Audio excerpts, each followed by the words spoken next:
In the realm of divine slaying, Jiang Ye found himself as the neighbor of the protagonist, Lin Qiye. However, Jiang Ye was utterly ordinary from birth, having awakened no forbidden ruins, nor possessing any of the essential golden fingers that traversers typically wield. Unwilling to resign himself to mediocrity, he devised a cunning scheme to deceive the divine. Yet, just as the seraph nearly chose Jiang Ye as its agent, his ruse was uncovered. The seraph declared, "Mortal, do you believe you are worthy to be my agent? You dare to deceive me today? I shall take your sight." Thus, Jiang Ye not only faced the disdain of the seraph but also lost his eyes, plunging his life into darkness. As Gaia unleashed destruction upon Sangnan, a system prompt echoed, starting reward. Host ascends to the supreme deity, mastering the laws of the universe. With such a beginning, if I am not invincible, who can be? Years later, through his manipulation of the narrative, Jiang Ye achieved the status of an ascended being, standing atop the lunar summit. Brandishing a long blade, his eyes, now covered by a black band, he confronted the seraph Michael, who had once scorned him and destroyed his sight. "Michael, you took my eyes today, the debt must be repaid." Michael, witnessing the Jiang Ye he once belittled, now transcending to greatness, was filled with regret. He lamented, "If only you had revealed your potential sooner." Chapter 1. After being scorned by the seraph, I ascend to the supreme deity. Mortal, do you understand the consequences of deceiving the divine? You cannot replace Lin Qiye. You are unworthy to be my agent. Upon the rooftop, the silvery moonlight cascaded over the soot-laden tiles, where two 7-year-old boys stood. Jiang Ye gazed upward at the luminous full moon, the ethereal six-winged angel reflected in his eyes. Yet, a profound melancholy enveloped him as he glanced at the unconscious Lin Qiye beside him, a bitter smile gracing his lips. 7 years prior, he had traversed into the realm of divine slaying, born in Sangnan City, becoming Lin Qiye's neighbor. Lacking forbidden ruins and systems, he was indistinguishable from any ordinary child. Yet Jiang Ye was unwilling to remain so mundane. He yearned for power to protect his small family and earn the respect of others. Thus, he endeavored to befriend Lin Qiye, becoming his closest companion. Upon inadvertently discovering an object capable of duplicating another's essence, Jiang Ye meticulously crafted a plan to deceive the seraph into selecting him as its agent, a scheme that took 2 years to perfect.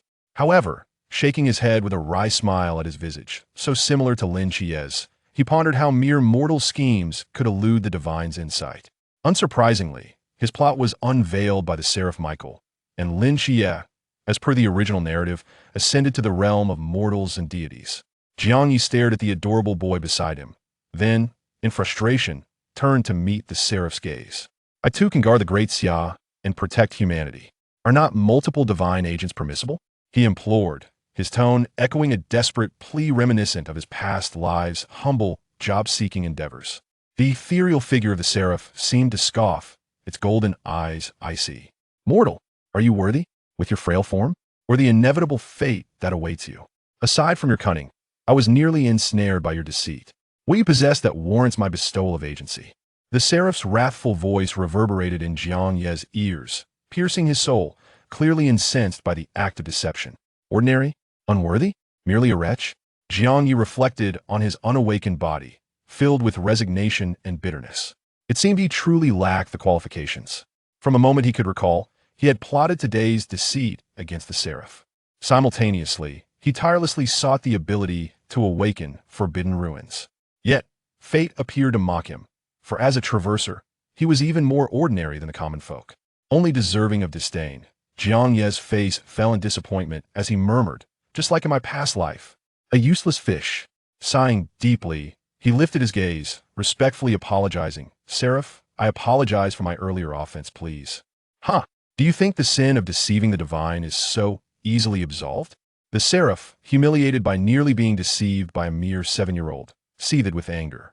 Suddenly, its golden eyes erupted with radiant light, divine power rendering Jiang Ye immobile. Alarmed, he felt a surge of gravity as the scorching gaze pierced his very being, a searing pain radiating from his eyes into his mind. "Seraph," he gasped. Before he could finish, an otherworldly force caused his eyeballs to rupture, blood spraying onto the dark tiles. Warm, viscous blood trickled down Jiang Ye's face, yet he found himself unable to scream, his mouth refusing to open. The agony in his eyes contorted his features, and he could feel the seraph's power merging with his flesh. Even if he were to awaken a similar ability for rapid regeneration in the future, he would never recover his sight. Was this the price of deceiving the divine? Jiang Ye's heart brimmed with bitterness as darkness enveloped him, rendering him blind. With a sudden crash, the searing divine power dissipated, and Jiang Ye's body fell uncontrollably from the rooftop, landing heavily on the ground. The pain in his back caused him to grit his teeth. The seraph's voice echoed in his mind. "Mortal, I have taken your sight as punishment for your deception. Do not dare to seek the divine's power, you are unworthy." With that, silence fell around him, only the sounds of insects and rodents remaining. Jiang Ye struggled painfully on the damp ground, unable to see anything, the terror of darkness causing his body to tremble. The pain, it hurt so much. The agony in his eyes and back relentlessly tormented the nerves of the 7-year-old child. After a considerable struggle, Jiang Ye managed to rise, blood still seeping from his eyes. In the darkness, he could only feel the warmth of blood growing cold, congealing on his face. "Ha ha ha, unworthy," he laughed bitterly, clutching his numb right arm. Memories of being ridiculed by family for poor grades, isolated by classmates, and bullied in school replayed in his mind. Even in this new life, he could not escape the fate of being scorned. Ah well, after all, death is imminent. In the unseen Songnan, golden light began to emanate. Buildings started to fade, the bodies of those toiling for survival dissipating into golden wisps, gradually vanishing into the void. Shiva's forbidden object commenced the destruction of Songnan. Jiang Ye gritted his teeth against the pain, recalling the path home. As for Lin Qiye, he was the only survivor of Songnan. "Mom, Dad, you raised me for 7 years, and I could not repay you. I'm so sorry." He was uncertain if he was heading in the right direction, his vision consumed by darkness. In his final moments, images of his parents filled his mind. The footsteps around him gradually faded. The sounds of rodents gnawing at objects ceased. He understood that he too would vanish, alongside Songnan, awaiting Lin Qiye's miracle. "Goodbye, Mom, Dad. In my next life, may you bear a good son, one who is not a wretch, scorned by all." Jiang Ye smiled, extending his functioning left hand towards the direction of home, bidding farewell to his parents. Golden light enveloped him, his blood-stained clothing beginning to dissolve. Though he could not see, the sensation of weightlessness reminded him of his impending disappearance. He could still hear the anguished cries of neighbors parting, their sorrow piercing the air as golden light engulfed all of Songnan, the souls of all life ascending to the heavens. Ding! Divine slaying narrative commencing, system awakening in progress. Just as he was on the brink of vanishing, a mechanical voice echoed in Jiang Ye's ears. "System." He struggled to utter the words, his heart heavy with bitterness as he thought, "You come to me only now, as I face death. What kind of farce is this?" System awakening initiated, detecting host's impending demise. Immediate remedial measures are being activated. With that, Jiang Ye felt the sensation of weightlessness vanish in an instant, the feeling in his arms returning. Yet, his eyes remained shrouded in darkness. Thud! His floating body crashed heavily to the ground. Jiang Ye winced in pain, clutching his lower back, his mind seething with frustration. However, now was not the time for such thoughts. He quickly urged, "System, why have my eyes not been restored?" However, he received no reply, and the subsequent prompt brought him an enormous surprise. System starting reward. The host ascends directly to the supreme deity, mastering the laws of all things. Chapter 2. The birth of a deity, astonishing seraphim. Ascended to the supreme deity. Jiang Ye rose to his feet, his gaze shifting from his eyes to the system notification. Supreme deity. The pinnacle of the 3 great heavenly lords of the great Xia, the seraphim Michael, and various deities from different nations. This was the highest realm attainable. Did I hear that correctly? Indeed, host. This is the system's overdue compensation. Please commence your breakthrough and ascend directly to the supreme deity, God King realm. A smile curled at the corners of Jiang Ye's mouth as he touched his hollow eyes. He understood why his vision had yet to return after reaching the ceiling of humanity by slaying deities. The next stages were lesser deity, archdeity, God King, Heavenly Lord, half-step ascendant, ascendant, high-dimensional master, and supreme master. The seraphim represented the pinnacle of the supreme, that is, the Heavenly Lord realm.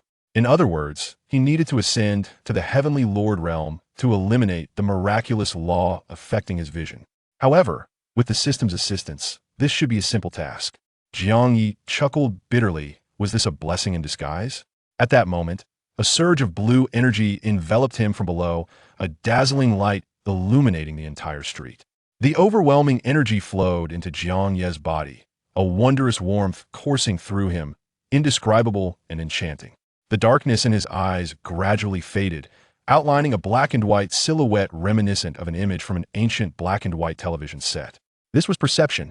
He touched his eyes, realizing they had not yet recovered, which could only signify that he had developed a sense of awareness. Surrounding objects transformed from blurry to clear, and his range of perception continued to expand. Taking a step forward, he instantly broke through the cup realm. With the second step, he reached the pool realm. The third step brought him to the river realm. The fourth step to the sea realm. The fifth to limitless. The sixth to Klein. The seventh to deity realm. The eighth, archdeity. The ninth, supreme deity. Boom! The blue-white energy cascaded over the ruins of Tsangnan, enveloping the entire area in mere moments. The brilliant blue-white glow resembled a dazzling star, casting the world into daylight. The fluctuations of supreme deity's divine power radiated from Tsangnan throughout the Great Xia territory. The human pinnacle engaged in divine warfare, and the outer gods were all taken aback, gazing towards the vanishing Tsangnan city. Isn't the Great Xia devoid of deities?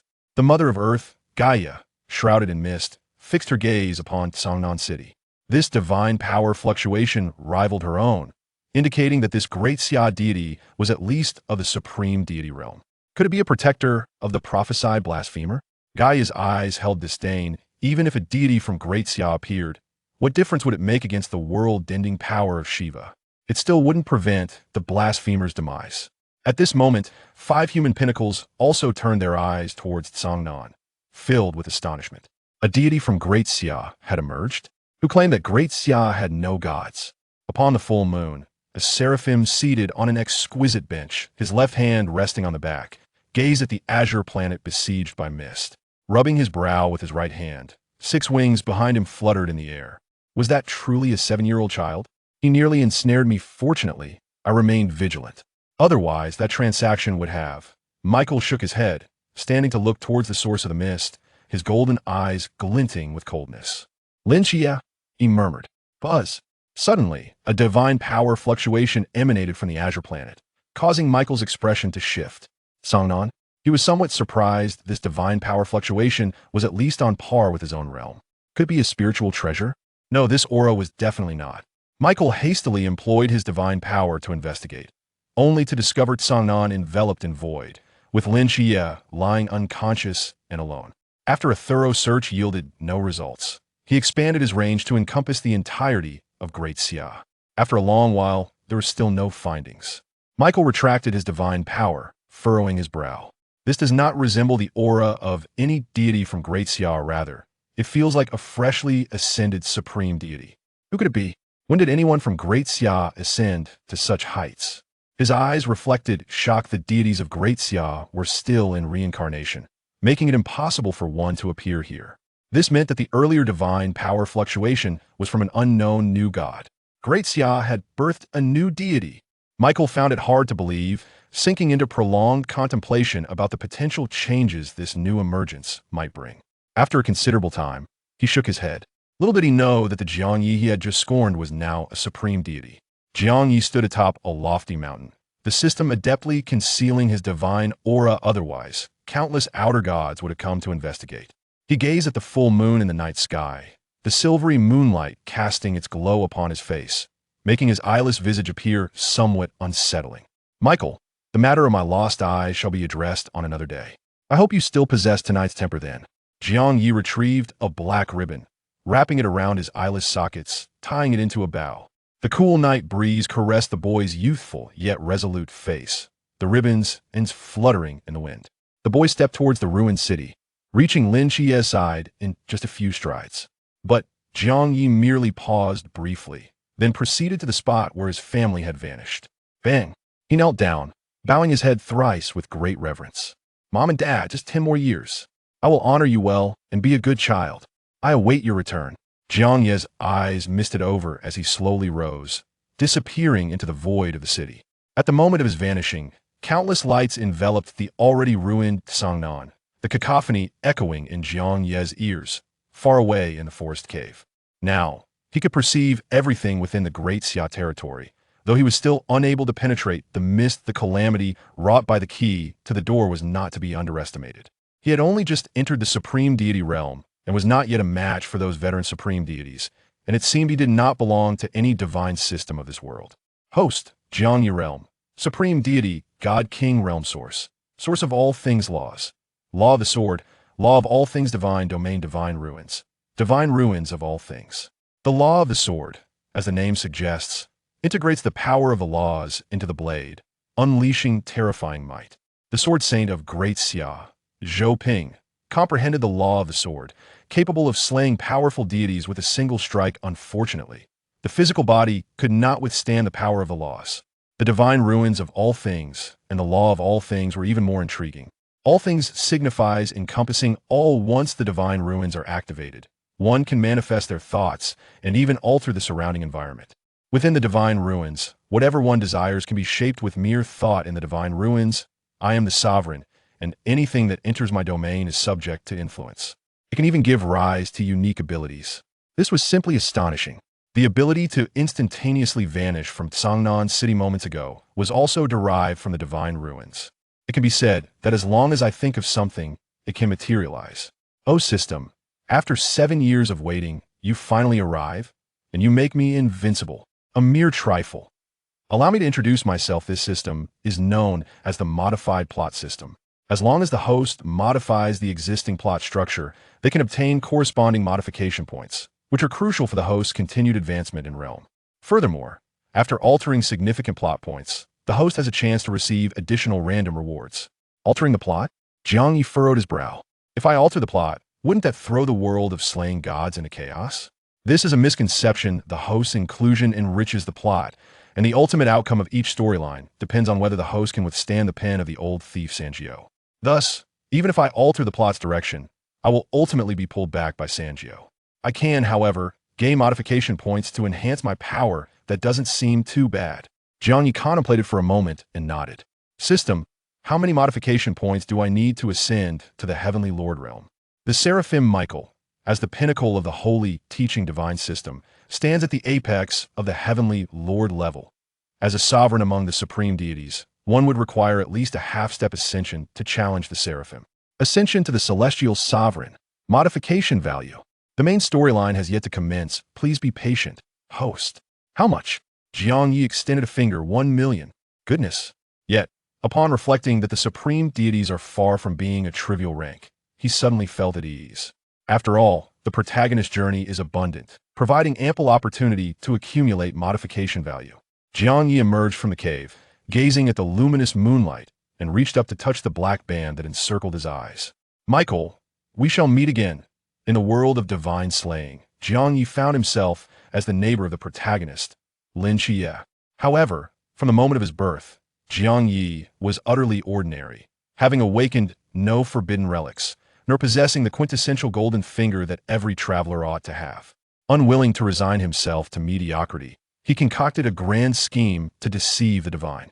Yet, just as the Seraphim nearly chose Jiang Ye as its representative, the ruse was uncovered. The Seraphim declared, "Mortal, do you presume to be worthy of serving as my agent? To dare deceive me shall cost you your sight today." Thus, Jiang Ye not only earned the disdain of the Seraphim, but also lost his eyes, plunging his existence into darkness. As Gaia wreaked havoc upon Sangnan, a system notification chimed. Starting reward. Host ascends to the status of a supreme deity, mastering the laws of the universe. Arising as a supreme deity from the outset, who could possibly rival him? Years later, Jiang Ye, through a masterful alteration of the narrative, became a transcendent being, standing atop the moon. Armed with a long blade, his eyes bandaged, he faced the Seraphim Michael, who once scorned him and obliterated his sight. "Michael, you took my eyes today. It is time to repay that debt." Upon witnessing Jiang Ye, whom he once regarded as insignificant, now transcending to become a higher dimensional being, Michael was filled with regret. Why did you not reveal your true strength sooner? Chapter 1. After being scorned by the Seraphim, I ascended to the supreme deity. Mortal, are you aware of the consequences of deceiving a deity? You cannot replace Lin Qiye. You are unworthy to be my agent. On the rooftop, the silvery moonlight illuminated the soot-stained tiles, where two 7-year-old boys stood. Jiang Ye gazed up at the full moon, the pristine six-winged angel reflecting in his eyes. Yet, his expression was laden with an indescribable melancholy as he glanced at the unconscious Lin Qiye beside him, a bitter smile creeping onto his lips. 7 years prior, he had traversed into the divine slaying world, born in Songnan City, and became Lin Qiye's neighbor. Lacking forbidden relics or system, he was no different from any other child. Yet, Jiang Ye refused to accept such ordinariness. He too desired to possess power, to protect his home, and earn the acknowledgement of others. Thus, he endeavored to befriend Lin Qiye, becoming his closest companion. Upon unwittingly discovering an artifact that could replicate others' essences, Jiang Ye spent 2 painstaking years plotting to deceive the Seraphim into selecting him as its agent. However, as he touched his face, which bore a striking resemblance to Lin Qiye's, he could only shake his head and smile bitterly. How could a mortal's scheme evade the keen eyes of the divine? Unsurprisingly, the Seraphim Michael saw through the ruse, and Lin Qiye, true to the original narrative, ascended to the realm of the divine. Jiang Ye stared at the adorable boy lying beside him, and after a prolonged moment of frustration, he turned to meet the Seraphim's gaze. I too can protect the great Xia and safeguard humanity. Can't deities have multiple agents? Why can't I be granted a single chance? He implored, his tone imbued with desperation, reminiscent of his humble, job-seeking days in his previous life. The ethereal form of the Seraphim seemed to scoff, its golden eyes icy. Mortal, are you deserving, with your feeble body? Or is it your imminent demise? Aside from your cunning, what capabilities do you possess that would warrant my consideration as an agent? The Seraphim's wrath echoed in Jiang Ye's ears, striking at his core, an evident fury directed at deceit. Ordinary? Unworthy? A mere failure? Jiang Ye reflected on his body, which had failed to awaken even a forbidden relic, feeling an overwhelming sense of despair and bitterness. Perhaps he truly lacked worth. Since the dawn of his memories, he had schemed for this very moment to deceive the Seraphim. Simultaneously, he tirelessly sought to awaken his forbidden relics. Yet, fate seemed to mock him as a traveler. He was more mundane than ordinary. He felt only disdain, and with a heavy heart, he muttered, just like in my past life, a useless, floundering fish. He sighed, raising his head once more, and respectfully apologized. Seraphim, I beg your forgiveness for my earlier offense. Huh, do you think the crime of deceiving a deity can be so easily forgiven? The Seraphim, furious to have nearly been duped by a mere 7-year-old, unleashed its divine might. Its golden eyes suddenly radiated with blinding light, immobilizing Jiang Ye with divine power. Shocked, he felt the weight of reality press heavily upon him, and a sharp pain surged through his eyes. Before he could utter a word, an otherworldly force caused his eyes to burst, blood spraying across the dark tiles. The warm, viscous blood trickled down Jiang Ye's face, but he found himself unable to scream, his mouth sealed tight. The agony in his eyes twisted his features, and he could distinctly feel the Seraphim's power merging with his very flesh. Even if he were to obtain a similar ability of rapid regeneration, he could never restore his sight. Was this the punishment for deceiving a deity? Jiang Ye felt a deep bitterness as darkness enveloped his vision. Suddenly, the scorching divine energy dissipated, and his body fell uncontrollably from the rooftop, crashing heavily to the ground. The pain in his back made him grit his teeth.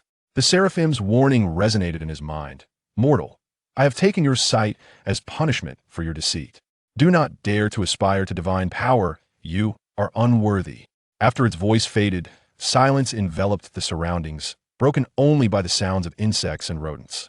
Jiang Ye writhed in agony on the cold, damp ground, unable to see anything, fear of the dark causing his body to tremble. The pain, it hurt. The torment in his eyes and back relentlessly assaulted the nerves of the 7-year-old child.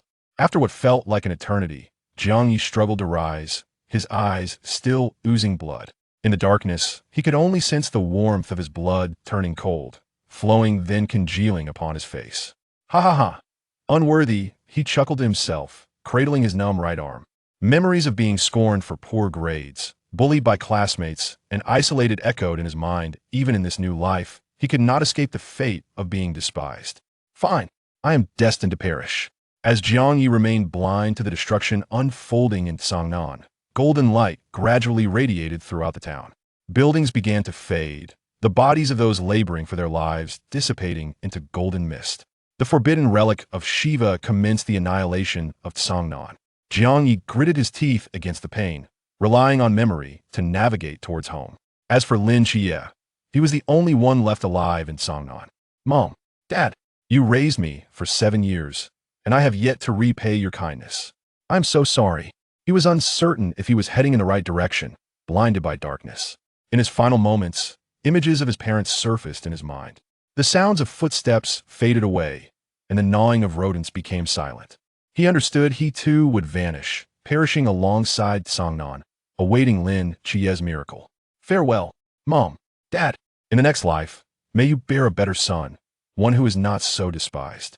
Jiang Ye smiled, extending his moving left hand toward the direction of home, bidding farewell to his parents. Golden light enveloped him, and his blood-stained clothes began to dissolve. Though he could not see it, the sensation of weightlessness reminded him of his impending disappearance. He could still hear the anguished cries of his neighbors, a haunting lament, as the golden light engulfed all of Tsangnan, elevating the souls of every living being into the sky. Ding! The divine slaying narrative begins, system awakening in progress. Just as he was on the brink of vanishing, a mechanical voice echoed in Jiang Ye's ears. System. He struggled to form the words. Yet, a deep bitterness filled him. Why did the system come now, as he faced death? What manner of entity were you? System awakening initiated, detecting host's imminent demise, immediate remedial measures engaged. As the words echoed, Jiang Ye felt the sensation of weightlessness vanish, and the feeling returned to his arms, yet his eyes remained shrouded in darkness. Thud! His floating body crashed heavily to the ground. Jiang Ye winced in pain, clutching his lower back as he stood up, his thoughts a flurry of curses. But now was not the time for such thoughts. He hastily inquired, System, why haven't my eyes been restored? However, there was no response, and the subsequent notification brought him immense surprise. System initial reward issued. Host ascends directly to the supreme deity, mastering the laws of the universe. Chapter 2. The birth of a deity, the seraphim stunned, ascended to the supreme deity. Jiang Ye rose to his feet, his attention shifting from his eyes to the system's prompt. The supreme deity, the 3 great heavenly sovereigns of the great Xia, the seraphim Michael, and deities from various nations represent the pinnacle of achievement. Am I truly not mishearing this? Indeed, host. This is the system's delayed compensation. Please begin your breakthrough and ascend directly to the supreme deity, God King realm. A smile crept across Jiang Ye's lips as he touched his hollow eyes. He understood the reason for his eyes remaining unhealed after surpassing the pinnacle of humanity. The next stages were the lesser deity, archdeity, God King, heavenly sovereign, half-dimensional ascendant, high-dimensional sovereign, and master of high dimensions. The seraphim is at the peak of the supreme deity, which is the heavenly sovereign realm. This means he must elevate to the heavenly sovereign realm to erase the miraculous law affecting his eyes. However, with the system's assistance, this should be a straightforward task. Jiang Ye chuckled bitterly. Could this be a blessing in disguise? Just then, a surge of blue energy enveloped him from below, illuminating the entire street with its radiant glow. The torrent of energy continuously merged into Jiang Ye's body, a wondrous and indescribable warmth flowing within him. The darkness in his eyes gradually faded, outlining a black and white silhouette, reminiscent of an old black and white television screen. This was perception. He touched his eyes and found no restoration, indicating that he had gained a new sense. All surrounding objects transitioned from a haze to clarity, and his perceptual range continued to expand. With a step forward, he instantly broke through the cup realm. A second step, the pool realm. A third step, the river realm. A fourth step, the sea realm. A fifth step, innumerable. A sixth step, climb. A seventh step, the deity realm. An eighth step, archdeity. A ninth step, the supreme deity. Boom! The blue-white energy cascaded down like a deluge over Tsangnan, enveloping the entire region in mere moments. The dazzling blue-white light shone like a brilliant star, illuminating the world as if it were daytime. The divine power fluctuations of the supreme deity spread from Tsangnan throughout the great Xia territory. The human pinnacle engaged in the divine war, and the outer gods were all taken aback, gazing at the vanishing city of Tsangnan. Isn't the great Xia devoid of deities? The mother of earth, Gaia, peered intently towards Tsangnan. This divine power fluctuation nearly matched her own, indicating that this great Xia deity was at least of the supreme deity realm. Could it be the protector of the prophesied blasphemer? Gaia's gaze was filled with disdain, even if the great Xia deity emerged. What could it accomplish against the world-destroying power of Shiva? It still could not prevent the blasphemer's demise. At that moment, the 5 human pinnacles also turned their attention towards Sangnan, their eyes filled with astonishment. A great Xia deity has appeared, who claimed that our great Xia is without gods. Upon the full moon, a seraphim seated elegantly on a finely crafted bench rested his left hand on the back crest, gazing at the mist-enshrouded azure planet. He pinched the bridge of his nose with his right hand, the 6 wings behind him fluttering in the air. Was that truly a 7-year-old child? He nearly ensnared me. Fortunately, I remained cautious. Otherwise, that transaction would have. Michael shook his head, rising to look towards the mist source, a cold glint flashing in his golden eyes. Lin Qiye, he murmured. Suddenly, a wave of divine power emanated from the azure planet. Michael's expression shifted, and he turned to look. Sangnan? He was somewhat surprised this divine power fluctuation was at least on par with his own realm. Could it be a spiritual treasure? No, this aura is certainly not. Michael hurriedly employed his divine power to probe, only to find Sangnan shrouded in void, leaving only the unconscious Lin Qiye lying alone.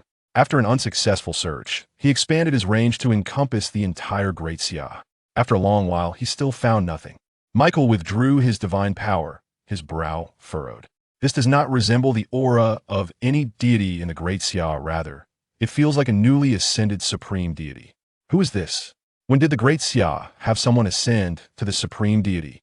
Shock flickered in his eyes. The Great Xia deities were still in the cycle of reincarnation, making it impossible for them to appear here. This meant that the recent divine power fluctuation was from an unknown new god. A new deity has been born in the Great Xia. Michael found it hard to believe and fell into deep contemplation. He pondered the potential changes that this new appearance might bring. After some time, he shook his head. What he could not fathom was that the Jiang Ye he had just dismissed was now a supreme deity. Jiang Ye stood atop a high mountain, the system adeptly concealing his divine aura. Otherwise, countless outer gods would have come to investigate. He gazed at the full moon in the night sky, the silvery moonlight casting upon his face, making his lack of eyes appear somewhat eerie. Michael, I shall one day come to reclaim what you took from me. I hope that when that time comes, you still retain the temperament of this night. Jiang Ye produced a black ribbon, wrapping it around his eyelid sockets and tying it in a bow. The cool night breeze caressed the boy's tender yet resolute face, the ribbon's tail fluttering in the wind. The boy walked step by step towards the ruined city, soon arriving beside Lin Qiye. Yet Jiang Ye merely paused briefly before continuing towards the location of his vanished family. Bang! He knelt down, bowing deeply 3 times. Mom and Dad, I will be dutiful to you for the next 10 years, and be a good child. I await your return. Jiang Ye's eyes glistened with unshed tears as he slowly rose, vanishing into the void of the city. Just as he disappeared, countless lights enveloped the narrowing Sangnan, the distant sounds echoing into Jiang Ye's ears, far away in the forest cave. Now, he could sense everything within the Great Xia territory, though he was still unable to penetrate the mist. The calamity brought forth by the Key of Doors was not to be underestimated. As an initial supreme deity, he was not yet a match for the seasoned supreme deities, and it seemed he did not belong to any divine system of this world. Host, Jiang Ye Realm. Supreme deity, God, King Realm Source. Universal Source Laws. Law of the Blade. Law of Universality. Divine Domain. Divine Ruins. Universal Divine Ruins. The Law of the Blade, as the name suggests, integrates the power of the laws into the blade, unleashing terrifying might. The Great Xia Sword Saint, Zhou Ping, comprehended the law of the sword and could slay powerful deities with a single strike, yet his physical body could not withstand the law's power. Meanwhile, the universal divine ruins and the law of universality were even more intriguing. Universality signifies encompassing all. Upon the activation of the divine ruins, one could manifest what they envision, even altering the surrounding environment. Being within the divine ruins, whatever he desired could be conjured merely by thought. Within the ruins, he was the sovereign, and all entities entering his domain would be influenced. He could even derive unique abilities. It was truly extraordinary. The ability to instantaneously vanish from Sangnan moments ago was also derived from the universal divine ruins teleportation. One could say that whatever he desired could be materialized with a mere thought. Oh, system, after 7 years of your absence, you return only to make me invincible. A trivial matter. Allow me to introduce myself. This system is known as the modified plot system. As long as the host modifies the existing plot structure, they can obtain corresponding modification points, which are crucial for the host's continued ascension. Furthermore, upon altering significant plot points, the host has a chance to receive additional random rewards. Altering the plot? Jiang Ye furrowed his brow. If I change the plot, wouldn't that disrupt the world of divine slaying? That is incorrect. The host's involvement will only enrich the narrative. As for the ultimate outcome of each plot, it depends on whether the host can withstand the quill of the old thief Sanjiao. So even if I alter the direction of the plot, it will ultimately be pulled back by Sanjiao. However, I can gain modification points to enhance my power, which doesn't seem too bad. After contemplating for a moment, Jiang Ye nodded. System, how many modification points do I need to ascend to the heavenly sovereign realm? The seraphim Michael, as the pinnacle of the Holy Church's divine hierarchy, represents the apex of the heavenly sovereign realm. As one who has attained the pinnacle of the divine hierarchy, aspiring to challenge the seraphim requires at least a half step into a higher dimension. Advancement to the celestial sovereign realm. Modification value. The main storyline has yet to commence. Please be patient. Host. How much? Jiang Ye extended a single finger. 1 million. Goodness. Yet, realizing that the supreme deities are far from being trivial realms, he found solace in the thought. After all, the protagonist's journey is replete with numerous opportunities, ample enough for him to accumulate modification value. Jiang Ye emerged from the cave, gazing at the luminous moonlight, and gently brushed the black band that enveloped his eyes. Michael, we shall meet again. Chapter 3, Transformation, Lin Qiye's Social Death. In the desolate ruins of Cangnan, 5 figures of varying hues descended from the sky, looming over the lifeless city below. The atmosphere was heavy with despair, the streets lay barren, and debris cluttered the landscape. Dressed in a dark crimson cloak, Yifan furrowed his brow and turned to Meituan Xiaoge. Can we trace the whereabouts of any deity? Meituan Xiaoge shook his head. The presence of that deity is unfamiliar, unlike any from the great Xia or the outer gods. It seems. Yifan's gaze sharpened. What does it seem? It appears to be a newly emerged deity, and moreover, one of our own from the great Xia. Meituan Xiaoge continued. Its power is formidable, capable of severing my tracking abilities. The other four gazed at him in disbelief. A deity born from the great Xia, not one from its historical pantheon? This was utterly inconceivable. After a moment of silence, Yifan addressed the group. The matters concerning Cangnan must remain confidential. There are many variables at play here, particularly. He elaborated on the pertinent details, then added, the divine presence we just sensed is the first recorded by the great Xia, suspected to be one of our deities. We must locate him. Zhou Ping, clad in flip-flops, along with the other 3 nodded, hope glimmering in their eyes. Suddenly, the sky erupted with the thunderous roar of military aircraft, while cloaked sentinels descended onto the devastated city to provide aid. They shouted into the ruins. The soldiers of the great Xia are here. Death shall retreat, and the living shall endure. 9 years later, in the old district of Cangnan City, Jiang Ye was receiving advice from his mother, Lu Su, as she adjusted the collar of his school uniform. If you're being bullied at your new school, make sure to tell your mother. Jiang Ye listened patiently, no longer the reckless child he once was. Perhaps this transformation began with the cataclysm of Cangnan. Once satisfied with her adjustments, Lu Su smiled gently, the passage of time leaving its subtle marks upon her visage. All right, off you go to school. She grasped the handle of her cane and the leash of her guide dog. Jiang Ye understood he didn't require them. Yet he could only accompany his mother for 1 more year. I'm leaving, Mom. He waved his cane as he walked through the streets of the old district, gazing up at the sky where colors were drained, leaving only a monochrome outline of the world. With a year remaining until the deadline, time seemed to fly. Jiang Ye mused, crouching to pat the head of his guide dog, which wagged its tail enthusiastically before transforming into a sphere of blue and white energy, the manifestation of the myriad divine ruins. Today was Aunt Lin Qiye's day to deliver eggs to classmates. The plot was about to shift. He set off towards Cangnan No. 2 Middle School, his eyes covered by a black bandage, having spent time in a psychiatric hospital, while Jiang Ye lived alongside his parents. Upon reaching a deserted corner, he stepped forward and instantly found himself in a narrow alley of Cangnan No. 2. A scream pierced the silence as Jiang Ye turned slightly. His perception revealed a panicked couple, their disheveled clothing betraying their fright. Embarrassed, he waved, sorry for the interruption, please, continue. With that, he exited the dim alley. Crazy, the man exclaimed, while the woman trembled. insisting, "He is not human. I saw him appear out of nowhere. He didn't walk in." The man paused, realizing the truth. Does he not make a sound when he walks? Could he be a ghost? They hastily dressed and fled the alley. Meanwhile, Jiang Ye had already entered the school gates, his perception enveloping the entire building, and he proceeded down the right corridor. The world remained a dismal gray, devoid of color. Ever since Michael had destroyed his vision, Jiang Ye had grasped at the mysteries of accelerated regeneration, yet to no avail. The divine power of the seraphim obstructed the restoration of his sight, leaving the system with only two options: to ascend to the status of a celestial being, or to have the seraphim voluntarily lift the divine curse, an impossibility. My realm is still insufficient, he thought. I must earn more narrative modification points. Shortly after, leveraging his keen perception, Jiang Ye quickly located Aunt Lin Qiye. Qiye has some trouble with her eyesight. Please take good care of her. She placed an egg in Lin Qiye's palm. Lin Qiye laughed. Don't worry, Annie. I'll make sure no one dares to bully Qiye in class. She nodded, distributing eggs to class leader Jiang Qian and others while offering her patient advice. Standing nearby, Jiang Ye observed their interactions. The love of family shared common threads. Aunt Lin Qiye's nagging mirrored that of his own mother. A smile crept onto his lips. 10 minutes later, Lin Qiye and Jiang Qian made their way towards the teaching building, while Aunt Lin Qiye lingered at the school gate. Seeing it was time, Jiang Ye activated the myriad divine ruins, his body gradually becoming ethereal, blending with the environment. In that moment, he entered a state of invisibility and stepped beside Lin Qiye.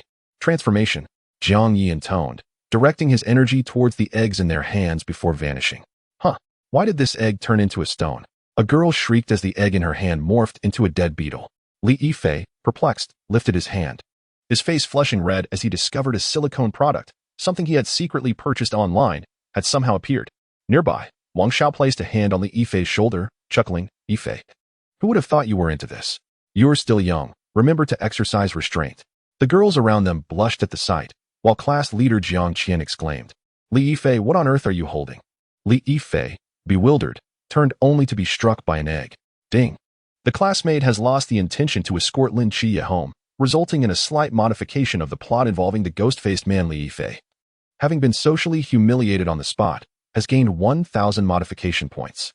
Upon hearing the system's notification, Jiang Ye emerged from the restroom, a smile gracing his face.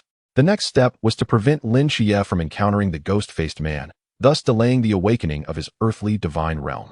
Such a turn in the narrative could yield significant alterations, perhaps even the system's so-called random rewards. What could they possibly be? Would they be powerful forbidden items, other extraordinary divine ruins, or perhaps even royal ruins? The anticipation was palpable. As the early bell rang, Jiang Ye gathered his thoughts and walked down the corridor of the teaching building. Why is he tied to a black bandage? A blind monk? Familiar phrases morphed into a dialogue directed at him, leaving Jiang Ye feeling helpless. Upon entering the classroom, the homeroom teacher addressed the students of class 3-2. This is classmate Jiang Ye, and tomorrow another classmate, Lin Qiye, will be joining our collective. The eyes of the students widened in curiosity at the sight of Jiang Ye, whose eyes were bound in black. Lin Qiye and Jiang Qian exchanged glances, stunned, for Aunt Lin Qiye had just mentioned that Lin Qiye was also similarly bandaged. What connection did these two share? However, Jiang Ye made a brief self-introduction and proceeded to the back row of the classroom by the window. For this was the true homeland of the king. Lin Qiye halted his action of wiping his trousers with a tissue, as a pink substance, derived from an egg, lay in his drawer. If one were unaware that he had just been struck by an egg, the viscous liquid on his school uniform trousers would be quite difficult to explain. The class monitor seemed to notice that Jiang Ye appeared capable of seeing, as he walked over without the aid of a cane, seemingly able to perceive his surroundings. Jiang Qian, on the other hand, shifted her body with a disdainful expression. Recalling the object Lin Qiye had held moments ago made her cheeks flush. "Don't talk to me, you pervert," Lin Qiye remarked. The time in the senior year raced by, filled with students' anxiety regarding the college entrance examination and the rustling sound of practice papers. Until nightfall, during evening self-study, Jiang Ye gazed through the window at the full moon hanging in the night sky, his brow furrowed. His thoughts drifted back to that night on the rooftop, staring directly at the divine seraph, as his eyes were deemed a burden and destroyed. From that moment on, his world had been reduced to shades of gray and white.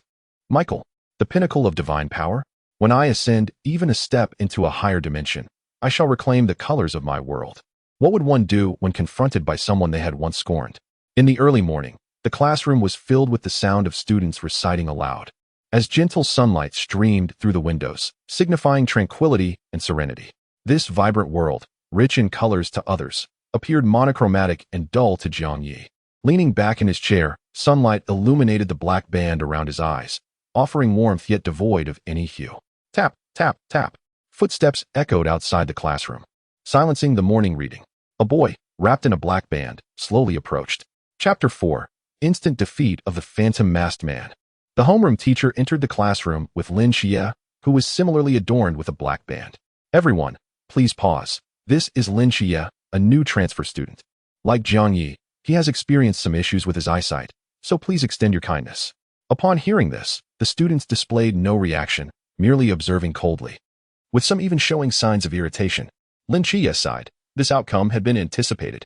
Who would wish to associate with a blind person? However, Jiang Ye was someone of significance. Lin Qiye, you shall sit beside Jiang Ye. The homeroom teacher, sensing the student's reluctance, pointed to the seat next to Jiang Ye. Jiang Ye sat at the back of the classroom, yet Lin Qiye could only perceive objects within a 10-meter radius. Anxiously, he approached Jiang Ye. Recalling a childhood friend with whom he had once watched the moon on a rooftop, Jiang Ye, did he also have vision problems? Could it be him? As Lin Qiye walked towards the direction indicated by the teacher, the black band trailed behind him. The closer he got, the more his anticipation grew.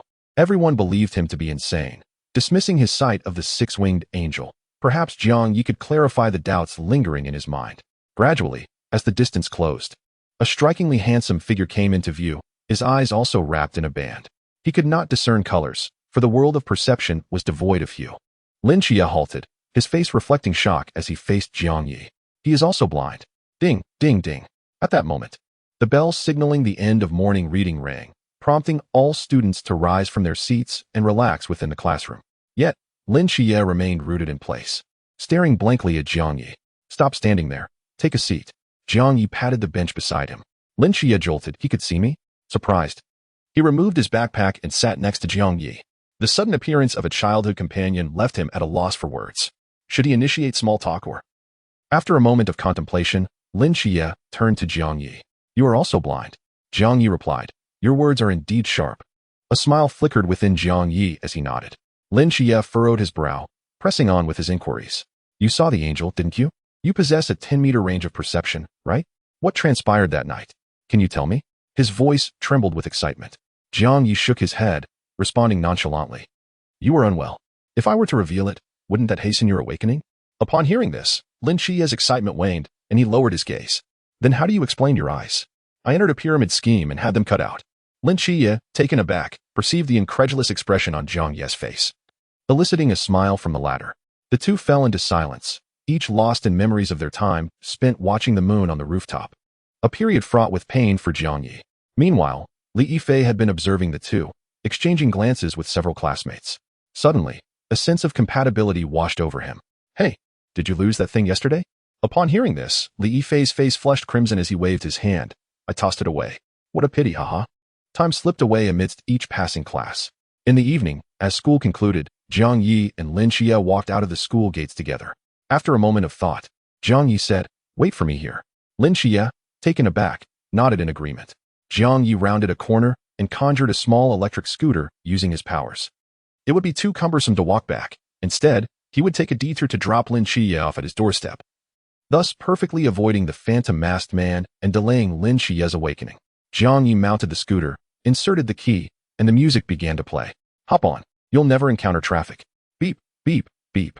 Jiang Ye reached Lin Qiye's side and honked a few times. Come on, let's head home. Lin Qiye stood in shock. Wait. Two blind people driving home? The surrounding students, burdened with backpacks as they left school, turned to look. Amidst their gazes, the two students, both with their eyes wrapped in black bands, sped away on the scooter.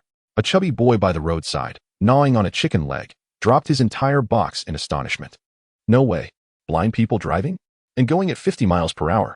On the scooter, Lin Qiye sensed the world rushing past him and felt a wave of anxiety.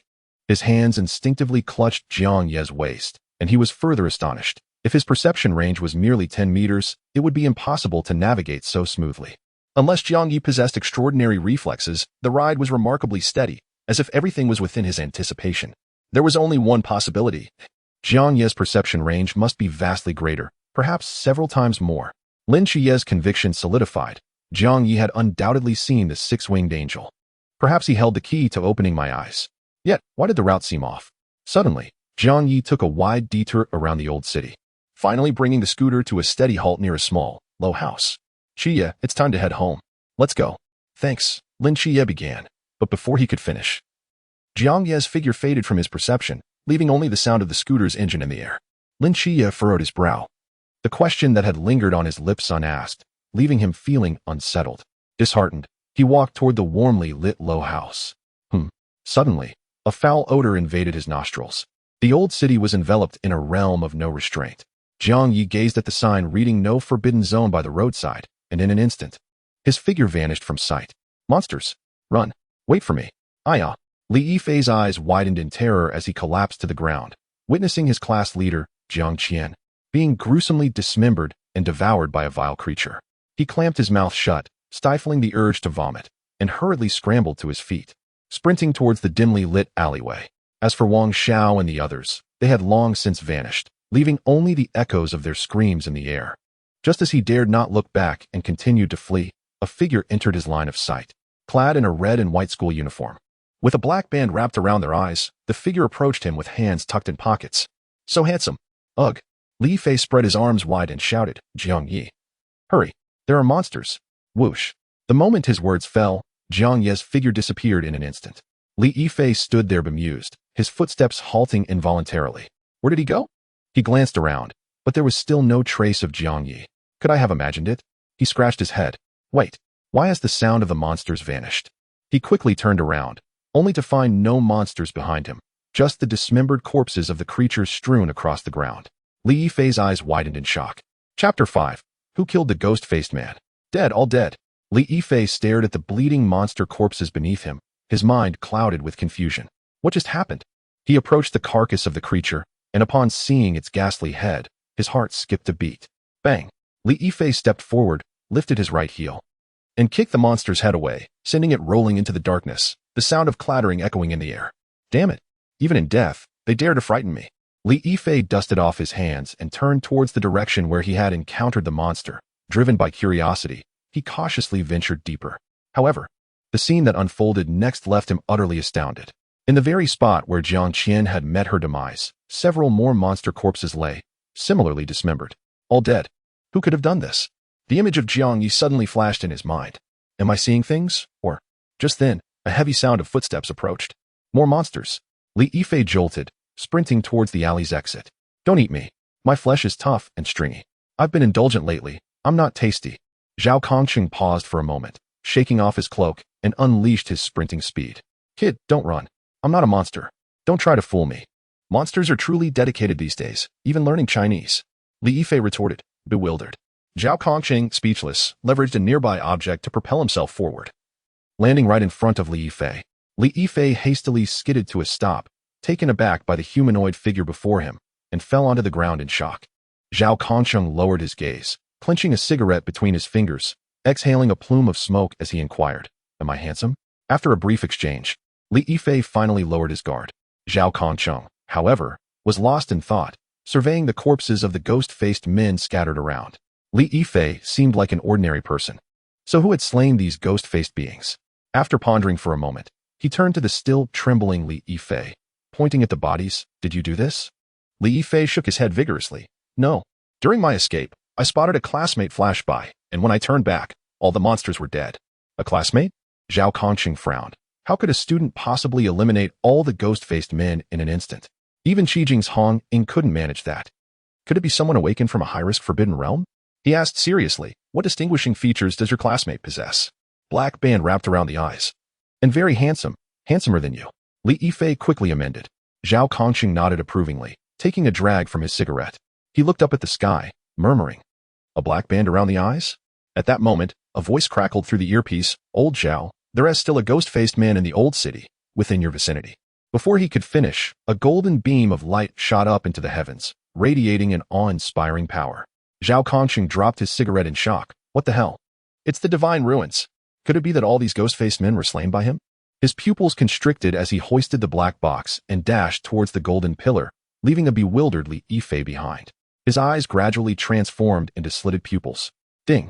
The host has altered the trajectory of the plot, causing Lin Qiye's awakening to be delayed by 30 minutes, impacting the first encounter with the guide, Zhao Kongqing. Earned 2,500 modification points. Current modification points, 3,500. Upon reaching the required points, a lottery will be awarded. In a dim corner of the old city, Jiang Ye furrowed his brow as he faced the golden light, shaking his head in resignation. I've been pulled back by that old scoundrel again. It seems I can only witness the ghost-faced king's next move. If I manage to save Zhao Kongqing, it should suffice to secure enough modification points for a lottery, and perhaps even trigger a random reward from the system. I must draw a Forbidden Realm ability before Lin Qiye joins the Night Watchers. Otherwise, keeping up with future plot developments will be challenging. Once the myriad forms of the divine ruins are exposed, the deities of the Great Xia will surely take notice. As I do not belong to any divine faction, misunderstandings may arise. Moreover, if the seraphim at the peak of the divine hierarchy detects this, typically, who would leave such a vulnerability unattended?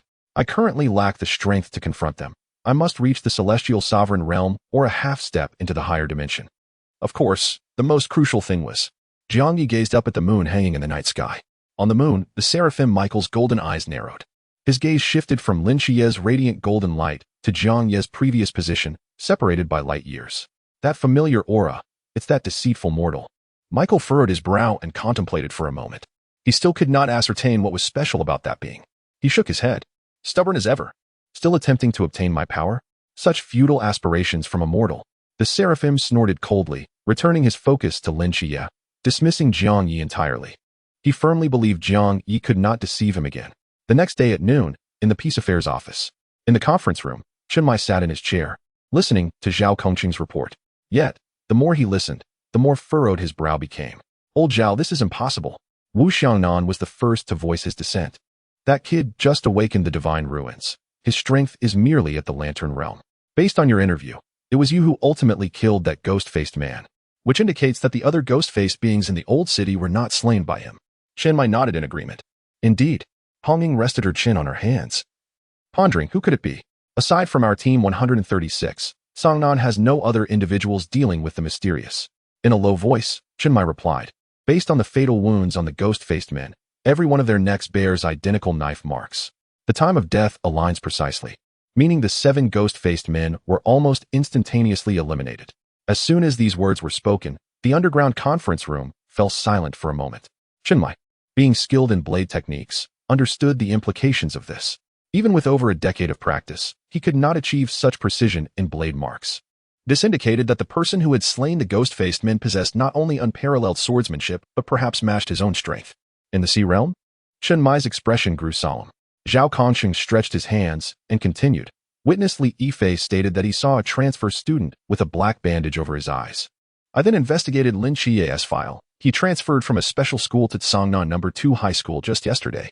Moreover, he had not awakened before the divine ruins, which means he is indeed the one with the black bandage. Thus, I am certain that Lin Qiye has slain 7 ghost-faced men. His words aroused suspicion in Chen Mai and Wu Xiangnan. A freshly awakened student should not possess such formidable combat prowess. Chen Mai's expression became somewhat unnatural. After a prolonged silence, he said, Old Zhao, the higher-ups have issued an order for the angelic deity's agent to join the Night Watchers. You shall handle this matter. Understood, Captain. Zhao Kongqing patted his chest. Chen Mai nodded and continued. Let us pursue the ghost-faced king. He is gravely injured and cannot flee far. Additionally, his tone suddenly turned cold. This ghost-faced man is not ordinary. There may be formidable beings from the Sea Realm. Exercise caution. Wu Xiangnan narrowed his eyes slightly, naturally skeptical of Lin Qiye's exceptional swordsmanship. Who, then, is responsible for the demise of the ghost-faced man? Chapter 6. A twist in the plot. System rewards arrive. In Jing City, a man dressed in a takeout uniform of Meituan Xiaogu skillfully navigated the streets on an unidentifiable electric scooter. Beep.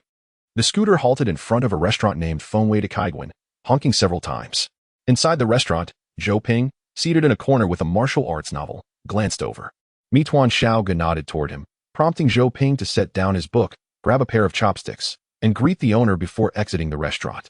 Once seated on the back of the scooter, Zhou Ping inquired, has he appeared? Yes. Exactly the same as the new deity of Daxia born 9 years ago. Meituan Xiaogu replied while driving. Zhou Ping furrowed his brow. Can we track his location? He is in Songnan, but I cannot pursue him. There is a strange force obstructing me, just like 9 years ago. Meituan Xiaoge shook his head. At present, we are unclear of the deity's intentions. If he seeks vengeance for Shiva, we must act swiftly. Let us first consult Commander Yi. Zhou Ping nodded, his eyes sharp as swords. Whoever he may be, deities are forbidden within Daxia. At dusk, at Sangnan No. 2 High School, Jiang Ye stood by the corridor, leaning against the railing and enjoying the cool evening breeze. It was uncertain when his smile had faded. In the past, while reading novels, he often fantasized about playing alongside interesting characters. However, since losing his eyesight, his only aspiration remained to grow stronger and reach the moon. Jiang Ye gazed at the moon, which had yet to rise in the sky, lost in thought. Tap, tap, tap. He heard footsteps approaching, and Lin Qiye, whose sight had been restored, joined him, leaning on the railing as well.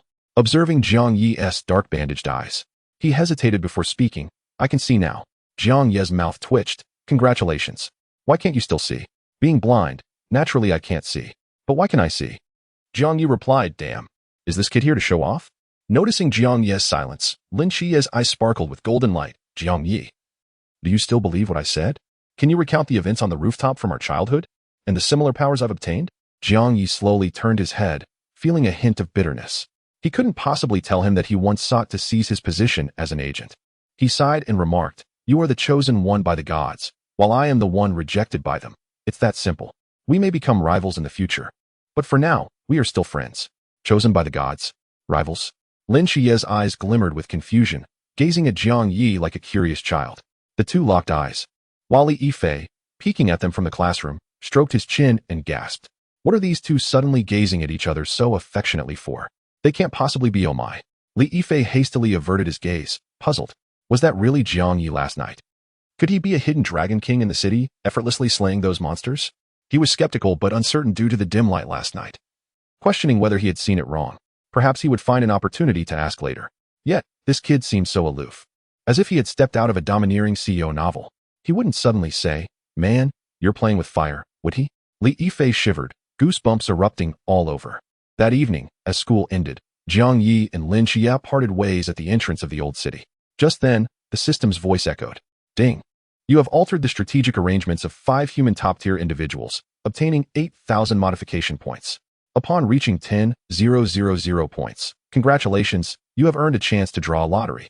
Current modification points accumulate to 100,000 to gain a choice of reward opportunity. Jiang Ye, having just opened the door to his home, paused momentarily but soon understood. It was only natural for Lu Wuwei's forbidden ruins to sense the divine aura he had inadvertently leaked. A lottery, what could it be? 100,000 points for any reward of choice. This system is quite useful. Jiang Ye felt a surge of excitement, tossing aside his backpack as he entered his room. His mother, Lu Su, called out, Xiao Yi, I bought your favorite snacks, come eat some. Mom, got it, I'll be down in a minute. Bang. Jiang Ye shut his bedroom door, sitting on his bed, as the system immediately revealed a large spinning wheel. I must draw the forbidden ruins or the divine ruins, otherwise, I will inevitably be exposed. Even Lu Wuwei cannot be concealed, and the deities of Daxia in the cycle will discover it even faster. For now, I must survive until I can contend with the 3 great deities of Daxia. Jiang Ye focused on the spinning wheel, tapping on the prize pool, and a beam of golden light emerged.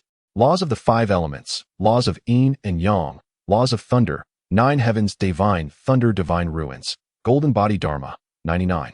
His eyes widened. All were golden legends, none were worthless.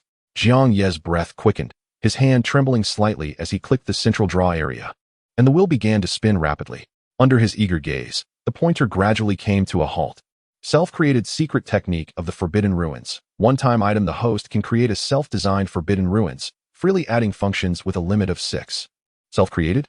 Jiang Ye's eyes lit up as he carefully read the description, internally exclaiming its brilliance. According to the description, he could create any kind of forbidden ruins and add 6 corresponding functions to it. Moreover, these 6 functions could be chosen at will. If he creates something like Lin Qiye's Night Dancer, it could only amplify at night, but he could add functionality for amplification during the day as well. He could even maximize the benefits gained. A smile crept across Jiang Ye's face. While it may not compare to the myriad forms divine ruins, it would be just right for concealment. If his divine identity were exposed, he wouldn't be able to follow Lin Qiye in obtaining modification points to surpass the deities, leading to many variables. So, what kind of forbidden ruins should I create? Jiang Ye pondered. He currently wielded 2 types of law powers. One was the myriad forms law, capable of evolving all things, and the other was the blade law used to slay ghost-faced men, whose only drawback was the absence of a corresponding divine ruins. In that case, this shall be it. The system has created a unique realm known as the Forbidden Domain. While in creation, please describe your specific requirements for the Forbidden Domain. Can I also propose my own requests? Jiang Ye was taken aback for a moment and replied, it must possess a suppressive field for a touch of grandeur. Request accepted. Creation in progress. Creation complete. Blade might, capable of generating a certain range of blade energy suppression, with the range and intensity of suppression increasing as one's realm ascends. The host can freely add 6 functionalities. Jiang Ye nodded. With a supreme godly realm, even Yang Jian, who was merely at the main god level next door, could not lift his head in his presence. Abilities? The blade requires speed to be maxed out, strength to be maxed out, critical strike to be maxed out, defense to be maxed out, special effects to be maxed out, and finally, it should include a recovery for stamina and injuries. Perfect. Addition successful. Blade might evolved into Blade Domain, transforming the host within the Blade Domain into a hexagonal warrior. Omnipotent and invincible. Chapter 7. Upon the opening of the Blade Domain, Lin Qiye felt a pang of inferiority. Invincible? Indeed, within the context of the current storyline, it was undeniably so. Jiang Ye sensed the amplification of the Blade Domain unfurling, his form flickering and vanishing from the room. Suspended in the vast night sky, he waved his hand, proclaiming, Blade Domain, activate. Buzz. A white blade energy erupted from within him, radiating throughout the entirety of Tsangnan City. Yet, he had not reached his limit. Jiang Ye continued to expand the Blade Domain, extending it to encompass an area 3 times the size of Tsangnan City before finally halting. A domain capable of covering an expanse the size of 3 cities? Quite commendable. He nodded in satisfaction, retracting his right hand as the Blade Domain swiftly withdrew, the endless white blade energy returning to his essence. He was uncertain of the exact radius of the Blade Domain. Pondering, the system truly elevated me to the supreme god level without any process. System, forget it. That's a discussion for another time. I shall return home first. Just as Jiang Ye prepared to teleport home, a voice called from behind. Jiang Ye. He released his perception, and on the rooftop behind him stood Lin Qiye, glowing with a purple light. Jiang Ye's heart skipped a beat. He turned to face Lin Qiye, looking down at her. Lin Qiye, who was testing the Starry Night Dancer, gazed in astonishment at Jiang Ye, suspended in the night sky. No way. You're cultivating immortality? You're actually treading upon the void. Lin Qiye, initially elated by acquiring the Starry Night Dancer, was now taken aback. Instantly, the sense of disparity struck her.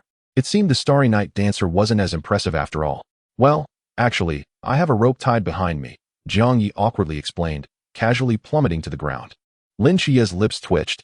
I considered you a buddy, and you're pulling this on me? You truly deserve to die. She rolled her eyes and activated the Starry Night Dancer, descending from the rooftop, leaving layers of purple light in her wake. In the amplified darkness, her speed matched that of free fall, and in a flash of purple light, Lin Qiye reached the ground to catch the descending Jiang Ye. In that moment, their gazes locked, and with no one around, the atmosphere shifted uncomfortably. What are you doing? Jiang Ye crossed his arms. Lin Qiye's face flushed with embarrassment. She loosened her grip and scratched her head, saying, I got a bit too excited. Smack. Jiang Ye plopped onto the ground, utterly speechless. He stood up, dusted himself off. As for injuries, he was a supreme god. What harm could befall him? Jiang Ye. Jiang Ye quickly raised his hand to halt her, stating, from now on, let us keep a certain distance. You can't be so hungry that you don't spare even your childhood friends. Lin Qiye. The two resumed their journey home, during which Jiang Ye recounted the matter of the Forbidden Domain, unable to withstand Lin Qiye's incessant inquiries. So what is your Forbidden Domain? Lin Qiye asked. Blade Domain. What abilities does it possess? Within the Blade Domain, I am invincible. Jiang Ye replied nonchalantly. Lin Qiye's eyes widened in surprise, murmuring, so powerful. Jiang Ye chuckled, remarking, yours is not lacking either. It's still the Divine Domain. Divine Domain? Lin Qiye questioned, which is stronger, the Divine Domain or the Forbidden Domain? Jiang Ye's lips twitched. He hesitated, stating, the Divine Domain, perhaps. Oh, Lin Qiye's tone was rather subdued. The two returned to their respective homes. Upon entering, Lin Qiye was greeted by Xiao Heilai, who came to lick his feet. He smiled, bending down to pet the little creature's head as he made his way to his room. Brother, where have you been? At that moment, Yang Jin emerged from his room, inquiring, just met a friend. Go to sleep soon, Lin Qiye replied, opening the door to enter. Yang Jin furrowed his brow. glancing at the little creature lying on the floor. You felt it too? That person who awakened the forbidden domain earlier was quite peculiar. Under the night sky, along a winding road, a large truck's driver was biting a cigarette while on the phone. The essence of the deity that appeared in Songnan City 9 years ago has resurfaced. You have 2 tasks in Songnan. The truck driver, Jiang Ye, was also the 20th seat of the believers. He exhaled a cloud of white smoke, saying, "What are they? First, find the agent of the Archangel Michael and bring him back to the ancient God Church. Second, investigate the divine essence that appeared in Songnan 9 years ago and establish contact with this deity before the Great Xia does. This is crucial." Jiang Ye crushed the cigarette, but, replying that he understood before hanging up. Ding dong. His phone received a message from the Songnan Night Watchman Squad. Chenmai, Sea Realm. Jiang Ye fell into contemplation. With only the river realm cultivation, it seemed he would need to employ some means. He glanced back at the cargo in the truck, a smile creeping onto his lips. The next day, as the sun set, Jiang Ye, with his hands in his pockets and a shoulder bag slung across him, walked home, accompanied by Lin Qiye. Today marked the scene where Zhao Conqing and Lin Qiye would meet. Jiang Ye had no intention of avoiding the past. He aimed to catch a big fish. Rather than making small adjustments to the plot, it would be better to ensure Zhao Conqing survived. This would likely yield more than just a few thousand modification points, potentially even tens of thousands. He was one step closer to finding the Archangel Michael on the moon. Halt. Suddenly, Lin Qiye's hand was grabbed by a large hand. Lin Qiye turned, startled, to see an uncle dressed in a trench coat with a hint of stubble on his chin. It was the uncle who had killed the ghost-faced man that night. "You brat, I finally found you," Zhao Conqing exhaled. "Looking for me?" Lin Qiye furrowed his brow, saying, "Uncle, I want to be joining you. Don't be hasty. Let us find a place to talk." Zhao Conqing insisted, "You probably want to know what has been happening to you, right?" Lin Qiye was taken aback. Indeed. Since last night, he had developed a keen interest in the divine domain and forbidden domain. "Oh, by the way, Jiang Ye." He hurriedly turned around, only to find Jiang Ye had vanished without a trace. "Where did he go?" "Hey kid, I'm asking you a question." Zhao Conqing suddenly blocked his path. Lin Qiye shifted his head, still unable to spot Jiang Ye's figure. Zhao Conqing, puzzled, asked, "What are you looking for? Did you see a person with a black bandage over his eyes?" Zhao Conqing was at a loss for words. "Are you referring to yourself?" "No. He is my childhood friend. He is also blindfolded like me," Lin Qiye explained. Zhao Conqing was taken aback, processing the information. "Blind like you? Also with a black bandage over his eyes." He immediately turned his head, but aside from the classmates returning home from school, there was no one with a black belt in sight. Yet this boy claimed he was a childhood friend. Could it be that he was the one who killed the ghost-faced men in the old city that night? Zhao Conqing's heart raced, and he quickly asked, "Did you pass by the old city on the street 2 nights ago?" Lin Qiye shook his head. "I used to walk that way home often. But 2 nights ago my childhood friend rode an electric scooter to take me back. We didn't go anywhere else." "No." Zhao Conqing inhaled sharply. Could Lin Qiye's childhood friend also be a divine agent, capable of swiftly vanquishing 7 ghost-faced men? "Wait a moment, that's not right. You said he is blind." Lin Qiye nodded. Zhao Conqing pouted, displaying an innocent expression. "How in the world does a blind man ride an electric scooter?" "Tell me," Lin Qiye explained. "He has a perception domain and mentioned that his restricted area is called the blade domain. It allows him to sense everything within a 20-meter radius. Just like I used to." Restricted area. Zhao Conqing was taken aback. Blade domain, associated with blades. Could it truly be he who killed the ghost-faced men? Chapter 8. The howling celestial dog blocks the path. Zhao Conqing fell silent for a moment. What sort of restricted area is the blade domain? It sounds like some kind of domain. He looked up at Lin Qiye and inquired, "Did he mention any characteristics of the blade domain?" Lin Qiye pondered for a moment and replied, "Within the blade domain, he is invincible." Zhao Conqing's lips twitched. Domain-type restricted areas either enhance oneself or weaken the enemy, or possess other unique traits. The name Blade Domain immediately suggested a highly aggressive restricted area, and coupled with the 7 dead ghost-faced men, Zhao Conqing was increasingly convinced that the Blade Domain was a perilously offensive restricted area. However, the notion of being invincible within the Blade Domain was utterly absurd. Every restricted area has its strengths and weaknesses, and there has never been an all-encompassing invincible restricted area in the entire Great Xia. Zhao Conqing stroked his chin, glancing back, beginning to suspect that Lin Qiye was deliberately misleading him. Realizing that enlisting a divine agent into the Night Watchers was his primary task, he quickly shook his head. Grasping Lin Qiye's wrist again, he said, "We'll handle matters regarding your childhood friend later. Let us find a place to talk." With that, Zhao Conqing flicked his hair, striking a pose he believed to be quite charming. Lin Qiye's face stiffened, feeling that this uncle was somewhat greasy. Ultimately driven by curiosity, he followed Zhao Kongqing, eager to understand the happenings surrounding him. Yet, when Lin Qiye caught sight of the hotel's glaringly provocative videos, he shuddered and instinctively tightened his legs. The following night, a burly man stepped out of a low house in the old city, removing his apron and casting a complex glance at Lin Qiye. Lin Qiye apologized, "I'm sorry. I just want to protect my little home. I will sign the confidentiality agreement." Zhao Kongqing smiled, placing a hand on Lin Qiye's shoulder. Gazing at the small tile-roofed house, he remarked, "Kid, I hope you protect it well." Lin Qiye nodded. "I will, and I wish you great achievements, General Zhao." Zhao Kongqing smiled and nodded, his eyes misty. "Go home, kid." Lin Qiye stared at Zhao Kongqing, hesitating for a moment before turning back into the low house. Zhao Kongqing stood in place for a long while until he heard Wu Xiangnan's voice through the earpiece. "Old Zhao, the ghost-faced king has appeared, not far from your location. I've sent you the coordinates. It's not something you can handle. Use the boundless empty domain to trap it. Honging is already on her way to you. Furthermore, this time it's a bit strange. The captain and I have discovered a mysterious presence that seems intent on entangling us. Be cautious in your actions." Zhao Kongqing's expression changed, glancing at the coordinates sent to him, his brow furrowing. He looked once more at Lin Qiye's little home.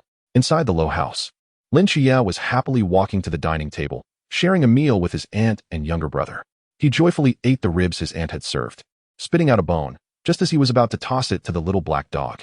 But looking down, he found that the little black dog was surprisingly absent. Usually, during meals, the little black dog was the most eager. Lin Qiye was puzzled. Where had the little black dog gone? As night fell, the air in the old city became humid, and thunder rumbled in the distance. Jiang Ye stepped into a small puddle, causing the water to bloom like flowers. He looked up at the sky, extending his right hand as a raindrop landed in his palm. Heavy rain was approaching. Jiang Ye withdrew his hand, facing the direction of Lin Qiye's home, his perception instantly enveloping the entire old city. Upon releasing his perception, he noticed a small black dog sprinting towards him at incredible speed. The howling celestial dog? Jiang Ye pondered, sensing that Yang Jian had already detected him. However, it was of no concern. He stepped forward, ripples forming beneath his feet, and his form vanished from the spot. At the very moment he departed, the sky darkened with rolling thunderclouds, and raindrops began to patter against the ground. Occasional flashes of lightning illuminated the dim corners of the old city. Amidst the torrential downpour, a shadow, moving with blinding speed, suddenly halted. It was a small black dog, no larger than a palm, panting and lifting its nose to sniff the air. Damn it, how did the scent suddenly vanish? This kid is indeed suspicious. The little black dog sniffed again, searching for the presence. Behind you. A voice entered the little black dog's ears, causing its rear to quiver as it sprang into action, spinning around midair. There stood a youth in a black raincoat, his eyes covered with a black bandage, amidst the downpour, curiously untouched by the rain. The little black dog's eyes narrowed as it landed, retreating several steps while cautiously asking, "You are the deity from 9 years ago. Under which heavenly sovereign do you serve?" "Me?" Jiang Ye contemplated. "Well, I've improved on my own. I don't know under which heavenly sovereign I might be counted." The little black dog scoffed. "I can't believe you. You're quite the rogue." Its eyes darted, realizing that being able to appear silently behind the dog master implied a strength superior to its own, given that its master's powers were not fully restored. Should this individual choose to act, the divine essence would surely collapse. This person before it was not to be underestimated. However, that didn't mean it could be looked down upon. It had to exhibit the might of the howling celestial dog. The little black dog's eyes firmed. Its petite body began to swell, bones cracking audibly, in an instant transforming from the size of a palm to the height of an adult. "Go back." Suddenly, Jiang Ye spoke softly, an invisible pressure weighing heavily upon the little black dog. Its eyes widened as its body uncontrollably shrank, reverting to the diminutive form of the little black dog.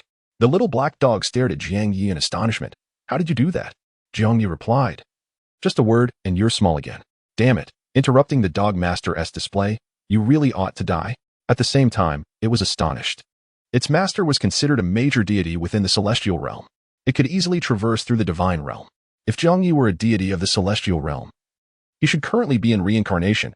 His strength could not have restored so swiftly. Could it be that he had reached a subdivine realm? The little black dog's expression instantly turned serious. Boom. Suddenly, a thunderclap echoed from the horizon, and Jiang Ye looked up, frowning at the approaching storm. In the realm of perception, a figure from the Chuan borders was drawing near to the boundless void, yet it was not the ghost-faced king. A twist in the narrative? How intriguing. He smiled slightly, for the more the plot deviated, the greater the enhancement value he would ultimately acquire. He glanced down at the wary little black lizard and gently spoke. You should return. I am not your enemy. The little black lizard pondered for a moment and asked, Who is your enemy? Enemy? Jiang Ye looked up at the darkened sky, sensing the silvery moon through the clouds. Yet, everything appeared gray. He yearned to infuse his world with color again, to see his mother adorned in beautiful garments, vibrant hues accentuating her beauty. My enemy is in the heavens. With that, Jiang Ye vanished from sight.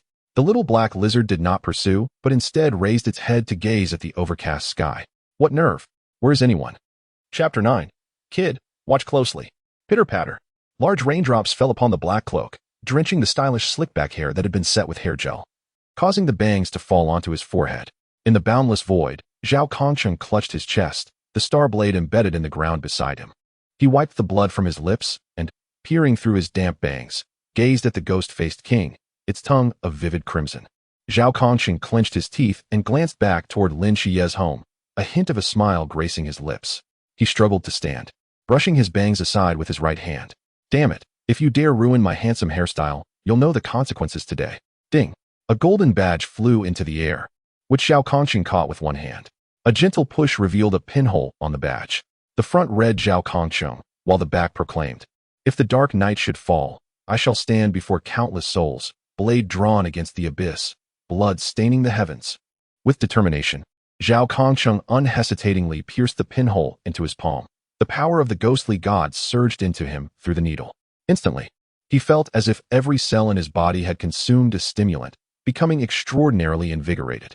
The flow of blood quickened, and warmth began to radiate throughout him. Ding! The long blade in his hand emitted a series of resonant clangs, as if equally exhilarated. Suddenly, a silvery moonlight enveloped his arm, cascading down to cover the star blade. The ghost-faced king, licking the blood from around its mouth, let out a ferocious roar and charged forward. Zhao Kongcheng's cold eyes widened, his arm muscles tensed. As the blade sang, a crescent-shaped silver blade aura shot forth, skimming the ground. The ghost-faced king, caught off guard, crossed its claws before its chest. Clang! The sharp sound of metal colliding echoed, and the ghost-faced king was sent sprawling backward, landing 10 meters away. Its eyes reflected shock as it regarded the injury on its arm, daring not to advance further. Sequence 083, Oblivion Flash Moon. Ha ha ha. I knew it. Zhao Kongcheng, am indeed a genius. He looked down at the blade in his hand, his heart racing with excitement, momentarily forgetting the side effects of the ghostly god. What are you doing? A familiar voice interrupted Zhao Kongcheng's elation, and he turned to see Lin Qiye, whose eyes gleamed with golden light, entering. How did you get in here? Just gave you a glare and walked in. Zhao Kongcheng sighed, turning once more to face the ghost-faced king. I can help you. No need. Just stand by. Zhao Kongcheng waved his long blade, the silvery glow swirling around its body. Kid, watch this strike. Lin Qiye raised his gaze slightly. Why? This strike will be magnificent. In Lin Qiye's view, Zhao Kongcheng unleashed a crescent-shaped blade aura, faster than a bullet. Swoosh! The crescent blade aura nearly instantaneously swept past the ghost-faced king's head, the sound of flesh parting resonating amid the downpour. Thud! The ghost-faced king's head rolled onto the ground. Lin Qiye's eyes widened. Kid, was it magnificent? Magnificent, but a tad weaker than my hairstyle. Damn you. Suddenly, Zhao Kongcheng spat out a mouthful of blood, collapsing weakly to the ground. Lin Qiye's body jolted, rushing to support Zhao Kongcheng. What happened to you? It's nothing. It's nice to have a thrill before dying. Zhao Kongcheng's trembling hand reached for an extinguished cigarette, but it fell limply before he could grasp it. Lin Qiye's eyes widened in shock, staring blankly at Zhao Kongcheng as the rain poured down on him. Not far away, Jiang Ye maintained his composure, a blue-white glow emanating from his palm as he reached for the fading soul of Zhao Kongcheng. Return to the soul. Just as he was about to grasp Zhao Kongcheng's spirit, a force from another direction thwarted him. Jiang Ye turned toward the low building, where Yang Jin had also glanced over. A mere minor deity dares to compete with the supreme for possession. How foolish. Jiang Ye risked pouring more divine power into the attempt, and in an instant, Zhao Kongcheng's soul was captured within his palm. With a flick of his raincoat, he vanished into the shadows. Puff! Inside the room, Yang Jin coughed up blood, his eyes filled with cold fury. Who is he? What is his purpose in approaching my brother? Yang Jin's expression turned grave. From their earlier confrontation, it was evident that the other possessed divine strength. Currently, his own power was not fully restored, rendering him no match. Yang Jin rose from the bed, gazing out the window with a furrowed brow. Since when did the heavenly realm boast such a deity? Click. Woof, woof, woof. At that moment, the door swung open, and the little black lizard scurried in. What is his purpose? Yang Ye inquired. The little black lizard spoke. He said we are not his enemies. His enemy is in the heavens. Yang Ye peered out the window at the heavily clouded sky. In the heavens? As the rain-soaked ground flowed with water, Jiang Ye, shedding his raincoat, approached Lin Qiye. Looking up, he saw that the ghost-faced king had been slain by Lin Qiye. Now, he knelt before Zhao Kongsheng, his face indistinguishable between tears and rainwater. Jiang Ye stepped closer to Lin Qiye, bowing his head to sense Zhao Kongsheng's still form on the ground. The battered visage and exhausted body bore testament to General Zhao's legendary life. In his previous life, while reading tales of slaying gods, he had been moved to tears at Zhao Kongsheng's story. Now, having traversed into this world, whether out of regret or to gain system enhancement values, he was driven to save Zhao Kongsheng. Jiang Ye gathered blue-white divine power in his palm, channeling it into Zhao Kongsheng's form, seamlessly flowing into him. Rest well, General Zhao. He placed a hand on Lin Qiye's shoulder. Lin Qiye extended his arms, lifting Zhao Kongsheng's body, gazing down at his pale face, his heart heavy. I, Lin Qiye. Bid farewell to General Zhao Kongsheng. Victory. Nearby, Hong Ying, Si Xiaonan, and Lang Xian, who had just arrived, froze momentarily before hastening toward them. Jiang Ye silently stood behind, turning to face an alleyway in the old district. The sound of rain drumming against the earth filled his ears, accompanied by the cries of Team 136. Death? He felt a sense of acceptance toward death. Nearly a decade ago, he had come close to it himself. In the miraculous events of Cangnan, how many families' regrets were alleviated? Yet, Jiang Ye chose not to dwell on such thoughts. He sought strength, aspiring to ascend to the pinnacle of the moon and reclaim the vibrancy of his world. As he traced the black bandage around his eyes, his thoughts wandered. Suddenly, applause echoed. Such profound camaraderie nearly brought him to tears. At that moment, a figure emerged from the alley before him, hands clapping together. The trio, lost in sorrow, quickly lifted their heads to gaze at the man draped in a black robe, their expressions shifting to shock. The ancient god church. Ah, it is I, Jiang Feng, the 20th seat of the believers, proclaimed the man in black. As his voice rang out, the rain falling around them seemed to pause, suspended midair. Is this the forbidden realm that controls water? Jiang Ye sensed the rain within a 500-meter radius halting entirely, droplets clustering together, their surfaces becoming unnaturally solid.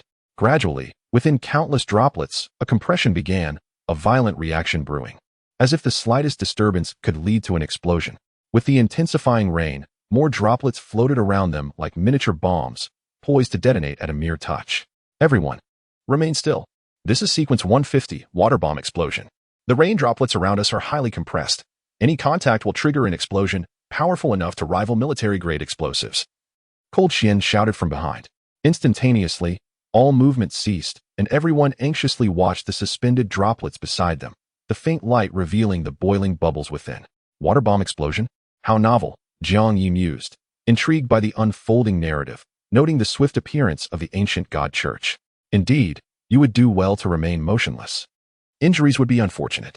With 3 at the pond realm and 2 at the lantern realm, there were no more than ants to him. Divine agent? You should obediently return with me to the ancient god church, Jiang Feng sneered, advancing as the suspended droplets posed no threat to him. Si Xiaonan furrowed her brows, glancing at Hong Ying. Sister Hong Ying, evaporate those droplets. Hong Ying, puzzled, tilted her head. Suddenly her eyes brightened. Cold Xian understood as well, nodding at Hong Ying. In an instant, flames erupted from Hong Ying's firearm, the nearby droplets evaporating before they could explode. A smile crept across her lips as her mental energy surged, the gun spinning gracefully between her hands, the brilliant flames enveloping all suspended droplets. As the flames met the droplets, they vaporized instantaneously, unable to explode. Well done. You have some wit. Otherwise, this would be rather dull, Jiang Feng observed, halting his steps, betraying no sign of panic. Cold Xian frowned. Chuan realm. Xiaonan. Take Lin Qiye and old Zhao and leave. The divine agent must not fall into the hands of the ancient god church. Find the captain. He drew a pistol, firing twice, the bullets hurtling towards Jiang Feng. Hong Ying, leveraging her firearm, leapt gracefully into the air, executing a beautiful front flip, seizing the weapon and striking down towards Jiang Feng. Jiang Ye raised his hand, poised to unleash his domain and eliminate the believer, yet a delicate hand grasped his arm. He turned to Si Xiaonan, who anxiously urged, quick, follow me. No need, he replied, as Si Xiaonan firmly pulled him to Lin Qiye's side. You two take old Zhao and flee. We will hold them off. With that, Si Xiaonan, clad in a black cloak, dashed towards Jiang Feng. Jiang Ye, feeling underestimated, faced Lin Qiye. I seem to have been misjudged. Lin Qiye, skeptical, questioned, you can take on a Chuan realm? He recalled Zhao Kongqing's explanations of the Night Watchman realms. Realizing Jiang Ye was merely at the Lantern realm, 2 realms below Chuan.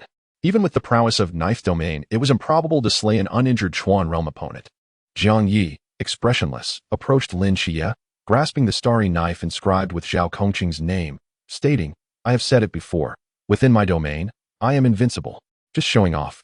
Huh, Lin Qiye retorted.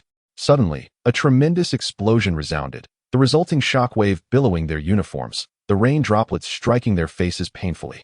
A fiery red, long gun flew forth. Embedding itself in the ground near Jiang Ye, the flames gradually extinguished by the rain. Hong Ying, Si Xiaonan, and Cold Qian were hurled back. Their faces marked with crimson scratches, blood trickling from their lips due to the explosive backlash. Hong Ying coughed up blood, her voice weak. Captain, we request support. Hold on. You must endure. We will be there shortly, crackled Chun Mai's urgent voice through the earpiece, accompanied by the sound of rushing wind.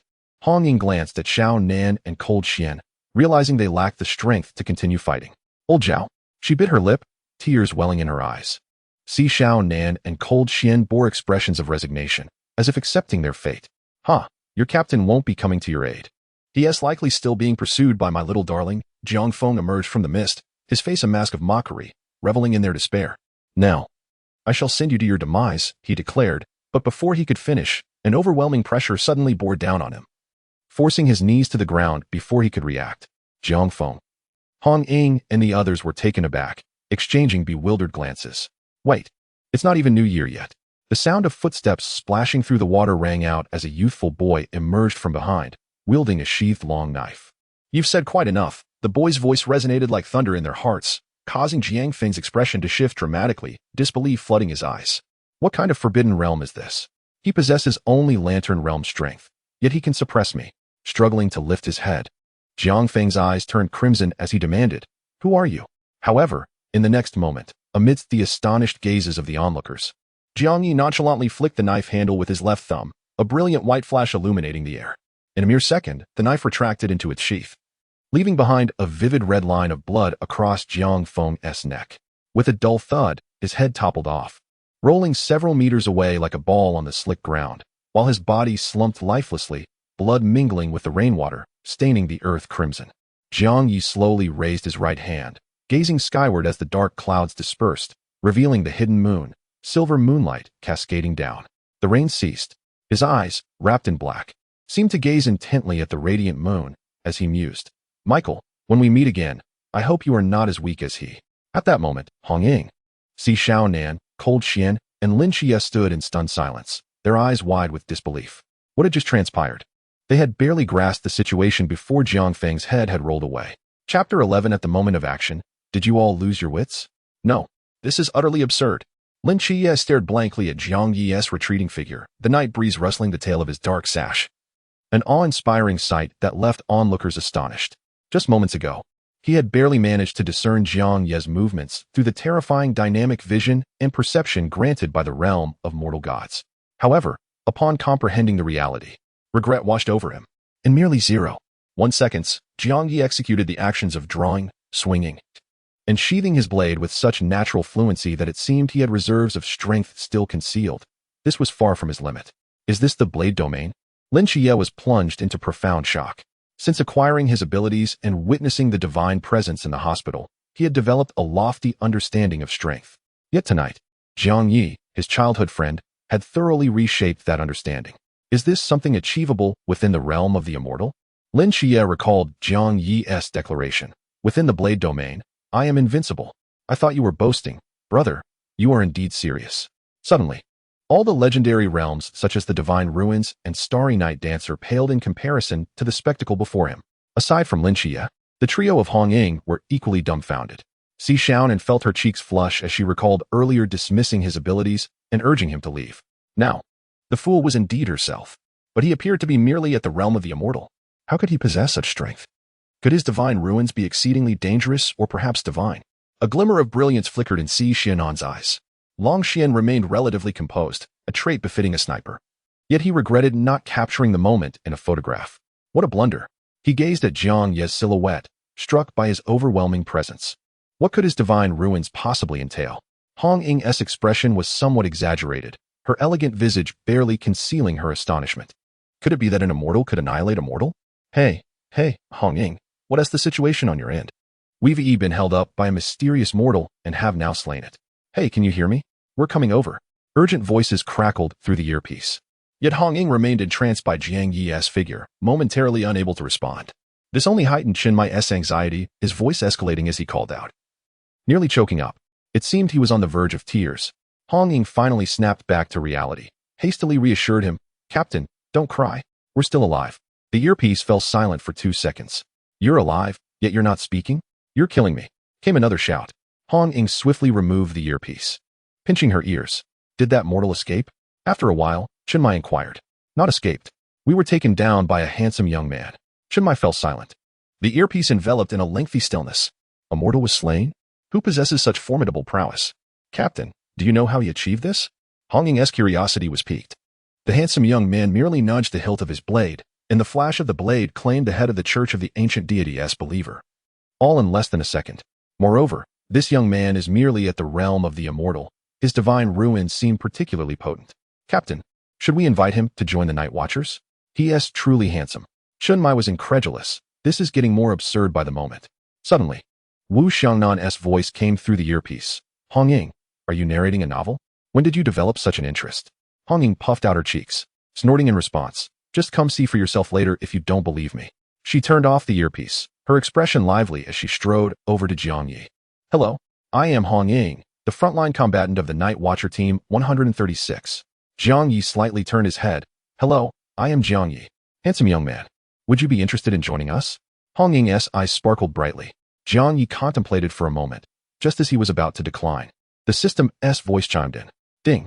You have altered the course of the original plot, making it more convoluted and saving Zhao Kongqing from death, which significantly impacts the original narrative.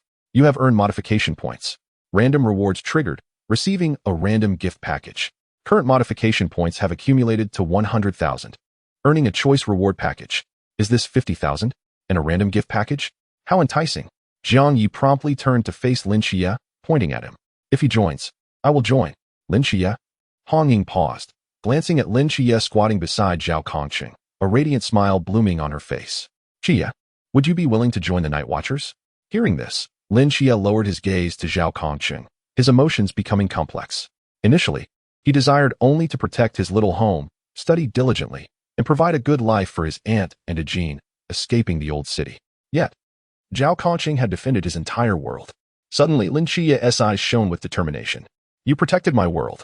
I shall guard yours for a decade. On the moon's summit, a blanket of silver stretched beneath. A six-winged angel, resplendent in gold, stood aloft, gazing at a distant planet 4,000s of a light year away. His brow furrowed. Lin Qiye's displayed prowess was commendable. However, Michael, with his golden eyes, fixated intently on the blind youth gazing at the moon in the old city. It is he. He has awakened the divine ruins. With his physique, he should not have been able to awaken them. A flicker of surprise crossed the seraph's eyes. Knowing well the intention behind Jiang Ye's lunar gaze. He seeks vengeance against me? Mortal, you truly amuse me. Just because you have awakened a formidable divine ruins. Do you presume to slay a deity? Arrogance. Michael unfurled his 6 wings, turning his back to earth, his countenance filled with disdain for Jiang Ye's actions. In a year, you will disappear like Songnan. Enjoy the fleeting moments left to you. In my eyes, I overlooked you 9 years ago, and I still do not regard you now. A mortal's body attempting to slay a god, self-destruction. Michael shook his head, foreseeing a connection between himself and the youth. However, he believed that the moment Songnan vanished, all would settle into dust, fading into nothingness. He collected his thoughts, seated on a bench. Lost in contemplation, not about Lin Qiye or Jiang Ye, but rather, just moments ago, while observing Earth, he had sensed a familiar divine energy. It was the aura of the deity that had appeared 9 years prior. Strangely, the divine energy flickered past, and when he sought to pursue it, it had been entirely erased, cleansed thoroughly. Even he, as a near-invincible supreme deity, could not detect a trace. Michael could not fathom which deity possessed strength that surpassed his own. Was this deity friend or foe? Did they pose a threat to humanity? Michael pondered in confusion, a sense of unease creeping in, feeling an inexplicable connection to this deity yet unable to discern it clearly. Who could this being possibly be? Chapter 12 I am invincible. You may do as you please. In the fasting chamber, a circular prison fortified by heavy iron walls held a carriage exuding the essence of cultured scholars. Nestled in a corner, within the carriage, a scholarly gentleman stroking his white beard, savoring tea, expressed his astonishment. Tsongnan? With only a year remaining until the Seraph's divine power dissipates, why the urgency? Opposite him sat a formidable man clad in the uniform of the Great Xia army, who, after sipping from his teacup, replied, "Do you recall the events 9 years ago concerning Tsongnan, who was suspected of being a deity of Great Xia?" Chun, the scholar, paused in his tea drinking, lowering his gaze in contemplation before speaking. Has he appeared again? Yi Fan nodded, placing his cup down, her eyes filled with concern. In the days following Lin Qiye's awakening, the aura of that deity manifested in Tsongnan on 2 occasions. Suddenly, Chen's expression turned grave. He slammed his palm on the tea table, causing the tea to spill from the cup. Are you saying that the target of that deity is Lin Qiye? Yi Fan pondered for a moment before shaking her head. It is not yet certain, but we must clarify this deity's intentions. The implications of the Tsongnan situation are immense, and we cannot allow this variable to emerge. Moreover, according to Lu Wuwei's reconnaissance, the deity in Tsongnan may be beyond our capacity to confront. Chen felt a jolt of alarm. If that deity's aim is Shiva's grievance, then I shall set off for Tsongnan immediately. Yi Fan replied affirmatively, cautioning, this time, do not engage. Merely investigate and observe if Lin Qiye has been affected. Should you encounter that deity, report immediately. Do not attempt to confront. Yi Fan's expression was stern. Chen nodded, both aware that a deity capable of evading Lu Wuwei's pursuit was far from ordinary, possibly even rivaling the Archangel Michael. Go. The carriage ascended slowly into the night sky, scattering glimmers of white light as it headed towards the enigmatic city. Yi Fan stood rooted in place, watching the carriage vanish from sight, murmuring, is that deity friend or foe? In the ancient god church, beneath a dark crimson sky, a mysterious and eerie cathedral loomed like a fortress. At the end of a long staircase, a figure seated on a throne slowly opened his eyes. A chilling aura erupted from his gaze, causing the followers standing in the hall to shiver. Dead? What utter incompetence! Upon speaking, he unleashed a wave of terrifying energy, prompting the faithful below to kneel in terror. His eyes narrowed.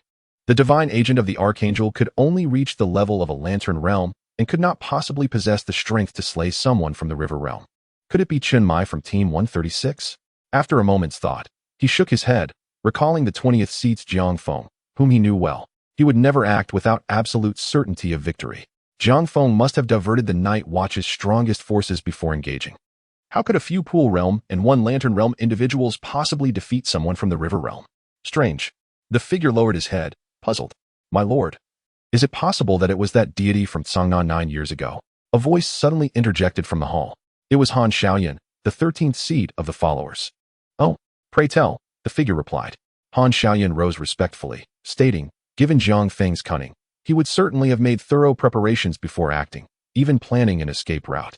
The Night Watch team in Tsongnan has only 1 Sea Realm member.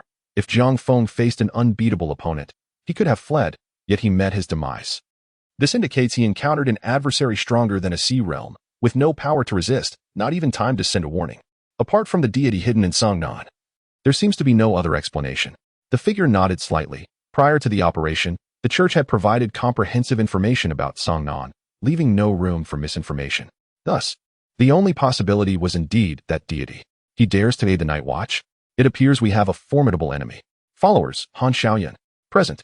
Han Xiaoyan knelt, placing his right hand on his chest. The figure commanded in a deep voice, proceed to Tsongnan and observe discreetly. Do not act impulsively. Report immediately upon discovering the presence of that deity. Han Xiaoyun's eyes shimmered with a different hue as he bowed. Understood, my lord. In Tsongnan, at the Peace Affairs office. The night was as dark as ink. After bidding farewell to his aunt, Lin Qiye entered the office with Jiang Ye. Chen Mai and Wu Xiangnan sat on the sofa, exchanging glances. Hong Ying glanced meaningfully at Jiang Ye, who was wrapped in a black belt. The other 3 maintained silence, and the atmosphere grew subtly tense. Wu Xiangnan's gaze shifted between Lin Qiye and Jiang Ye before he spoke first. Old Zhao killed the Ghost-Faced King? You killed a River Realm follower of the ancient god church? He pointed at Jiang Ye. Both Lin Qiye and Jiang Ye nodded nonchalantly. Wu Xiangnan rested his chin in his hand, deep in thought. This isn't some fictional tale, is it? A lantern realm defeating a river realm? Wu Xiangnan, do you still doubt it?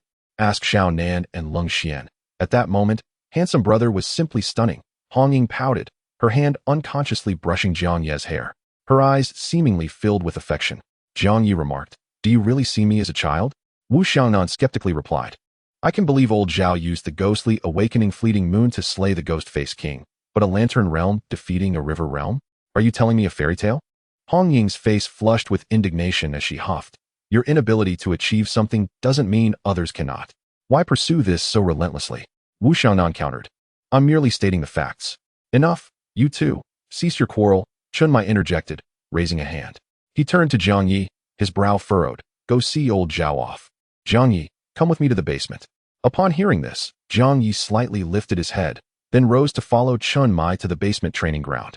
Chunmai selected 2 wooden swords from the rack, tossing one to Jiang Ye.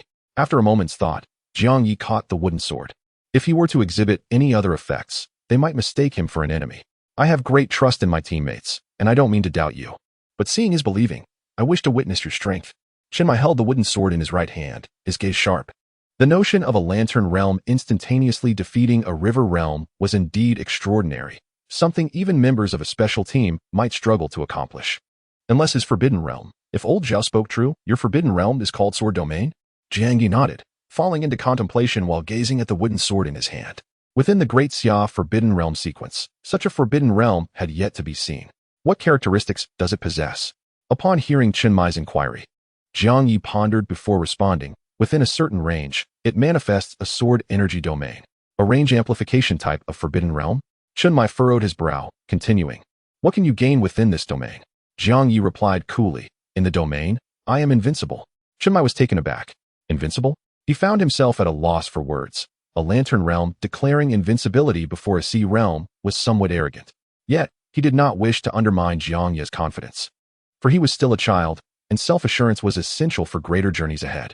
However, such boldness might prove to be a challenge in the future. Perhaps he ought to assist him. Chunmai twirled the wooden sword in his hand, stating earnestly, your forbidden realm relates to swords. Let us have a spar. I am eager to see the forbidden realm that can slay a river realm. You go first. He placed one hand behind his back, holding the wooden sword with his right hand, standing still with closed eyes, awaiting Jiang Ye's attack. However, a minute passed with no movement. He opened his eyes to see Jiang Ye's conflicted and hesitant expression and shook his head slightly.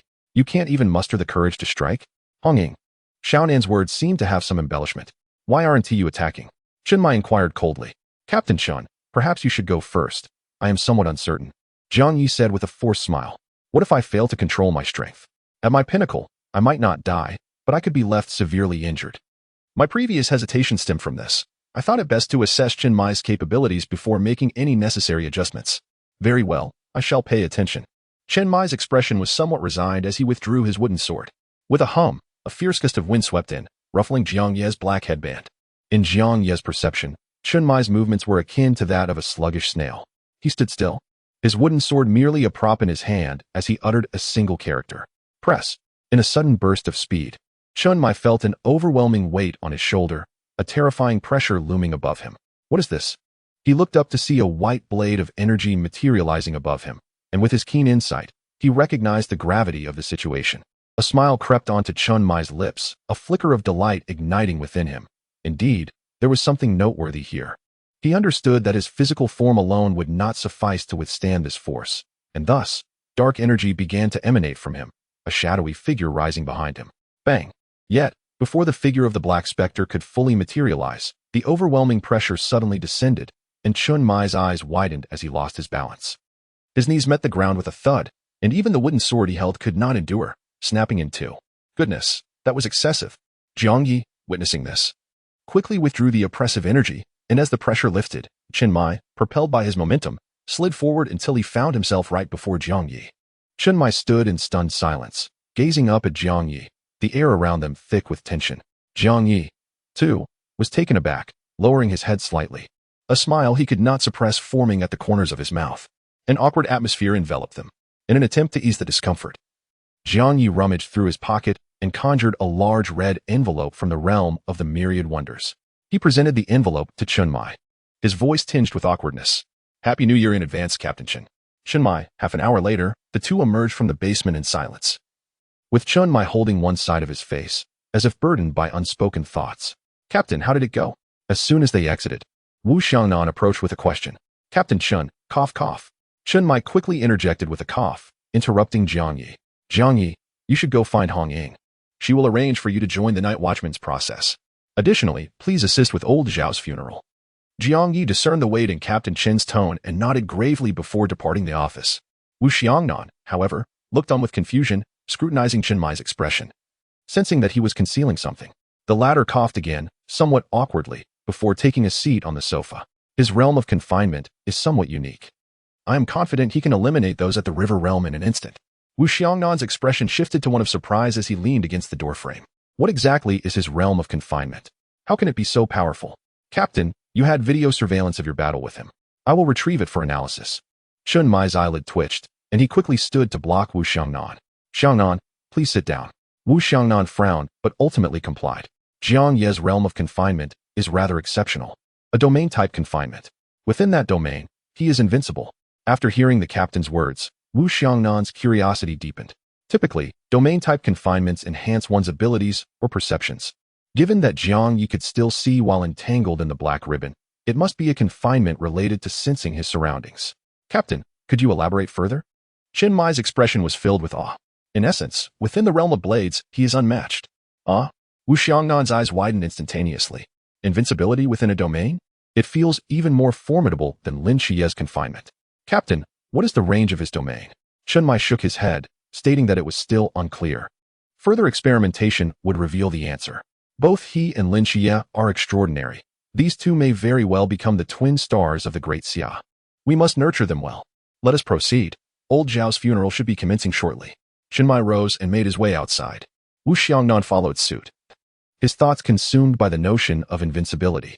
Under the tranquil night sky, amidst the desolate terrain, Hong Ying stood with misty eyes, etching the gravestone of Zhao Kongqing. Behind the gravestone, Zhao Kongqing lay peacefully within his coffin. Jiang Ye stood helplessly to the side, sensing the collective sorrow permeating the air. Would it be inappropriate to assert that Zhao Kongqing was not dead? Such a statement would undoubtedly require elaborate explanations. I suppose I must wait until Zhao Kongqing awakens himself. He shook his head, turning to face Lin Qiye, who was crouched beside the coffin. When Qima placed a comforting hand on his shoulder, hesitating to speak. Lin Qiye seemed oblivious, staring blankly at the rugged figure within the coffin, his fists clenched tightly. A cool, suave uncle continued to replay in his mind. Yet now, he could never again ask, "Am I handsome?" Tears glistened in the corners of Lin Qiye's eyes, cascading onto the dark coffin. Slowly, he raised his hand, yearning to touch Zhao Kongqing's face, but ultimately uttered only one phrase. "You were so handsome, General Zhao. I shall safeguard your world." Qiye, the captain and the others have arrived. The ceremony is about to begin, when Qima gently urged, supporting his arm. Lin Qiye fixed his gaze on Zhao Kongqing as he stood, slowly closing the coffin lid, the image of Zhao Kongqing fading from view. Click. After the lid was closed, Lin Qiye hesitated momentarily before following Wen Qima to the gravestone. At this moment, all members of Team 136 stood tall and resolute before Zhao Kongqing's gravestone, orderly and solemn. Lin Qiye and Wen Qima joined the ranks, and Captain Chen Mai stepped forward, standing at attention before the gravestone. All eyes were fixed upon Zhao Kongqing's grave. Heavy hearts cloaked in an invisible shroud of night. Yet, they were guardians of the night, perpetually facing endless peril. Death was a reality they must confront. Chun Mai gazed intently for a considerable time, his expression a complex tapestry of emotions. He straightened his posture and bellowed, "Team 136, all present. Salute." A synchronized sound of marching echoed as everyone faced the gravestone, performing a standard military salute. Suddenly, a loud noise of the coffin lid flipping open reverberated. Zhao Kongqing pushed the lid aside, rising from his coffin, body erect, head held high, right hand raised to his temple. The onlookers froze in disbelief, their minds momentarily blank. Chapter 14, Random Rewards. "Captain, what happened? Who are we saluting?" Zhao Kongqing observed his teammates' astonished expressions. Confusion etched on his face as he looked down to find himself standing in the coffin, illuminated by glowing wreaths. "What the heck?" Zhao Kongqing exclaimed, propelling himself out of the coffin, then pointing at it with both hands, turning to the captain. "Captain, what is going on? Why am I in a coffin? No, wait. I'm still alive." Suddenly, realization dawned upon him as he checked his body, confirming that the ghostly force had not claimed his life. Moreover, his realm of confinement remained intact. Damn it, I knew it. I, Zhao Kongcheng, am a genius, and I possess a robust fate. The crowd, snap. The ever-watchful Lin Qiye recorded the moment with a smile playing on his lips, shaking his head. Jiang Ye crossed his arms, sensing Zhao Kongcheng's joy akin to that of a child. The elation of resurrection was a sentiment he had once experienced himself. He gazed up at the full moon in the sky, reminiscent of 9 years ago. While others were petrified, Lin Qiye's lips twitched. Feigning death? His fists clenched as he strode towards Zhao Kongcheng. Upon noticing Lin Qiye's approach, Zhao Kongcheng grasped his shoulders and exclaimed, "Kid, wasn't I magnificent when I slayed the Ghost-Face King?" Smack! Lin Qiye's fist struck Zhao Kongcheng's chest, sending him sprawling to the ground, bewildered. Gritting his teeth, Lin Qiye rolled his eyes and muttered, "Indeed, quite magnificent. But no more of that next time." He left the graveyard without looking back, feeling deceived. Yet, Zhao Kongcheng had truly protected his entire world. So be it. In 10 years, he would depart. "Hey, why are you sulking? Aren't you glad I'm alive?" Zhao Kongcheng remarked. Exasperated, he reached into his pocket, searching for a cigarette. "Here." At that moment, Chen Mai solemnly handed him a cigarette. "Old Zhao, how did you survive?" Zhao Kongcheng accepted the cigarette, lit it, and took a deep drag. "I don't know. Just before I was about to die, I felt a force supporting me, and then nothing." Chen Mai's eyes widened. While he was glad old Zhao had survived, a significant problem arose. In the Great Xia, there had never been a case of a night watcher who had survived after using the ghost goddess lore. Old Zhao had become the first. The higher-ups would surely be concerned. Chen Mai adjusted his thoughts and extended a hand to Zhao Kongcheng, smiling. "Welcome back to the team, General Zhao." Zhao Kongcheng was taken aback, their hands clasping as he rose with assistance. "Captain, don't listen to that kid-ass nonsense. It's too soon to call me a general." "You bastard, you made me cry," Hong Ying exclaimed, rushing up to punch Zhao Kongcheng on the shoulder. Zhao Kongcheng scratched his head, feeling a bit embarrassed. Si Xiaonan stood silently beside them, a faint smile gracing her lips. Ding. The host's alteration of the original plot has caused Zhao Kongcheng to resurrect, diminishing Lin Qiye's faith in the Night Watchers. Magic modification points gained. Current magic modification points. Upon reaching 100,000 points, a random reward package will be granted. With approximately 30,000 points remaining, it seemed that tweaking the plot of the Nantua Serpent Demon would suffice to reach the target. Completing 10% of the path to the Celestial Sovereign was within reach. Jiang Ye smiled, sensing their joyous emotions. Meanwhile, Lin Qiye stood with his back to everyone. Lost in thought. "Have you regretted it?" Jiang Ye inquired, but Lin Qiye shook his head, merely feeling discomfort by the sense of betrayal. "What about you? Why did you say I should join you?" Jiang Ye looked up at the moon, absent-mindedly touching the black band around his eyes, remaining silent. Lin Qiye turned his head. "What exactly is wrong with your eyes? If it's the same as looking into a seraph, it should heal." "Seraph?" Jiang Ye chuckled and nodded.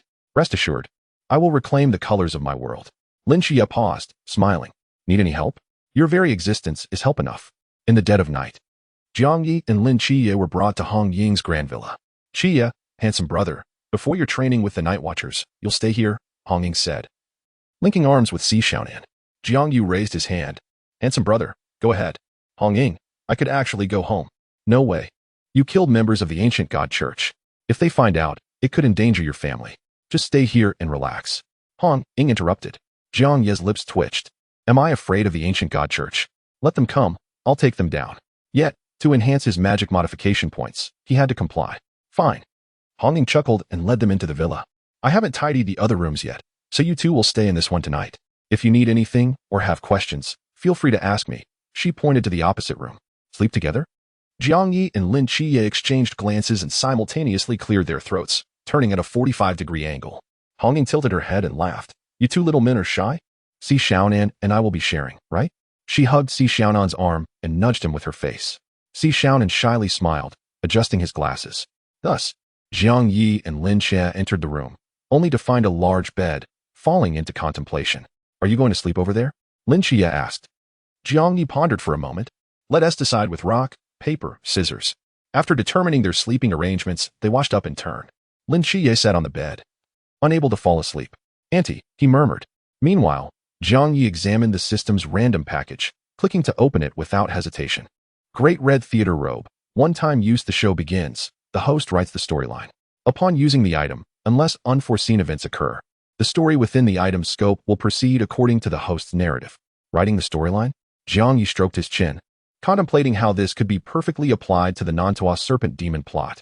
To obtain substantial magic modification points, He needed to get Lin Qiye to join the Night Watchers. Perhaps it would spark a unique outcome. With this item and his previous maneuvers, he wondered how the deductively brilliant Jiang Ye would respond. The thought alone excited him. Jiang Ye. At that moment, Lin Qiye nudged him. Let us go ask Hong Ying for paper and a pen to write a letter home. Your mother must be worried about you. Jiang Ye hesitated, turning his body as the words reminded him that everything from his past was gone. Mom, this world has nurtured me for 17 years, and now it will vanish. Let us go. Jiang Ye rolled out of bed and joined Lin Qiye as they headed to Hong Ying's room. Knock, knock, knock. After a while, the door cracked open, revealing Hong Ying with a spear behind her. The two, possessing keen senses, were well aware. What do you want? Lin Qiye smiled awkwardly. Hong Ying, do you have paper and a pen? Jiang Ye and I want to write a letter to our families. A letter? Hong Ying glanced at the handsome brother. You can't write, can you? Wait a moment. The door closed, followed by rummaging sounds. Click. The door opened again, and Hong Ying handed Lin Qiye a sheet of paper and a pen. Hong Ying, what about mine? Jiang Ye asked, puzzled. Hong Ying opened the door wider. Come in with me. How can you write without seeing? Let's see Xiao and take a look at your eyes. Jiang Ye shook his head. No need. Hong Ying. I can write. Oh, come on. Handsome brother, just stop being difficult. Hong Ying grasped Jiang Ye's right hand and pulled him inside. Bang. The door slammed shut, leaving Lin Qiye outside, his expression frozen as he stared at the paper and pen in his hands. What? Is there a difference in treatment? Chapter 15, a checkup. Handsome brother, sit down quickly. Hong Ying assisted Jiang Ye in sitting on a soft chair, a delightful fragrance wafting through the air. Jiang Ye felt somewhat helpless. It was his first time entering a girl's room, yet it indeed smelled pleasant. See Xiaonan. Help this handsome brother check his eyes and see if they can be restored. Hong Ying called out to see Xiaonan, who was dressed in silk pajamas. The two moved a stool to sit beside him. Although Jiang Ye's world was monochrome, the relaxed attire of the two girls left him feeling somewhat awkward, reminiscent of viewing a colored black and white comic. However, this lack of color was far from enjoyable. He maintained a composed demeanor, acutely aware of Si Xiaonan rummaging through the medicine box. He spoke up, Sister Hong Ying, Sister Xiaonan, my eyes cannot be healed at present. They might frighten you. Hong Ying shook her head, moving behind him to grasp the black ribbon's bow. It's all right. Understanding the specific cause is beneficial. Your self-treatment cannot compare to our collective efforts. With a gentle tug on the tail of the ribbon, it fell to the ground, revealing Jiang Ye's complete visage with his eyes closed. Si Xiaonan, who was facing the medicine box, paused momentarily. His originally handsome face, now fully visible, appeared as if it were the finishing touch of a masterpiece. If only he had a pair of vibrant eyes, he would be nothing short of perfect. Truly, he was a handsome younger brother, remarkably capable and strikingly attractive. Hong Ying cradled her cheeks in admiration of Jiang Ye's features.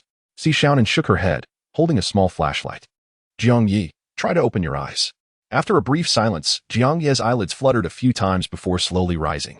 A pair of hollow, pitch-black sockets devoid of eyeballs emerged. The smiles of Hong Ying and Si Xiaonan gradually faded, leaving them stunned in place. Jiang Ye had anticipated this. He closed his eyes again, bent down to retrieve the fallen ribbon, and wrapped it around his eyes once more. Sister Hong Ying, Sister Xiaonan, I will find a way regarding my eyes. I won't disturb your rest any longer. He picked up a pen and paper from the table and exited the room without a moment's hesitation. Hong Ying did not pursue him, her expression somewhat dazed. Sister Hong Ying, his eyes harbor an immense power, formidable enough that they can never be restored, Si Xiaonan spoke solemnly, her expression contemplative. Hong Ying, feeling dejected, sat down. What had her handsome younger brother endured? She pondered who had been the scoundrel that had ruined his eyes. She hoped she would not catch them, for she would ensure he could never be a man again. Akio. On the moon, the seraphim sneezed. Who dares to insult this divine being from behind? He gazed down at earth, his eyes settling on Jiang Ye. Mortals truly hold grudges. It was merciful of me to have destroyed your eyes back then. I hope you tread carefully from now on. You were always ordinary. Your delusions will only lead you into the abyss. The following morning, Chen Mai summoned Wu Xiangnan and old Zhao to the conference room. Captain Ha. What is the matter so early in the morning? Zhao Kongqing yawned and joked. Hey, I practiced the Moonlight of Oblivion yesterday, and it was quite dashing. However, Chen Mai and Wu Xiangnan wore grave expressions, remaining silent. Noticing the tension, Zhao Kongqing sat down and looked at the captain. Old Zhao, you may need to leave Cangnan for a while. Why? Wu Xiangnan handed him a document. The higher-ups of the Watchers are aware of your resurrection using the ghostly spirit catalyst. They want you to go to the capital for an investigation. Zhao Kongqing furrowed his brow, his expression growing complicated. After a while, he seemed to come to terms with it. Is it just a trip to the capital? Nothing to worry about. I'll be back before long. In truth, he understood the implications. The ghostly spirit catalyst inherently carried significant side effects and should only be used in dire circumstances. If a case of resurrection were to occur, it would suggest the possibility of alleviating those side effects. How could the researchers resist such an opportunity? This could lead to further survival for many watchers. He feared he might not return to Cangnan again. Zhao Kongsheng forced a smile, saying, "Captain, please don't inform Hong Ying or the others, including that brat Lin Qiye. Just say I'm on a cool and impressive mission that could make me a general." As he spoke, his voice dwindled, and the rugged face of the elder man displayed his internal struggle. "It's a pity you won't witness my stylish moments as I wield my forbidden domain to slay the mysterious. Nevertheless, there will be another chance." Chen Mai and Wu Xiangnan listened quietly. After a long pause, Chen Mai stood, patting Zhao Kongsheng on the shoulder. "You'll depart tomorrow. Make the most of your farewells today." Zhao Kongsheng chuckled. "All right, Captain. I have time today to train those two newcomers." He lowered his head as he exited the conference room, his silhouette appearing forlorn. Chen Mai sighed. Old Zhao has indeed left. At least he is alive. It's a miracle, Wu Xiangnan remarked. Let us think about those two newcomers. One is a divine agent, and the other an unknown invincible forbidden domain. Cangnan might not remain peaceful for long. Chen Mai nodded. Indeed. The higher-ups of the Watchers have also dispatched a human prodigy to Cangnan for reconnaissance. Wu Xiangnan was taken aback. Is it necessary to call upon a human prodigy? It's not about those two youths. It said that Cangnan conceals a deity who has recently been very active. Wu Xiangnan frowned. A deity? Yes. And I suspect old Zhao's resurrection may be related to this deity, Chen Mai analyzed. Wu Xiangnan pondered. But who could it be? Why would they assist the Watchers? Your forbidden domain is called the Mortal Realm, bestowed by the Seraphim Michael. Besides dynamic perception, what other abilities do you possess? In the basement, when Qima was sketching on the blackboard while inquiring about Lin Qiye shook his head. None. That shouldn't be the case. When Qima mused, stroking his chin. After finding no answers, he turned to Jiang Ye. Is your forbidden domain named Blade Domain? Jiang Ye nodded. As he rummaged through the texts, he appeared to hit a knowledge blind spot. After a while, he posed a question. Jiang Ye, what is the range of your Blade Domain? What range? Jiang Ye turned to Lin Qiye. What is the range of your mortal realm? 20 meters, Lin Qiye replied. Oh, Jiang Ye responded, turning serious. 20 meters. When Qima, Lin Qiye, knock, knock, knock. Be serious, when Qimo rapped on the blackboard. Jiang Ye, feeling helpless, said, If I told you my blade domain could cover several kingdoms, would you believe me? Perhaps when Qima also found it somewhat perplexing. As he quickly gathered the information and announced the end of the class. The two were no longer in high school, yet the atmosphere felt reminiscent of it. With class dismissed, they hurried to the training ground. On the way, Lin Qiye asked Jiang Ye, what is the maximum range of your blade domain? Do you want the truth or a lie? The truth. Several Cangnan cities, I suppose. Lin Qiye, you're quite humorous. At the training ground. Zhao Kongsheng smiled as he saw the two youths approach. All right, today I'm here to properly train you both. Grab your swords. Chapter 16, Performing on the Rooftop. Clang. Two wooden swords spun through the air, landing at their feet. Jiang Ye looked on in confusion at Chen Mai, who stood beside the training ground, covering his mouth as he coughed lightly before announcing, Today, you will be training your sword techniques. Old Zhao's swordplay is on par with mine. You will learn a great deal. Additionally, he glanced at Jiang Ye, whose expression was indifferent and whose face bore a hint of embarrassment. You are prohibited from using your forbidden domain. Jiang Ye. The two picked up the wooden swords, while Lin Qiye frowned at Zhao Kongsheng. Jiang Ye. I'll go first. All right. Jiang Ye stepped back 2 paces, knowing Lin Qiye was about to take his frustration out on Zhao Kongsheng, who appeared pensive as he extinguished the cigarette in his mouth and stood at the center of the training ground, his eyes gleaming with complexity. Come on. A man should fight it out. Lin Qiye stepped forward, his right foot striking the ground as he moved so swiftly that only an afterimage was visible, swinging his sword with a subtle gust of air. Zhao Kongsheng leaned back slightly, effortlessly avoiding the blade while the breeze tousled his hair. Subsequently, he swiftly reversed his grip on the wooden sword, striking Lin Qiye in the abdomen before he could react. Lin Qiye was sent flying 5 meters. Clutching his stomach and coughing, Zhao Kongsheng rested the wooden sword on his shoulder, grinning as he said, I want to show mercy. This is a matter of respecting your lives. He then extended his hand, turning left and right for a moment, ultimately calling out, Jiang Ye, you come? No. Perhaps all of you should come at once. Quite the showman indeed. Jiang Ye, with a resigned nod towards Lin Qiye, who also nodded in agreement, charged forward once more with an irregular gait. Meanwhile, he strolled leisurely towards Zhao Kongsheng. Clang. The wooden swords of Lin Qiye and Zhao Kongqing collided before swiftly separating, each searching for an advantageous position to attack. Just as Lin Qiye prompted Zhao Kongqing to turn, Jiang Ye darted in like a flash of lightning, swinging his blade. There was a hint of strategy, but alas, it was in vain. Zhao Kongqing flipped away, evading Lin Qiye's sword, and swiftly swung his own in an attempt to parry Jiang Ye's strike. Bang! At the moment of impact, Zhao Kongqing felt an immense force travel through his palm, causing the sword's hilt to slip from his grip and fly several meters away. What the heck? Such strength! After being disarmed, Zhao Kongqing stood there, incredulous as he gazed at his slightly trembling right hand. Lin Qiye sheathed his sword, finding nothing peculiar about it. After all, Jiang Ye's ability to swiftly defeat a practitioner of the river realm was no mere coincidence. Suddenly, Lin Qiye felt that the divine ruins didn't seem as formidable as Jiang Ye's forbidden ruins. He sighed. Chen Mai, standing nearby, nodded as if this were all anticipated. All right. Old Zhao, continue to practice with Qiye and resolve any misunderstandings. Jiang Ye, go find Lang Xian to practice shooting. These skills will be essential in your upcoming training sessions, so it's best to get accustomed to them now. Jiang Ye acknowledged, placing his wooden sword on the rack before turning to leave. Zhao Kongqing watched Jiang Ye's retreating figure, stroking his chin in contemplation. Who is this kid? He feels familiar, as if I've seen him somewhere before. He is a childhood friend of Qiye's, having once swiftly defeated a river realm believer of the ancient god church. Old Zhao, you are not at a loss. Chen Mai patted Zhao Kongqing on the shoulder. Swiftly defeated a river realm practitioner? Zhao Kongqing's eyes widened. What is this kid's background? Captain, Chen Mai turned to Lin Qiye, speaking in a low tone. He, like Lin Qiye, has gazed into the eyes of the seraph. However, only Qiye has become the divine agent of the seraph. As for Jiang Ye, he likely acquired the forbidden ruins 9 years ago. Zhao Kongqing instantly felt relieved, while others had awakened their forbidden ruins 9 years prior. He had only done so mere days ago, making comparison futile. And his eyes? Shone and examined them. A force resembling that of the seraph has likely eroded his pupils, and his eyes may be beyond recovery. Chen Mai shook his head. It is preliminarily determined that Jiang Ye may have been unable to withstand the divine power of the seraph. Hearing this, Zhao Kongqing's mood grew somber. Lin Qiye, who had been listening, furrowed his brows, recalling that night on the rooftop. But his memory was interrupted as he gazed into the seraph's eyes. What had transpired afterward?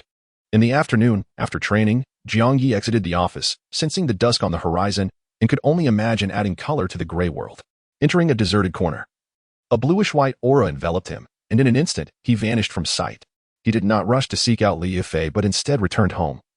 Watching as his divine ruins manifested a doppelganger entering his house, where his mother had prepared a meal, a smile graced his lips. Mom, once I resolve the matter with my eyes, I will return to keep you company. Jiang Ye lingered in the corner, gazing at the warm scene through the window. Soon, his form gradually became ethereal and transparent, and faint blue light dispersed into nothingness. In the labyrinthine alleys of the old district, many students were returning home from the second high school, walking in groups along the path. Jiang Ye's incorporeal form passed through them, step by step entering the campus, unnoticed by the security guard at the entrance. Today, after school, Li Yifei, under the influence of the Nanduo serpent demon, had gone back to retrieve his homework, unwittingly stepping into a mysterious beginning. In the original narrative, Xingyu had outsmarted the ceiling, and with Lin Qiye's innate judgment of the situation, merely relying on the misleading of forbidden items was utterly insufficient. The Nanduo serpent demon needed to cooperate as well. As long as Li Yifei successfully joined the Night Watchers, the storyline would be entirely overturned, and the rewards would be significant. Jiang Ye found himself on the highest rooftop of the school, retrieving a grand red theatrical robe. A forbidden item titled The Show Begins. The usage was straightforward: don the robe and perform a play, crafting the storyline as he sang. Thus, the unfolding narrative would proceed under the influence of the forbidden item, according to Jiang Ye's desires. Without hesitation, he donned the grand red robe. Its exquisite embroidery and trailing sleeves, illuminated by the waning light, imparting an otherworldly allure. Jiang Ye was unfamiliar with performing, pondering what he should sing. Young Shanbua and Zhu Yingtai, the butterfly lovers, dream of the Red Chamber, or the drunken concubine. After much contemplation, he realized he had only frequently heard the drunken concubine in his previous life, but had long forgotten the lyrics. Detected that the host lacks singing proficiency. Presenting the complete opera Farewell, My Concubine. Please commence your performance. Farewell, My Concubine. Jiang Ye paused momentarily, taken aback. Wow, system, you really are generous. Soon, the lyrics, melodies, and even the corresponding actions of farewell, my concubine, appeared in his mind. Let's begin. Jiang Ye twirled in his grand red robe, his long sleeves fluttering as his movements became fluid. Any complex action seemed effortless at that moment.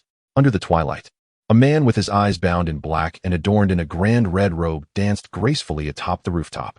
His movements embodied both strength and grace, exuding the essence of the mighty warrior and his devoted partner. Jiang Ye's voice transformed, adopting the operatic tone. With strength that can lift mountains and a spirit that dominates the world, when fate is unkind and the steed does not race. What can be done when the steed does not race? Yuji, what can be done? Yuji, do you have any regrets? He suddenly shifted to a high-pitched female operatic tone. I shall follow the great king, in life and death, without regret. Chapter 17. The Dismay of the Nanduo Serpent Demon. The fiery red twilight was half concealed beneath the horizon, and the sky gradually darkened as the moon rose from another direction. In the tranquil campus, Lin Qiye dashed out of the classroom, his face pale with terror. Confirming that no one was around, he finally sighed in relief. What sort of monster was that? Too terrifying. I must leave this place quickly. Clutching his homework, he cautiously descended the stairs, fearful that a dismembered head might suddenly leap out to devour him. Fortunately, most students had already left, allowing him to reach the playground without incident. Lin Qiye leaned against his knees, breathing heavily. Damn it. Encountering monsters on my way home last time was bad enough, and now this? I need to take a day off tomorrow and pray at the temple. After resting for a moment, just as he was about to rise and exit the school, a melodious and soul-stirring operatic voice halted him in his tracks. Look at the great king sleeping soundly in his tent. Lin Qiye was momentarily stunned, a sense of foreboding rising within him as he turned towards the sound. In the next instant, his pupils constricted, goosebumps erupting all over his body. On the highest rooftop of the school stood a figure clad in a red robe, dancing gracefully, the operatic tone resonating perfectly and richly. Surprisingly, it was quite beautiful. Lin Qiye shook his head, snapping out of his reverie. Oh no. Could this possibly be the legendary ghost performing opera? This is bad, very bad. What has my life become? It feels like walking on thin ice. Run. I need to get out of here. He could no longer afford to hesitate for even a moment. Tales of vengeful spirits singing operas had been recounted to him by his grandmother in his childhood. Whenever a ghost performed, it was said to harbor grievances. Should he unwittingly become a target for revenge, it would spell his doom. Without a second thought, Lin Qiye dashed toward the school gate, not pausing for an instant. Yet, he soon realized something was amiss. Although the gate was merely 200 meters away, he had been running for 3 minutes and had not yet arrived. Something was wrong. Had he encountered a ghostly wall? Could it be that fate had turned against him? Calm down, calm down. Lin Qiye made a concerted effort to quell his rising fear.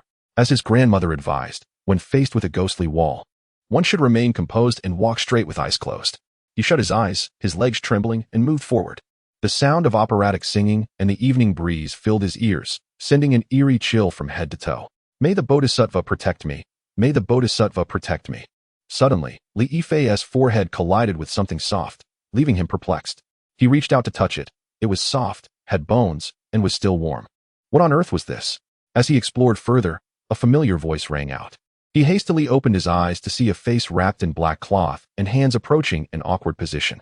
Lin Qiye froze, his motion halted, and the air became thick with tension. Jiang Ye frowned, not retracting his hands. Lin Qiye stammered a few sounds, quickly withdrawing his hands as a blush crept across his cheeks. What are you doing with that expression? Jiang Ye was nearly speechless. He had almost been sullied by this snake demon, and now here was Lin Qiye feigning innocence. Jiang Ye, what are you doing here? No, we must flee. Did you not see the one performing on the rooftop? Lin Qiye turned to point at the rooftop, only to find the figure had vanished. Where did they go? The one who sang was me, Jiang Ye replied calmly. Ah. Upon hearing this, Lin Qiye's heart sank, and he instinctively took several steps back to distance himself. Are you human or ghost? Jiang Ye smiled, revealing the truth of the snake demon. How long do you intend to maintain this charade? Lin Qiye was taken aback, retorting. What snake demon? What nonsense are you spouting? You deny it? Jiang Ye shook his head, his hands clasped behind his back, an invisible blade domain enveloping the entirety of Tsangnan City. With an expressionless demeanor, he stated, I will give you 3 seconds, should you not reveal your true form. All your offspring shall perish. Lin Qiye remained bewildered. Jiang Ye, are you out of your mind? What offspring? Destruction. With that single utterance, Lin Qiye's countenance transformed. His round pupils morphed into slits, black serpentine scales emerged upon his face, and his mouth flicked a serpent's tongue. Stop, she bellowed. In an instant, Jiang Ye had annihilated more than a dozen of her offspring. With a snap of his fingers, the carnage ceased. The snake demon narrowed her slit pupils, fear flickering in her eyes. Just a single word from him could obliterate her progeny from afar. This individual was undoubtedly formidable. After a moment's hesitation, she inquired, "How did you discover my existence?" "You need not know. You wish to join the Night Watch, do you not?" The snake demon froze, astonished by Jiang Ye's knowledge. How could he possibly know? Who on earth was he? These matters had never been disclosed to anyone. Could it be that Jiang Ye possessed some forbidden artifact that allowed him to read minds? "I can assist you," Jiang Ye said coolly. "Huh." The snake demon was taken aback. "Assist me? Why would you do that? How did you come to know all this?" Her fists clenched, ready for battle at a moment's notice. Jiang Ye smiled lightly. "There is no need to be anxious. Simply follow my instructions, and you shall gain entry to the Night Watch." "Why should I trust you?" The snake demon scoffed.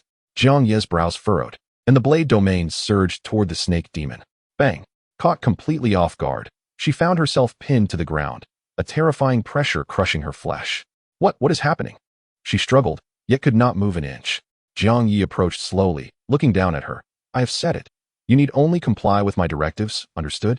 The snake demon was filled with dread. What kind of power did he possess? His mere frown rendered her utterly defenseless. When had Songnan produced such a figure? She was no fool. Agreeing to Jiang Ye was her only option, or she would surely meet her demise. "My lord, what is your command?" Jiang Ye smiled, retracting the pressure and allowing the snake demon to rise. He then pointed at her forehead. A thread of divine power surged into her mind. "Do not harbor any illusions. Should I detect even a hint of rebellion, I will obliterate your consciousness in an instant. Your existence now serves only to obey my commands." At Jiang Ye's words, the snake demon's expression turned grave, her fear of him deepening. What level of power does he possess? Is he at the river realm or the sea realm? The snake demon bowed respectfully. "What commands do you have for me, my lord?" She had no choice but to acquiesce. One who could see through her disguise and wield such might was not someone she could provoke. Jiang Ye nodded in satisfaction. "As per your original plan, execute these tasks." The snake demon listened intently, her expression shifting to one of astonishment. He even knew her plans and perfectly circumvented their flaws.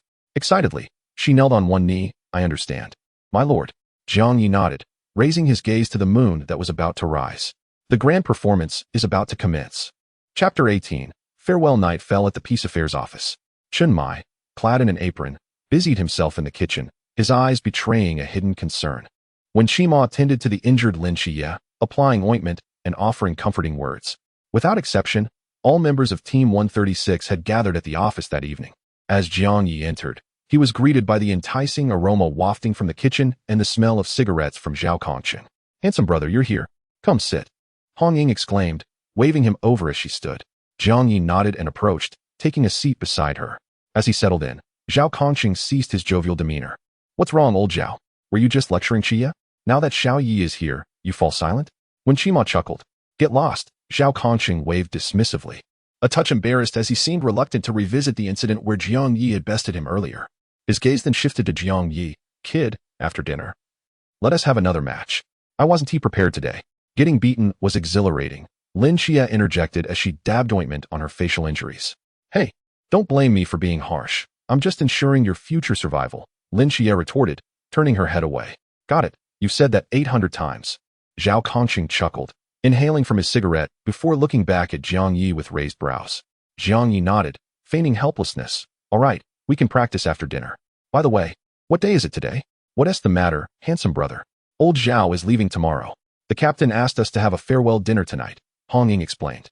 "Zhao Kongqing is leaving." Jiang Ye furrowed his brows. How had the plot reverted? After some contemplation, he deduced that Zhao Kongqing had survived the ghost goddess call and was now being summoned by the Night Watch's higher-ups for cooperation in research. There were no other possibilities, which reminded him of what the system had mentioned. To alter the narrative crafted by Sanjiu, one must rely on their own prowess. After much deliberation, "Sanjiu, you have once again cleverly redirected matters." Jiang Ye appeared somewhat disheartened. He questioned the validity of this rescue. He had once held a deep admiration for the character Zhao Kongqing while indulging in novels. Suddenly, Zhao Kongqing's large hand landed on Jiang Ye's shoulder, and with a grin, he proclaimed, "It's nothing to worry about. I've been assigned a rather unique mission. When I return, I shall surely be a general." As he spoke, he raised an eyebrow, attempting to soothe his own emotions. Indeed, old Zhao would undoubtedly return. "Do not be saddened," handsome brother. Hong Ying smiled at him while cupping her cheeks. Jiang Ye paused for a moment before nodding with a smile. The 136th team truly felt like a family. Come, let's eat, Chen Mai announced as he brought out the final dish and took a seat beside Wu Xiangnan.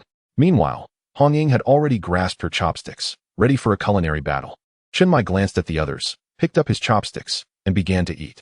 At that moment, Hong Ying and Wen Qima simultaneously grabbed a chicken leg. Their eyes locked, as if lightning flashed between them. Chen Mai took a breath, deftly maneuvered his chopsticks to place the 3 chicken legs onto the bowls of Jiang Ye, Lin Qiye, and Old Zhao. Hong Ying puffed her cheeks and glared at Wen Qima, who shrugged in resignation. Jiang Ye, at a loss for words, picked up a chicken leg, intending to place it in Hong Ying's bowl. No, sister intended to give it to you. Hong Ying interjected with her chopsticks, tilting her head and smiling at herself. All right, let us raise our glasses and bid farewell to Old Zhao, Chen Mai declared, lifting his cup and standing. The others followed suit. May Old Zhao achieve great feats and ascend to the rank of general. With a resounding clash, 8 cups collided together. Zhao Kongqing's eyes glistened with moisture as he downed his full mug of beer and choked out, "Wait for my return." That night marked Jiang Ye's first failure since becoming a deity, one he offered to Zhao Kongqing. The following morning, the 136th team collectively saw Zhao Kongqing off from Songnan. 7 individuals stood at the airport, watching as Old Zhao's plane ascended into the sky, and Hong Ying could no longer contain her tears. In truth, they were not foolish. They understood the reasons behind Old Zhao's reassignment to the capital. Beep, beep, beep. Just then, Chen Mai's phone rang, and he answered. Hello. His brow furrowed suddenly. Are you certain? All right, we will head over immediately. What happened, Captain? Wu Xiangnan inquired. Chen Mai set down his phone, revealing that multiple homicides had occurred in Songnan the previous evening, and the police had found no evidence of the perpetrators. Additionally, this morning, the coroner discovered that all the bodies had transformed into serpentine monstrosities. Upon hearing this, the previously grieving group suddenly grew serious. Without further ado, another mystery had emerged. We must return to the office immediately. Xiangnan, you will liaise with the police to investigate the source of this mystery, Chen Mai instructed. The 7 then boarded the vehicle. Returning to the peace office, Jiang Ye followed silently. Upon arriving at the office entrance, a familiar figure came into view, Lin Qiye. Chen Mai observed the high school student standing at the door. They had met previously when signing a confidentiality agreement. As Lin Qiye approached them, his expression was frantic. Hello. I have something to tell you. Chen Mai frowned. What is it? I saw the monster. Inside the conference room. The group fell silent after Lin Qiye finished his account. Footsteps echoed from the entrance as Wu Xiangnan entered, carrying documents. Captain, all the deceased share a commonality. Their children attend Songnan No. 2 High School. Thus, it can be concluded that Songnan No. 2 High School is the primary scene. Furthermore, Wu Xiangnan presented several identical documents, distributing them among the group. According to the coroner's data, I researched and discovered that this mysterious entity is known as the Nandu snake demon. It is exceedingly adept at disguise, capable of implanting snake seeds within ordinary individuals to propagate its offspring. Lin Qiye found this peculiar and glanced back at Lin Qiye, contemplating. How could the snake demon, so skilled at concealment, reveal itself to Lin Qiye this time? If its offspring were killed, the snake demon should have hidden itself more deeply. Why would it expose its location at such a moment? It was indeed strange. Sensing Lin Qiye's subtle expression, Jiang Ye marveled internally. The protagonist truly possessed a touch of the extraordinary, otherwise, he would not have attained such a status. However, once they infiltrated Songnan No. 2 High School, I would be the one to dictate the course of events. Snap. Chen Mai closed the documents and turned to Lin Qiye, Qiye, Xiaoye, and Lin Qiye. You are students at Songnan No. 2 High School. Investigate the situation at the school and ascertain how many snake demon offspring are present. Hong Ying and Xiaonan. You will head to Lu Xiaoyan's dormitory and the director's office to locate the main entity. The rest will clear out the snake demon offspring outside the school. We will split up. Additionally, Lin Qiye, if you perform well this time, I can offer you an opportunity to join the night watchman. Chen Mai informed him. And Lin Qiye's expression brightened, devoid of any pretense. Now, let us commence our operation. Yes. Chapter 19. The grand performance begins. Amidst the bustling streets, Chen Mai and Wu Xiangnan walked side by side, each bearing a black box. Wu Xiangnan was deep in thought. Chen Mai glanced at him. Do you also find this matter rather peculiar? Wu Xiangnan nodded. The Nandu snake demon is typically cautious. Its offspring being killed should not lead to such exposure. Moreover, there is another point that is even more bizarre. What point? All the deceased snake demon offspring were found at varying distances. Yet their time of death and cause were identical.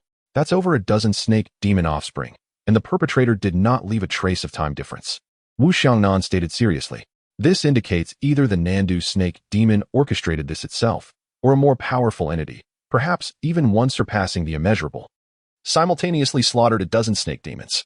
Such a wide-scale operation, without raising any alarm, is simply unfathomable. Chen Mai pondered this as well. Over a dozen snake demons scattered throughout Songnan could be eliminated simultaneously without a sound. If it were not the Nandu snake demon staging this, one must wonder how formidable the actual perpetrator is. Is it the immeasurable Klein? Or perhaps the pinnacle of humanity? The more he thought about it, the further his brow furrowed. The recent oddities in Songnan seemed increasingly unusual. Xiangnan, let us set the perpetrator aside for now. Our priority is to eliminate the snake demon offspring outside the school. Wu Xiangnan sighed, struggling to comprehend the situation. To accomplish such a feat without a sound. What sort of individual could that be? Let us go, Captain. As they departed, Han Xiaoyun, cloaked in a black robe with cold eyes, emerged, watching them leave. He gazed toward Songnan No. 2 High School, a smile creeping onto his lips. Songnan indeed harbored secrets, and thus, he would add a touch of chaos to the mix. May you find it enjoyable. He strode toward Songnan No. 2 High School. At Songnan No. 2 High School, Jiang Ye, Lin Qiye, and Lin Qiye infiltrated the campus, while Hong Ying and Si Xiaonan scaled the walls. Walking alongside Jiang Ye, Lin Qiye remarked, "Do you not find this entire affair rather strange from the outset?" Jiang Ye smiled slightly. "Do share your thoughts." According to the information provided by Xiangnan Go, the Nantua serpent demon should be cautious and should not have exposed itself suddenly. Additionally, the demise of the serpent demon offspring is even more perplexing. If they were aware of being targeted, why did they not choose to remain concealed? Lin Qiye analyzed extensively. Jiang Ye nodded earnestly, suggesting that Lin Qiye should consider taking on the role of Sherlock Holmes. Indeed, these are valid points of suspicion. But our immediate task is to ascertain how many serpent seeds have been planted within the school. Lin Qiye responded with a thoughtful hum and proceeded towards the classroom. Casting a final glance at Lin Qiye, Lin Qiye smiled innocently, betraying no signs of abnormality. The trio arrived at the classroom door. The balding teacher, visibly displeased, called out, "Lin Qiye, Jiang Ye, you two may enter." Lin Qiye, what is your excuse? Lin Qiye fumbled in his pocket for his leave note, ultimately deciding against it. "Teacher, I overslept." He scratched his head, offering the most cliché of excuses. Upon hearing this, Lin Qiye's expression shifted to one of confusion. Is it not so? If Lin Qiye were indeed involved in something nefarious, he should have planned ahead. Could it be that I am overthinking? As expected, Lin Qiye was left standing in the corridor as a form of punishment, silently mouthing something incomprehensible outside the window. Inside the classroom, there were 2 serpent seats present. Once seated, Lin Qiye spoke with a serious tone. If that is the case, the situation within the school may not be optimistic. Jiang Ye's perception enveloped the entire school, revealing all serpent offspring. Suddenly, his brow furrowed. In addition to the serpent offspring, there were also 2 mysterious entities from Chuanjing, one of which was. Jiang Ye turned his gaze towards the girls' dormitory, a smile curling at the corners of his mouth, thinking, Han Xiaoyun has made an appearance so early. How intriguing the plot becomes.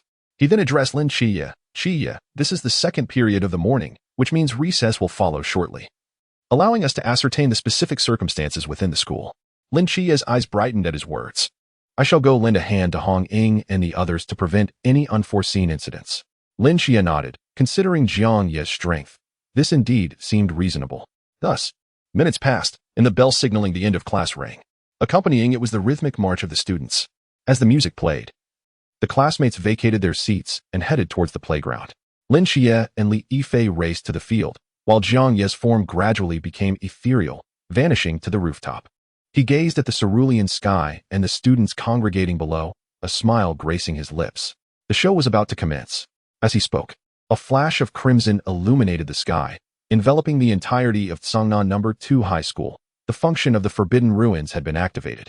Currently, Qingyu had yet to awaken the singular solution of the Forbidden Ruins, thus it should remain undetected. As long as the Nantua serpent demon could survive this narrative, he would gain modification points. Whether she would be discovered later held no significance. Jiang Ye's alterations to the plot were solely for the purpose of enhancing his power through modification points, without the intention of making enemies. His enduring ambition remained, to ascend to the pinnacle of the moon and settle the score with the seraph who had robbed him of his sight. God, arrogant, then I shall bring your pride crashing down. Jiang Ye tilted his head towards the azure sky, a faint smile adorning his face, and in a flash, he vanished from the rooftop. Huh, did the sky just flicker? Cold Xian, who was inserting a sign for the Wu Jie void, looked up at the seemingly normal sky. Puzzled, it seemed like the sky had flashed, and it was red. Regardless, he decided to prioritize opening the Wu Jie void. Oh right, I forgot to ask old Zhao how to use this. On the playground, as the crimson light flickered in the sky, among a class lined up, a studious student wearing glasses had a glimmer of red in his eyes. And Qingyu slowly raised his head, adjusted his glasses, revealing a look of confusion. Just a moment ago, he felt as if something had influenced him, yet he could not articulate it, leaving him perplexed. Hey, the student with the flag. You've strayed off course. Move towards the podium. Suddenly, a voice from the podium echoed, and Qingyu raised his head, observing the peculiar behavior of Lin Qiye and Li Yifei. This is interesting. It seems the situation is quite complex. I am eager to investigate further. Excitement gleamed in his eyes as an unusual light flickered within. The singular solution. Upon detecting in Qingyu's state, Jiang Ye's expression turned grave. The alterations to the plot had become excessive, and Qingyu had awakened the Forbidden Ruins prematurely. An intellectual ceiling combined with the Forbidden Ruins? This monotonous game of oppression had suddenly taken on an intriguing twist. Jiang Ye felt a surge of interest, disregarding in Qingyu, as he proceeded towards the girls' dormitory. Carrying the black box.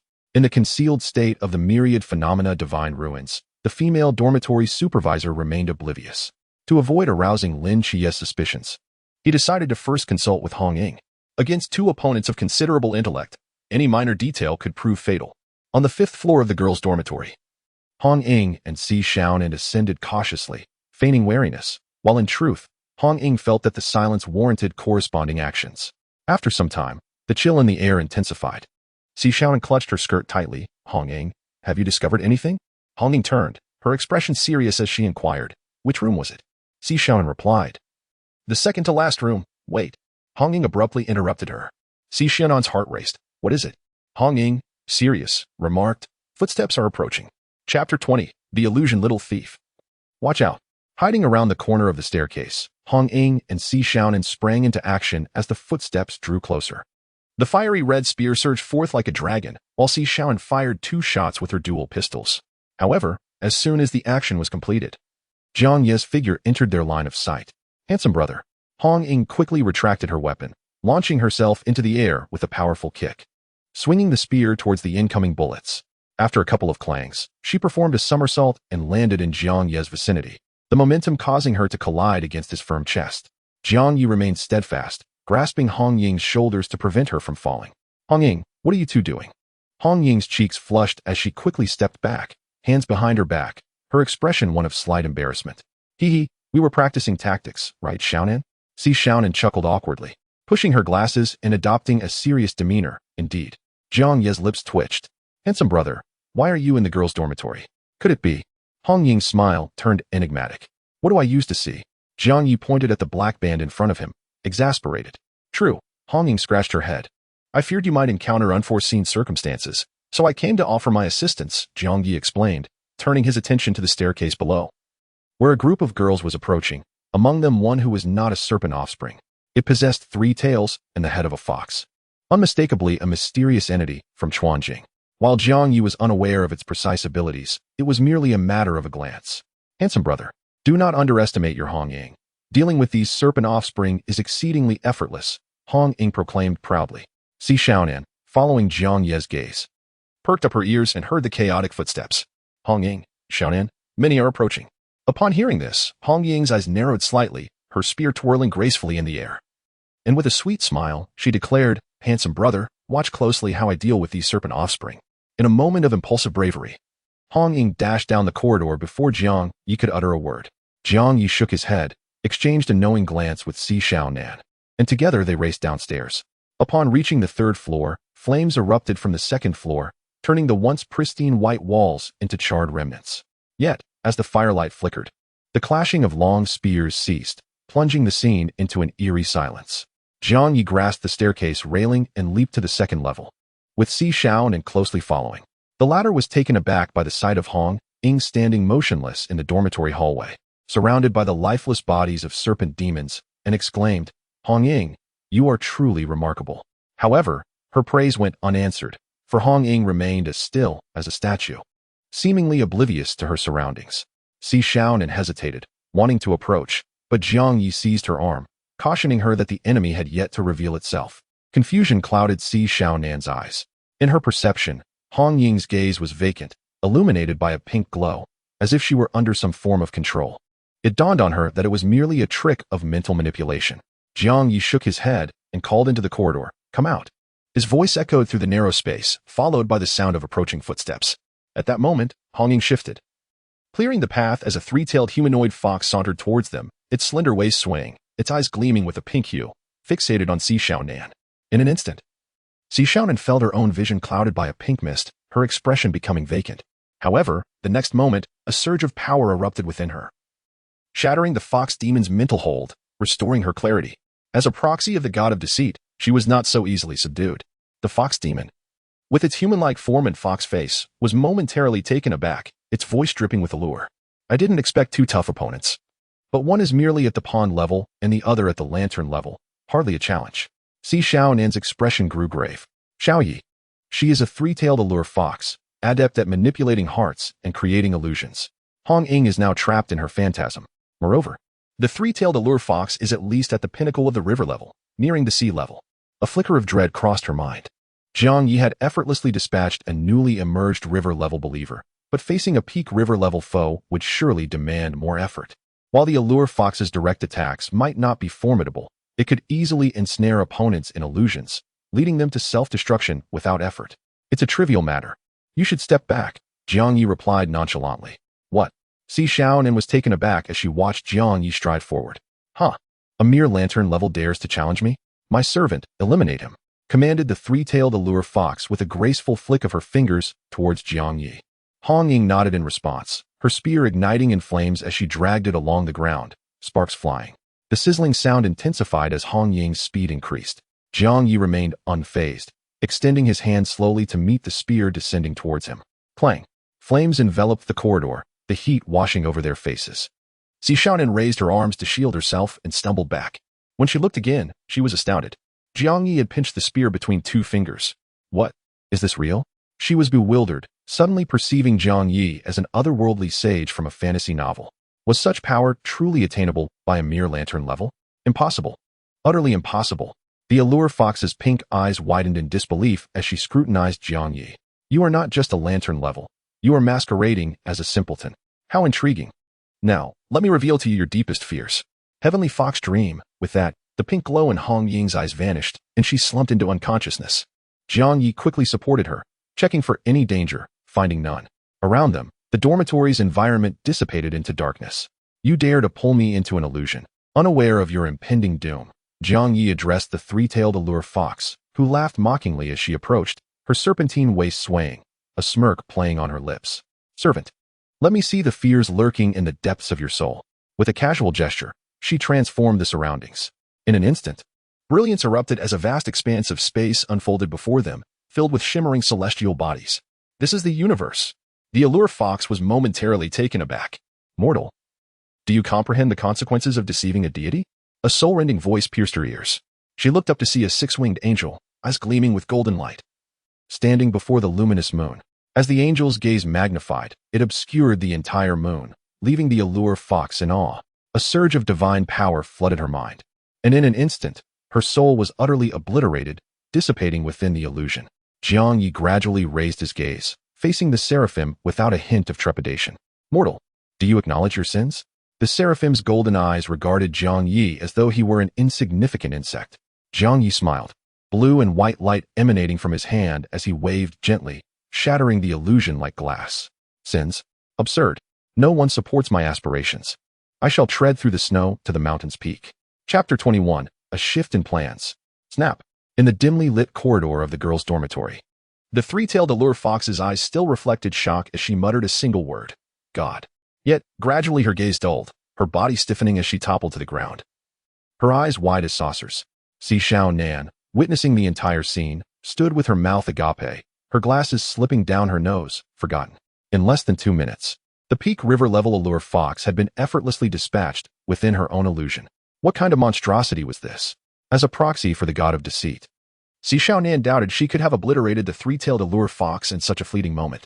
Jiang Ye had accomplished this with alarming ease, reminiscent of his prior execution of a river-level believer. His domain was no ordinary one. It might even surpass the divine realm. A glimmer of realization illuminated her eyes as she secretly rejoiced. Perhaps Jiang Ye could aid her in vanquishing the god of deceit, Loki. It seemed the previous plans required reevaluation. Ding. You have altered the original plan of the proxy for the god of deceit, Si Xiaonan, earning modification points. Current modification points, 100,000. Claim a reward package upon reaching this threshold. Upon hearing the system's notification, Jiang Ye regained his focus, sensing Si Xiaonan behind him. A change in plans? Truly, one of the 4 undercover agents who slay gods. It seems my shadow will loom over the plot to eliminate Loki. Huh, handsome brother. What has happened to me? Hong Ying stirred in Jiang Ye's embrace, her lively eyes fluttering as she gradually comprehended her situation.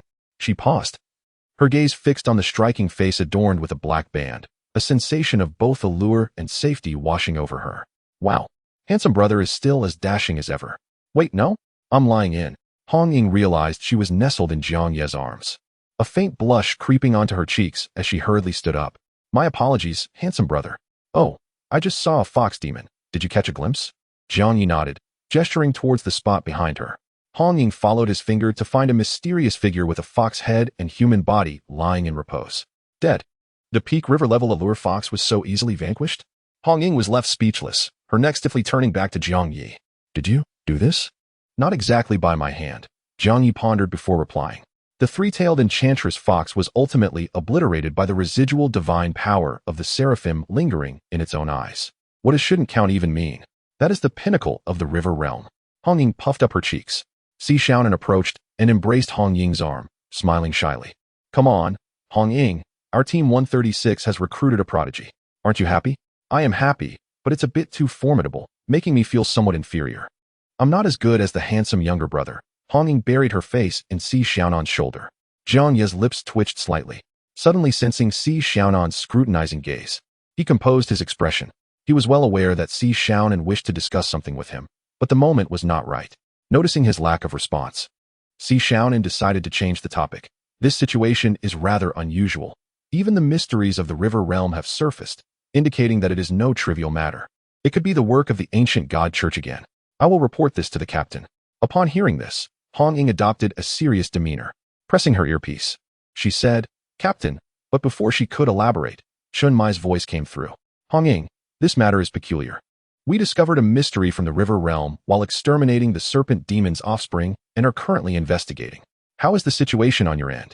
Stunned, Hong Ying replied in a serious tone, a mystery from the river realm. The 3-tailed enchantress fox has also appeared at the school, but it has already been eliminated by the handsome younger brother. A moment of silence filled the earpiece. Captain, Xiaonan mentioned that this may be related to the ancient god church, suggesting there might be more than one mystery at the school. Hong Ying redirected the conversation. Chun Mai's voice turned grave. The last time the followers of the ancient god church were slain, it is very likely they are retaliating. As for your side, with Xiao Yi there, you should be fine. Stay safe. Oh, understood, Captain. Hong Ying switched off the earpiece. Let us go, handsome younger brother. We need to rendezvous with Qiye. Hong Ying linked arms with Jiang Ye and Si Xiaonan as they descended the stairs. In a mid-range residential building in the downtown area of Tsangnan, the bodies of serpent demons lay scattered, blood staining the floor. Captain, Jiang Ye has slain the 3-tailed enchantress fox from the river realm? Wu Xiangnan confirmed in astonishment. Chun Mai furrowed his brow, nodding. That is what Hong Ying said. It seems Jiang Ye harbors an undisclosed secret. After all, he has gazed upon the seraphim. Both Xiao Yi and Qiye are quite enigmatic. Wu Xiangnan contemplated. Realizing that he needed to inquire further, Xiao Ye's eyes were likely not so simple. However, Chun Mai shook his head. I've led many team members, and I can see that Xiao Yi has his own convictions. Over-intervention may not be beneficial for him. But Captain, if the higher-ups of the Night Watch learn of Xiao Yu's miraculous defeat of the river realm, without a reasonable explanation, it could be detrimental for him. Need I say more? If you were one of the Night Watch's higher-ups, would you believe that a mere lantern could slay a being from the river realm? Chun Mai countered. Wu Xiangnan fell silent. He patted Wu Xiangnan on the shoulder. Xiangnan, sometimes it's unnecessary to be so serious. We are teammates who can rely on each other's backs. We all need this trust. Wu Xiangnan nodded silently, understanding. Let us go. The river realm mystery, Qiye, is currently being tracked. We should resolve this swiftly and head to the school for support. All right. On the highest building in Tsangnan, a man clad in a black robe strode to the edge of the railing, gazing into the distance. The strongest three-tailed enchantress fox has actually perished? Han Xiaoyan lowered his gaze to the glowing orb in his hand. The greatest combat strength of Team 136 is merely at the Sea Realm, and they are not even in Songna No. 2 High School. Who could have slain that three-tailed enchantress fox? The divine agent of the Seraphim? Aside from that, Han Xiaoyan could think of no one else with such capability. It appears I underestimated this divine agent. Their strength is commendable. I hope there will come a day when you can vanquish me. Han Xiaoyan turned and walked away, gradually fading from the rooftop. The information he gathered swiftly reached Yu's hands. The man in the formal suit reviewed Han Xiaoyan's report and then raised his gaze to the black-robed specter. No news on the divine being of Songnan? Han Xiaoyan replied respectfully. The body of the follower Jiang Feng has yet to be found, and the device you provided to detect divine energy has shown no response. However, there is one point of suspicion. What is it? Yu furrowed his brow. After using the ghost god call, Team 136's member Zhao Kongqing miraculously revived and was escorted to the capital by the higher-ups of the Night Watch. Yu's eyes glimmered with delight. I understand. Continue to monitor closely and do not act rashly. He ended the communication, surviving after using the ghost god call. Aside from a divine being, no one could achieve that. Yu's smile turned sinister. The divine beings of the Great Xia truly pique one's interest. Chapter 22. And Qingyu. The serpent demon is named Bang Bang. Just as Jiang Ye arrived at the teaching building, gunshots echoed in his ears. He extended his perception across the school and caught sight of Qingyu and Lin Qiye in a somewhat intimate exchange. There's another mystery from the river realm? After searching the entire school, the other mystery had already vacated the premises. Had it retreated? Well, the ancient god church truly knows how to stir up trouble.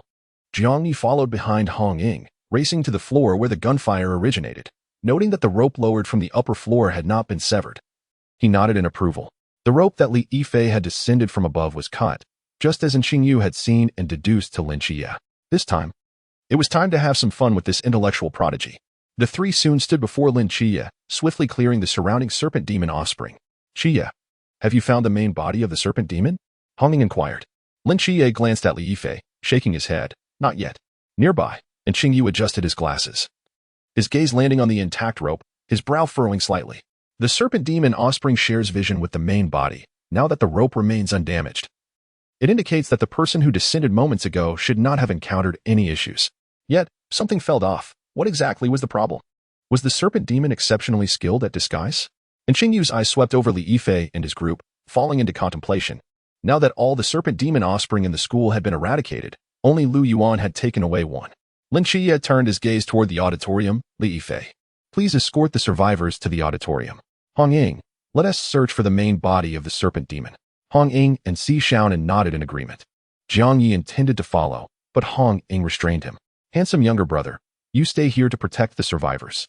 Leave the small matter of the Nantua serpent demon to us. Jiang Ye could only nod in compliance, sensing their departure before turning back, only to meet in Qingyu's gaze. With a light smile, he approached. I am in Qingyu. Could you tell me more about your organization? Jiang Ye hesitated for a moment before responding. The Elderly Marriage Happiness Mediation Office. Here's a business card. And Qingyu was momentarily taken aback, looking down at the card from the peace office. Wait, what is this? Coughing. He added, I'm serious. And Qingyu adjusted his glasses, appearing quite earnest. Jiang Ye's expression mirrored seriousness. And Qingyu, so you really enjoy eating fish? And Qingyu responded, why are you so off topic? He sighed, ultimately relinquishing the matter and following into the survivor group. However, just as he turned to leave, he suddenly looked back at Jiang Ye. I dislike eating fish. In the auditorium, Jiang Ye stood guard at the entrance, a gathering of students and teachers assembled within. Numerous young women cast admiring glances at Li Yifei and Wan Xiao, while the teacher nearby wore a stern expression, cautioning against early romances. And Qingyu, uninterested in such matters, adjusted her glasses and approached Jiang Ye. Do you find it somewhat peculiar? Jiang Ye inquired. Peculiar about what? And Qingyu's eyes shimmered with a blue hue as she began to discreetly analyze the educational building, eventually concluding, oftentimes, the most inconspicuous details reveal countless flaws. A smile graced Jiang Ye's lips. What have you discovered? On the floor of the teaching building lay a leave request form, inscribed with a name. And Qingyu's gaze shifted toward Li Yifei and his companions. Jiang Ye remained unfazed. Everything was unfolding according to the narrative he had scripted, remaining well within the confines of his expectations. What name? And Qingyu hesitated to respond. If I tell you, would you allow me to join your ranks? No. Jiang Ye shook his head, and Qingyu's expression dimmed slightly. However, Jiang Ye added, do you not find this world fascinating? Joining us would only serve to limit you. For instance, the study of those serpent demons, utilizing your forbidden ruin abilities. And Xingyu paused, contemplating, her eyes alight with a peculiar excitement. It is indeed intriguing. I feel as if I understand their structure now. My awakened ability is called Forbidden Ruin. Thank you for enlightening me. The name on that leave request was revealed, Wang Xiao. And Xingyu exclaimed. Indeed. Jiang Ye smiled faintly. His leave was ostensibly for this morning. Yet I observed him arriving at school on time. Moreover, according to Lu Yuan from your class, Wang Xiao previously encountered a monster and fled in terror. Yet now he wields a weapon against a serpent demon. Does that not strike you as illogical? Thirdly, from my observations, during Wang Xiao's battle with the serpent demon, the creature performed convincingly yet inflicted no genuine harm, seemingly protecting him instead. And Xingyu adjusted her glasses, delivering her analysis with icy precision. Jiang Ye nodded. He had long ago crafted such a script, ensuring that the Nantua serpent demon would provide Wang Xiao with a starring role during the chaos, diverting attention. In reality, the true Wang Xiao was at home, sound asleep, entirely absent from the school. The Wang Xiao before them was merely a unique offspring of the serpent demon, coupled with his own manifestation of the myriad realms, rendering him undetectable to Lin Qiye. And what do you intend to do? Will you simply instruct me to kill? Jiang Ye continued his inquiry, and Xingyu shook her head, her gaze fixed on the black bandage around her eyes. We could engage in conversation first. He currently lacks the audacity to act rashly. I am quite intrigued by your eyes. May I invite you to my laboratory? Curse it, this fellow intends to dissect me. Jiang Ye thought darkly. You may visit the girls' dormitory. There are numerous corpses there, perhaps something to your liking. As for me, you shall never possess a man. And Xingyu replied, clearing her throat, I'm straight. An explanation is merely a disguise, and Xingyu retorted, falling silent and directing her gaze toward the girls' dormitory, her eyes glimmering with anticipation. Jiang Ye's mention of the dormitory naturally referred to the corpse of the three-tailed charm fox. It appeared that Xingyu would not acquire the head of the Nantua serpent demon if she were to study the body of the three-tailed charm fox. What trajectory would her future take? Such modifications would undoubtedly increase her magical prowess. Suddenly, hurried footsteps echoed from outside. Lin Qiye, along with Hong Ying and others, rushed into the grand hall after a fruitless search. Lin Qiye drew forth the star blade from the black box, disregarding everyone as he surged into the hall, swiftly aiming a strike at Wang Xiao. The onlookers were momentarily stunned by this unexpected turn of events. Li Yifei recoiled in fright, taking 2 steps back. Wang Xiao's pupils constricted, his black eyes transforming into yellow vertical slits, his arms cloaked in dark serpent scales. Clang! The long blade struck Wang Xiao's arm, producing a metallic screech and scattering sparks. Lin Qiye smiled. Found you. Wah! Wang Xiaoyu. Li Yifei stammered in terror as he grasped his axe. The other students and teachers screamed, scrambling for safety in corners or fleeing outdoors. Hong Ying and Si Xiaonan were not idle either, one wielding a spear, the other brandishing dual weapons to support Lin Qiye. And Xingyu glanced at Jiang Ye. Aren't you going to assist? One must allow others a chance. My intervention would conclude it too swiftly. Jiang Ye replied nonchalantly. So, you are quite formidable, and Xingyu remarked, her eyes sparkling with excitement, as if she wished to dissect him at that very moment. Clang! The sounds of combat persisted. Yet the Nantua serpent demon offered no resistance against the trio's onslaught, losing an arm to Lin Qiye's blade, blood gushing forth. The Nantua serpent demon retreated several meters, its vertical eyes blazing with fury. How did you uncover my identity? Lin Qiye smirked. Your disguise is commendable, yet, his analysis mirrored in Xingyu's earlier insights. The only distinction was that, during the last encounter with the serpent demon offspring Hanro, Lu Yuan had mentioned Wang Xiao's peculiarities. Hehe. The Nantua serpent demon emitted a sinister chuckle, ceasing its words and launching a tail strike at Lin Qiye. The latter deftly dodged to the right and exchanged glances with Hong Ying before charging from different directions. Lin Qiye's eyes gleamed with golden light as the divine aura of the seraphim pressed down upon the Nantua serpent demon, momentarily disorienting it. Now, Lin Qiye seized the opportunity, slashing the star blade in a crescent arc across the serpent demon's neck, while Hong Ying thrust her blazing spear through its heart. The Nantua serpent demon's eyes widened in disbelief. Thud! The 3-meter-long serpent body crashed to the ground, stirring up clouds of dust. The crowd regarded Lin Qiye with admiration. Jiang Ye, observing from the sidelines, wore a satisfied smile. The spectacle had concluded splendidly. Hong Ying exhaled with relief, smiling as she approached Lin Qiye. Well done. Little brother Qiye. Although not as impressive as the handsome younger brother, your intellect is remarkable. Lin Qiye chuckled, turning to Jiang Ye. his eyes sparkling with newfound brilliance. At last, he had a skill that could rival Jiang Ye's. Standing beside Jiang Ye, and Qingyu, having validated her deductions, instinctively adjusted her glasses, revealing a confident smile. It seems your team has individuals perceptive enough to notice these occurrences. I am gradually growing intrigued by him, she remarked, directing her gaze toward Lin Qiye. Jiang Ye shook his head helplessly, sensing Lin Qiye's presence and letting out a sigh. These two intellectual prodigies appeared to be at his mercy. In a corner unnoticed by others, Lin Qiye wore an enigmatic smile. 3 hours later, a voice crackled through the earpiece. A dedicated team has arrived to handle the scene. You may emerge. Jiang Ye and the other three, along with Lin Qiye, exited the school gates, their gazes landing upon the captain and deputy, Wu Xiangnan. Chun Mai clapped Lin Qiye on the shoulder. I heard from Qiye that you performed admirably. Upon returning, I shall request your inclusion in the night watch training. Upon hearing this, Lin Qiye's eyes sparkled with excitement. That's wonderful. I too can battle monsters now. Captain Chun, it appears that faith in the light has indeed borne fruit. Chun Mai's lips twitched as he reminded, the night watchmen are not individual heroes. Our duty is to protect the great Xia.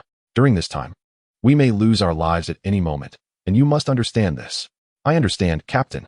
I carry the banner for the great Xia. Lin Qiye performed an imperfect military salute. Lin Qiye frowned, finding this individual somewhat foolish. He turned to glance at the school gate, suddenly struck by a peculiar sensation. Earlier in the school, everything felt normal, but once outside, an unsettling feeling washed over him. Qiye, let us go. Lin Qiye looked up at Hong Yang, who was beckoning him, shaking his head before following. Perhaps he was overthinking it. Ding. The host misled Lin Qiye into Qingyu, steering the plot in the wrong direction, earning modification points. Lin Qiye did not receive the caretaker Lin Qiye, slowing down Nike's treatment progress, earning modification points. And Qingyu did not acquire the head of the Nandu snake demon, instead transforming into a three-tailed illusion fox ability, altering the trajectory of the main characters. Earning modification points. Current modification points. Reaching 100,000 modification points grants a choice of reward package. Upon reaching 300,000 modification points, one may randomly obtain a divine origin. In the car, Jiang Ye wore a faint smile, having earned 80,000 modification points merely from the Nandu snake demon plot. It was astonishingly swift.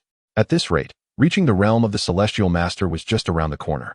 He was one step closer to standing atop the moon and confronting the seraphs for the past incident that cost him his sight. Let us see what rewards await. Jiang Ye focused his thoughts to open the reward package, and as expected, it was filled with golden legends.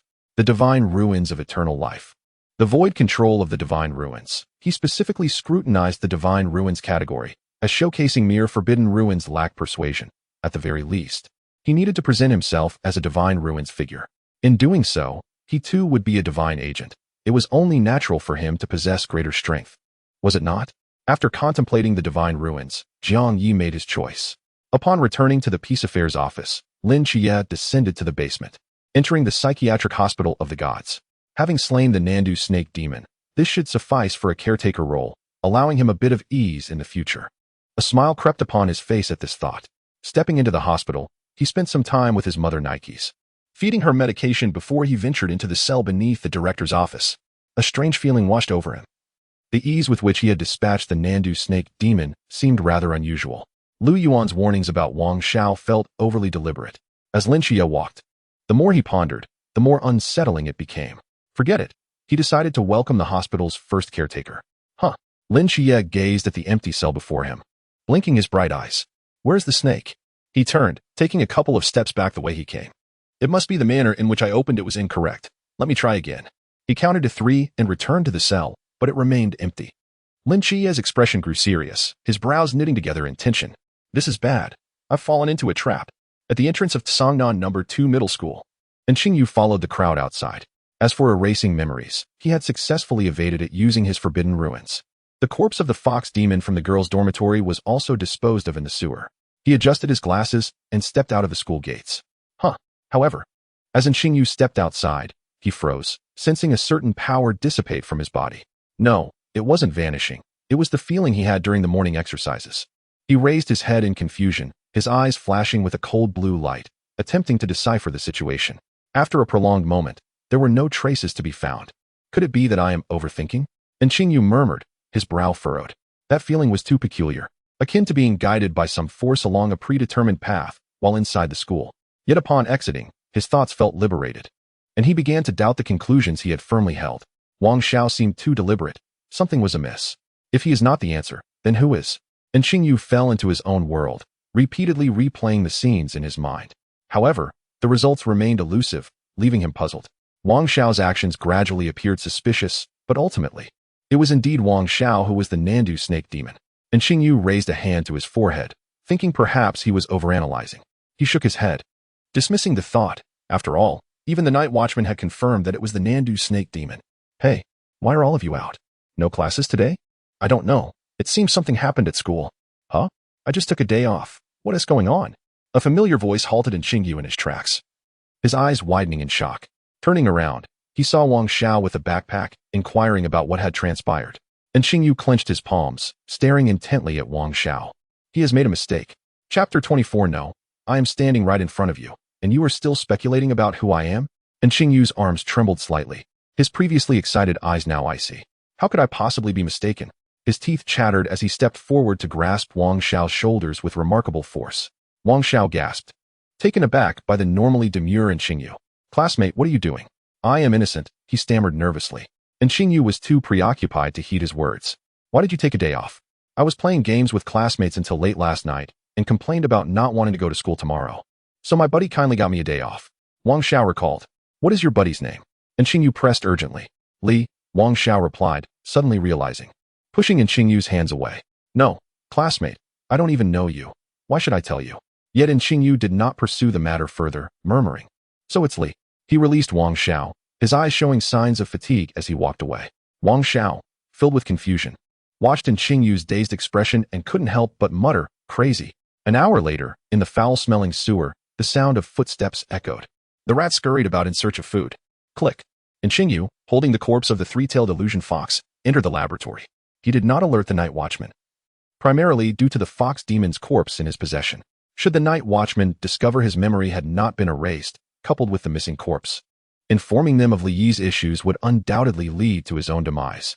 And Xingyu observed the dissecting table where the fox demon lay, deep in thought. It seemed as though someone was orchestrating all of this.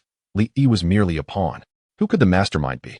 He yearned to understand the identity of the one who toyed with him so effortlessly. In matters of deduction, his analytical forbidden ruins had never led him to experience failure. This was the first time, and it would undoubtedly be the last. And Xingyu furrowed his brow and adjusted his glasses, declaring, I will find you and reclaim my victory. He then organized his thoughts, focusing on the corpse of the fox demon, donning protective gloves, and grasping a glimmering scalpel under the light. Sizzle. The sound of flesh being cut echoed through the silent laboratory, his eyes gleaming with a blue light as he continuously analyzed the corpse. Mental control. Illusions, so that is how it is. Gradually, Xingyu uncovered the secret of the corpse, excitement and madness glimmering in his eyes.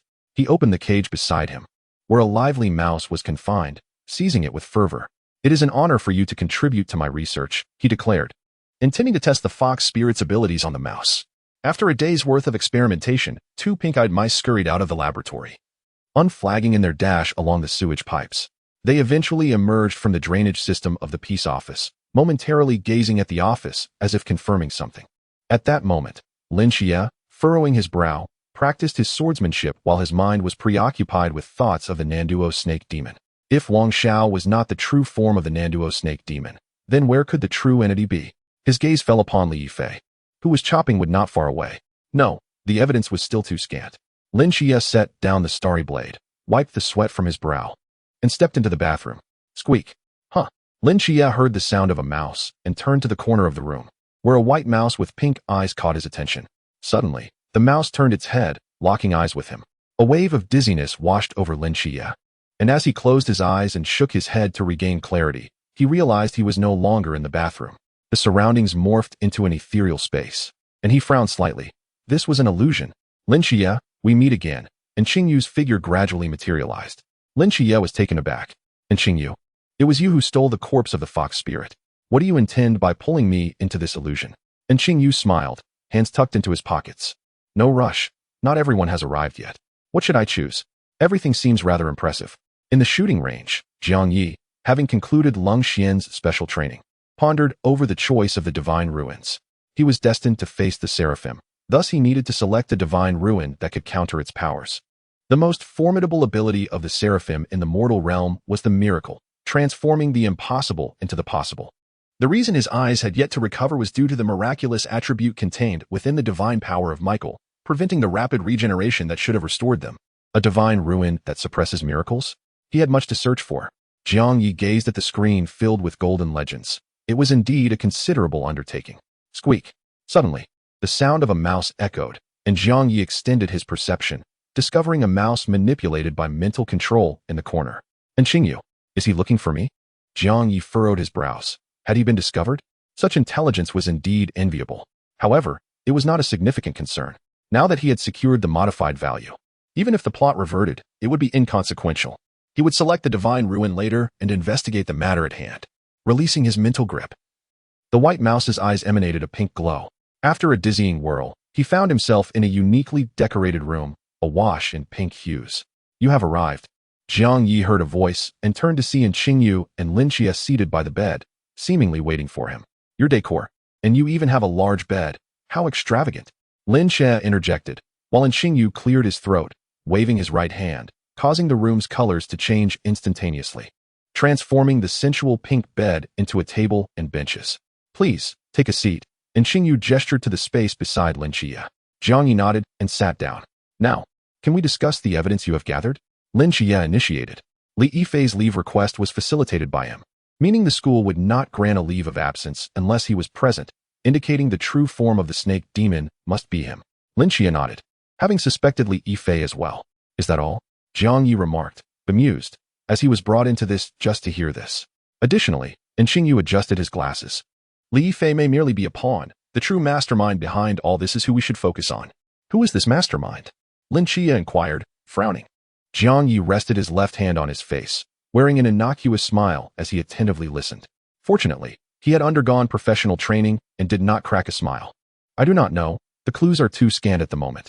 I am merely here to remind you to eliminate Li Yifei as soon as possible, Qingyu stated. Lin Qiye contemplated for a moment. Very well. Jiang Ye, why are you silent? Have you made any discoveries? Lin Qiye turned to Jiang Ye.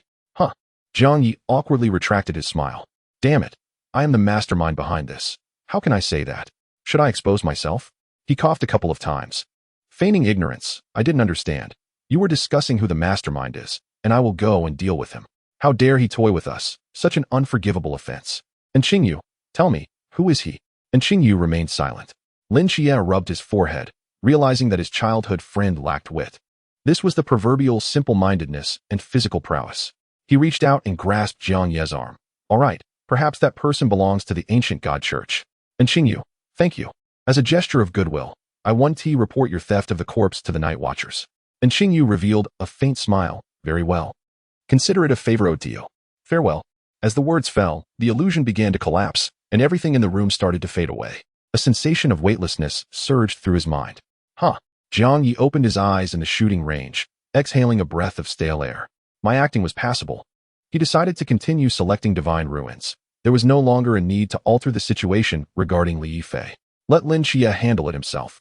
Following this, the night watchers would commence their training. At that time, the masked squad, by Li Pangpang, Chao Yuan, and numerous other significant characters would make their appearances. They were all sources of substantial modified value awaiting him. With just the Demon King and the Nanduo Snake Demon storylines, he had already amassed 150,000 modified value. Once training commenced, reaching 1,000,000 should be quite feasible. At that point, he could ascend to the Celestial Sovereign Realm, a level where the three great celestial sovereigns of the Great Xia resided, the pinnacle among the supreme deities. The Seraphim was also situated within this realm. Jiang Ye continued to examine the characteristics of the divine ruins, and half a minute later, his eyes suddenly brightened. Chapter 25, Divine Ruins, Judgment of the Death God. Suppressing miracles. In the dead of night, the sound of wooden swords echoed through the training ground. Lin Qiye, carrying a black box, emerged slowly from the shadows, his gaze landing on Li Yifei, who was practicing swordplay under the guidance of the captain. Captain, Lin Qiye called out. Chenmai looked up at the sound. Qiye? What is the matter? Captain, could you come over for a moment? I have something to discuss with you. Chenmai glanced at Li Yifei, who smiled and said, Captain. It's fine. I'll practice on my own. All right. He approached Lin Qiye. Why are you still carrying a sword? Is it about the fox spirit's corpse? Lin Qiye shook his head. No, It's about the Nanduo snake demon. Chunmai was taken aback. The Nanduo snake demon has already. Captain, that is not the true form. The real entity is still present, Lin Qiye said, glancing at Li Yifei. Chunmai frowned. Are you sure? He doesn't seem abnormal. We'll find out by testing. Lin Qiye opened the black box and drew the starry blade gifted by Zhao Kongqing. In the darkness, his speed was 5 times the ordinary. With a swift motion, he pierced through Li Yifei's chest without any warning. Li Yifei's movements with the wooden blade momentarily halted as a sharp pain surged through his chest. Slowly, he lowered his head to gaze at the blade tip embedded in his torso. In the next instant, the blade was swiftly withdrawn from his body. Gasping for breath, he turned to Lin Qiye in confusion. What are you doing, Qiye? Lin Qiye observed the wound on his chest gradually healing, his eyes filled with frost. Nantua serpent demon. Do you truly believe you can infiltrate the night watchers like this? Such naivety. Qiye, I am not the Nantua serpent demon. I am Li Yifei. Then why are you not dead? Li Yifei was momentarily stunned by the question, glancing down at the healing wound, his expression turning to one of terror. Yes. Why am I not dead? Why? His eyes gradually transformed into vertical slits, and black scales began to surface on his skin. Chunmai, witnessing this scene, was taken aback, realizing he had nearly allowed a mystery to infiltrate the night watchers. Captain, leave this to me, Lin Qiye stated, stepping forward with his blade. Chunmai hesitated, recalling that the Nantua serpent demon was not particularly powerful. He nodded, permitting Qiye to practice. In a mere 5 minutes, Lin Qiye severed the head of the Nantua serpent demon with precision. He did not linger, directing his consciousness into a mental asylum and arriving in a prison. Indeed, the soul of the Nantua serpent demon appeared before him. Who was the one pulling the strings behind you? Lin Qiye inquired directly. According to Yu, if the Nantua serpent demon was merely a pawn, who then was orchestrating the events? The Nantua serpent demon remained silent, refusing to respond. Not willing to speak? Lin Qiye's right hand reached into the cell, grasping the demon's head. Who is he? The demon's expression twisted in agony, emitting a series of pain cries. He is a god. Just as the word god escaped its lips, the soul of the Nantua serpent demon ignited, disintegrating into nothingness, leaving only its wails echoing in the prison. Lin Qiye's expression shifted to one of shock as he quickly released his grip, witnessing the Nantua serpent demon transform beneath a layer of blue-white light into the likeness of Li Yifei. The essence of the soul has been shattered. A god? The one behind this scheme is a deity? Lin Qiye's countenance grew grave. What motive did this god have in allowing the Nantua serpent demon to infiltrate the night watchers? Who is this god? Where are you going, handsome brother? In the villa, Hong Ying inquired as Jiang Ye prepared to leave in the dead of night. Jiang Ye fabricated an excuse. I'm going to find Lin Qiye. He hasn't returned yet. Oh, okay. Please return soon. Hong Ying smiled sweetly as she retreated into the villa. Under the cloak of night, Jiang Ye ventured onto an empty street, glancing at the system panel displaying the god ruins. God ruins, judgment of death, an ancient Greek mythological realm of Thanatos, now enhanced through system modifications, incorporating elements of the great Xia deities. Once the host initiates the judgment of death, all living beings within the designated area may be judged regarding their life or death. The outcome of the judgment is nearly impossible to alter. Would you like to merge? Jiang Ye scrutinized the available rewards, realizing that only this particular ruin could suppress the miracle of the seraphim. System, merge it. Initiating merge. 2.5 minutes later, Jiang Ye surveyed his body and the surroundings, momentarily stunned. Wait, you're supposed to be a god ruins. Why is there no reaction at all? To prevent a spectacle akin to Lin Qiye's mortal domain, he had chosen a deserted location. Now, the system informed him that merging required no reaction. Host, do not rush. Allow the god ruins a moment. Jiang Ye. Just as he was left speechless, a gust of air surged from the ground, expanding his senses. He noticed a black mist rising from the earth within a 100-meter radius. Rather than mere mist, it resembled the essence of death, imparting a chilling, morbid sensation. The death energy ascended to the sky, seemingly bound by some rule, forming a scene. Initially vague, the scene became clearer and more familiar as the death energy increased. Why does this seem familiar? Jiang Ye sensed the scene constructed by the death energy was a platform known as the execution stage. It resembled those ancient dramas depicting beheadings, except the executioner wielded a scythe rather than a ghostly blade. Jiang Ye's lips twitched. System, is this your concept of merging the elements of the great Xia deities? You would have been better off with the god ruins of the King of Hell. This is more abstract than even Xiangzhua. With a soft thud, the death energy fully coalesced into an ancient execution ground, a wave of death energy radiating outward. As Jiang Ye continued to perceive, he felt his body enveloped by the death energy, Becoming weightless, his feet gradually lifting off the ground. He found himself propelled toward the execution platform. Seated in a throne formed of death energy, facing a table with a bamboo tube containing several engraved directive tokens. As he settled in, the Reaper wielding the scythe approached the condemned, preparing to carry out the sentence. Before he could comprehend the situation, his arms involuntarily reached for the directive tokens within the bamboo tube. His mouth, likewise beyond his control, proclaimed, "It is the 3rd quarter past noon. Execute." With a clatter, the directive token fell to the ground as the Reaper raised the scythe, a surge of divine power emanating from it that instantaneously swept across the entire region of Cangnan. In the peacekeeping office, Jiang Ye and Lin Qiye, who were dealing with the Nantua serpent demon, felt the overwhelming divine energy and exchanged glances before rushing out of the office. They looked up to the sky, captivated by the image coalescing above them, their expressions frozen in astonishment. The figure was strikingly familiar. No, it was unmistakably Jiang Ye. Chapter 26. The Reaper's Proxy astonished the crowd. "Captain, is that Jiang Ye?" Lin Qiye slowly raised his head, pointing at the figure on the execution stage. Jiang Ye scrutinized the scene for a moment before responding, "Indeed. The aura of death emanating from him is that of Thanatos from ancient Greek mythology. Jiang Ye has become his divine proxy." Lin Qiye's mouth fell open, his head stiffly tilting back to gaze at Jiang Ye in the sky. "Buddy, while I was busy slaying a demon, you were quietly orchestrating monumental events. You truly deserve to be cursed." "Qiye, we must go. The Nantua serpent demon could be a scheme of the ancient god church. And now that Jiang Ye has awakened the god ruins, the ancient god church will undoubtedly act," Jiang Ye declared, hastily retrieving a black box from the office and heading toward the phantom of the execution stage. Lin Qiye followed suit, carrying the black box and activating the Starry Night Dancer to keep pace with his captain. Simultaneously, Hong Ying and Si Xiaonan, along with Wu Xiangnan, Wen Qima, and Leng Xian, rushed forward from the villa. "Anyone who dares to target my handsome brother will face my wrath," Hong Ying declared, gripping a long gun with her foot pressed firmly on the accelerator. Si Xiaonan, seated in the passenger seat, hurriedly buckled her seatbelt, gripping the armrest with fear evident on her face. "Sister Hong Ying, please drive slower." "Slow down? Not a chance." Si Xiaonan squeezed her eyes shut, feeling the car jolt violently. Under the night sky, the Reaper wielding the scythe, empowered by divine energy, swung it down with ferocity. A potent surge of divine power once again swept across the surroundings. Wu Xiangnan, sprinting down the street, abruptly halted, furrowing her brows as she looked up. What an overwhelming wave of divine energy. It feels even stronger than the observations of Thanatos from the Great Xia. No wonder Xiao Yu was able to swiftly defeat Chuan Jing. He carries many secrets within him. After a brief pause, Wu Xiangnan continued to run forward.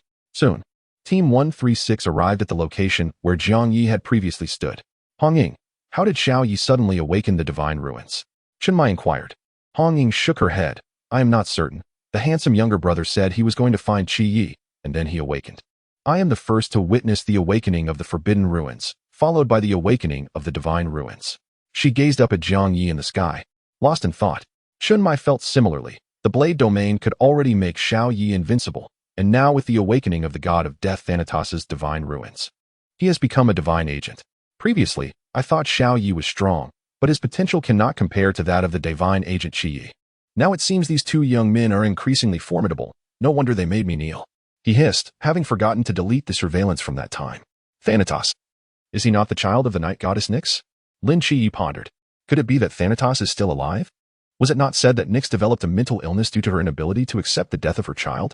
Yet now her child, Thanatos, chooses Jiang Ye as the divine agent, indicating that Thanatos is indeed alive.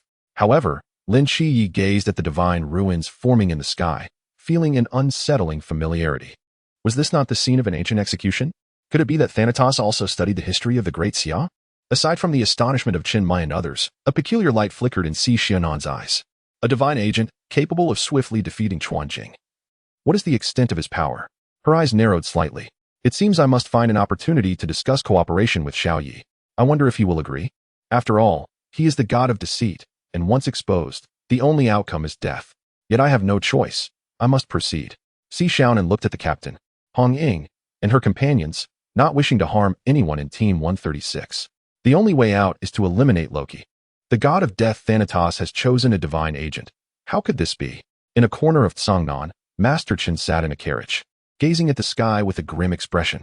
Cangnan is already a miracle. How could Thanatos choose a divine agent here? Who is that boy? Right. Team 136 has registered 2 slots for the Night Watchman's training camp. The other one seems to be named Jiang Ye. Master Chen stroked his chin thoughtfully. I did not intend to intervene in Songnan's affairs so soon, but it seems I must make a trip now. I shall report to the commander first. Master Chen lowered the carriage curtain. In the office of Yi Fan in the capital city, after hearing Master Chen recount the events, Yi Fan furrowed his brow deeply. Understood, he said, ending the call. He summoned his secretary. Bring me the information of the personnel from Team 136 who registered for this year's training camp. Understood, Commander. Half an hour later, the secretary returned with 2 files. Commander, there are 2 individuals from Team 136 participating in this year's Night Watchman training, Lin Qiye and Jiang Ye. Yi Fan examined the files in his hand and asked solemnly, are Jiang Ye and Lin Qiye neighbors? Yes. And Jiang Ye's eyes are very similar to Lin Qiye's. Both went blind at the age of 7. Yi Fan's eyes widened in shock. 7 years old? That coincides with the calamity 9 years ago. Jiang Ye survived that catastrophe, but he was not found at that time. Something is amiss. Is there any detailed medical information on Jiang Ye? The secretary pulled out a medical record and placed it on the table. According to the doctor's account, Jiang Ye's condition is more severe than Lin Qiye's. Lin Qiye's sight can be restored, while Jiang Ye does not even possess eyeballs, making recovery impossible. Yet both possess the ability to perceive their surroundings. Yi Fan fixed his gaze on the medical record, rising to his feet. Has Jiang Ye ever mentioned anything regarding the seraphim? For example, has he seen a seraph? The secretary shook his head. Yi Fan's expression darkened. It now seems that when Songnan was destroyed by the wrath of Shiva, there was more than just Lin Qiye who survived, but both went blind simultaneously. Why did Jiang Ye not become the seraphim's agent? Instead, he became the agent of the god of death Thanatos. What story lies between them? You go notify Dr. Li and have him go to Songnan to conduct a comprehensive analysis of Jiang Ye, Yi Fan commanded. The secretary nodded and exited the office. Yi Fan set down the documents in his hand, his fingers lightly tapping the table as he pondered. The seraphim chose Lin Qiye. How did Jiang Ye survive? If it was a miracle that brought him back to life, Thanatos would not choose him as an agent. Yet if the seraphim allowed him to live, why would they cruelly take away his eyesight? Yi Fan clenched his fists, shaking his head, feeling the need to think deeply. Never mind. Having an additional divine agent for the Great Xia is a good thing. However, the ancient god church may take action soon. Those sent to Songnan for the Night Watchman's training will likely struggle. I should arrange for a few more individuals. On the moon, a 6-winged angel stood upon the silvery surface, gazing toward the distant earth. Michael frowned. He truly possesses divine power, a power unlike that of Thanatos, capable of suppressing the miracles of Songnan to a certain extent. What does he intend to do? Chapter 27. Decapitation. The seraphim gazed at the earth, and at that moment, Jiang Ye reshaped his understanding in the seraphim's eyes. Becoming the agent of the god of death Thanatos did not surprise him. Instead, he felt disdain. Yet this mortal, who had once deceived him, managed to survive the wrath of Shiva, becoming the second survivor. What power allowed this mortal to endure? The seraphim's expression darkened. No wonder there exists a bond between this deity and the mortal. Has he acquired the divine ruins capable of suppressing miracles?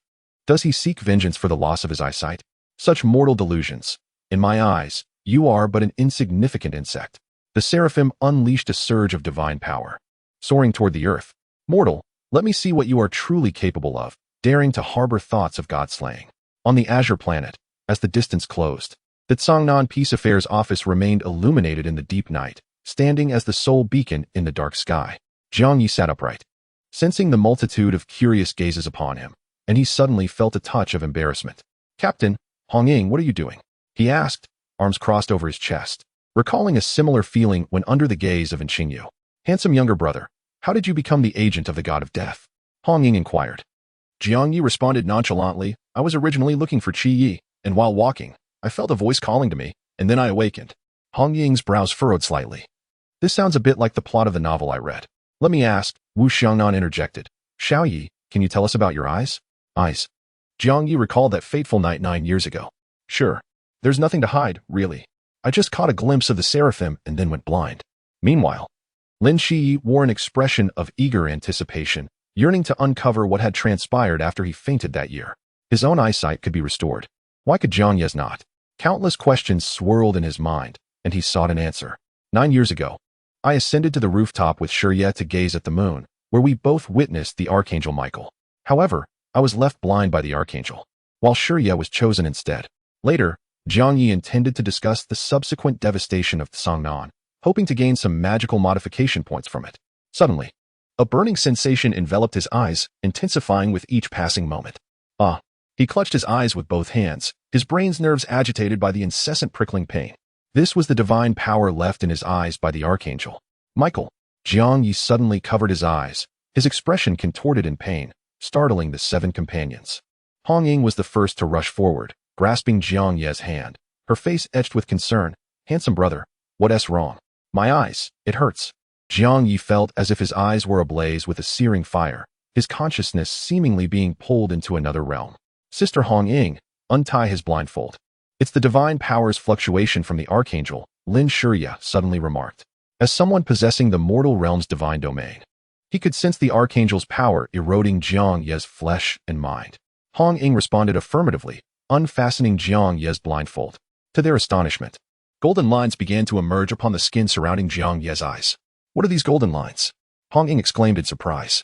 Shinmai stated solemnly. It's divine power erosion. The residual divine power from the Archangel is invading his consciousness and flesh. What do we do now? Let me try. Lin Qiye immediately activated the mortal realm's divine domain, attempting to absorb the divine power from Jiang Ye's eyes, but after a long while, it proved ineffective. He slowly withdrew his hand, shaking his head. No use. We can only see if he can endure it. Worry was etched on Lin Qiye's face as he gazed at Jiang Ye. The others felt the tension mounting in the air. At this moment, Jiang Ye had ceased his cries of agony. His consciousness had entered another world. This realm was awash in blinding white light, devoid of any substance, even life itself. It was as if he had stepped into a world of pure light. Jiang Ye took 2 steps forward, sensing his surroundings. When a figure radiating golden light gradually entered his perception, the 6-winged silhouette was familiar to him. Michael, long time no see. Jiang Ye's voice was icy. Emerging slowly from the brilliance, Michael stood with arms crossed, disdain evident in his eyes. Mortal, did I not warn you 9 years ago to abandon your foolish aspirations? Jiang Ye smirked. Allow me to offer you a warning in return. Withdraw the divine miracle from my eyes, and I may deal with you more gently. You think the remnants of divine power within me can contend with me? Michael's gaze hardened, and an unnamed fury ignited within him. You dare to warn me, mortal. You have overstepped. Gathering a surge of golden divine energy in his right hand, he struck towards Jiang Ye. Jiang Ye remained unmoved. He merely reached out, and the attack dissipated without a trace. Michael frowned. He had relied on the residual divine power within Jiang Ye's body to enter his consciousness. After 9 years of depletion, this paltry divine power was not even a match for his blade domain. The Jiang Ye before you is no longer the mortal you once bullied. Jiang Ye raised his hand, coldly declaring, the time has come. Execution. As he spoke, the once radiant space was suddenly shrouded in an ominous aura, obscuring any light. The scene of an ancient execution ground materialized. Jiang Ye sat on the execution platform, holding the execution command token. Michael found himself bound by invisible black ropes, pressed against the execution platform, as the Grim Reaper, wielding a scythe, approached. Michael's pupils constricted. He had not anticipated this mortal would dare to disrespect him so. Mortal, do you dare to show such disrespect to me? Do you understand the consequences of your actions? Jiang Ye smiled faintly. You cannot leave the moon. What can you do to me? Moreover, why should I respect you? Is it because of your divine arrogance or the fact that you destroyed my eyes? With a flick of his wrist, Jiang Ye tossed the execution token, commanding, execute. At his command, the Grim Reaper's scythe was raised high and then swiftly descended. With a swift and clean motion, Michael's head fell, rolling to the ground and dissipating into golden light, leaving behind 2 phrases. Mortal, you have successfully enraged me. You will regret this. The divine power I have left within you will erupt monthly, causing you unbearable pain. Be prepared. Upon hearing this, Jiang Ye scoffed. Had it not been for this moment of unpreparedness, do you think you could have entered my consciousness? Ridiculous. He waved his hand, and the execution ground vanished in an instant. This modified divine realm was indeed splendid, striking and damaging, and most importantly, it bore a profound insult to the divine. It was time to return. Jiang Ye's consciousness gradually faded, departing from this isolated space. Ding. The host has made the arrogant Archangel feel humiliation. Yet due to his guardian duties, he cannot leave the moon, leading him to contemplate the choice of a divine proxy, thus altering the plot. Magical modification points awarded. Current magical modification points have reached 300,000. A random divine origin gift package will be awarded. Triggering random reward package. Random drawing of restricted items. Chapter 28. Lin Qiye, why are you taking off my clothes? In the vast starry sky, the fiery sun emitted a blinding light, reflecting a silvery glow upon the uneven surface of the moon. However, a jarring golden-white radiance was exceptionally dazzling at that moment. 6 wings fluttered, dispersing layers of divine power around, as the Archangel seethed with fury. "Ant, you dare to judge me. You have chosen your path to death." Michael clenched his fists, the fire of rage burning in his eyes. As a noble god, he had almost been deceived by this mortal. And now this mortal had the audacity to openly judge and insult him. "Mortal, do you think I cannot deal with you? Do you truly believe I am powerless?" Michael's wings flared, unleashing a powerful divine energy into the starry sky, seemingly venting his anger. Indeed, he could not leave the moon, but he could choose a divine proxy. However, Lin Qiye had promised the Lingbao Tianzuan that there could be no additional conditions. He would simply have to find another. "Let me see what you can do." Michael's eyes gleamed with golden light as he surveyed the vast expanse of the Daxia. Soon, a towering church came into view. The ancient divine church. "I shall employ some clandestine methods," he murmured. "Mortal, prepare to face my wrath." In the Songnan training camp, Yuan Gang approached the 7 masked individuals with a list in hand. "This year, there are 2 divine proxies among you. Can you handle it?" Yuan Gang questioned skeptically. Before Wang Mian could speak, the confident Vortex interjected, "A bunch of rookies. This will be easy. Let me have some fun with them." Rose raised a small hammer, her tone playful. Yuan Gang nodded, but still cautioned, "You 2 proxies must take this seriously. If you fail, it will reflect poorly on all of us. And it would be quite embarrassing." "Understood, Instructor Yuan. Just wait 3 days. We will shatter their confidence." Wang Mian looked down at the list where Lin Qiye and Jiang Ye's names were marked in red, a smile creeping beneath his mask. "Little minions, are you ready to be crushed?" That night, on the other side of the moonlight, in Hong Ying's villa, Lin Qiye squeezed a towel in a basin, thoroughly wringing it out before walking to the bedside, diligently wiping Jiang Ye's face. He gazed intently at Jiang Ye's eyes, their golden patterns captivating, and let out a soft sigh. What had transpired back then? Why had the seraph chosen me, only to bring ruin? Lin Qiye shook his head and continued his ministrations. After tending to Jiang Ye's face, he began to unfasten the garments covering Jiang Ye's upper body. At that moment, Jiang Ye's consciousness began to awaken. He attempted to wield the powers of the Grim Reaper to erase the miraculous strength of the seraph, but, after 3 days, could only suppress it, ultimately conceding defeat. As he moved his arm, a sensation of release enveloped him. Just as Lin Qiye's hands were still lowering to undress him, Jiang Ye's head buzzed with confusion. "Hey, man. Are you taking advantage of my unconscious state?" Jiang Ye abruptly sat up, crossing his arms over his chest to adjust his clothing. "What are you doing?" Lin Qiye was equally taken aback, clearly surprised by Jiang Ye's sudden awakening without any prior indication. Observing Jiang Ye's movements, he awkwardly withdrew his hands. "I was just trying to, don't even think about it. We're childhood friends. You can't harbor such thoughts." Jiang Ye protested. "In these 3 days I was out cold." What about my honor?" Lin Qiye's lips twitched as he attempted to clarify, "For the record, I only helped you with cleaning, not that." Upon hearing this, Jiang Ye shifted slightly in discomfort. Lin Qiye realized his mistake and shook his head. "No, I meant to say," he recounted his care for Jiang Ye. "Oh, why didn't you say so earlier?" Jiang Ye gradually relaxed his guard. Lin Qiye rolled his eyes. "I have no interest in men. Best be that way." Jiang Ye replied, slipping his feet into his slippers with a smile. "Thanks. It's nothing," Lin Qiye responded. "Can you tell me what happened afterward?" "HM?" Jiang Ye turned to face Lin Qiye, sensing the eager curiosity in his eyes. He pondered for a moment before posing an indirect question. "What would you do if your family disappeared?" Lin Qiye thought for a moment and replied, "I would protect my aunt and Ajin, even if it means death. I would rather perish first." Indeed, just as in the original narrative, Lin Qiye had gone mad for a year after Songnan vanished. Knowing the truth now would only be more cruel. Acquiring the modified values was one matter, but brotherhood was another. As for what followed, there was nothing more, except that he must not leave Songnan. Cannot leave Songnan. Lin Qiye's eyes flickered with confusion. Jiang Ye chose not to delve deeper into that topic and simply said, "I want to rest a bit longer." Lin Qiye acknowledged this and glanced at himself. "Right. The captain said he would arrange for Dr. Li to check on you once you woke up, for safety during training." Jiang Ye was taken aback. "Does he think I'm mentally unstable?" "Understood." With a loud bang, the door closed. Jiang Ye raised his hand, tracing the golden patterns beside his eyes, his palm tightening involuntarily. He then grabbed the black strap by the pillow and wrapped it around his eyes. Standing up, he drew the curtains of the room, allowing the silvery moonlight to pour through the glass. Jiang Ye looked up and mused, "Can one truly slay a divine agent? Michael, you are still too naive." His supreme divinity, at the Songnan stage, could be deemed invincible. Moreover, there was hope to break through to the celestial realm in the next divine war. Reaching the level of the three great divine beings of the Great Xia. When I ascend to a higher dimension, will you dare to battle me? Jiang Ye lowered his head and returned to bed, recalling that he had received a gift package when he beheaded the seraph. He summoned the system interface, where the words random forbidden item package appeared. Jiang Ye opened it, silently wishing that no embarrassing red theatrical robe would manifest. The spinning wheel began to rotate, gradually increasing in speed before slowing down again, ultimately halting on a shimmering white option.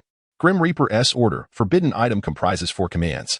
Capture order, summons the Grim Reaper to apprehend a target. Dread order, inflicts temporary fear on targets within a certain range, immobilizing them during this period. Judgment order, conducts judgment on a controlled target, compelling them to utter the truth. Decapitation order, summons the Grim Reaper to execute a controlled target. Jiang Ye stroked his chin, examining it closely. What a remarkable tool. A complete judgment suite from the Grim Reaper, just what I needed. Once the reward notification concluded, a black bamboo tube appeared in his hand, containing a plaque formed from condensed mental energy. Jiang Ye weighed it thoughtfully, sensing the room, and decided to find something to test it on. Cockroach. By the bathroom pipes, a cockroach was foraging. A smirk crept across his lips as he pulled out the capture order from the bamboo tube and tossed it. The token on the ground instantly transformed into a wisp of black mist, coalescing into a Grim Reaper wielding a scythe. The Grim Reaper swiftly dashed into the bathroom, and moments later emerged, one hand grasping a gigantic scythe, while the other clutched the struggling cockroach. It felt absurdly out of place. Even the summoned Grim Reaper seemed to express its discontent. Jiang Ye ignored it and unleashed the commands in succession. Upon issuing the dread order, the cockroach froze in place. With the judgment order, Jiang Ye inquired, "Cockroach, do you know your sins?" Wait. I was just foraging for food. What crime is that? The cockroach trembled in fear. Who was speaking? Jiang Ye was momentarily taken aback by the voice he heard. After scanning the area, he was astonished to see the cockroach speaking while being held by the Grim Reaper. Wow. The judgment order allows the cockroach to talk. How impressive. Jiang Ye grasped the decapitation order yet ultimately refrained from executing it, opting to release the cockroach instead. He returned the Grim Reaper-S order to the system space and lay back down, preparing to sleep. Knock, knock, knock. Just then, the door was suddenly rapped upon. Chapter 29. Dr. Li, why are you kneeling as well? Name? Jiang Ye. Gender? Male. Age? 17. In the brightly lit room, the most renowned psychiatrist of the Great Xia, Dr. Li, held a medical report, scribbling notes upon it. Jiang Ye sat across from him, responding to the questions with a sense of exasperation. Your records indicate that you were once blind after climbing rooftops as a child. Can you elaborate on that? Dr. Li adjusted his glasses, glancing at Jiang Ye. After a moment of silence, Jiang Ye replied, I saw a seraph. And then? I nearly defrauded him. Dr. Li paused, lowering his gaze to the report. Noting under the mental health section, occasionally speaks nonsensically. Jiang Ye retorted, and then? Dr. Li continued to inquire, after the seraph destroyed your eyesight. Did you experience anything beyond pain? At this question, his eyes sharpened. I'm still alive, Jiang Ye stated flatly. Dr. Li's eyes widened in shock. So you are aware of Songnan's affairs? Jiang Ye nodded. In truth, it was unnecessary for him to speak, as the upper echelons of the Great Xia had already surmised that I had survived the calamity in Songnan. After all, a deity would never choose a deceased individual as their agent. Dr. Li closed the medical record with a serious demeanor and inquired, what task has the god of death, Thanatos, assigned to you? Jiang Ye maintained his composure, responding, to accompany the goddess of night, Nyx. In fact, after merging with the divine realm of Thanatos, the system had already hinted at the desires of the god of death. However, this was merely the wish of Thanatos and did not necessitate my fulfillment. The goddess of night? His mother. Dr. Li fell into contemplation. This seemed quite reasonable. His initial concern had been that the task assigned by Thanatos to Jiang Ye was the grievance of Shiva, but it appeared otherwise. Dr. Li relaxed his stern expression and continued. I heard from Captain Chun that before you became the agent of death, you awakened an unknown forbidden realm, Blade Domain. Is that correct? Yes. Could you demonstrate it for me? Jiang Ye hesitated. That might not be appropriate. He recalled the image of the captain kneeling, an infuriating sense of DJVU. It's fine, just a brief demonstration. I need to take notes, Dr. Li assured confidently. All right, fine, Jiang Ye relented, raising his right hand while concealing his left behind him. Blade Domain, activate. With a resounding crash, the chair Dr. Li occupied buckled under the weight, causing him to kneel at a right angle on the ground. Dr. Li, utterly bewildered, watched as his glasses fell to the floor, their lenses shattered. He looked up at Jiang Ye, momentarily stunned. Ah, this damned awkwardness is mine to resolve. Jiang Ye conjured a large red envelope from the myriad realms and slowly presented it to Dr. Li, donning an awkward yet polite smile. Happy New Year in advance. Dr. Li responded, thank you. The following morning, at the Cangnan bus station, Jiang Ye and Lin Qiye both stared down at an adorably kawaii suitcase. Handsome brother, Qiye, this year's training camp is in Cangnan. You must return for the New Year's Eve dinner. Hong Ying exclaimed, flashing a sweet smile and playfully ruffling Jiang Ye's hair. Both Jiang Ye and Lin Qiye nodded in acknowledgement. Jiang Ye, Qiye, do your best. Captain Chinmai patted their shoulders, his words succinct. This was perhaps a common trait among men. They preferred brevity over frivolity. By the way, old Zhao in the capital heard you were attending the training camp and wanted to chat with you, Chinmai said, dialing Zhao Kongqing's number, which connected almost instantly. Hey, you two little rascals. They replied in unison, General Zhao. You're not going to belittle me again, are you? Now that you both have become agents of deities. My efforts in battling the Demon King were not in vain. Make sure to perform well. Strive to become a general before me. When I return to the village, I can boast about having raised generals, haha. Zhao Kongqing's voice sounded somewhat weak, lacking the vigor he had before, yet his joy was unmistakable. Jiang Ye and Lin Qiye exchanged a glance, then replied in unison. All right then, do well, Zhao Kongqing concluded before hanging up. The 8 of them fell into a momentary silence until their bus arrived, prompting Jiang Ye and Lin Qiye to wave goodbye to their captains. Hong Ying watched the vehicle gradually pull away, her eyes growing misty as her feelings of parting intensified. She clutched Si Xiaonan's arm, quietly sniffling. Si Xiaonan smiled gently, her eyes revealing a complex mix of emotions. I'm sorry, Jiang Ye. I must involve you in the plan. Once we eliminate Loki, I shall do anything. As the vehicle rolled on, Jiang Ye and Lin Qiye sat side by side. What happened with Dr. Li's broken glasses yesterday? Lin Qiye inquired curiously. Jiang Ye recalled last night's events and shook his head. It was nothing. He accidentally bumped into something. He claimed it was work-related. So I gave him a red envelope. Lin Qiye's face twitched. Was he playing with abstractions? By the way, Jiang Ye, what task did Thanatos assign you? Lin Qiye was eager to know what kind of task the god of death would bestow upon the child of Nyx. If Nyx were to meet Jiang Ye, would it expedite her healing process? The progress towards Nyx reaching 50% was already within reach. If she could see her true child, it would fulfill a wish of hers. He has passed away, and before he died, he wanted me to accomplish a wish, Jiang Ye replied nonchalantly, fully aware of Lin Qiye's curiosity. A wish? What wish? To find her mother and accompany her, Jiang Ye smiled. In the original narrative, the goddess of night Nyx was quite pitiable. All her children had perished. How could a mother bear such loss? Upon hearing this, Lin Qiye was momentarily taken aback. Then a soft smile emerged on his face, appearing genuinely happy. The two lapsed into silence, gazing out at the passing scenery. Lin Qiye leaned against the window, closing his eyes as his consciousness drifted into the asylum of the gods. Clad in a doctor's attire, Lin Qiye entered the courtyard of the hospital, looking up at Nyx, who sat in a wheelchair, wearing sunglasses and basking in the sun. He approached, squatting beside her wheelchair, gazing up at her. Mother, I have something to tell you. What is it, Donatos? Nyx replied with a gentle smile. Lin Qiye's lips curled into a faint smile. When you feel better, I will take you to meet your child. At those words, Nyx's deep purple eyes widened in surprise, a flood of memories surging in her mind. Donatos, have you found your brothers? Let mother see them. Lin Qiye grasped Nyx's hands, recognizing that Donatos and Thanatos were indeed the same deity, merely differing in translation. He certainly couldn't tell Nyx that he had found himself. Mother, please take your medicine regularly. Once you recover, I will take you to see him, all right? Nyx nodded eagerly, murmuring, my child. Healing progress, 2045. Indeed, it was effective. Lin Qiye felt a surge of joy, realizing that he would soon be able to extract Nyx's second divine aspect. Ding. Nyx's healing progress has significantly increased due to the host's actions, granting 3,500 magical modification points. Current magical modification points have reached 300,000, randomly extracting the essence of the divine. Jiang Ye, observing the scenery from his seat, was taken aback. I haven't done anything. Sensing the situation, he noticed Lin Qiye smiling with his eyes closed and suddenly understood. This kid is quite clever. For hours later, after navigating the winding mountain roads, they finally arrived at the training camp. Jiang Ye had been unconscious for 3 days, arriving a day later than in the original narrative. A few individuals had already arrived at the training camp. The two exchanged no further pleasantries, grabbing their luggage and heading to their dormitory.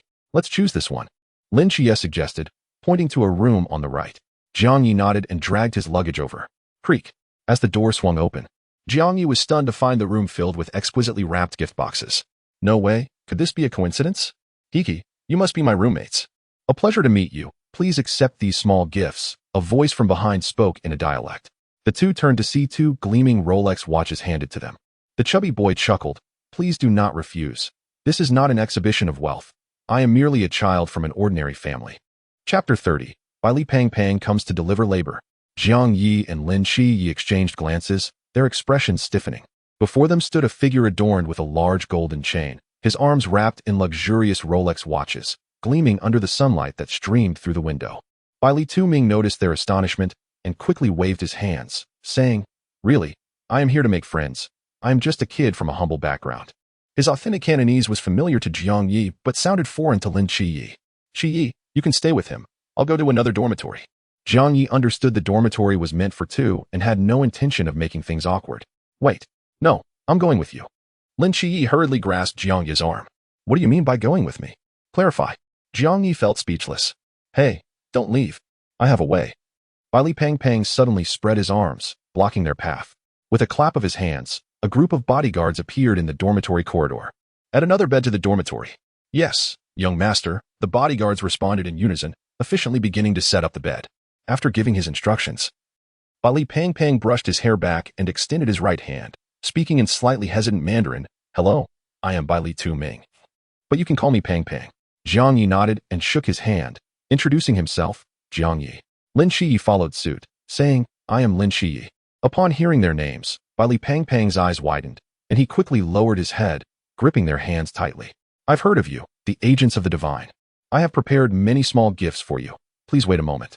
He dashed into the dormitory and began rummaging through beautifully packaged gift boxes. Lin Qiye felt somewhat embarrassed. Why does this chubby boy not fit the image of a wealthy young master I had in mind? Jiang Ye smiled subtly, acknowledging the stark contrast. The reincarnation of a celestial being, who had reached the pinnacle of transcendence, stood in stark contrast to his current demeanor. Let us go. Since he has so warmly invited us, we might as well stay here. Lin Qiye agreed, and they entered the dormitory together. The dormitory was newly built, devoid of any chemical odors, and the environment was vastly superior to that of their previous institution. Once they had set down their luggage, Li Pang approached with a rectangular box. Brother Jiang Ye, Brother Qiye, it's a pleasure to meet you. I wasn't too sure what to give, so I brought you a few Rolex watches. Water Ghost, Daytona, Greenwich, pick whichever you prefer. Li Pang handed over the entire box. It's hard to choose. Just take them all, no worries. Lin Qiye couldn't help but exclaim, this is truly extravagant. No, I am just an ordinary kid. Li Pang quickly clarified. Lin Qiye was taken aback, while Jiang Ye chuckled and accepted a Water Ghost, thanking Li Pang. Hey, we are friends, so there's no need for formality. Li Pang laughed, his cheeks squishing his eyes. By the way, Brother Jiang Ye, do you also like the blind monk? I'm really good at playing him. Let us have a friendly match sometime. The atmosphere, which had been lively, suddenly cooled down. Lin Qiye tugged at Li Pang's clothing. What's wrong, Brother Qiye? I also enjoy playing blind monk. Li Pang chuckled. No, I'm truly blind, Jiang Ye replied nonchalantly. Li Pang's smile faltered, a wave of guilt washing over him. Brother Jiang Ye, it's all my fault. He suddenly hugged Jiang Ye's arm, rubbing his chubby face against it. I didn't understand clearly beforehand, so I made that decision. He produced another box of Rolex watches, declaring, these are to express my sincere apologies. Please accept them. Li Pang straightened his posture, his beer belly prominently displayed as he bowed deeply, offering the box. Brother Jiang Ye, please forgive my carelessness. Jiang Ye felt a twitch at the corner of his mouth. What had initially seemed trivial now felt rather significant. Wow, our young master is incredibly polite, exclaimed one of the bodyguards outside. Jiang Ye cleared his throat and accepted the watches. Really, it's fine. Don't worry about it. Li Pang scratched his head, chuckling awkwardly. Suddenly noticing Jiang Ye's bed had yet to be set up, his expression fell again. What are you all doing standing at the door? Can't you see Brother Jiang Ye's bed isn't ready yet? He shouted at the bodyguards outside. They immediately snapped to attention and completed their task without delay. In the late afternoon, Jiang Ye, Lin Qiye, and Li Pang strolled through the training camp, engaged in casual conversation. Qiye, I heard from Guangshan that your Tsangnan is no ordinary place. Li Pang whispered to Lin Qiye. What do you mean by no ordinary place? There's a deity. Songnan is hiding a divine presence, and there have been several fluctuations of divine power recently. Didn't you know? Upon hearing by Li Pangpang's words, Lin Qiye frowned. A deity? Could it be the deity mentioned by the Naga demon? I'm not quite sure. Lin Qiye shook his head. Bai Li Pangpang's eyes revealed a hint of disappointment as he leaned closer to Jiang Ye. Brother Jiang Ye, do you know? Jiang Ye's expression stiffened. Asking the person himself was rather impolite. I don't know. Fair enough. The three continued to walk in the sunset, their shadows intertwining. Not far away, in a two-story building, Yi Fan observed the retreating figures of the three. Dr. Li. Jiang Ye does not possess the divine aura that appeared during Songnan's destruction. He likely isn't the one. However, it's surprising that this Jiang Ye has survived and even gained the role of the Grim Reaper's agent. Dr. Li nodded. Moreover, his forbidden realm, the sword domain, is quite peculiar, the kind that drives one to madness, he added, his words becoming increasingly emphatic. No matter how unique it is, he is at least a soldier of the Great Xia. Such talent may allow him to enter a special team in the future. As long as he harbors loyalty to Great Xia, nothing else matters, Yi Fan stated. By the way, is there any issue with his mental state? Dr. Li shook his head. Aside from some absurd statements, everything seems normal. Curious, Yi Fan inquired. Absurd? How absurd? Dr. Li replied. He mentioned that he nearly deceived a deity, namely Michael. But Jiang Ye was only a 7-year-old child at that time, with undeveloped intellect, making it impossible for him to have the ability to deceive a deity. Not necessarily. Everything is possible, isn't it? Songnan is proof of that, Yi Fan mused. Beginning to believe in Jiang Ye. Peering through the glass, he observed Jiang Ye in the distance, marveling, deceiving a deity, rising from the ashes. He is likely to have a complicated relationship with the seraphim in the future. Dr. Li chuckled. We are all mere mortals. Yi Fan shook his head, his eyes deep with resolve. No, what of the deities? In an era devoid of gods in Great Xia, as a soldier of Great Xia, I must safeguard our territory. That requires a heart capable of slaying gods. Next chapter, High Energy. Chapter 31. The Masked Squad. Everyone, gather at the training ground at 2 o'clock this afternoon. Early in the morning, the voice of Instructor Hong echoed through the broadcast. Oh no, my chicken leg, my steak.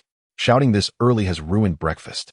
In the dormitory, Bai Li Pangpang was disturbed from a deep slumber, feeling agitated. The food at the training camp, which he had experienced the previous day, was already weighing on his mind. Jiang Ye and Lin Qiye had risen early to wash up, standing on the balcony brushing their teeth. You two were quite noisy last night, Jiang Ye remarked while brushing. Lin Qiye's expression darkened as he recalled the bizarre incident from the previous night when someone inexplicably approached to sniff his feet. I think we should switch beds, he suggested. No way. By 2 o'clock in the afternoon, the training ground was already teeming with people. Jiang Ye and Lin Qiye stepped into the line, while Bai Li, plump and jovial, wrapped his arms in Rolex watches, engaging with new acquaintances. Jiang Ye observed the new recruits around him and the instructors conversing on stage. Soon, the masked squad would make their appearance, ready to torment the fresh recruits. If I were to end the competition directly, this training session could conclude, yielding a significant amount of modified value. At 2 o'clock, Bai Li stood beside him. Jiang Ye patted his arm and asked, Do you have any weapons? Perhaps a knife? Bai Li looked perplexed. What do you need a weapon for? You'll find out soon enough. After a moment's hesitation, Bai Li handed over a speed-enhancing forbidden blade. This is forbidden item number 348, Divine Speed, which grants a speed boost, he explained. Jiang Ye, unfazed, grasped the hilt and nodded in satisfaction. Meanwhile, Lin Qiye, upon hearing the term forbidden item, cast a surprised glance in their direction. Bai Li hurriedly waved his hands. Don't misunderstand, Qiye. These were given to me by my father. I'm just an ordinary kid from a regular family. Lin Qiye suppressed his urge to lash out. Your father gave you that. What the hell is ordinary about it? Silence.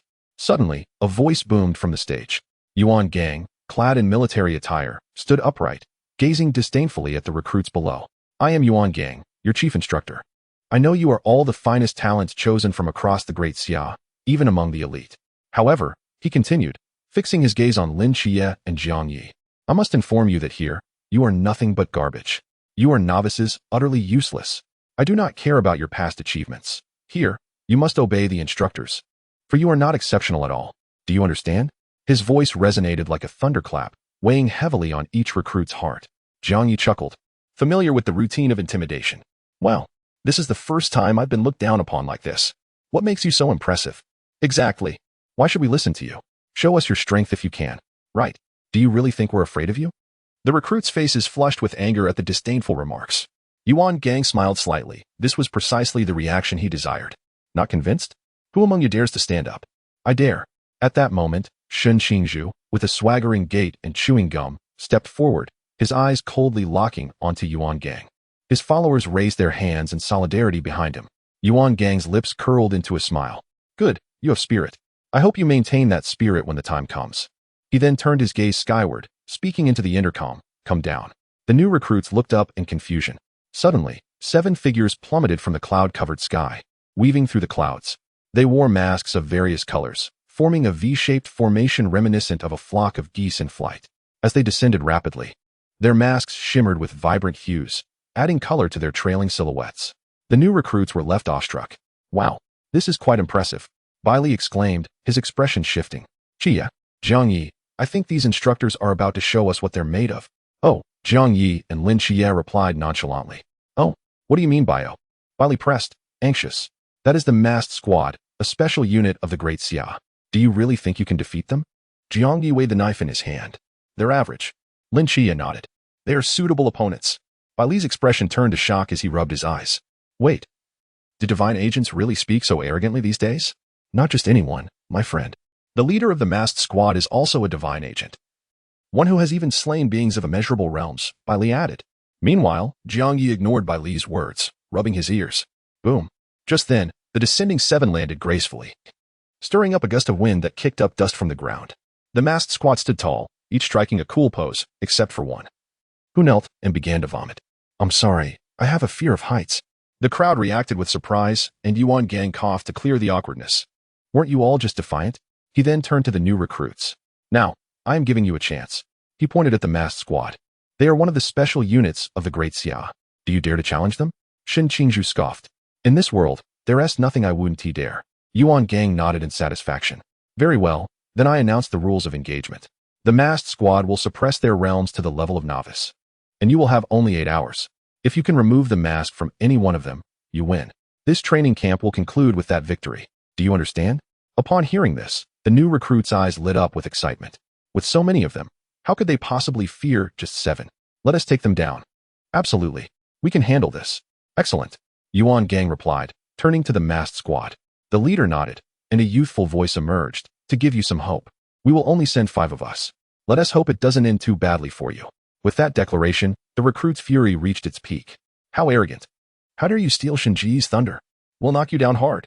Shen Qingzhu blew a bubble, tilting his head, his eyes glinting with cold determination. 5 of them? They think they can increase their margin for error. Lin Qiye frowned. Bailey seemed somewhat confused, while Jiang Ye readied himself, polishing the gleaming blade in his hand. All right. Yuan Gang sensed the atmosphere was ripe and commanded, begin.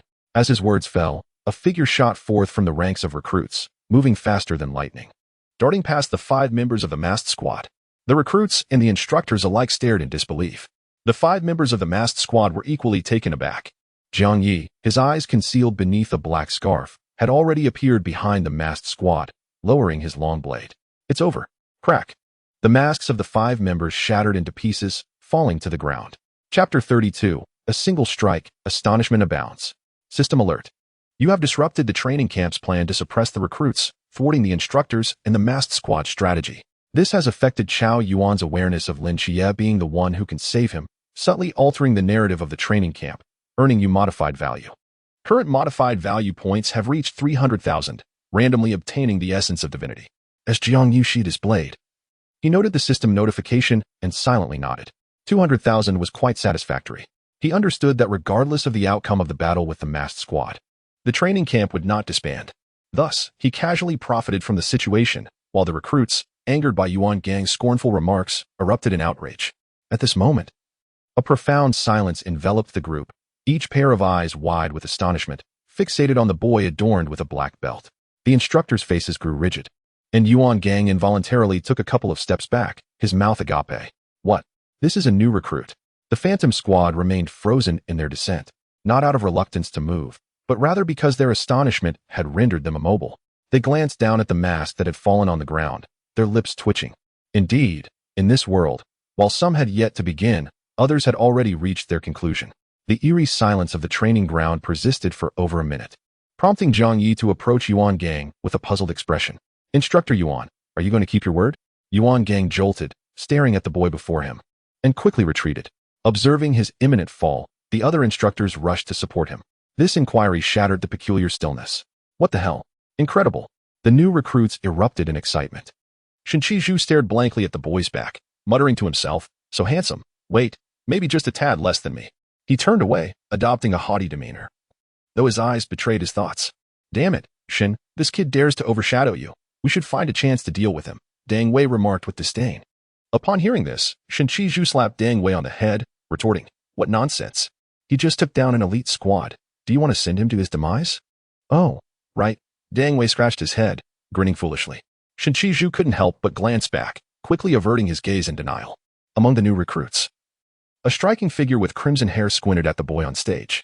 Wow, Molly, he's so handsome. Her roommate exclaimed, shaking her arm with starry eyes. Molly scoffed, glancing at Jiang Ye's weapon, and coldly replied, I despise rich kids. Their prowess means nothing to me. Yet, the fact remained that he belonged to a special squad that had annihilated the enigmatic Phantom Squad. Did you catch his blade movement just now? Her roommate inquired. Molly shook her head. No, I didn't see it clearly. What? Even you from the MO clan couldn't see it? That's unbelievable. Her roommate tightened her grip on Molly's arm. Let us get to know him after this. Perhaps he can teach you some sword techniques. Molly turned away, her expression frosty. No need. I detest those wealthy brats. Seven Knight. What am I witnessing? On the other side, Bai Li, plump and wide-eyed, grasped Lin Qiye's shoulders, urging him to observe. Lin Qiye, exasperated, pushed away his chubby face, muttering, keep your composure. Don't lose it. To slay a being of the Zhan realm in an instant. Now awakened in the realm of the divine ruins, combined with that invincible domain of blades and the power of forbidden artifacts, achieving such feats was hardly daunting. Sigh. Lin Qiye gazed at the boy on stage, a hint of inferiority flashing in his eyes. When will I ever catch up to him? Beside him, Bai Li was astounded, entranced by Jiang Ye's radiant silhouette. This is basic? Oh my gosh, what an extraordinary roommate I've got. He can even take down an elite squad. Dad, your son has made it. You no longer have to worry about me being bullied outside, he mused. Wait, Dad, you never seem to worry about that anyway.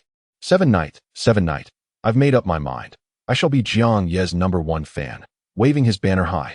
Lin Qiye shot him a disapproving glance and muttered 2 words, sycophant. Bai Li paused, then burst into laughter. That's a great name. Thank you, Seven Knight. Lin Qiye merely sighed. Among the new recruits, perhaps the only one unaffected was Chao Yuan, who sat with his palms together, reciting mantras. On stage, Yuan Gang's stiff expression gradually returned to normal as he faced the seemingly harmless boy, swallowing hard. He glanced at the new recruits below, regretting his earlier bravado. Having boasted, now with so many witnesses, if he were to act dishonorably, it would surely incite public ire. However, the Night Watcher's training absolutely must not be cancelled. Wang Mian, you've put me in a difficult position. What am I supposed to do? Yuan Gang felt tears welling up. He struggled to articulate a response to Jiang Ye's inquiry. Are you going to keep your word? Can this be considered keeping your word? Unless he intends to return to the capital for a public denouncement. Why is there such an anomaly this year? Though there are many talents, this is simply outrageous. If the difficulty of past training camps was like this year's is a leap into the stratosphere. Yuan Gang rubbed his forehead and glanced at the 5 members of the Phantom Squad, signaling them with his eyes. What are you all doing? Think of a solution. At this rate, I might be removed from my position as chief instructor. The new recruits, witnessing Yuan Gang's prolonged silence, began to voice their discontent. Instructor Yuan, you are the chief instructor. Surely you won't go back on your word? Exactly. In front of so many people. If you don't keep your word, what does that say about the Night Watchers? How wonderful, to arrive and have the training end. No more hardships. Heroes, please accept my kneeling. No, instructors, hurry and announce the end of training. This is dragging on far too long. It's not very manly. In an instant, those who had once been derided turned the tables, mocking the instructors instead. Yuan Gang felt a surge of frustration. Were they educating the recruits? Or were the recruits educating them? He quickly shot another glance at Wang Mian. Big brother, think of something. Don't just stand there. Meanwhile, Wang Mian was still in a daze, recalling that swift strike from earlier. As the proxy of the god of time, he could have evaded that blow. However, just as he prepared to dodge, an overwhelming pressure enveloped him. This pressure was not solely mental. Even if he were to suppress his realm, he might still struggle against it. Is this the blade domain? Wang Mian stared incredulously at the mask on the ground, excitement gradually illuminating his handsome face. This is the kind of opponent worthy of drawing my blade. Time reversed. In an instant, a peculiar energy enveloped Wang Mian and the others. The new recruits were momentarily stunned. When the energy dissipated, the mask that Jiang Ye had split in two was now intact upon the faces of the five. Wang Mian placed his left hand on the hilt of his sword, grinning. Little minions, the game has only just begun. Chapter 33. The instructors become shameless. Cheating. They are cheating. After Wang Mian utilized time reversal to restore the masks, the new recruits were utterly bewildered, soon erupting in loud protests. Wow, this is a new level of play. He is the proxy of the god of time. Time reversal is utterly shameless. I protest. This game is unfair. Protest. The uproar continued unabated. However, upon witnessing Wang Mian's tactic, Yuan Gang felt a surge of joy. After clearing his throat a couple of times, he bellowed, "Silence." The recruits quieted down. Yuan Gang cast a glance at Jiang Ye and shamelessly declared, "What are you protesting about? I never said the use of forbidden artifacts was prohibited. I merely instructed the Phantom Squad to suppress to the Zhan realm, right?" Shen Qingzhu kicked the water container beside him, exclaiming, "Do you have no shame? Enough noise." "After the battle, you will compensate for the container," Yuan Gang interrupted decisively. "Let me tell you, you are all novices, except for Jiang Ye. Now, the game continues." His voice thundered across the training ground. The new recruits clenched their teeth in frustration, yet Yuan Gang had not stated that they could not use the Forbidden Zone. They found themselves unable to retort, merely muttering about not being forced into a corner. Damn it, is this how low they stoop? So shameless. Bai Li, flustered and red-faced, lamented. They could have returned home to enjoy a meal, but now they were stuck with the shameless antics of the chief instructor. Lin Qiye, maintaining a stoic expression, tugged at Bai Li's sleeve, urging, "Let's go get our weapons." Bai Li hesitated. Qiye, let Jiang Ye. The instructors were certainly not foolish. They would not allow Jiang Ye to fight again. From now on, it would depend on their own abilities. Lin Qiye glanced at the stage. Jiang Ye, unfazed by the underhanded tactics, merely thought, "It's just one more chance to intervene." Gripping the hilt of his sword, he turned to return to the ranks of new recruits when a large hand suddenly grasped him. Jiang Ye, you don't need to participate this time. I have some exquisite Longjing tea for you. Just enjoy the tea and watch the show." Yuan Gang beamed, determined not to let Jiang Ye take the field again. Fearing another mishap, Jiang Ye's lips twitched. This old rascal was truly committed to his tricks. However, having acquired the modified value, even if he were to take down the masked team, it would not alter the narrative of the training camp. There was no need for futile effort. "All right, serve the tea." Yuan Gang quickly called for Instructor Hong. "Hurry, take Jiang Ye for tea." The other instructors and the new recruits were taken aback. How shameless. Molly, in the ranks, gritted her teeth in anger. Her roommate shared the sentiment. They never expected the instructors to resort to such underhanded tactics for victory. "Stop dawdling. Let us get our weapons. I, Molly, can defeat them even without him," she declared, pulling her roommate out of the line. Many perceptive recruits began to leave the ranks as well. Of course, more new recruits remained to criticize the instructors. Wang Mian glanced at Jiang Ye, then slowly raised his right hand. "No holding back. We cannot afford to falter now. We must crush the confidence of these recruits." "Yes, Captain." For afterimages erupted from Wang Mian, followed by a cacophony of explosions, anguished cries from the new recruits, and the clash of metal. "Damn it, I'll take you shameless ones head on," they screamed, fleeing in a panic as chaos erupted in the training ground. Wang Mian observed this scene, a smile creeping beneath his mask. He then turned towards Jiang Ye, surrounded by instructors. "You are Jiang Ye?" A youthful voice reached Jiang Ye's ears. He turned and replied, "Yes, what is it? Let us have a match." Wang Mian unsheathed his long blade with a flourish. Seeing this, Yuan Gang signaled for the other instructors to vacate the center. Jiang Ye, sipping his tea, shook his head. "You are too weak." Wang Mian frowned. "But I want to fight you." "I do not wish to fight." "No, you must fight." Jiang Ye replied, "You're just a child." I'm truly exasperated. The watching instructors exchanged glances, their expressions fluctuating. Is Jiang Ye truly the agent of the god of death, Thanatos? Indeed, this year, 2 divine agents have emerged from Tsangnan. And with Jiang Ye awakening the Forbidden Zone, he has become a divine agent as well. Such talent is terrifying. But that doesn't mean he should disregard Wang Mian. He is the agent of the god of time. Just wait and see. I suspect a fight is imminent. The instructors discussed among themselves, surprised by the extraordinary talents of this year's new recruits. Yuan Gang, covering half of his face, remained silent, contemplating how he would face others after publicly losing his dignity as the chief instructor. He would surely be ridiculed upon returning to the capital. What a bizarre situation I find myself in. He gazed into the distance at the masked team pursuing the new recruits, internally praying that there would be no further mishaps. You only need to fight me once. The masked team owes you a favor. Wang Mian continued to press Jiang Ye. The latter took a sip of tea and sighed. After we finish, you might feel a sense of inferiority. I will not. Jiang Ye, speechless, rose, sensing the blade in Wang Mian's hand, and proposed, in that case. Let us compete with forbidden items. He produced a miniature bamboo tube from his pocket, which began to grow larger in his palm. Wang Mian eyed the bamboo tube, sensing a chilling aura. What is that? Forbidden item. Death's command. As for its rank, I do not know. The god of death? Wang Mian recalled Jiang Ye's status as the agent of death, finding it reasonable for him to possess such an item. He glanced at his own blade, determination flickering in his eyes. Very well, let us compete with forbidden items. Jiang Ye nodded, retrieving a capture command from the bamboo tube. The two stepped back, preparing for their duel. It's starting. Look, wait, could Jiang Ye's forbidden item, Death's command, be bestowed by Thanatos? It's possible, but I've never heard of a deity granting forbidden items to their agents. No, that is no longer a forbidden item. Suddenly, Yuan Gang interjected. That is an artifact.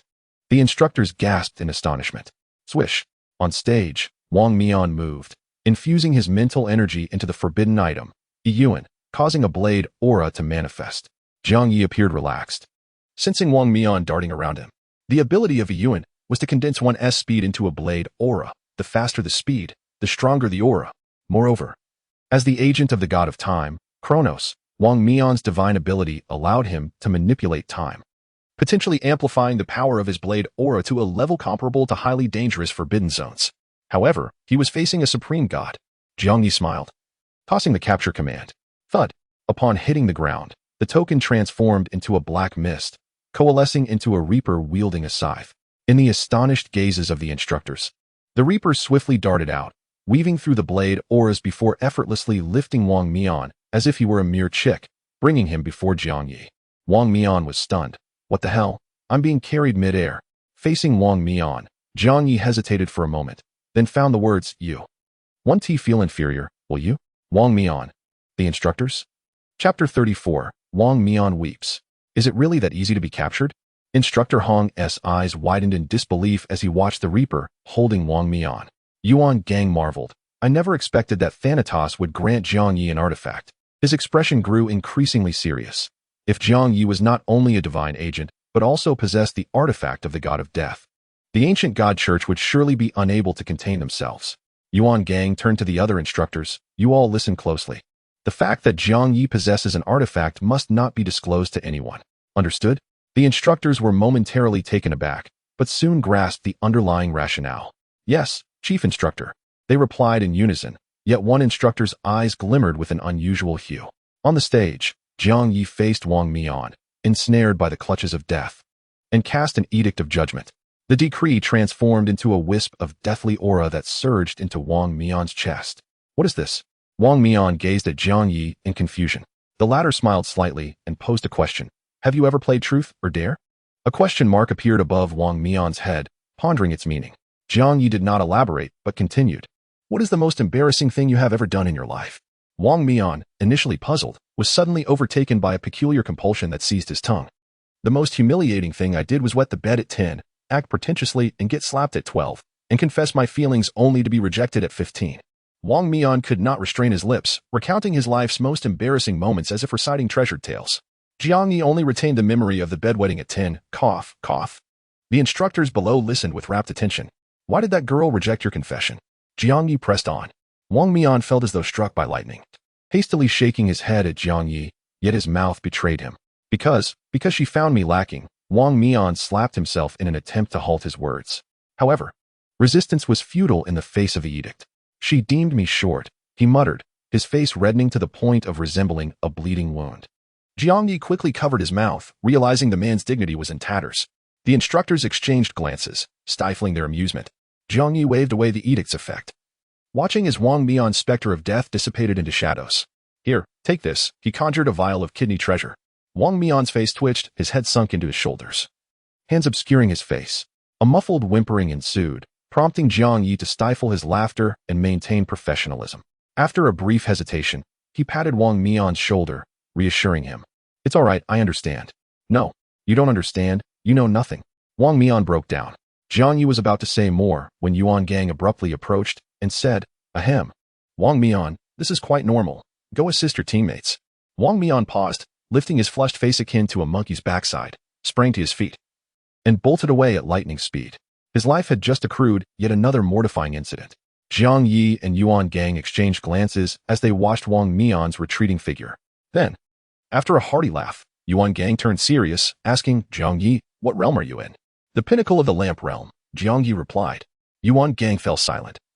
Rephrasing his inquiry, did the forbidden item you just summoned come from the god of death, Thanatos?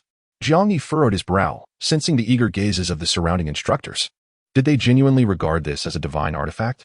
Well, sort of, Jiang Ye conceded, not wishing to fabricate a tale regarding the origins of the Death Order. Yuan Gang's eyes widened in astonishment, momentarily reconciling Jiang Ye's formidable prowess. No wonder Jiang Ye was so formidable. He not only acquired the divine ruins, but also received a divine artifact from Death himself. This news must be conveyed to the higher-ups immediately. An agent of the divine wielding a divine artifact is invaluable. Instructor Hong, please supervise Jiang Ye. I have matters to attend to.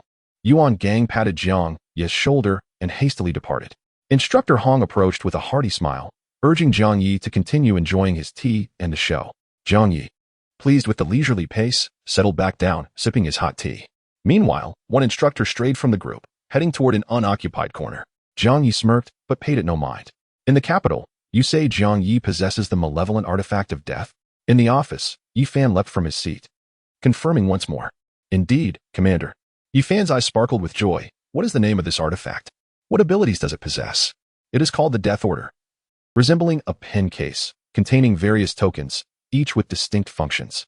I witnessed Jiang Ye employ a token inscribed with the character for capture, summoning death to seize his target, effortlessly ensnaring Wang Mian in mere moments without a hint of resistance. Upon hearing this, Yi Fan's eyes brightened. Even the agent of time god was powerless against it. Just how terrifying is this artifact? Is there more? Yuan Gang hesitated before continuing. There is also the edict token, which compels one to speak the truth. After Jiang Ye utilized it on Wang Mian, Yi Fan listened intently, slowly settling back into his chair while pouring himself a cup of tea, savoring the unfolding narrative. That's the situation, Commander. That's it. What else did Wang Mian reveal? Yi Fan instinctively inquired. Yuan Gang replied. You seem to relish this gossip. Ahem. Yi Fan alleviated the awkwardness, stating seriously, you need not worry. I've dispatched 2 Sea Realm agents to Tsangnan.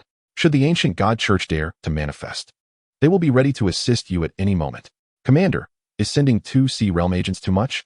They are the only night watchers currently available for deployment. He clarified. Understood, Commander. Once the call ended, Yi Fan mused thoughtfully. Is death truly merely allowing Jiang Ye to accompany the goddess of night? Simultaneously, in Tsangnan City, atop a high-rise, several figures in black robes stood. Han Xiaoyun, observing the message sent through the exclusive communication channel, revealed a hint of surprise in his eyes. The 16th seat has commanded, at any cost, to capture the 2 divine agents, especially Jiang Ye. The 5th seat remarked, if capture is impossible, then kill them and seize Thanatos' artifact. A complex expression flickered in Han Xiaoyun's gaze, yet he quickly resumed his stoic demeanor. Yes, I know what to do. The 5th seat nodded and vanished into the darkness. Han Xiaoyun instructed, now is not the time for action, with 2 divine agents appearing alongside an artifact. The night watchers will undoubtedly be on high alert. Make your preparations meticulously to ensure all is foolproof. The black-robed followers behind him bowed their heads and vanished as well. Han Xiaoyun stood still on the rooftop, gazing at the azure sky, slowly raising his right hand. A sphere of crimson golden light hovered in his palm, the dense divine power causing golden patterns to emerge on his face. Seraphim, remember your promise. Chapter 35. I am very disappointed in you all. Ding. You have shamed and angered Wang Mian, causing him to vent his frustrations on the new recruits, resulting in Lin Qiye's defeat and delaying the acquisition of the Azure Heart's forbidden item. Earned 5,000 magic modification points. Current magic modification points have reached 300,000. Granting random divine origin. Boredom enveloping him atop the building as he observed the skirmish below, Jiang Ye shook his head at the system notification. To be honest, this was not his intention. Watching the new recruits assisting one another below, Jiang Ye leapt down from the rooftop, waiting for Lin Qiye and Bai Li Pang Pang. At this moment, Lin Qiye bore several cuts on his face, blood seeping from them, indicating that the strikes had been well executed. Bai Li Pang Pang supported him, reassuring. 7 Night is fine. These people simply enjoy playing dirty. When they can't win, they resort to breaking through to the pool realm while refusing to admit it. He spoke bitterly. Lin Qiye shook his head, Recognizing that this was the essence of true combat, the realm presented by the enemy was not necessarily genuine. Much like the Spectre of the Night Watch, he imparted a crucial lesson. One must never underestimate an adversary. Wasn't it just a display of trickery, bullying us new recruits? I shall summon my father to reclaim that blade from Wang Mian on another day. Li Pang, still fuming, rubbed his behind. Recalling the moment Wang Mian had struck him down. You didn't see it, but Wang Mian was like a rabid dog, as if someone had exposed his secrets, and he lashed out indiscriminately. My poor backside. Lin Qiye chuckled softly, lifting his gaze ahead as Jiang Ye's figure entered his line of sight. He paused momentarily, a hint of melancholy flickering in his eyes. The disparity between Jiang Ye and himself was indeed vast. Lin Qiye freed himself from Li Pang's grasp and approached Jiang Ye, his tone somber as he declared, I have lost. I do not comfort others. Jiang Ye placed a vial of ointment in his hand. A smile crept upon Lin Qiye's lips as he replied, I shall surpass you, and moreover, assist in restoring your vision. Jiang Ye, taken aback by the words, contemplated his own blindness with a touch of emotion. I look forward to it. The two faced each other, and the atmosphere took on a subtle warmth. Suddenly, Li Pang dashed over, seizing Jiang Ye's hand. He is hurting too. Jiang Ye shook off his hand, asking, what do you want? Jiang Ye, if you ever desire something, do not hesitate to tell me. We are brothers, after all. Li Pang insisted fervently. Then, with muscle memory, he produced a Rolex. Kneeling on one knee in an exaggerated display of reverence as he adorned Jiang Ye's wrist with the watch, Jiang Ye was left speechless, while Lin Qiye buried his face in his hands. Everyone, assemble on the training field. The announcement echoed throughout the training camp. The newly minted recruits, having just endured a grueling battle, grumbled but nonetheless began to run. Jiang Ye freed himself from Li Pang's grip and walked alongside Lin Qiye toward the training ground. In a mere 2 minutes, the recruits assembled in a disorganized fashion. Yuan Gang stood upon the platform, his expression one of disappointment as he lamented, to be frank, you all have let me down. The recruits clenched their fists in frustration. Damn it, you are the one cheating and still lamenting. Li Pang could no longer restrain himself. Yuan Gang, sharp of hearing, turned to him. You step forward, insult the instructor, and run 10 laps. Li Pang, begrudgingly, stepped forward with a grim expression, beginning to jog around the training field. Yuan Gang nodded in satisfaction. Truly, even after suffering defeat, you still have the audacity to show your faces. Who among you is unsatisfied? Silence fell over the crowd. Very well, aside from the one running. The rest may head to the cafeteria.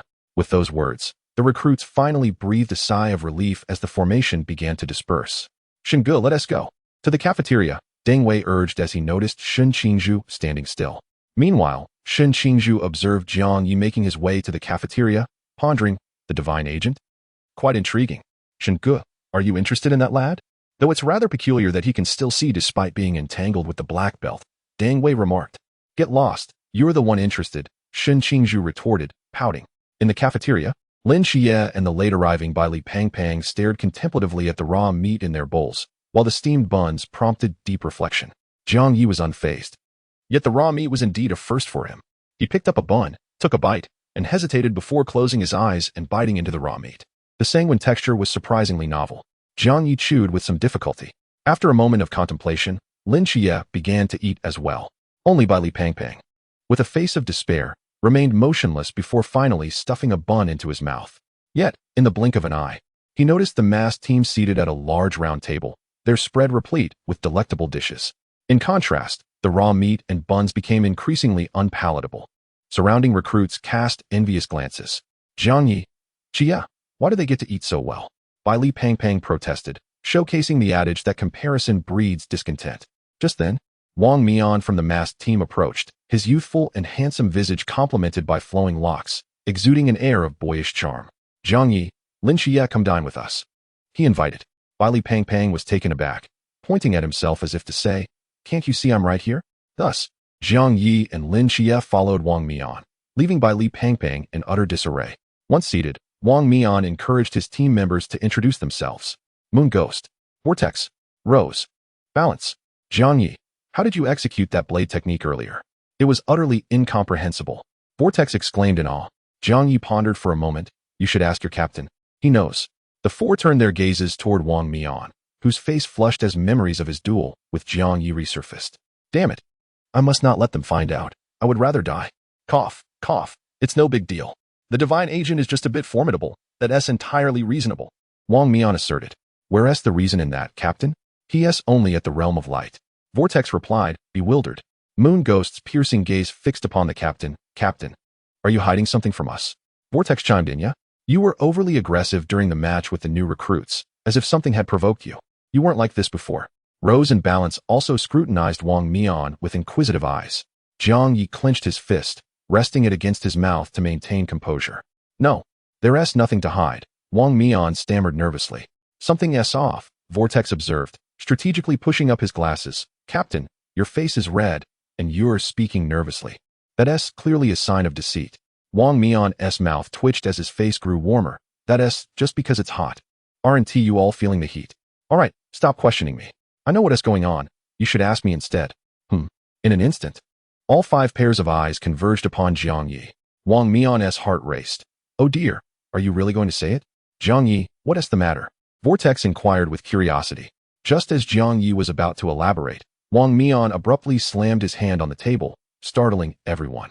Following that, he pretended to press his earpiece, saying, Understood, we're on our way. He turned to his team, speaking earnestly. We can't finish our meal today. A mission has arisen. Huh? What mission? Never mind that. Let us go. Wang Mian brushed aside Vortex's question, donning his mask as he exited the cafeteria. The other 4 exchanged glances before hastily tidying up, putting on their masks, and following suit. Hey, Jiang Ye, here is my contact information. You must… Captain. What are you doing? Vortex attempted to inquire further, only for Wang Mian to twist his ear and drag him outside. Jiang Ye found the scene amusing. Here. If there's a chance, let us spar and exchange ideas. Jiang Ye looked up at Rose, who had donned her mask and, without explanation, tossed him her contact information before hastily departing. He stood there momentarily, holding the slip of paper and lost in thought. Lin Qiye, observing from the side, chuckled. A girl personally gives you her contact information, and you don't cherish it? Jiang Ye turned slightly, snapping out of his reverie. He was not merely intrigued by the contact information provided by the Rose, rather, it was the conclusion of the masked squad that might lead to transformation, offering him a chance to amass considerable modified value for himself. Enough with the sarcasm, let us dine. I am not being sarcastic. Lin Qiye remarked as he picked up a piece of meat and placed it in his mouth. Jiang Ye turned his head, raising his hand. Hey, fatty. Come over for a meal. My heavens, Jiang Ye, you are my savior.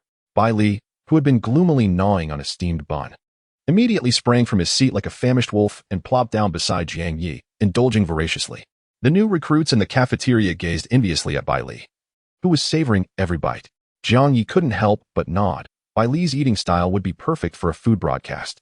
Meanwhile, upon hearing that the masked squad was departing, Yuan Gang personally led several instructors to bid farewell at the training camp's entrance. Thank you for coming to maintain order. Please refrain from returning in the future, Yuan Gang said with a smile, shaking hands with Wang Mian. The masked squad responded, It's fine, we will take our leave now. Just as they were about to turn away, Yuan Gang unexpectedly grasped Wang Mian's arm. Is there anything else, Instructor Yuan? Take this. A man understands another man best. Yuan Gang handed Wang Mian a package of 10 comprehensive health supplements. Wang Mian was taken aback.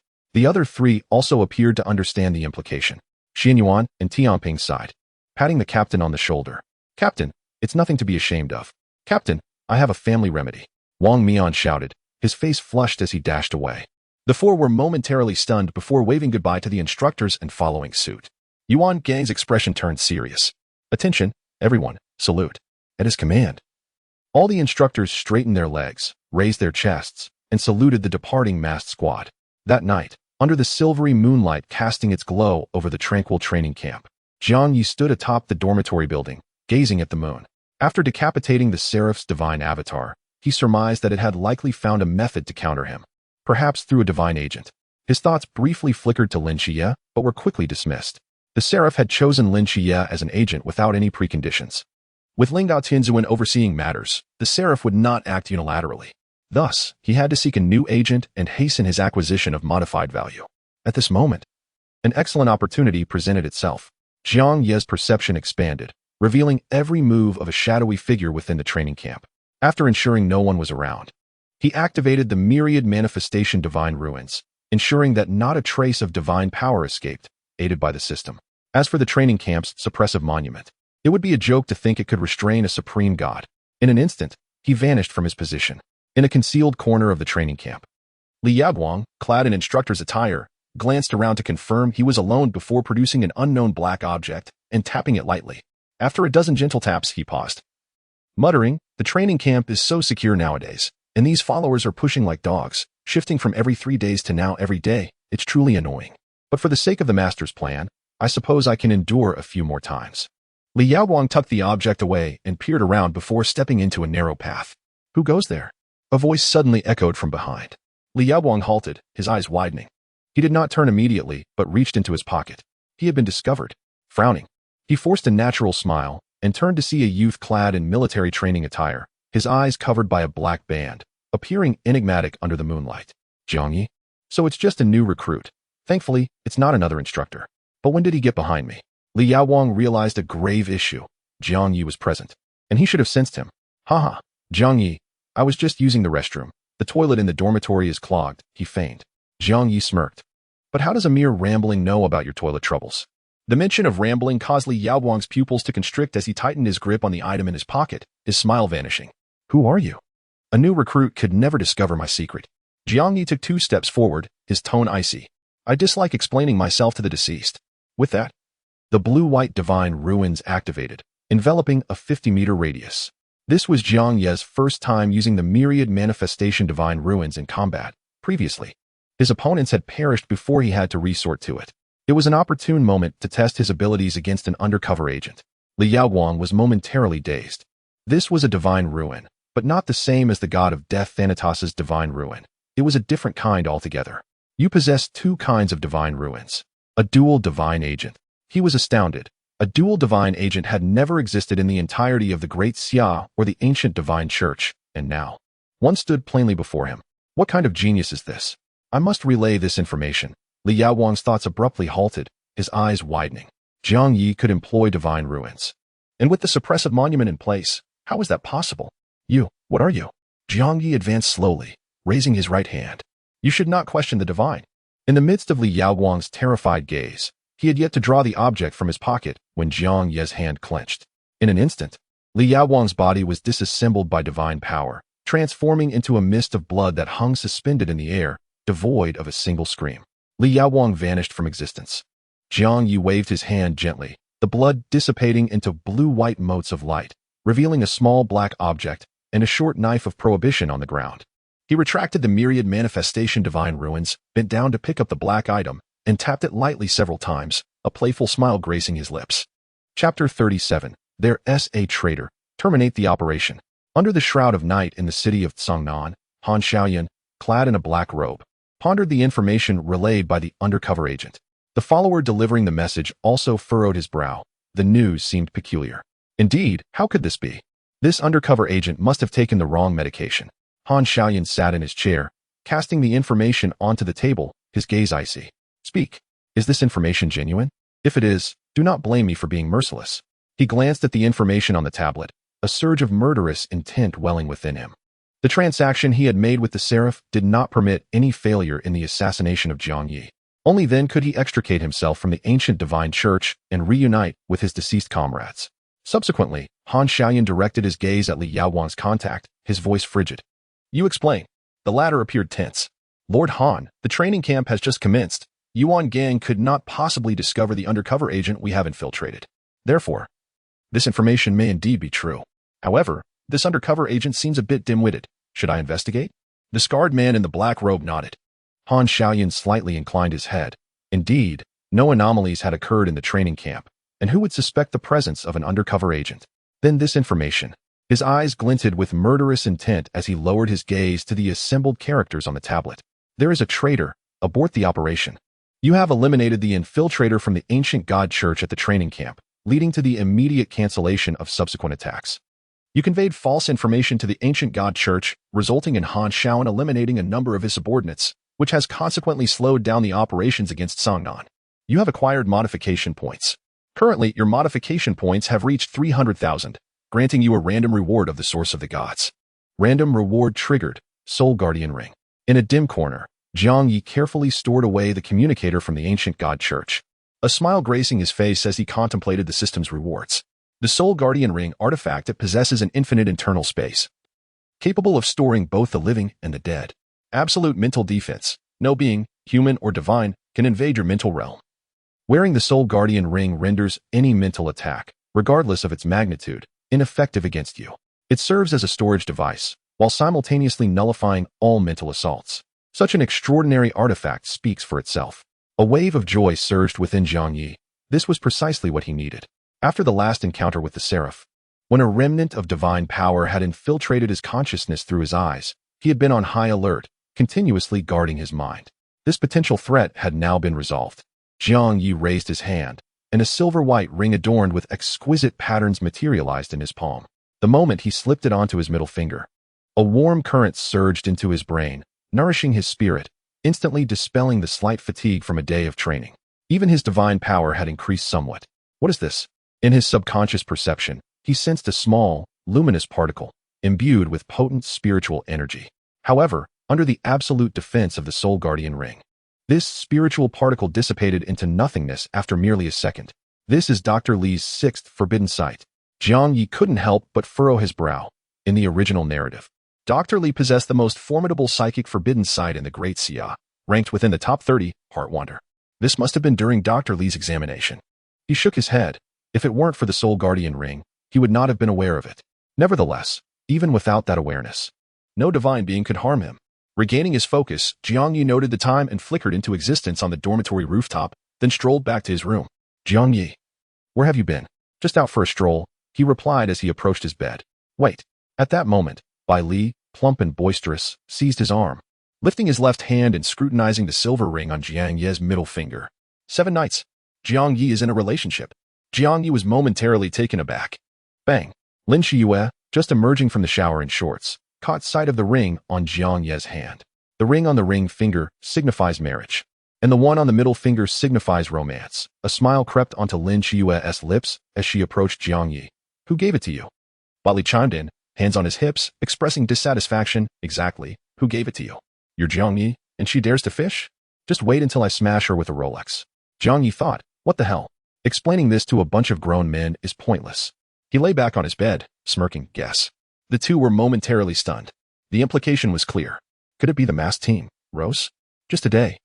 And I'm already doomed for life. I'm truly living in a dog's belly here. Jiang Ye, I never expected. Not only are you strong, but you're also quite the charmer. Bai Li exclaimed in admiration. Jiang Ye's mouth twitched. You really can concoct stories. Bai Li leaned in closer, whispering, is it Rose? No. Ah, I see. You want to keep it under wraps. I understand. Bai Li grinned mischievously. Lin Qiye, however, regarded the ring on Jiang Ye's finger with narrowed eyes, her brow furrowing. This doesn't seem like an ordinary item.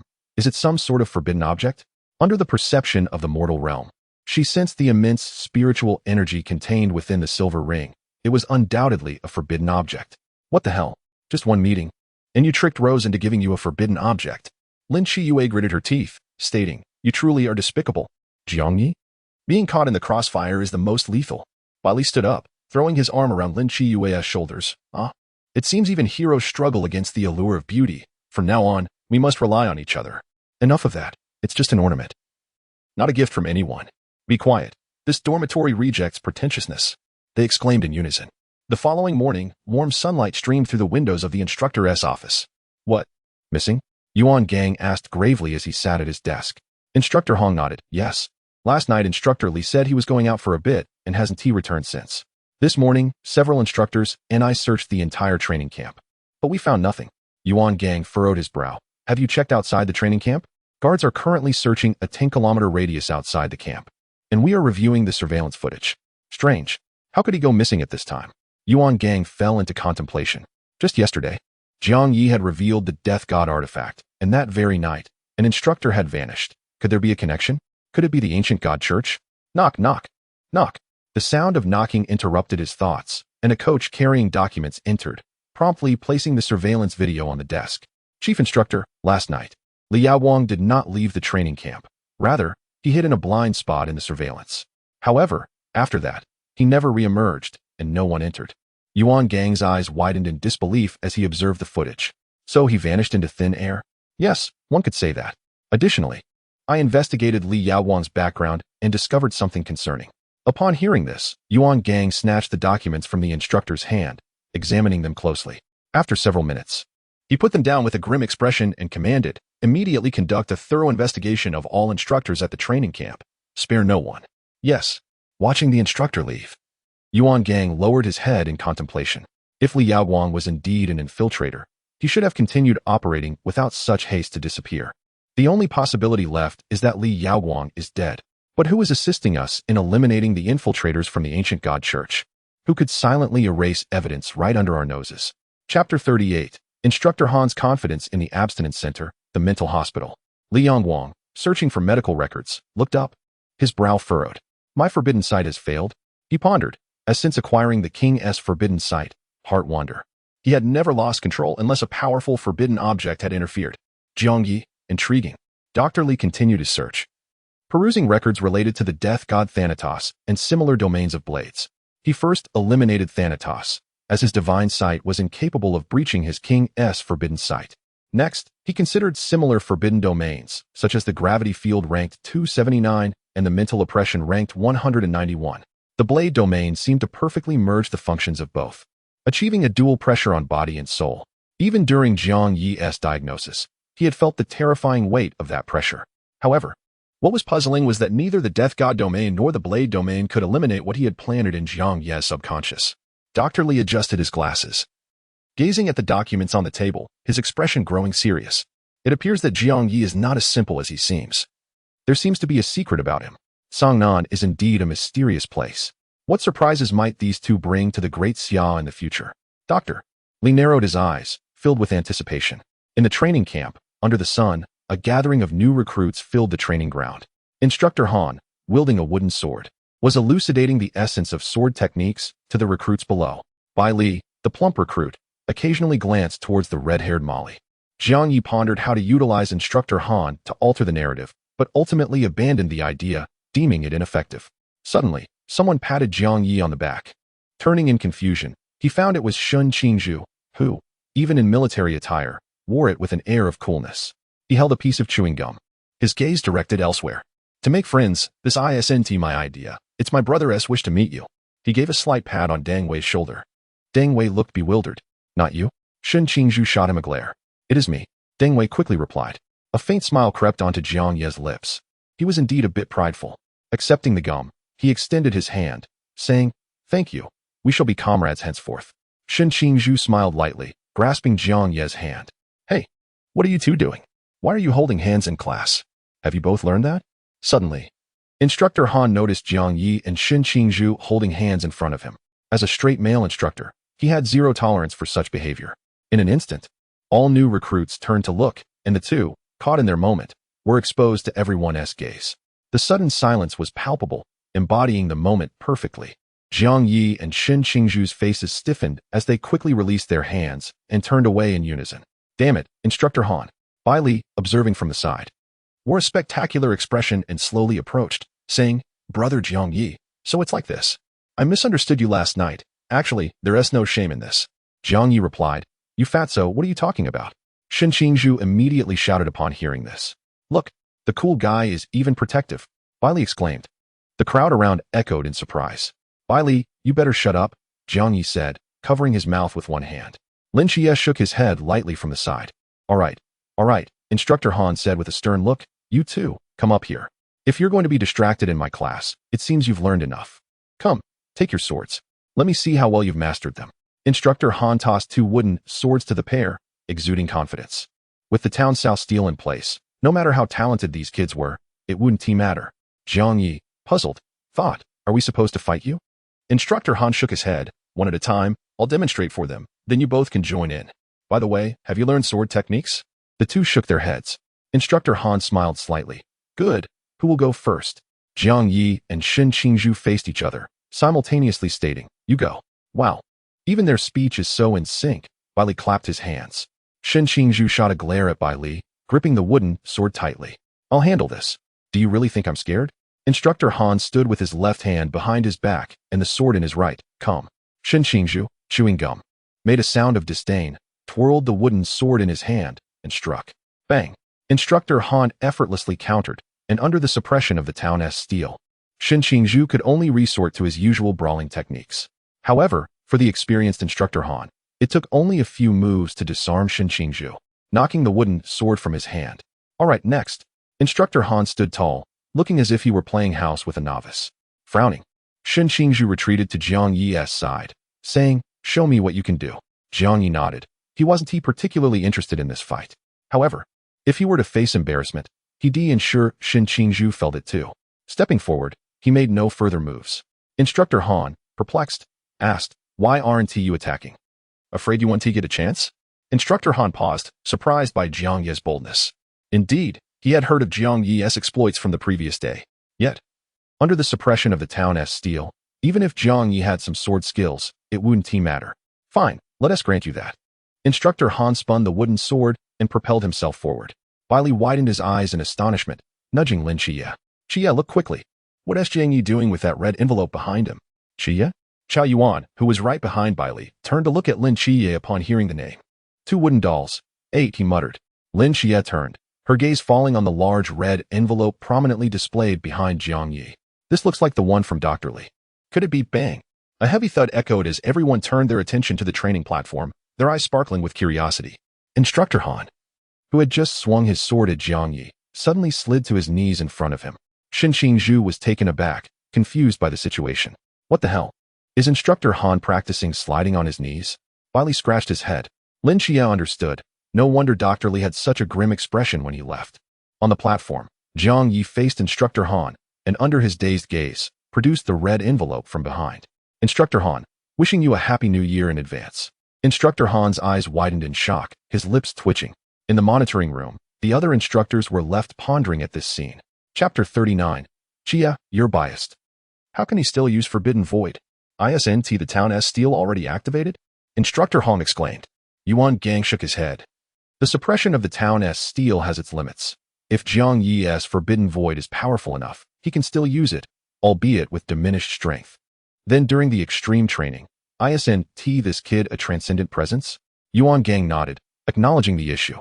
He then smiled. "However, it's too late to strengthen the town's steel now, so Jiang Ye won't participate in the extreme training." The other instructors raised their eyebrows at this response. Appreciating the cleverness, Yuan Gang nodded solemnly, pulling Instructor Hong aside. "How's the investigation going?" Instructor Hong replied, "It's been checked. There's no trace of Li Yaowang whatsoever, as if he has evaporated from the world. Very skillful. Indeed, the ancient god cult is watching closely, and the higher-ups have just issued orders. Our primary task is to protect the 2 divine agents." Yuan Gang stated seriously. "Continue investigating the reason behind Li Yaowang's disappearance. If he has indeed been killed, a terrifying force may be lurking within our training camp." Instructor Hong understood the gravity of the situation, nodding heavily. "Ding. You have established a friendly relationship with the main character Shin Qingzhu. With your supreme divine power, it may influence subsequent character development. Your presence has caused the narrative involving Instructor Han and the Mad in Chao Yuan to dissipate. You have gained modification points." After Instructor Han concluded his sword technique lesson, Jiang Ye and Lin Qiye were heading towards the cafeteria when the system suddenly prompted them. "Only possibly influencing? It seems the variables in the plot will increasingly multiply." However, for now, it appeared they were still caught in the original storyline, tugging back and forth. With each act of destruction, a corresponding restoration would ensue. Truly, the old rogue from Sanjiu is quite remarkable. However, it matters not, for I, the Supreme God, remain unperturbed by your potential machinations. As long as there are gains to be made from the modification values, I am merely 10,000 short of drawing from the source of divinity. And perhaps the extreme training in 2 days may offer an opportunity. The source of divinity embodies the essence of a deity, containing not only the power of laws, but also the divine essence of a god. Currently, I possess the source of all phenomena. And if I were to assimilate another source of divinity, it would catalyze an evolution of my divine essence. At that point, I would be invincible within the realm of gods, a being existing beyond even the god kings." Jiang Ye mused, his heart stirring with anticipation. "Ah, I concede." Yet again it is steamed buns accompanied by raw meat, with merely a side of pickled vegetables. Upon reaching the cafeteria, Bai Li, the rotund one, gazed at the food laid before him, nearly moved to tears. With tears mingling with the pickled vegetables, he gnawed at the bun, while Jiang Ye and Lin Qiye consumed their meals in silence. After taking a bite of his bun, Lin Qiye noticed a short-haired man approaching, holding a jar of pickled vegetables, his appearance somewhat simple-minded. "Are you Lin Qiye?" asked Chao Yuan. "Indeed," Lin Qiye nodded. Qiao Yuan's eyes brightened as he placed the pickled vegetables on Lin Qiye's table, exclaiming, "Here, have some." Lin Qiye was momentarily taken aback. "Why?" "Because you can help me clear my name," Qiao Yuan replied earnestly. "I cannot. No, the abbot of Juhua Mountain would not deceive me. With the duality of wood, the 8 gods converge as one, through 10 years of night, ferrying the people of this world. This refers to you." Qiao Yuan chuckled. Lin Qiye's brow furrowed slightly. Could it be that there is some connection from a past life between us? Seeing that the pickled vegetables were gone, Bai Li began to reach for Qiao Yuan's. Smack! Qiao Yuan immediately swatted his hand away, grinning at Lin Qiye. "Lin Qiye, these are for you." Lin Qiye was speechless. "I cannot absolve you of your sins. You have the wrong person." "That cannot be. I trust the abbot," Qiao Yuan insisted. Lin Qiye ceased to argue, glancing at Jiang Ye beside him. Noting that his pickled vegetables were also finished, he gently pushed his portion toward Jiang Ye.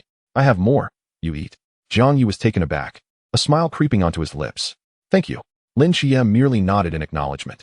Bai Li watched in astonishment, feeling like an outsider. "Woe is me. 7 nights. You are biased." 2 days later, the extreme training commenced. The unfortunate news was that Jiang Ye could not participate. In the instructor's office, Jiang Ye sat across from Yuan Gang, sipping Longjing tea, his face displaying utter boredom. "My modification values, my source of divinity, compensate me." It was one thing to be barred from participation, but to be summoned here just to be monitored was infuriating. Yuan Gang, however, felt relieved. He needed to keep this troublemaker under close watch. If he were to roam free, the extreme training might devolve into chaos akin to the previous incident with the FOMAS team. Noticing Jiang Ye's cup empty, Yuan Gang promptly stood to refill it. "Jiang Ye, drink some tea. Let us converse while we await their return." Jiang Ye's mouth twitched. "I need to use the restroom." "What nonsense. I cannot allow my source of divinity to slip away so easily. He must make a move during this extreme training." Clang. Jiang Ye's eyes widened as he caught sight of the iron kettle Yuan Gang tossed his way. "Use this," Yuan Gang directed, pointing at the kettle. Jiang Ye retorted. "You truly are insufferable." Ultimately, Jiang Ye begrudgingly remained in the office until nightfall before returning to his dormitory. Meanwhile, Bai Li and Lin Qiye had already succumbed to slumber in the medicinal bath. Jiang Ye was left lamenting. So close to the source of divinity, yet still just out of reach. He entered the bathroom to take a shower. In the medicinal bath, Lin Qiye found himself within a mental institution, observing the treatment progress of Nix 49, lost in contemplation. 7 nights, what are you doing?" Li Yifei inquired curiously. Lin Qiye shook his head. He had already attempted numerous methods, but remained stuck at 49. He pondered, "Mother, what do you cherish most?" Nix's eyes glazed over as memories of her children flooded back. She extended her hand, caressing Lin Qiye's head. "My child, Darnados, naturally I adore you." "Child," Lin Qiye mused. Considering that what Nix longed for most was to reunite with her offspring, then perhaps Jiang Ye may still be worth a try. He clasped Nix's hands. "Mother, will you leave the institution? My brother awaits outside. He longs to meet you, claiming he did not adequately accompany you in the past, but wishes to see you now." The night goddess Nix, upon hearing this, felt her heart stir. "My child wishes to see me," she murmured, a smile gracing her lips. Treatment progress 52. Ability to extract Nix's divine power activated. Indeed, it was effective. Lin Qiye rose with a smile, grasping Nix's hand, recalling the task bestowed upon Jiang Ye by Thanatos, and made a resolute decision. "Mother, I will take you to see him, shall I?" Nix's eyes sparkled with renewed life as she nodded eagerly. "My child, Mother will come to see you." In the bathroom, the notification rang out. Ding. Lin Qiye utilized Thanatos' wish, advancing Nix's treatment progress to 50. Gained modification values. Current modification value points reached 500,000, rewarding divine skill. Words become law. Acquired random source of divinity. End of life. The primordial power of Thanatos. Caution. The will of Thanatos will manifest during fusion. Select an appropriate occasion. Meanwhile, Jiang Ye paused mid-scrub. Chapter 40. Fusion of the Death God Source. Nix arrives. Darnados. Is this your divine realm? Under the tranquil night sky, a beautiful noblewoman clad in a gown of purple starry silk stood atop a building, gazing into the distance. Lin Qiye shook his head. "Mother, this is the real world." Nix turned slightly, her gaze filled with intrigue. Lin Qiye approached, taking hold of Nix's hand, smiling gently as he contemplated how to explain Nix's existence to Jiang Ye. Would it not be too abrupt to present Nix before Jiang Ye? He pondered how to articulate the nature of his relationship with Nix. He could only claim to be Nix's proxy. A smile crept onto Lin Qiye's lips. It was a plausible explanation, especially since he had drawn upon Nix's primordial power. Even if the night watchman inquired, he would have something to say. Mother, please wait here. I shall summon him to meet you. No need. I wish to meet my child in person. Beneath this night sky, I can go anywhere. Nix's lips curled into a smile, her eyes brimming with a mother's longing for her long-lost child. Lin Qiye hesitated. Having a deity wandering around the dormitory seemed rather ostentatious. What troubles you, Darnados? Nix inquired, stroking Lin Qiye's head. After a moment of contemplation, Lin Qiye replied, Mother, you should buzz. Before he could finish, a palpable aura of death emanated, swiftly enveloping the entire training camp. Lin Qiye was taken aback. The aura felt eerily reminiscent of Jiang Ye's awakening in the divine ruins. His gaze fell upon the training ground, recognizing the familiar divine energy fluctuations that ignited memories within Nix, causing her eyes to shimmer with light. Once upon a time, she had many children, and mealtime was always a lively affair, her face radiating joy. Hypnos, do not run so fast. Be careful not to fall. Lachesis, do you like the hairstyle mother prepared for you today? Danace, eat more and grow taller. The whispers gradually enveloped Nix's ears, tears streaming down her cheeks. Mother, mother. She suddenly lifted her head, and in the night sky, a figure began to materialize, softly calling for his mother. Nix choked out, Danace, mother is here. In the instructor's office, Yuan Gang, engrossed in his documents, sensed a surge of divine power and abruptly stood up, peering through the window at the shadow illuminated by moonlight. This divine energy emanated from Thanatos, the god of death. How could he appear within the realm of the great Xia? Could it be Jiang Ye? Before he could ponder further, another wave of divine energy surged forth. Yuan Gang's eyes widened in shock. Two deities had suddenly appeared. He quickly grabbed the phone on his desk and dialed his superior. Hello? Two deities have manifested at the Cangnan training camp, requesting immediate support. Urgent. Extremely urgent. He hung up hastily, seizing his star blade and dashing out of the office. The appearance of two deities at the training camp could lead to catastrophic destruction in the event of a confrontation. Moreover, the reinforcements from the upper command would take time to arrive. During this interval, he had to maintain stability between the two divine beings. The new recruits must not suffer any casualties. Damn it.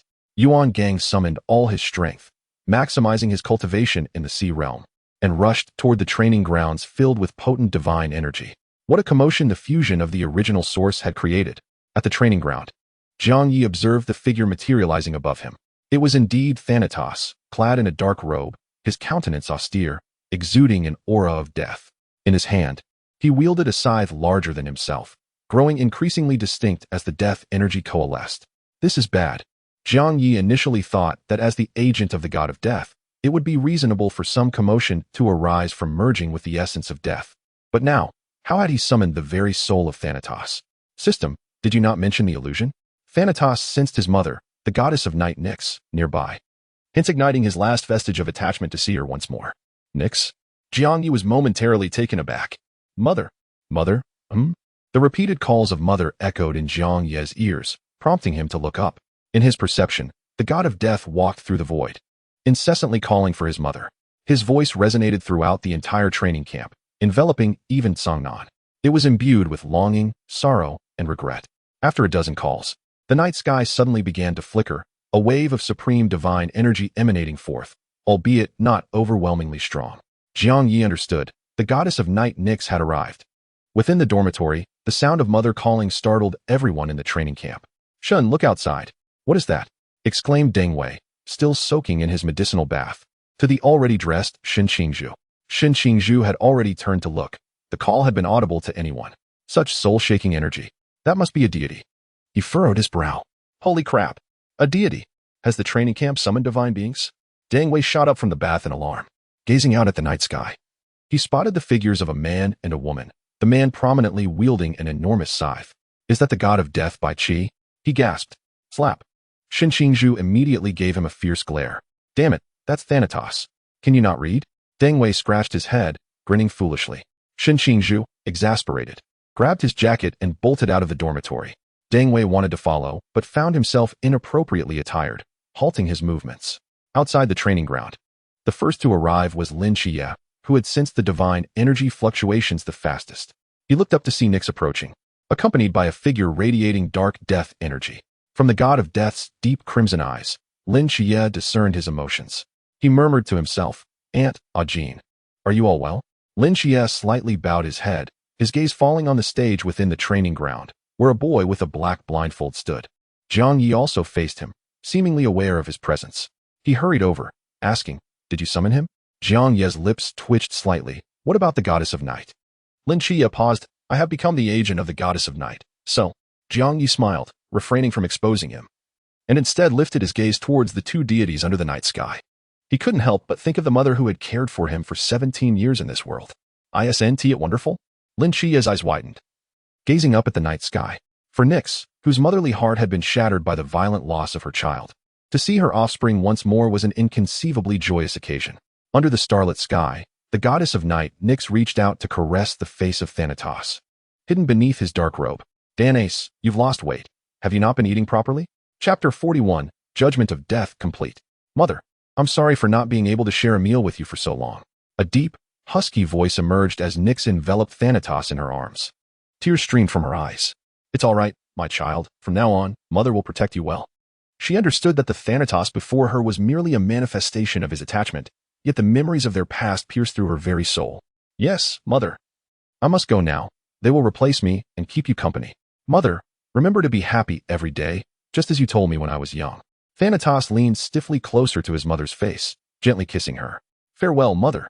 In an instant, the attachment ignited and burned away, the death energy coalescing into wisps of smoke, dissipating with the evening breeze. "No, don't go." Nyx tightened her embrace, but Thanatos' form had already transformed into death energy, vanishing without a trace. She looked down at the black death energy in her arms and began to weep. "I'm sorry, Mother, for not being able to protect you then." Sob sob. Below, Yuan Gang arrived at the training ground, glancing up in astonishment. "A deity is crying?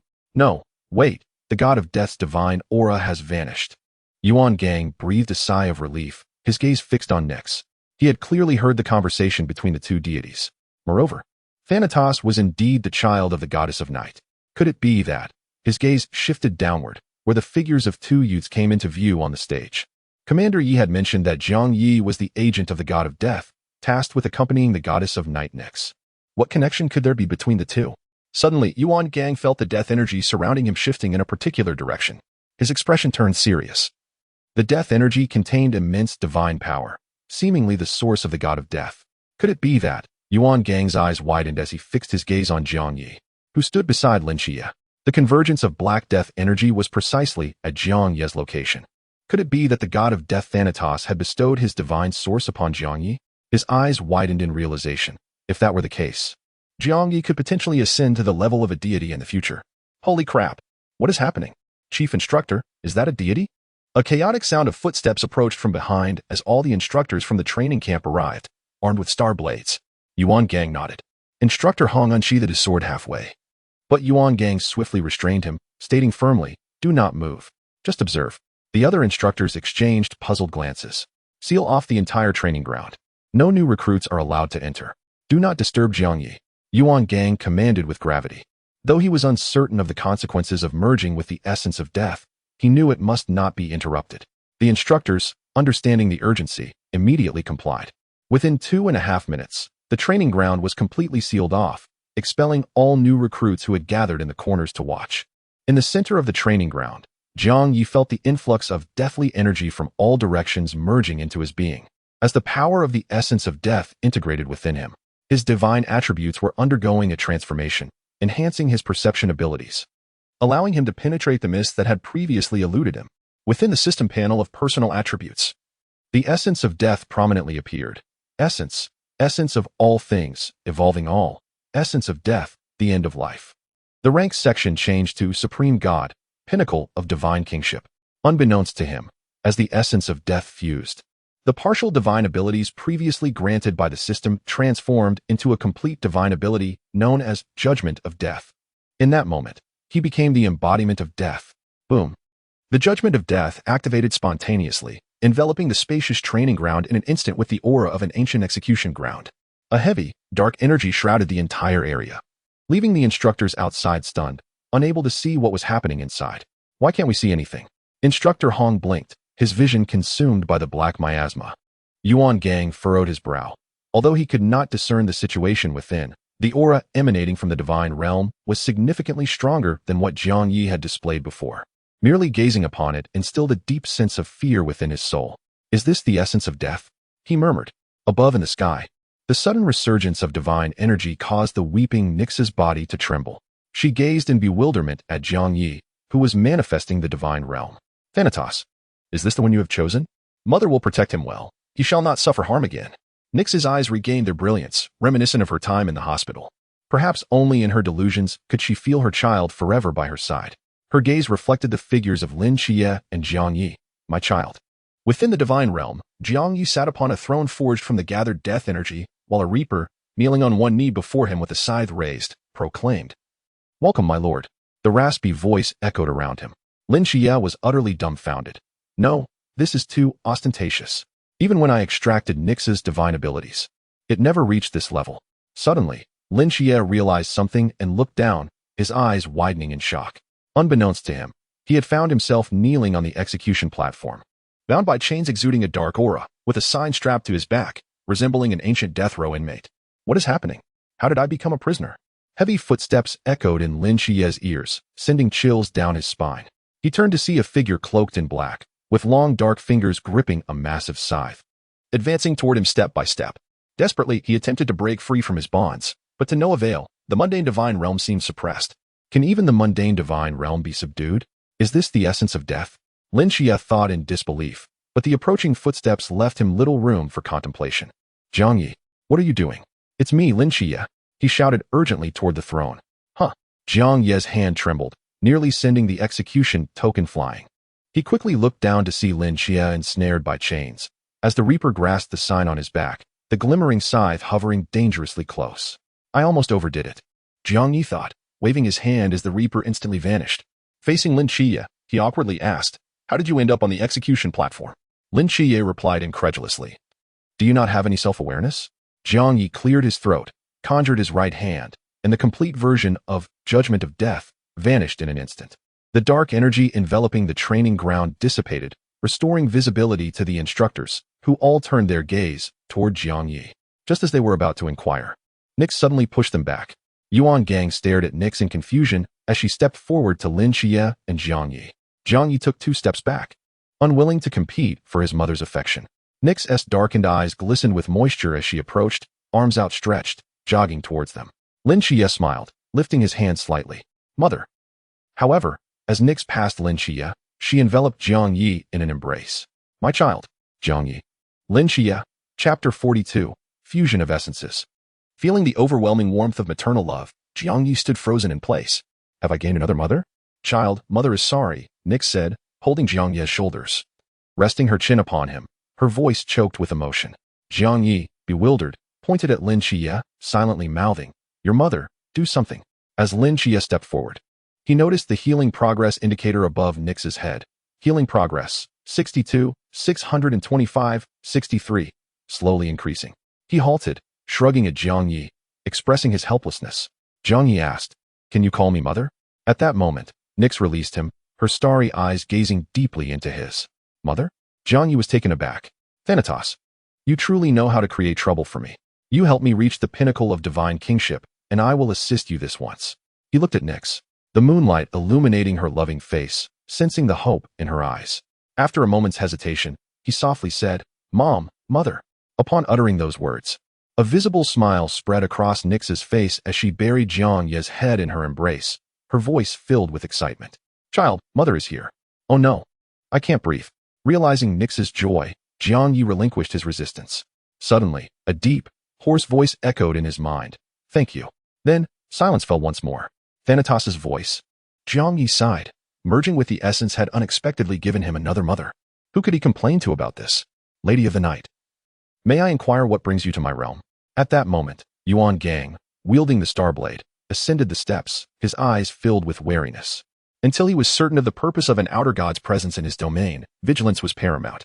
Nix, hearing his words, gradually released Jiang Ye and turned to Lin Qiye. Thanatos, is this not your divine kingdom? Allow me to explain, Lin Qiye interjected hastily. Instructor Yuan, I have become the agent of the Lady of the Night. What? Yuan Gang's eyes widened in astonishment. Lin Qiye winked at Nix, who held Jiang Ye's small hand and nodded toward Yuan Gang. What my child means is also what I mean. Child. Yuan Gang was even more baffled. I am assisting the Lady of the Night in searching for her child. That is my task, Lin Qiye explained with a chuckle. Then he turned to Nyx. It's about time, we should return. Nyx tilted her head and nodded, reaching out to caress Jiang Ye's hair. Mother will come to see you again next time. Jiang Ye smiled and bid farewell to his mother. As the words left his lips, the night flickered once more, and Nyx's figure transformed into specks of light, vanishing from this world and returning to the hospital. Yuan Gang, witnessing the disappearance of the goddess of night, let out a sigh of relief, the sweat on his back soaking through his clothes. Facing a deity, he glanced at the relaxed expressions of Jiang Ye and Lin Qiye. How could they remain so composed in the presence of a divine being? No, these two little monsters were becoming increasingly outrageous. One had compelled the god of death, Thanatos, to willingly bestow his primal power, while the other had now become a proxy for two deities. Goodness, these youngsters were truly defying the heavens. He needed to clarify the events of this incident and report in detail to the higher-ups of the Night Watchers. Clearing his throat awkwardly, Yuan Gang adopted a serious tone, instructing, "You two, come with me and explain the situation." The two responded with an "oh" and followed behind Yuan Gang. Beep. Host, you have accelerated Nyx's healing progress, becoming a surrogate son, which may influence Nyx's discharge timeline. Your performance has attracted significant attention from the higher-ups of the Night Watchers, sparking the idea of establishing two special teams. Magic modification points acquired. Current magic modification points, 500,000. Upon reaching 1 million, you will gain the divine skill. Words become reality. Becoming a surrogate son? Jiang Ye was speechless. Having a supreme deity as a mother, sigh? Well, being at the pinnacle of the divine king realm with a supreme deity as a mother doesn't seem too bad. However, breaking through to the celestial sovereign realm on his own would not be an easy feat. Otherwise, in the endless years of the Great Xia, there would not be only 3 celestial sovereigns. Thus, merging with the primal source was certainly not a viable path. He could only rely on accumulating magic modification points to 1 million. As he walked, he lifted his head. In the colorless perception around him, the moon hung prominently in the sky, casting its silvery glow upon the distant planets. The Archangel Michael furrowed his brow, fixated on Jiang Ye, who was far away on Earth. How could this be? Thanatos was willing to grant his primal power to this mortal? What on earth does this mortal possess that merits such an act from you, Thanatos? Michael's eyes gleamed with coldness as his 6 wings unfurled, gradually lifting him away from the lunar surface. Then, gathering divine power in his right hand, he reached toward the azure planet. A miracle. As he spoke, the dissipating obsession of the god of death, Thanatos, surprisingly reappeared before the Archangel. The Reaper, cloaked in black, gazed at the scene, his eyes momentarily bewildered. After adapting to the situation, he turned his gaze toward the 6-winged angel. Holy Church's Archangel, you, the Archangel interrupted, I ask you, why did you choose this mortal as a proxy, and why did you bestow your primal power upon him? The god of death paused, chuckling. Since when did the Holy Church's Archangel meddle so much in others' affairs? Answer me, the Archangel demanded sternly. Oh, I recall now. Jiang Ye's eyes still bear the miracle of your divine power. You previously destroyed his sight. I never imagined that one so lofty would be provoked by a mere mortal. The Reaper continued with a smile. My reason for choosing him is naturally. The Archangel furrowed his brow, listening intently. No, it is he who is exceptionally strong. He chose me, the god of death asserted. Huh, how dare you mock me? Michael raised his hand in a dismissive gesture, causing the god of death's obsession to vanish once more. He could not believe the Reaper's words. A mere insect that desecrated the divine could not possibly choose a deity. Michael's eyes shimmered with golden light, his mind flooded with the memory of Jiang Ye severing his divine power avatar. Now that he possessed the god of death's primal power, not only could he suppress the miracle of Jiang Ye's eyes, but his growth rate would also ascend to a new level. Attempting to invade Jiang Ye's consciousness was now utterly impossible. He glanced down at the golden divine power in his palm, snorting, Insect, do you dare to slay me? Utterly ridiculous. With that, the divine power in his palm vanished in an instant. In a concealed corner of Cangnan City, Han Xiaoyan felt the surge of the Archangel's divine power within him, his face adorned with golden patterns. I've broken through to the limitless realm. Han Xiaoyan was taken aback, standing by the window, gazing at the moon in the night sky. It seemed that the divine fluctuations earlier were indeed connected to Jiang Ye. Otherwise, the Archangel would not have once again bestowed him with divine power. Han Xiaoyan squinted at the full moon. What animosity lay between them? Shaking his head, he dismissed the thought. Such matters were not for him to ponder. In the limitless realm, the Archangel was being overly cautious, dealing with a mere lantern realm? Jiang Ye is merely a divine proxy, not a deity. It was an utter waste of talent.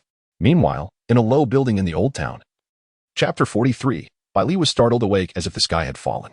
Outside Songnan, a carriage sped across the river, the wheels stirring ripples on the tranquil water. Ya. The coachman slowed the carriage. Master, the reports from Songnan indicate that the crisis has been resolved. Shall we still proceed to Songnan? Master Chen leaned out to confirm. Resolved?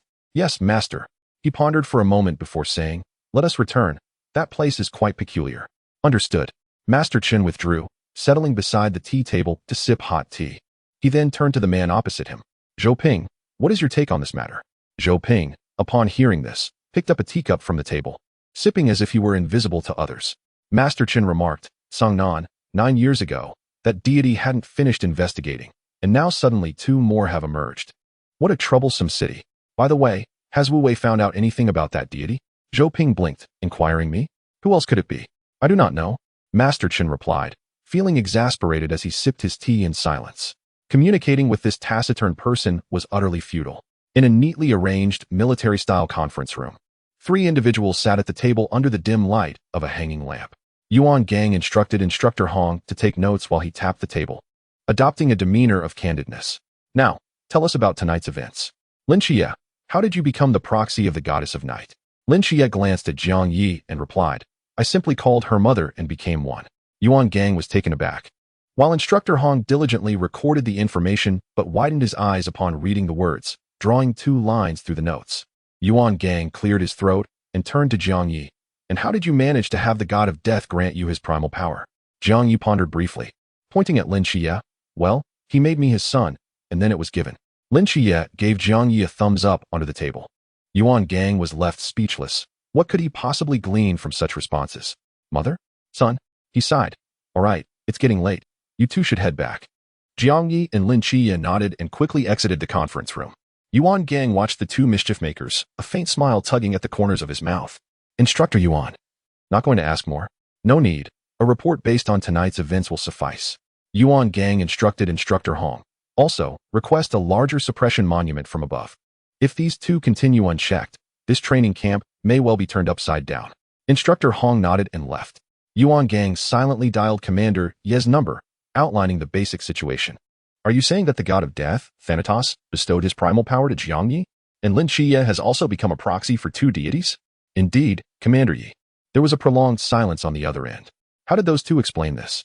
Yuan Gang hesitated for a moment. Commander, are you sure you want to hear this? Is there anything that cannot be heard? Just speak. All right, Commander. One of them called out Mom, and the other became her son. Yufan fell silent for a considerable time before responding, I understand. The ancient god church will undoubtedly make significant moves next. You all must remain vigilant. Understood. After hanging up, Yifan gazed at the bustling city beneath the floor-to-ceiling window, a faint smile of satisfaction gracing his face. In recent years, the emergence of the mysterious had become increasingly frequent and powerful.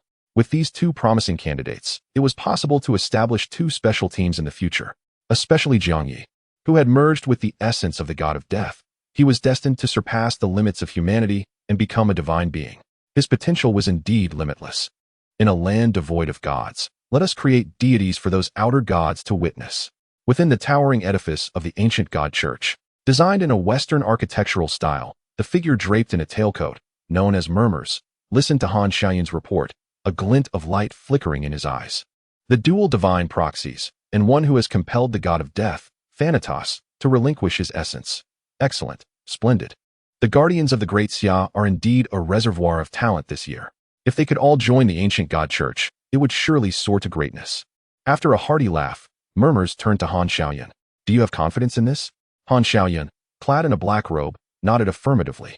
Murmurs narrowed his eyes slightly, fully aware of Han Xiaoyan's cultivation at the boundless realm. Good. You will command the followers next, and I will assign you a divine proxy. Prepare well. Success is the only option. Failure is not permitted. Kneeling on one knee, Han Xiaoyan pledged, I will not disappoint. In the training camp, a frustrated Li Pangpang exclaimed, What the hell? You all conspired behind my back while I was asleep? The following noon in the cafeteria, Li Pangpang, having heard from the exhausted new recruits about last night's events, immediately raised his voice.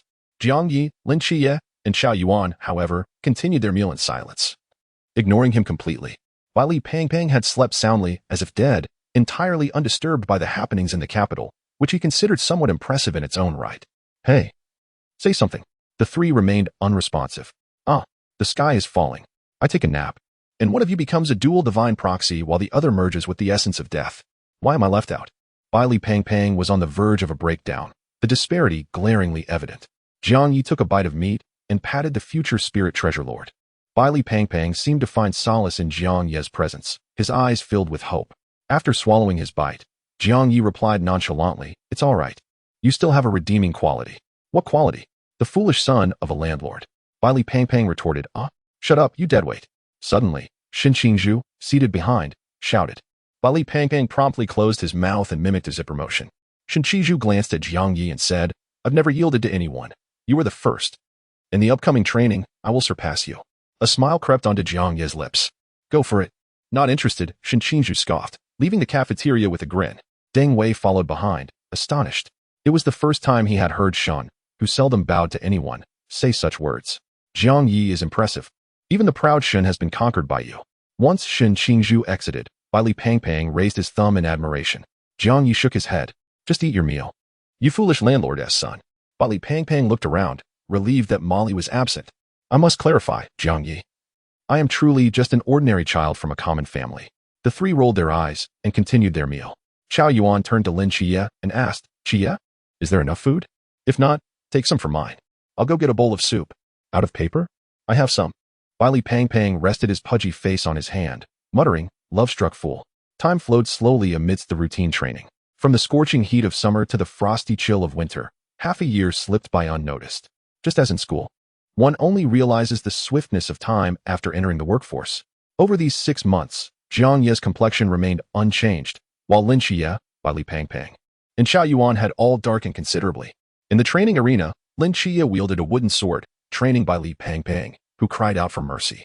Jiang Ye watched from the side, contemplating that it was about time for the ancient god church to make a move. Ding. Jiang Ye glanced at the soul guardian ring on his left hand, sensing a notification. It was the communicator he had obtained from Li Yaoguang. He opened it, and a message appeared before his eyes. Chapter 44. Don't rush. The missile will turn. In the training camp, within the instructor's office, Captain Chun questioned Yuan Gang. "Why are you so insistent on giving the new recruits a break?" Yuan Gang stared at Chinmai, perplexed. After much deliberation and even resorting to threats, Chinmai took a sip of tea and raised an eyebrow. "Do you really want to know?" "Go ahead." "I had a dream." Yuan Gang was taken aback. "What? You believe in dreams?" Chinmai slowly rose from his seat. To be precise, it was not merely a dream, but an encounter with a mysterious individual capable of pulling people into dreams. He seems to possess complete knowledge of the situation in Songnan, even able to steal under my very nose. Yuan Gang furrowed his brow. "Who is he? What did he say to you?" Chinmai gazed out the window and shook his head. "I do not know his identity, but his words align almost perfectly with our investigations into the ancient god church over the past 6 months. He pulled me into a phantasm yesterday and mentioned a debt owed to someone." He paused briefly, looking at the horizon, and stated seriously that mysterious individual said that the ancient god church will attack the training camp. "Huh?" Yuan Gang was taken aback. "Are you certain this person's words are reliable?" Chinmai nodded. "Even without his warning, I would have insisted on giving you all a break, even if it was just for Jiang Ye and Lin Qiye to return for a family reunion." Yuan Gang fell silent for a moment, deep in thought. He understood that the ancient god church was likely plotting something significant, and Chinmai's words could very well be true. Over the past 6 months, he had not been idle, having placed investigators in Songnan. The ancient god church had indeed been active in Songnan recently, though no major incidents had occurred. With the dual divine proxies and a potential god in Jiang Ye, he dared not harbor any false hopes. "All right, let's proceed with the holiday." Just then, Yuan Gang's phone rang, and his expression darkened upon seeing the caller ID. "Hello," he answered. "Immediately evacuate the new recruits. The ancient god church has seized control of the missile launch center." Before he could finish, the sound of missiles launching echoed from a distance. Yuan Gang's body trembled as he leaped from his seat. Looking out the window, his eyes widened in horror. He saw 5 or 6 missiles, trailing white exhaust, ascending into the sky, seemingly aimed at the training camp. "Damn it!" Yuan Gang cursed, pressing the alarm for the training camp and sprinting outside. Chinmai's eyes narrowed as he followed Yuan Gang out of the office. Beep, beep, beep. Within the training camp, the piercing alarm blared, leaving all the new recruits and instructing officers bewildered. "What is going on?" Li Pangpang scratched his head, wooden sword in hand. Lin Qiye gazed toward the horizon, his expression abruptly shifting. "Missiles! Run!" Li Pangpang exclaimed, following Lin Qiye's gaze. 6 missiles ascended, trailing white smoke. "Heaven help us!" Lin Qiye, by Li Pangpang, and the surrounding recruits sprinted toward the training camp's exit. Meanwhile, a convoy with a black headband stood still, observing the swiftly approaching missiles. A smile gracing his lips as he contemplated the message from Li Yaoguang's communicator. Locate the communicator's position, prepare for bombing, evacuate immediately. Jiang Ye directed his attention to a nearby hill, where a squirrel, a manifestation of the myriad divine ruins, held a black communicator high toward the sky, instinctively fleeing. Lin Qiye paused after covering some distance, noticing Jiang Ye still standing in a daze. He halted abruptly, furrowing his brow. It was unlike Jiang Ye to remain stationary in such a dire situation. He looked up at the missiles, confirming their trajectory toward the training camp. Never mind. Life isn't a gamble. Suddenly, he felt a surge within himself. The suppression of the town ruin had dissipated, and he had ascended to the pool realm. Lin Qiye swiftly turned back, his dark invasion releasing, his speed reaching its zenith in conjunction with the night dancer's agility. Li Pangpang, witnessing Lin Qiye retracing his steps, was momentarily taken aback before glancing at Jiang Ye, who remained rooted in place. Hold on. Jiang Ye, are you really going to confront the missiles head-on? Even as a divine agent, merging with the essence of divinity, Jiang Ye's current state was hardly a match for missiles. What should we do? Damn it. We're in this together. Li Pangpang activated Yaoguang, turning and sprinting desperately toward Jiang Ye. On the other side, Chao Yuan and Shen Qingzhu exchanged hesitant glances before dashing toward Jiang Ye and Lin Qiye. Chao Yuan clasped his hands, focusing intently on the wooden sword on the ground. Ba. Grasping the hilt, the dark aura enveloped him entirely. Shen Qingzhu snapped her fingers, creating a vacuum above Jiang Ye's head in an attempt to intercept the missile's explosion. What are you all doing? Hurry up and come over here. Their instructor, witnessing the recruits running in the opposite direction, was frantic. They activated the forbidden ruins and rushed over. Yuan Gang and Chun Mai's hearts raced. My team must not be in danger. I cannot afford to lose my job. Both drew their star knives, racing like sprinters. Jiang Ye heard the commotion behind him, confusion filling his mind. Why were they acting so recklessly? Whoosh. A gust of wind passed as Lin Qiye positioned himself in front of him. Go. My dark invasion should hold them off for a moment. Jiang Ye raised his hand. But Lin Qiye interjected. No need to explain, Jiang Ye. Those are missiles. No matter how tough you are, you can't withstand them. Li Pangpang hoisted Jiang Ye onto his shoulders like a bride, mustering all his strength to run in another direction. Jiang Ye, put me down. The missiles will change course. They once hit the training camp. My goodness, Jiang Ye is panicking and talking nonsense. Don't worry, Jiang Ye. Yaoguang will definitely protect both of us. Li Pangpang refused to let go, knowing that Jiang Ye was a future godsid who must not be harmed. Jiang Ye was rendered speechless, surrounded by cries for help and the chaos within the training camp. Indeed, this attack had come much earlier than in the original narrative. However, he decided to let them discover the truth soon enough. Jiang Ye gazed at the missiles now less than 500 meters away, shaking his head slightly. Li Pangpang continued to sprint fervently. Lin Qiye fixed his gaze on the descending missiles, his eyes turning pitch black as the dark divine ruins unfolded, casting a heavy night over the area for dozens of meters. In that moment, the frenzied Chao Yuan brandished his black-red blade, planting his feet firmly as he prepared to meet the descending missiles. Chun Mai and Yuan Gang felt their palms sweat, pushing their bodies to their limits. It's over. We want to make it. The ominous sound of the missiles cutting through the air weighed heavily on everyone's hearts, as if marking a countdown to death. It's coming.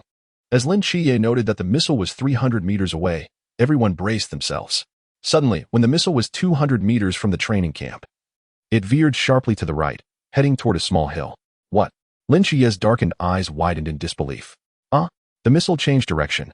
Chapter 45. It really changed direction. Everyone look. The missile turned. What the hell is happening? Li Pangpang's frantic sprint came to an abrupt halt. Turned? Boom. Before he could turn to look, a tremendous explosion erupted from a small hill a kilometer away, leveling the entire summit and sending tremors through the ground. Li Pangpang stared at the distant hill ablaze, his jaw dropping in shock. No way, it really turned. Jiang Ye jumped down from Li Pangpang's shoulders, wearing a look of disbelief. Meanwhile, Lin Qiye, watching the fiery hill, fell into deep contemplation. Even the previously leaping Chao Yuan stood dumbfounded upon landing. Shen Qingzhu slowly withdrew her hand, having ceased snapping her fingers. Chen Mai and Yuan Gang skidded to a stop, exchanging glances that seemed to communicate.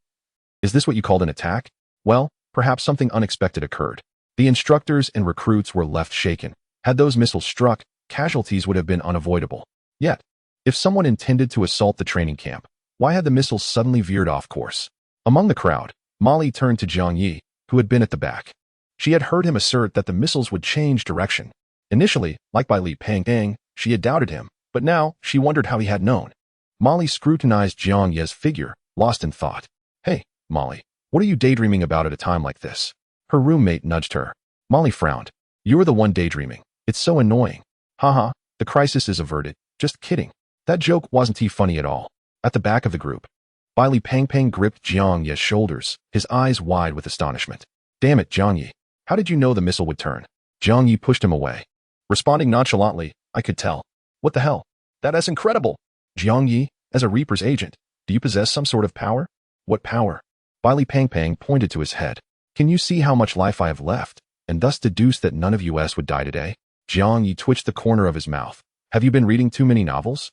He ignored Li Pang and faced Chen Mai. The captain is coming. It seems the training camp will still have a break, meaning the operation to cleanse the cult of the ancient gods will commence. However, this plot lacks significant depth. To gain more modified values, one must focus on details. For instance, since Lin Qiye joined the Night Watchers, he has returned to his aunt's home. With the new year approaching, it's time for Lin Qiye to return home for the reunion dinner. As for the cult of the ancient gods, they are but ants before me. It has been precisely 6 months since I last accompanied my mother for a meal. Jiang Ye turned to face the direction of the old city of Cangnan. On the outskirts of Cangnan, within a missile launch tower, the 16th seat, El Liang, and the Medusa agent, Xian, observed through a telescope as the missile veered off course, immediately shattering the telescope in disbelief. What on earth is happening? How could the missile suddenly deviate? Xian's emerald hair, in a fit of rage, transformed into writhing serpents. El Liang squinted, realizing that there must be a traitor among them, or perhaps an undercover agent within the training camp had been replaced. Xian ground her sharp teeth in frustration, her face betraying a mix of shame and anger. What is the 13th seat up to? Wasn't everything supposed to be in order? When we return, I will certainly have words with Lord Yu. Let us go. Seething with anger, Xian departed, while El Liang cast a glance towards the training camp before following her away from the launch tower. Upon returning to their base, Xian seized Han Shaoyan by the collar, demanding, What have you arranged for the 13th seat? Are you not aware of the issues with the undercover agent in the training camp?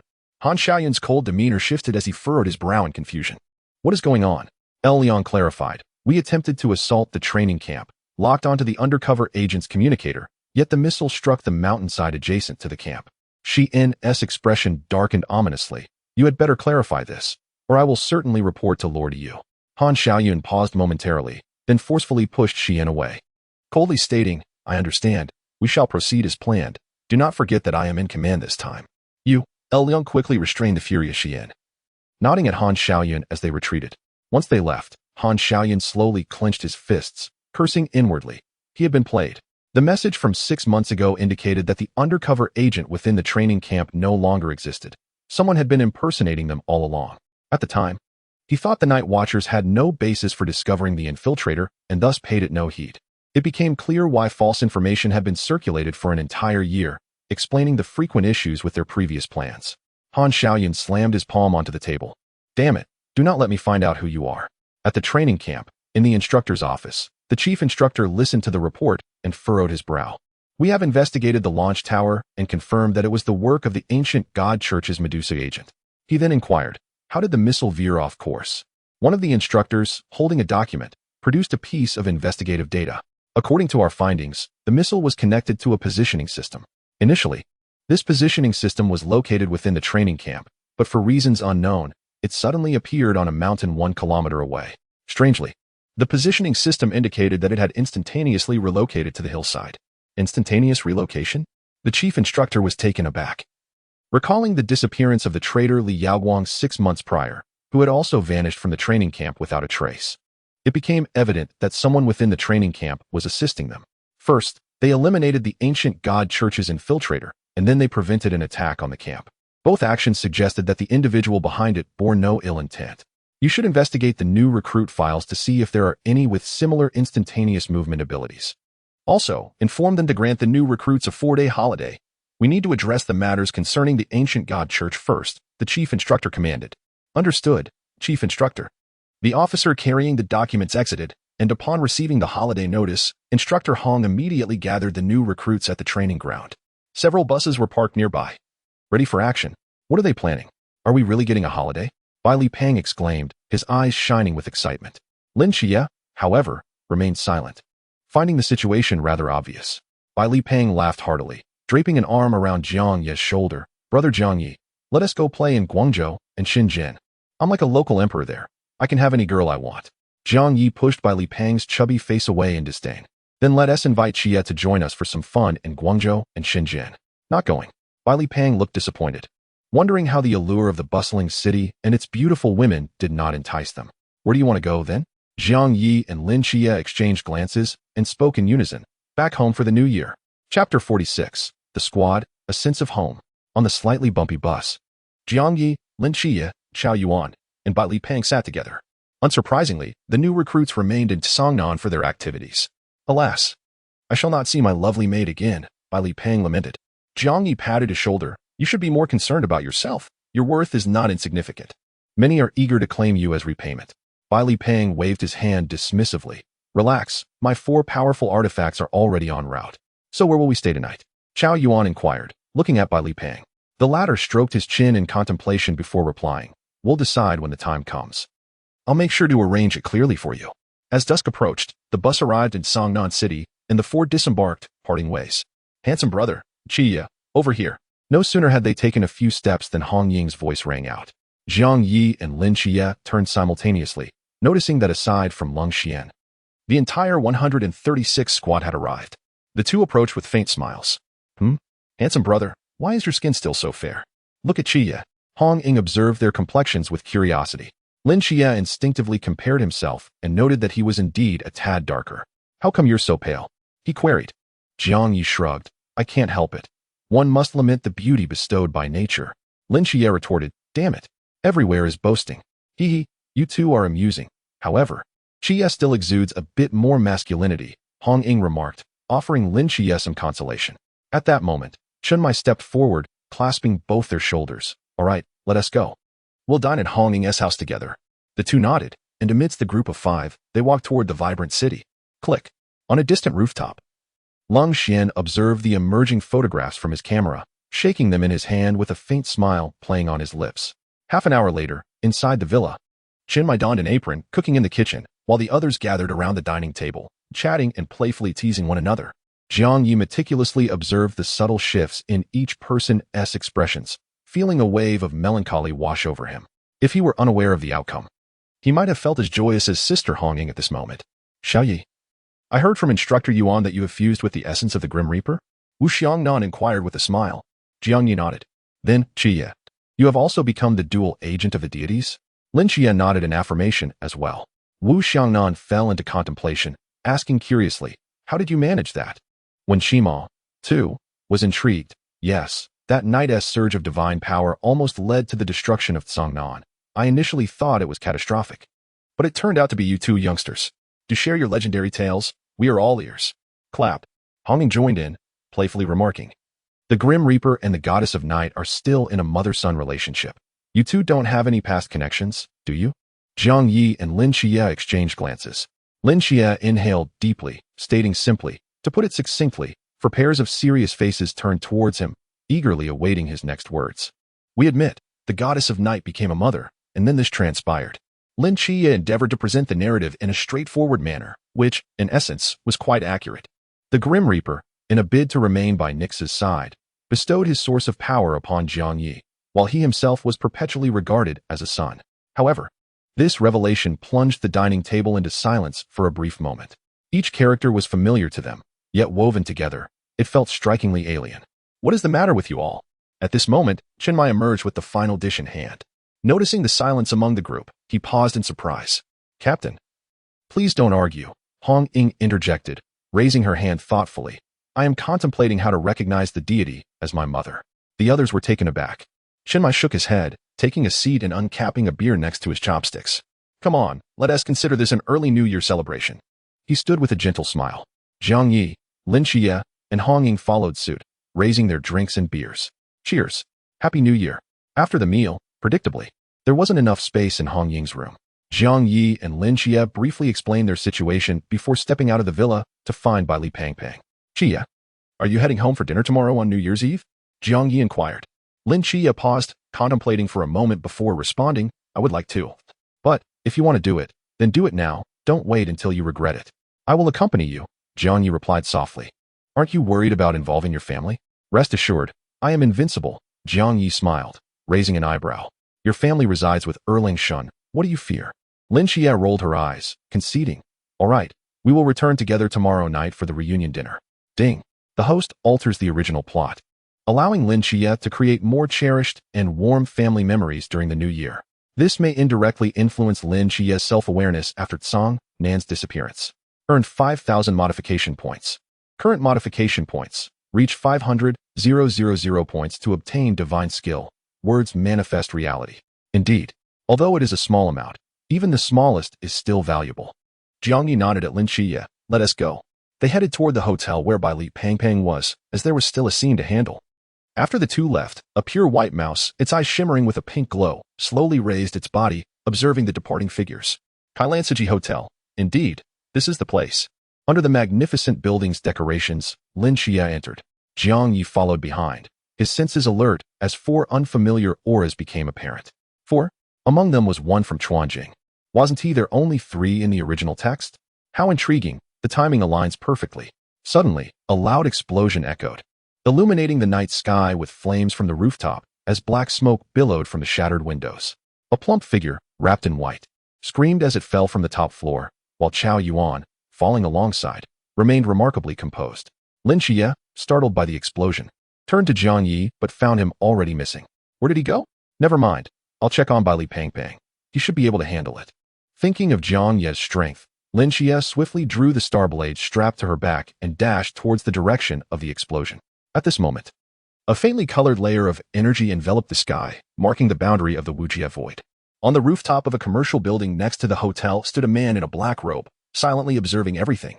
I truly do not understand what Lord Han intends to do with these night watchers. What use are 3 from the Pond Realm? At most, I can test their strength. Soon, I shall have to intervene personally. The man shook his head, his expression one of bemusement. You likely won't have the chance to make an appearance. Suddenly, a voice emerged from behind him, causing the man's eyes to widen in shock. When did you? I didn't perceive you at all. A butcher's knife appeared in the man's palm as he turned to face the youth behind him. A blind man. He hesitated, then stated, You are Jiang. As Lord Han mentioned. Before he could finish, Jiang Ye raised his hand in a swift motion. Pain surged through his lower body, and blood burst forth in an instant. What kind of ability is this? A Chuanjing before me is so easily defeated. Could he be from the sea realm, or even higher? Fear flickered in the black-robed man's eyes. But before he could scream for mercy, in mere seconds, he transformed from a living being into a pool of blood. Jiang Ye's expression remained neutral. You are not worthy to speak my name. Chapter 47. Lin Qiye, I cannot finish this. Please help me. Jiang Ye stood atop the building, the gentle breeze from the ongoing battle below brushing against his face. The cold winter wind felt insignificant against the body of a supreme deity. The struggle beneath no longer required his involvement. Minutes later, the sounds of combat faded, leaving only the crackling of flames from the hotel's top floor. It's time to descend. Jiang Ye's form shimmered, and in an instant, he appeared at the corner of the ground floor.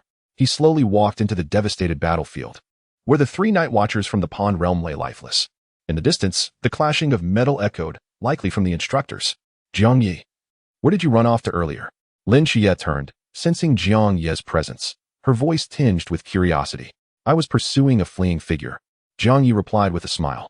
And what of the body? Body? Jiang Ye pondered. He has merged with nature. Brother Jiang, you are quite meticulous in your killings. Even providing a funeral service. Bai Li Pangpang chuckled, bare-chested. Jiang Ye responded with a hint of exasperation, more or less. I am quite professional, not even leaving behind ashes. Bai Li Pangpang gave a thumbs up, then pointed to the 3 corpses. What shall we do with them? Let the instructors handle it. Let us go eat something first. Lin Qiye suggested. Bai Li Pangpang and the tape-wrapped Chao Yuan nodded in agreement. On a street covered by creeping vines, the 4 walked along, laughing and joking until they reached an old-fashioned noodle shop. What kind of noodles would you like? The owner asked in a weathered voice. Shredded meat noodles, Chao Yuan replied. Pork chop noodles, Lin Qiye added. I'm not hungry, Jiang Ye stated. The owner, accustomed to such replies, scribbled down the first 3 orders, then responded, Young man, we don't have an option for I'm not hungry. Would you like to choose something else? Jiang Ye hesitated, and Bai Li Pangpang burst into laughter.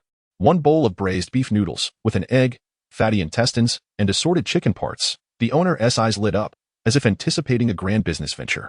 A bowl of shredded meat is 10 yuan, the pork chop 12, and with this chubby 1S order, it totals 102 yuan.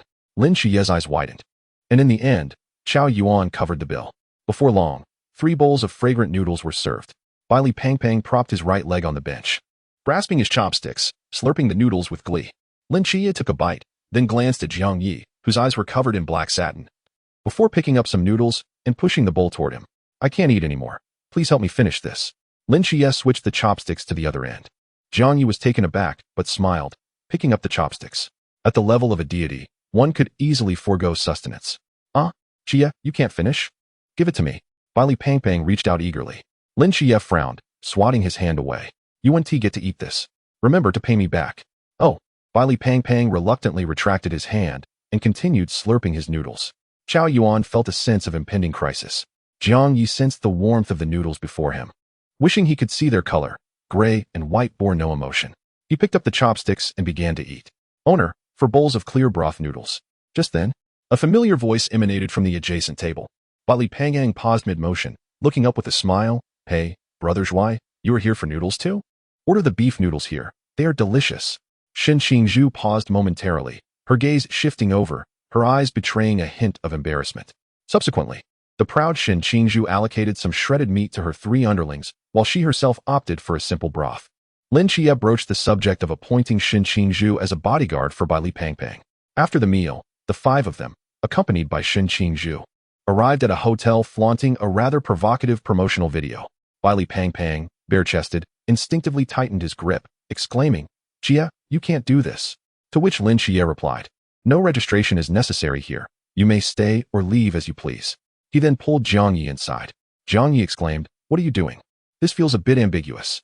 The 5 of them rented 2 rooms. Li Pangpang and Chow Yuan opted for one, while the other was shared by Jiang Ye and Lin Qiye, who both cleared their throats twice, descending into an awkward silence. Descriptions of indescribable sounds from the adjacent room could be heard, though thankfully, the raucous noise from Li Pangpang's card game muffled it. Jiang Ye sighed. "Let's get some sleep. We return home tomorrow." Lin Qiye nodded, lying on the pink bed as consciousness gradually slipped into a dreamlike state. He found himself in a sunlit courtyard, smiling as he approached Nike's, who was watering the garden. Upon noticing Lin Qiye, her eyes lit up, though they dimmed slightly when she realized Jiang Ye was absent. "Dana Does, why hasn't Jiang Ye come to see Mother? Does he disdain her?" Lin Qiye approached and grasped her hand, reassuring her, "Mother is not here. He has been quite busy lately, but I promise to bring you to see him next time." Nike's features brightened at this, responding affirmatively. Lin Qiye exchanged a few more words regarding Nike's condition with Li Yifei. "Why won't she take her medication?" Li Yifei shook his head. "I don't know. Even if I give it to her, she secretly discards it." Lin Qiye furrowed his brow, observing Nike's as she tended to the flowers. The treatment progress was commendable, largely thanks to Jiang Ye's prior summoning of the Grim Reaper. "Encourage her more. I have matters to attend to." Lin Qiye patted Li Yifei's shoulder before proceeding to the second ward. Li Yifei displayed a weary expression. "All right then." On the morning of New Year's Eve, the streets, draped in silver, were nearly deserted. The biting cold of winter caused shivers. Yet the resounding firecracker explosions infused the air with a festive spirit. Jiang Ye and Lin Qiye exited a small inn, first returning to the peacekeeping office to greet their captain and sister Hong Ying. "Are you truly heading home?" Chenmai inquired seriously. Jiang Ye nodded. "Captain, the ancient god church isn't oblivious. Our family's location may have been compromised. Besides, we'll be fine." Chenmai frowned in silence, contemplating before nodding after a moment. Jiang Ye's formidable powers, combined with his new role as a divine agent, indeed posed no threat. "Very well," Chenmai said, patting their shoulders with a smile. "Please convey my New Year wishes to your parents." They nodded in acknowledgement. 10 minutes later, 2 youths clad in cotton coats trod upon the thick snow covering the road. After half a year away from home, their longing intensified during this brief journey. Lin Qiye rubbed his frostbitten ears, murmuring, "Aunt, Jean." Jiang Ye merely smiled faintly. Suddenly, a squeaking sound caught Jiang Ye's attention. A snow-white mouse stood upright on a snowbank, gazing at them. In a cozy room, sunlight streamed onto a golden nama table, reflecting a warm glow. Jiang Ye and Lin Qiye were seated at one side, facing a frail youth adorned with an owl mask, resting his chin on his hands and staring intently at them. Jiang Ye felt slightly helpless. He hadn't intended to enter in Qingyu's illusion, familiar with the state of his home in the old district. However, Since Lin Qiye had already stepped in, he felt compelled to join. Serve the tea, and Qing Yu commanded. And immediately, tea sets appeared on the table. He leisurely removed his mask, pouring each of them a cup. Jiang Ye, somewhat surprised, noted how Qing Yu had mastered the illusion to such an extent over the past 6 months. In this illusion, can you conjure anything? And Qing Yu lifted his head slightly. As long as you can envision its shape, it can manifest. Jiang Ye pondered, nodding. Let us have a feast of fish for the new year. With that thought, the table transformed instantly, the surroundings shifting from a cozy room to a vibrant, festive atmosphere adorned in red and gold. The three of them sat at a long table overflowing with various fish dishes. Jiang Ye smiled. Now, this is what New Year's is about, eating fish. And Qing Yu, observing the abundant spread, furrowed his brow and eventually sighed. The reason I summoned you here is to advise against your return. He delved into serious matters. Lin Qiye was taken aback. Why? And Qing Yu adjusted his glasses, speaking solemnly. The ancient god church you mentioned is already lying in wait in the old district, awaiting your arrival, and they are exceedingly powerful. You cannot contend with them. Returning for help would be the wisest choice. Cannot contend? R&T, they're just 2 peak-level fighters and a few minor characters? Jiang Ye mused, taking a bite of fish, but upon further reflection, he resumed eating. In contrast, Lin Qiye frowned, his tone growing agitated. You mean they are already near my aunt's house? And Qing Yu lowered his gaze slightly, nodding. Lin Qiye abruptly rose. Can you guarantee they won't harm my aunt while we seek reinforcements? And Qing Yu shook his head, but this is the option that minimizes losses. However, it's merely a suggestion. Whether you heed it is entirely up to you. Consider it a favor in return for the past kindness shown to the fox demon's body. And Qing Yu's eyes flickered toward the silent Jiang Ye, excitement barely contained within. The essence of divinity? I truly wish to dissect it and examine its molecular structure. Jiang Ye paused, sensing a peculiar glint in Qing Yu's eyes, which made him feel like prey. All right, the meeting is over. And Qing Yu gradually averted his gaze. As his words fell, the illusion abruptly shattered, the lavish feast of fish disintegrating like shattered glass. After a fleeting sensation of weightlessness, Jiang Ye and Lin Qiye opened their eyes on a snow-laden street. As for the mouse, it was no more. Suddenly, a sound akin to a long blade being unsheathed echoed behind Jiang Ye. Lin Qiye drew his starry blade, his eyes gleaming with a chilling intensity. Jiang Ye understood that Lin Qiye was concerned for his family and nodded in response. In an instant, 2 shadowy figures darted across the snow-blanketed street, the houses on either side rapidly retreating from view. In the old district, amidst a low house and a 2-story building opposite, lay the homes of Lin Qiye and Jiang Ye. Does it truly require 2 peak-level fighters to ambush the 16th seat? A disgruntled voice from the 15th seat complained. What can we do? Lord Murmurs specifically commanded that everything be at Han Xiaoyan's discretion. If you disobey, you'll face the repercussions from Lord Murmurs, Lu Liang replied, adjusting his discolored glasses with resignation. The 15th seat smacked his lips, gazing at the 2 houses. Have we been lurking here all this time? What if they don't come? Who said anything about lurking? Lu Liang replied with a slight smirk. We'll capture the families of the divine agents and the divine seed, then release the news. I refuse to believe they won't show up. But wouldn't that attract stronger enemies? Not a problem. As long as their families are in our hands, the instructors at the training camp won't dare act recklessly. Lu Liang asserted. He then focused on the 2 small houses, his gaze locking onto the 2-story building. Let us go? First, we'll capture the family of the divine seed, Jiang Ye. The 15th seat nodded in agreement. The 2 transformed into shadows, swiftly approaching the 2-story building. Bang, bang, ouch. However, just as they neared within 50 meters of the building, they were suddenly repelled by a surge of energy, crashing heavily onto the rubble. Lu Liang and the 15th seat exchanged bewildered glances. What was that just now? They brushed the snow off their clothes and looked at each other. Let us deal with the low house first. This feels a bit sinister, the 15th seat suggested. Lu Liang nodded, demonstrating newfound wisdom by cautiously approaching the low house from 50 meters away. Confirming there was no unusual activity, he instructed, the low house has an item transfer ban. You use the spatial lock to suppress it while I go in to capture the person. The 15th seat nodded, retrieving a lock from his pocket. This is sequence 376, spatial lock. After Lu Liang finished his instructions, he stealthily entered from the back. Wait, this feels wrong. I'm a robber. Yet I'm sneaking around like a thief? He straightened up and strode through the back door, encountering a small staircase. As he was about to ascend, he suddenly looked up to find a small black dog lying on the stairs, panting with its tongue out. Lu Liang was taken aback, staring at the ugly black mutt and muttering, "This dog is truly hideous." At that moment, Lin Qiye's eyes caught sight of the long-awaited low house, causing his eyes to moisten. Jiang Ye faced the two-story building, sensing his mother, Lu Su, preparing the New Year's Eve dinner, but she was alone. Dad hasn't returned again this year. You two better not keep me waiting. Suddenly, from hidden corners, 5 or 6 tattooed men emerged, brandishing various weapons. In Jiang Ye's perception, there was also a sniper on a nearby high-rise along with Lin Qiye. This must be the Scorpions. Jiang Ye nodded slightly, retrieving the death order from the Soul Keeper, and conjured a stack of red envelopes using the myriad manifestation technique. It's New Year, so let us make it festive. Meanwhile, Lin Qiye stood poised, eyes fixed on the Scorpions, and turned to Jiang Ye, saying, "Leave the 3 with knives to me. You handle the others." "No need for such trouble. Just watch me," Jiang Ye interrupted, gathering his divine power into 10 capture talismans and tossing them onto the ground. Lin Qiye's eyes sparkled with intrigue. Is this the artifact of the death god? The Scorpions exchanged confused glances, looking at the talismans on the ground before bursting into laughter. "Kid, is this your surrender card? I don't accept those here."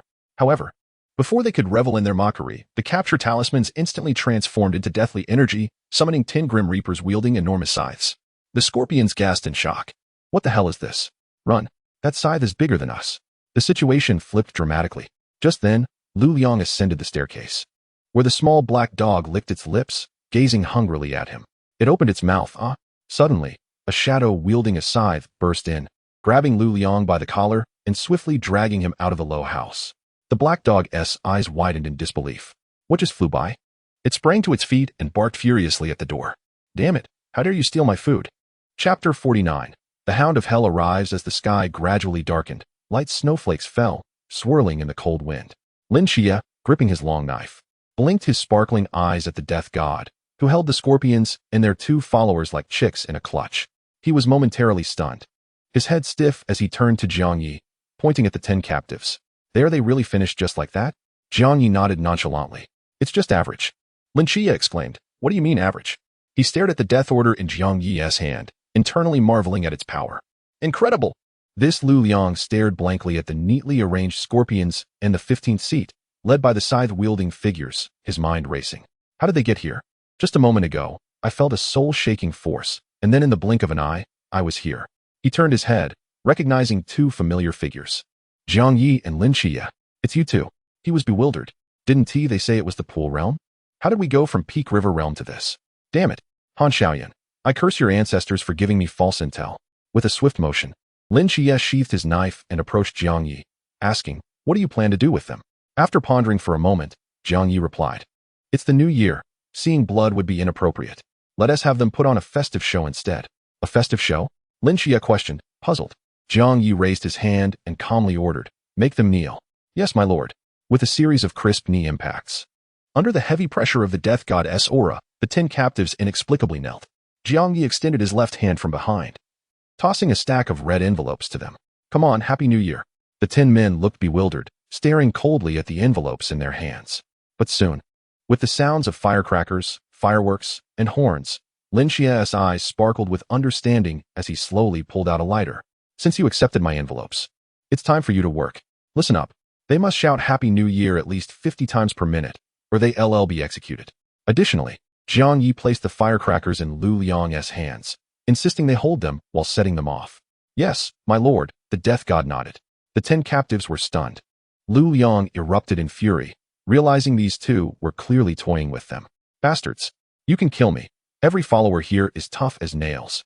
Before Lu Liang could explode, the 15th seat shouted at Jiang Ye, but in the next moment, a capture talisman was thrown over. The death god behind immediately swung his enormous scythe. Whoosh! The scythe fell, severing the body without a drop of blood, and the 15th seat's head rolled to Lu Liang's feet, his body collapsing lifelessly in the snow, staining it red.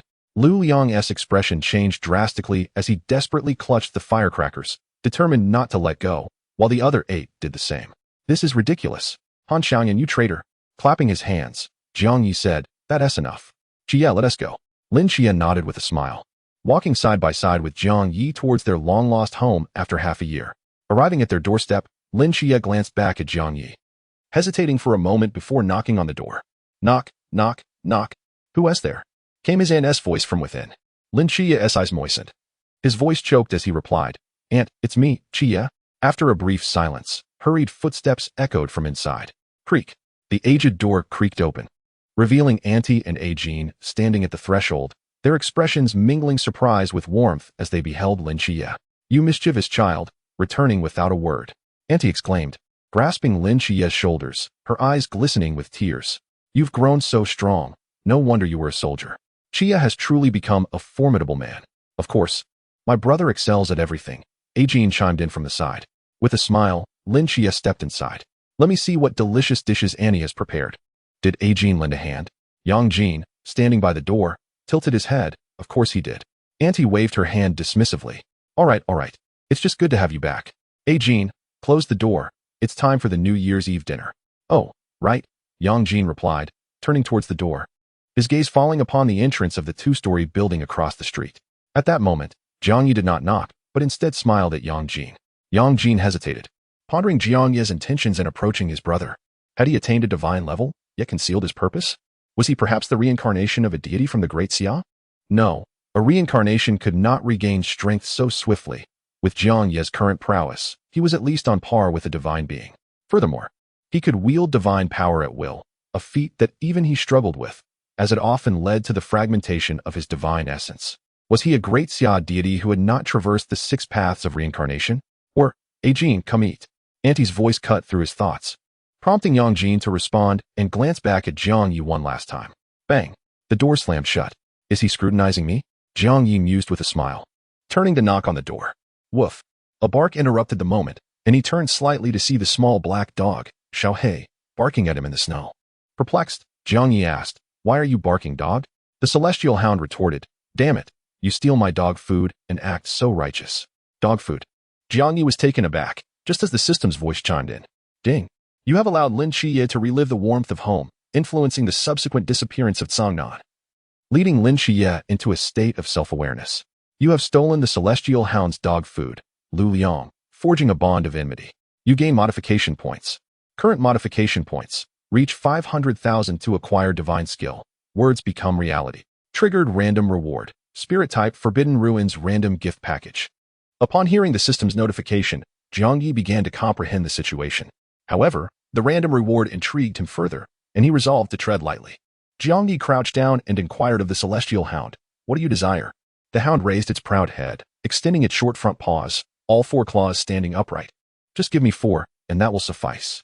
With a smile, Jiang Ye proposed, "How about I offer you something different?" The celestial hound paused, its eyes fixed on Jiang Ye, as it lowered its front paws, curious. "What is it?" "First, sit down." "No way, you lack the authority to command me." "Sit." With that, Jiang Ye unleashed his domain of blades. The celestial hound immediately sank its rear, obediently plopping down in the snow. Jiang Ye tossed a red envelope into its mouth, saying, "Stop barking. Happy New Year." The hound growled in discontent, and then Jiang Ye produced a key, unlocking the door and entering. Bang!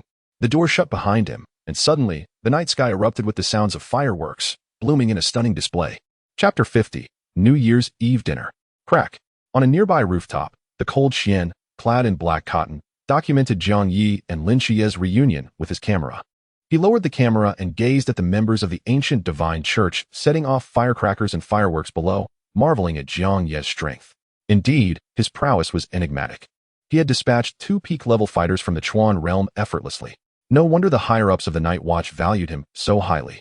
Even more so than the dual divine agents of Qiye. Cold Xian, armed with a sniper rifle, looked at the photos in his hand, noting, "Xiao Yi, Qiye, happy reunion." Boom.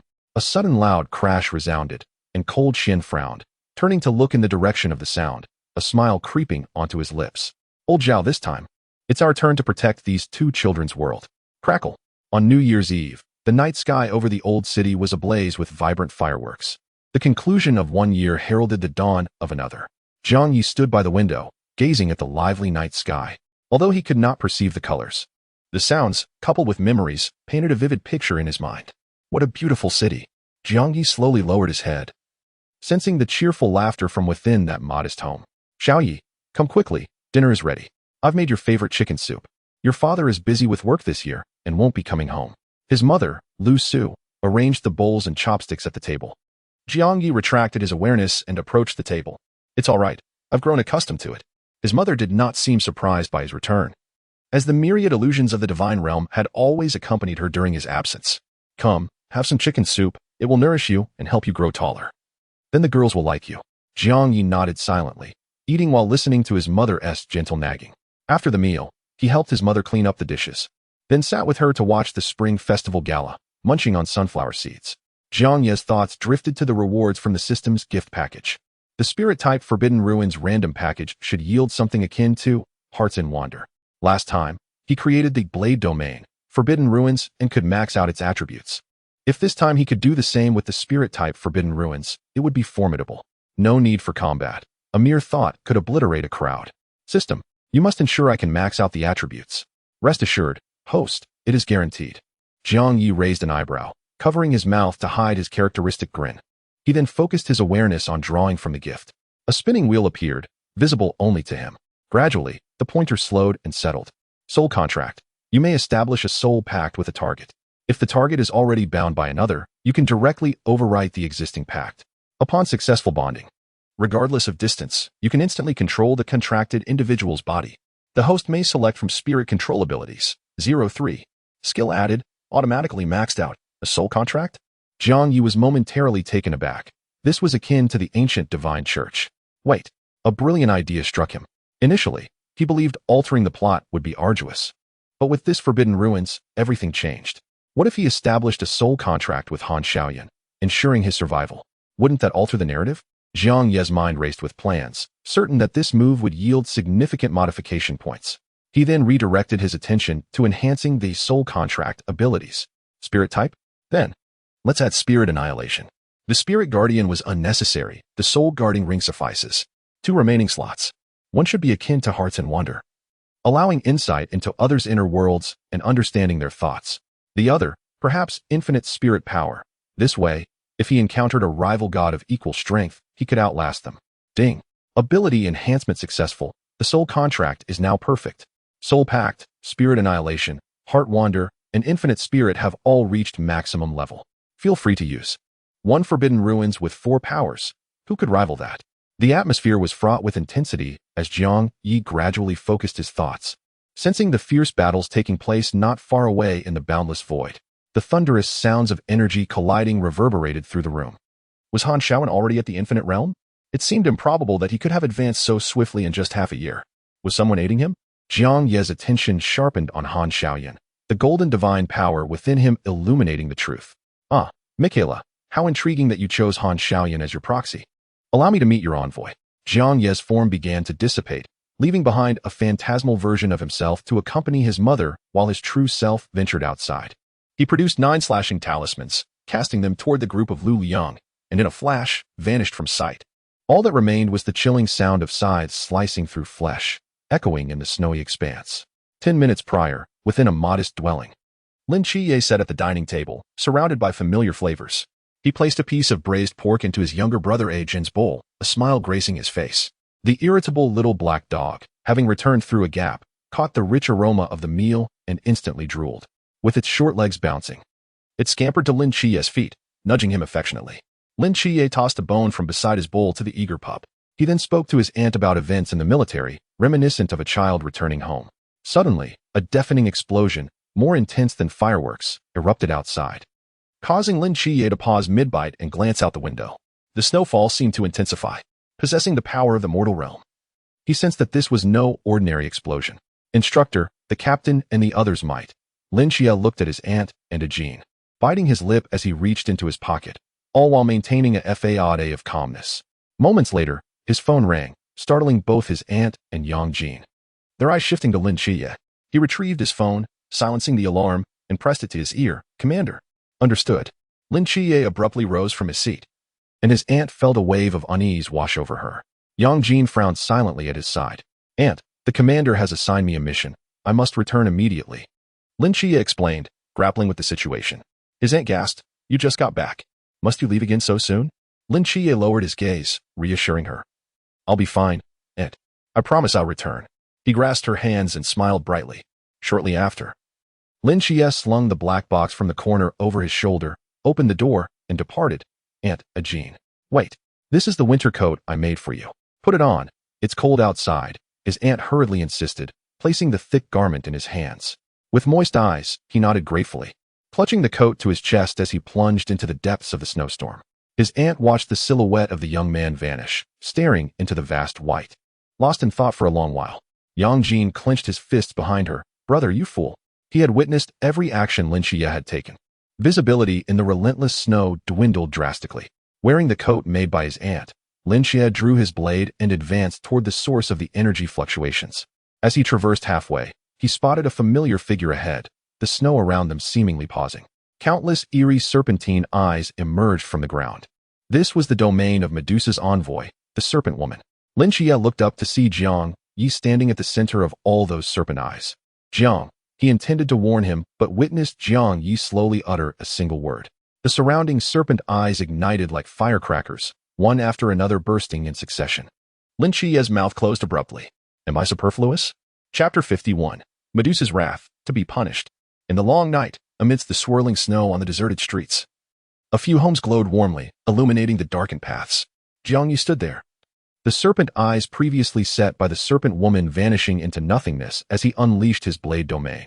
Hidden in the shadows, the serpent woman, Medusa's envoy, suddenly spat blood as she appeared directly opposite Jiang Ye, her expression one of shock. How did you do this? Jiang Ye slightly raised his gaze. It was as simple as uttering a word. The serpent woman felt an inexplicable humiliation from his words, her green hair transforming into small snakes hissing angrily. Yet, it was indeed true that with a single word from Jiang Ye, all her serpent eyes had detonated, and she felt an invisible weight crushing her body and soul. She frowned. Is this something achievable at the Pool realm? Has Han Shaoan truly failed to investigate? What realm are you at? The serpent woman clutched her chest, her gaze menacing as she inquired. What realm? You may not have the opportunity to find out, Jiang Ye replied casually, a beam of mental energy coalescing between his brows.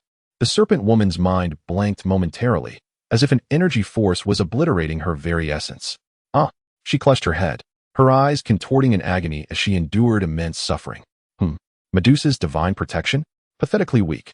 Jiang Ye's mental beam suddenly exploded, while the serpent woman ceased her screams. Her eyes glazed over, wide and unblinking, as if encountering the unfathomable, before she collapsed weakly onto the snow. Her soul was extinguished in an instant by Jiang Ye. At that moment, Han Shaoyan arrived, gun in hand, only to find the serpent woman lifeless on the ground, her eyes closed in death. He was momentarily taken aback. While her realm was low, she was still Medusa's divine envoy. How could she have perished so easily? Han Shaoyan's gaze shifted to the youth beside her corpse, recognizing him at once by his distinctive dark attire. Jiang Ye, did you kill her? As Jiang Ye turned, an unexpected surge of divine energy rippled through the air. Within his senses, an unfamiliar power emanated from the serpent woman's body. The surrounding environment shifted dramatically, a divine pressure filling the space. Han Shaoyan and Lin Qiye's figures vanished, leaving Jiang Ye in an isolated realm. Confusion swirled within him as he surveyed the crimson energy barrier surrounding him. This divine energy belonged to Medusa. Who gave you the audacity to slay my queen's envoy? Jiang Ye turned to the source of the voice, spotting Medusa hovering 50 meters above him, her human body blending into a serpentine tail, crowned with a head of writhing snakes, and wielding a scepter. Outside the divine realm, Han Shaoyan appeared bewildered. Where did he go? He looked around, seeing only Lin Qiye, while Jiang Ye had vanished without a trace. Have you seen him? Han Shaoyan asked Lin Qiye. Huh? Lin Qiye snapped back to reality, equally perplexed. There was a surge of unfamiliar divine energy, and suddenly Jiang Ye disappeared. He shook his head in confusion. I thought you saw him. I did not. Han Shaoyan embedded his spear into the snow, utterly baffled. His mission was to eliminate Jiang Ye. Now that the target had vanished, it meant his transaction with the Seraphim could not be completed. As for Lin Qiye, he was not his target, and thus not his enemy. Upon completing the transaction, one can liberate oneself from the soul's control of the murmurs and regain their freedom. Moreover, my companion, are you also a night watchman? Lin Qiye, perceiving no malice from Han Shaoyan, stepped forward to inquire.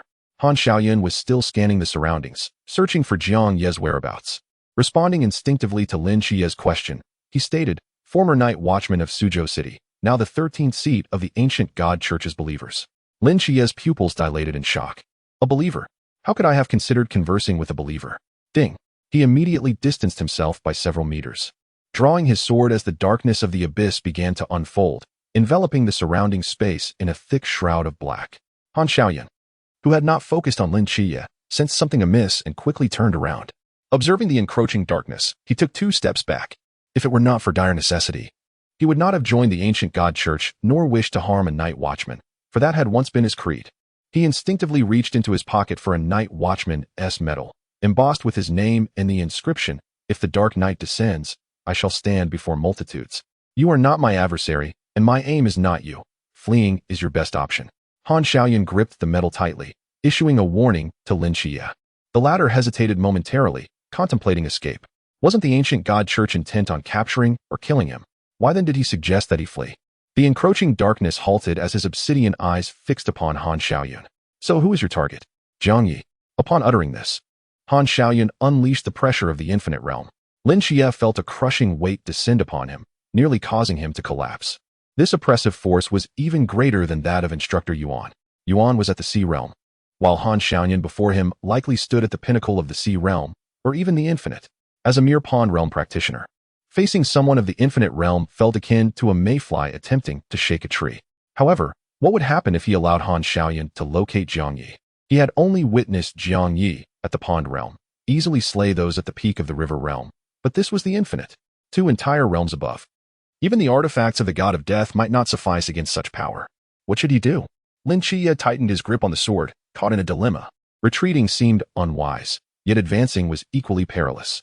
The most prudent course of action would be to flee, as the pond realm held no chance against the infinite. Yet, what if Han Xiaoyan found Jiang Ye?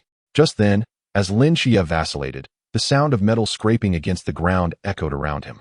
He turned sharply to see Sister Hong Ying, wielding a flaming spear, along with the captain, the former head of the Suzhou City Night Watchman team, declaring, "Han Xiaoyan, I hereby arrest you on behalf of the Night Watchman of Daxia." Simultaneously, under the heavy snowfall of the night sky, Instructor Yuan and 3 peak sea realm practitioners hovered above, gazing down at Han Xiaoyan. Lin Qiye still bore no expression of joy. Han Xiaoyan's calm demeanor indicated he was unperturbed. He was undoubtedly a figure of the infinite realm. "Ah, how troublesome. I must deal with you first." Han Xiaoyan glanced at them, twirling his spear as the winds and snow responded to his movements. In the divine realm, Jiang Ye observed the Medusa before him with an expression devoid of fear. "Ants, do you not kneel before your queen?"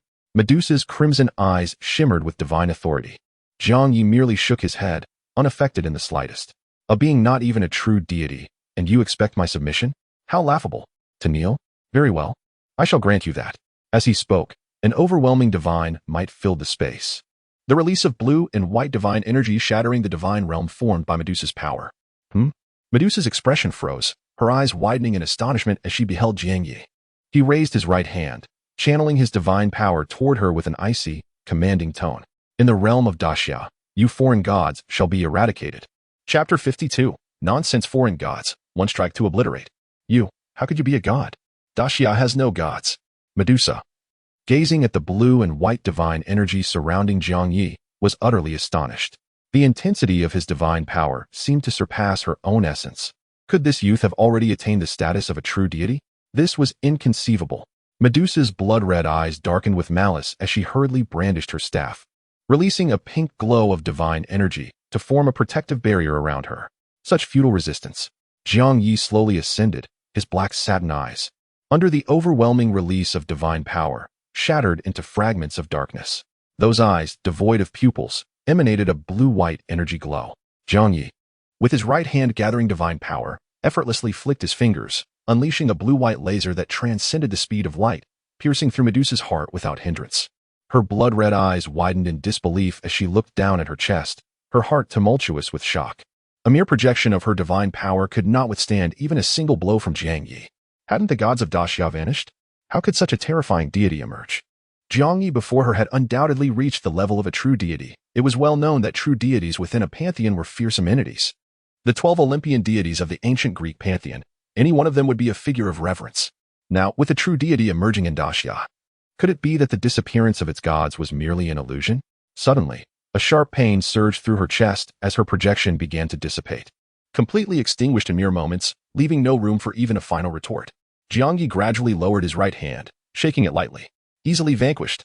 As Medusa vanished, the divine realm crumbled, revealing the icy expanse once more, with snowflakes continuing to fall from the sky. However, this was no longer within the confines of Cangnan City. The surroundings had transformed into desolate darkness. Where was this? Jiang Ye extended his senses to encompass all of Daxia. He realized that he was several city districts away from Cangnan. Jiang Ye paused. Han Xiaoyan was a figure of the infinite realm. While the instructors and lurking night watchmen in Cangnan were at most peak sea realm practitioners, this situation could not last long. Since his divine power had been exposed, he decided to embrace it. Jiang Ye activated the myriad manifestations god ruins, vanishing from his location in an instant. The snowstorm raged on, and at Jiang Ye's previous position, an elder donned in a simple robe emerged from the snow. His black and white hair was elegantly pinned up, exuding an ethereal aura. The primordial heavenly sovereign waved his sleeves, gazing into the distance. Whose reincarnation is this? Why do I not recall? To awaken in such a short time and attain the level of a true deity, this remarkable youth went unnoticed during my time in the heavenly court.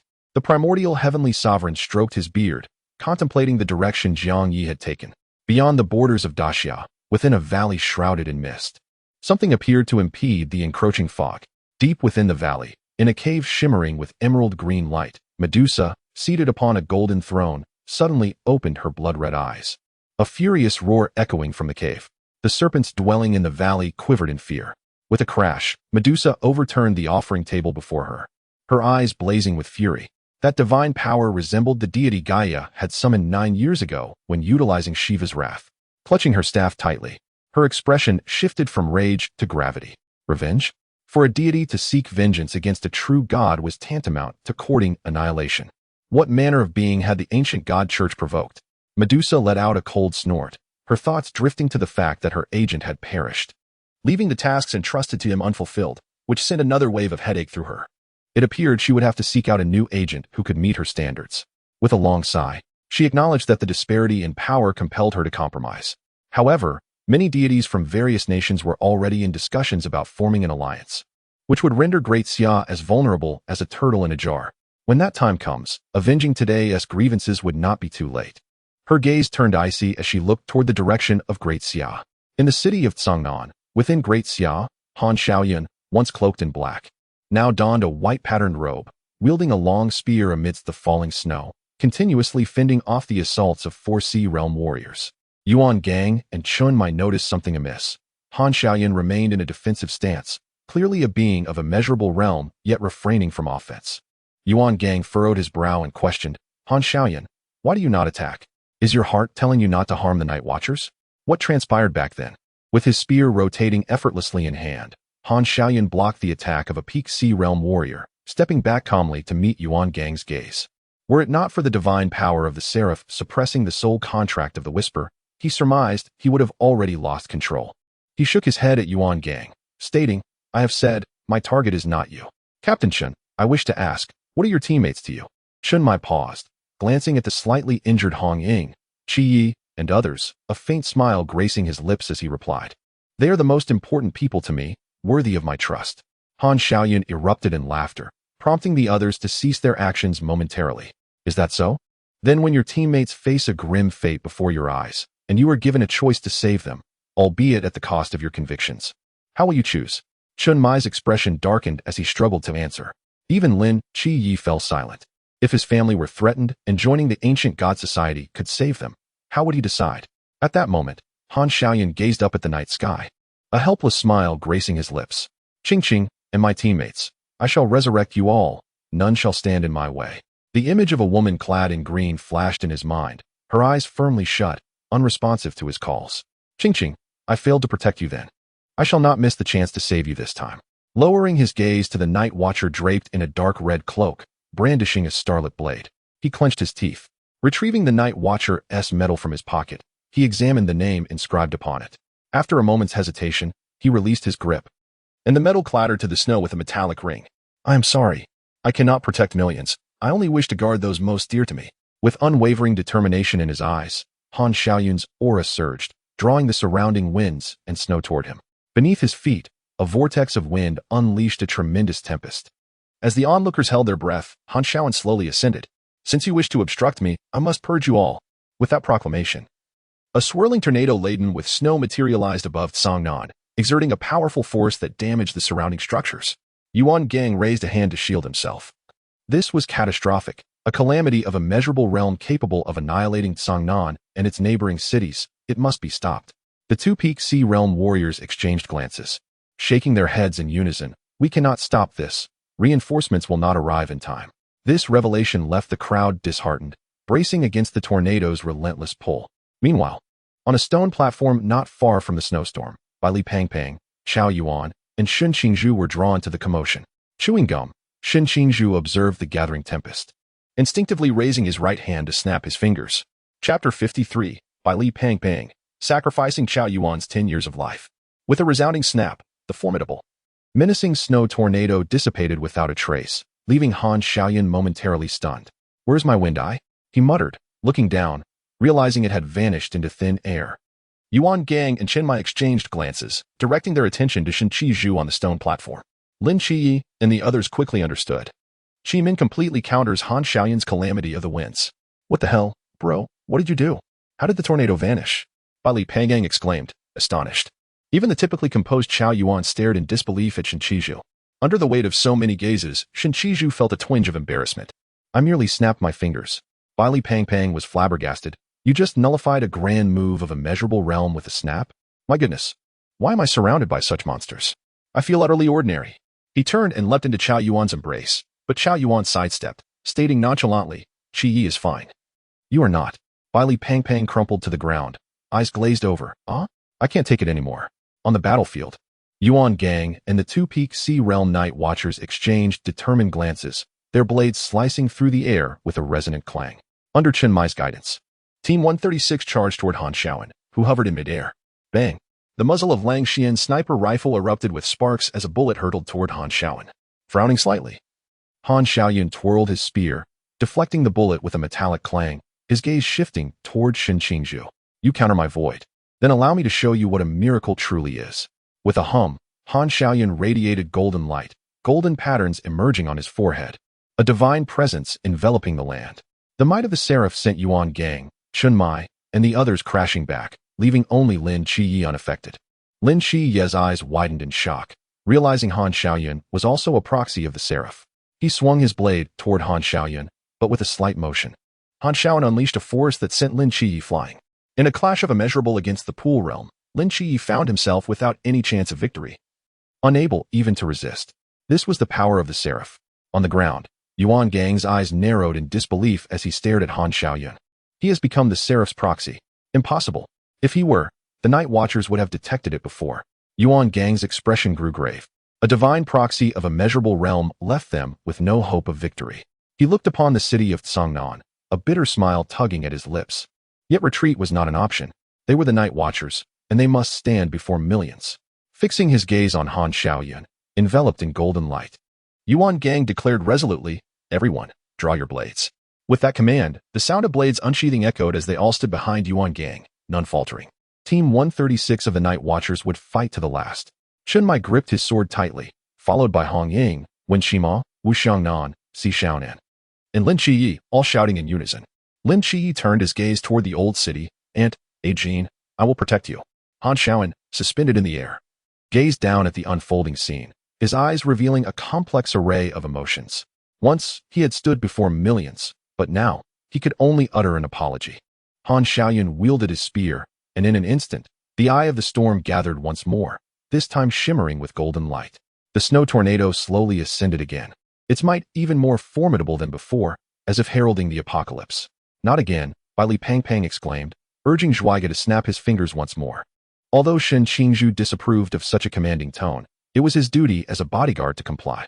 He turned to face the snow tornado, the fierce winds biting into his skin, his right hand gradually lifting. With a sharp crack, the sound of his fingers snapping echoed, and the malevolent air surrounding the snow tornado was instantly drawn away. Yet, to everyone's astonishment, the snow tornado did not dissipate. It continued to swirl in the vacuum. Shen Qingzhu paused in surprise and snapped his fingers several more times, but to no avail. The snow tornado remained unaffected, its pull intensifying. "What is happening, Zhuaiga?" Li Pangpang was perplexed.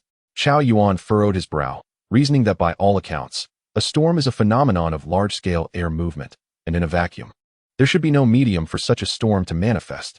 Li Pangpang seemed to grasp this vaguely, pondering the situation. After a moment of contemplation, Qiao Yuan simply stated, "This is a miracle." Li Pangpang's face turned pale as he gazed at the storm, his expression one of despair. "Does this mean we are all doomed?" Qiao Yuan remained calm as he replied, "Indeed. Must you be so nonchalant about life and death? I have not yet lived enough. But Li Pangyang exclaimed, dropping to his knees, hands clasped in prayer. Heaven, please send someone to quell this storm. I would willingly trade 10 years of Chao Yuan's life for it. Chao Yuan could only stare in disbelief. Just as Li Pangyang finished speaking, a thunderous sound erupted. And a terrifying surge of divine energy swept through, nearly blowing the three of them away. They clung to anything stable, gazing in astonishment toward the battlefield. A sphere of blue and white light descended from above, enveloping the formidable snow tornado, which abruptly ceased its fury, the powerful pull vanishing instantly.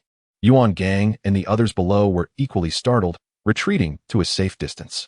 They looked on with confusion at the radiant blue-white light. But it was too brilliant to discern what lay within. This was a wave of divine power, intensely strong, indicating the arrival of a deity. A pinnacle-level night watcher gasped in shock. A deity? Yuan Gang, Chen Mai, and Lin Qiye were all taken aback. The notion of a divine presence descending was astonishing to Yuan Gang. Chen Mai furrowed his brow, pondering, could it be the one from 9 years ago? This matter was classified among the higher echelons of the Night Watchers. Only those guarding against the wrath of Shiva in Songnan were privy to it. He recalled Commander Ye's instruction to report immediately upon witnessing a deity in Songnan. But who is this deity? And why would they assist Songnan? Lin Qiye gazed intently at the blue-white light, his eyes shimmering with golden divine power, yet he could still not pierce the veil of mystery surrounding it. God, how powerful! The crowd marveled at the blue-white sphere. Meanwhile, Li Pangyang's eyes widened in disbelief. Wait, it's gone? By the heavens, it truly has vanished. Chao Yuan, your 10 years of life were remarkably effective. He suddenly embraced Chao Yuan, overwhelmed with joy. Shen Qizu's mouth twitched in disbelief. Is this even possible? Chao Yuan's eyes glazed over, his voice choked. My 10 years of life. Gone. Chapter 54. Han Xiaoyan seeks forgiveness from Da Xiao. The snow ceased. And in the cold winter night, the distant sound of firecrackers could be heard. Enveloped in the blue-white light was a small world created by Jiang Ye. Here, there were cities and millions of people. Jiang Ye stood in the street beside Han Xiaoyan, who wore a puzzled expression as he surveyed the familiar urban landscape. Memories flooding back. This is Suzhou City. Jiang Ye slowly turned to face Han Xiaoyan. This is the world you envisioned in your heart. As Jiang Ye turned, Han Xiaoyan was momentarily taken aback, reaching for his spear only to realize it had vanished without a trace. You wish to kill me? And rely on the promise of the Seraph to resurrect your comrades? Jiang Ye said coolly. Possessing the ability of heart travel, he could perceive Han Xiaoyan's innermost thoughts. Han Xiaoyan was stunned, furrowing his brow. How do you know? Jiang Ye shook his head with a smile. Let us not even consider whether the Seraph's promise can be fulfilled. With the scant divine power he has granted you, do you truly believe you can defeat me? Han Xiaoyan lowered his gaze slightly, realizing that being brought to this place without his awareness indicated Jiang Ye's strength surpassed his own. Could he be a Klein? His heart sank, astonished that a Klein-level powerhouse would participate in a new recruit training camp. It was utterly beneath him. Nevertheless, he resolved to fight for his comrades. Han Xiaoyan fixed his gaze on Jiang Ye, then distanced himself, channeling his mental energy throughout his body. Yet the youth made no move, merely facing one direction. You may see your comrades here. Han Xiaoyan blinked in surprise and turned to look behind him. Captain, don't worry about us, just go. Before he could catch sight of them, a clear female voice reached his ears. Han Xiaoyan froze, looking up to see a girl in blue atop a tall building. Blood trickling from her mouth as she forcefully pushed the Han Xiaoyan of this world. Subsequently, the blue-clad girl was struck by a dreamlike force and began to fall helplessly. Ching-ching. Han Xiaoyan was stunned. Above on the skyscraper, a man in a phoenix tail robe stepped forward, a mocking smile playing on his lips as he beheld their demise. Han Xiaoyan's fist clenched tightly, bloodshot eyes fixed on the man. You shall perish. He yearned to charge forward, but an energy barrier blocked his path, making it seem as though he did not belong to this world, merely a sudden observer.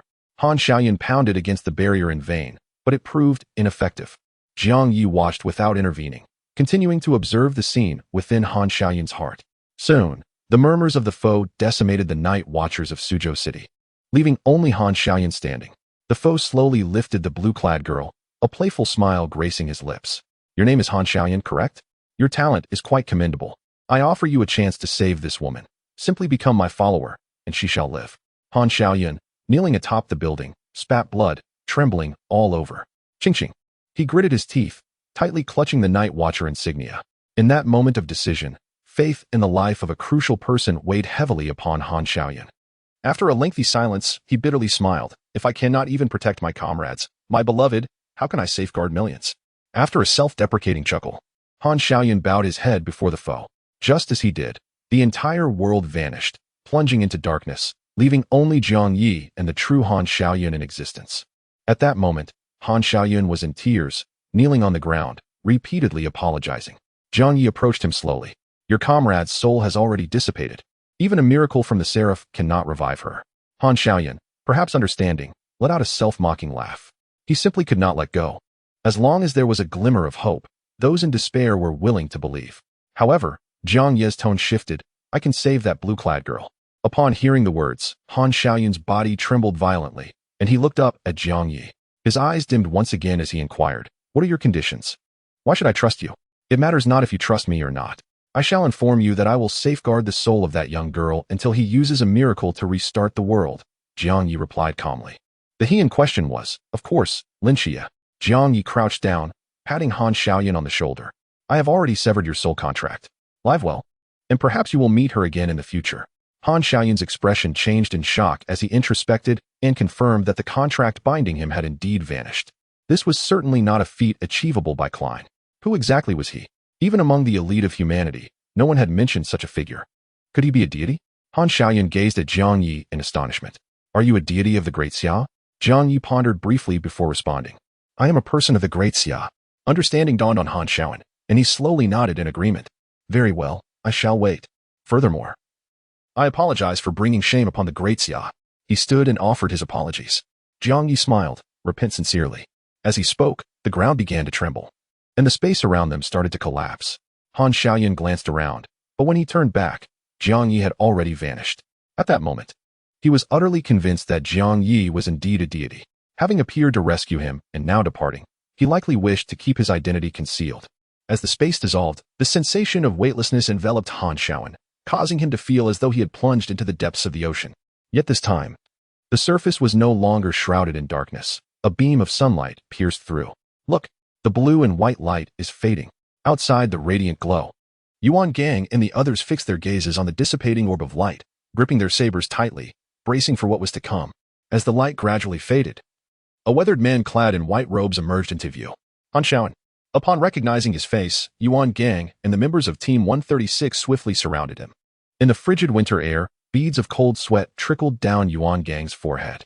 Which deity spared Han Xiaoyan? This is dire. He knew that even combined, they were no match for Han Xiaoyan. However, as a night watchman, one must face death before allowing others to perish.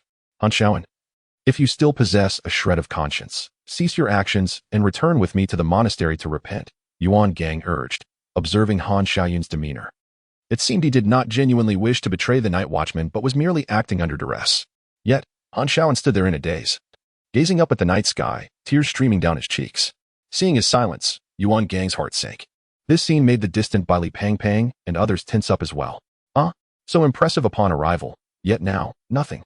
Bai Li Pang Pang was stunned. What kind of deity is this?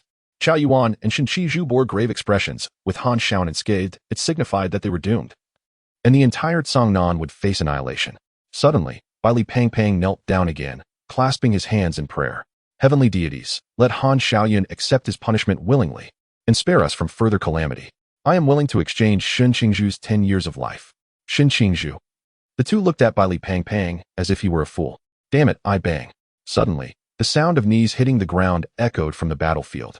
They looked up to see Han Xiaoyan kneeling, tears flowing down his face. The crowd was taken aback. He roared to the heavens, I, Han Xiaoyan, former captain of the Suzhou Night Watchman team, plead for forgiveness from the Great Xia.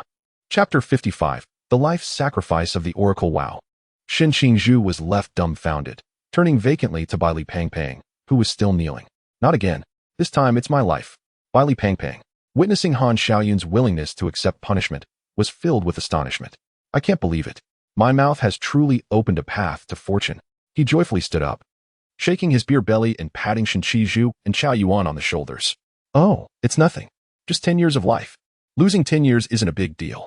Chao Yuan remained in a daze. In that moment, even he, who had been a monk for many years, was stunned. Damn it. Is it true that whatever is said will come to pass?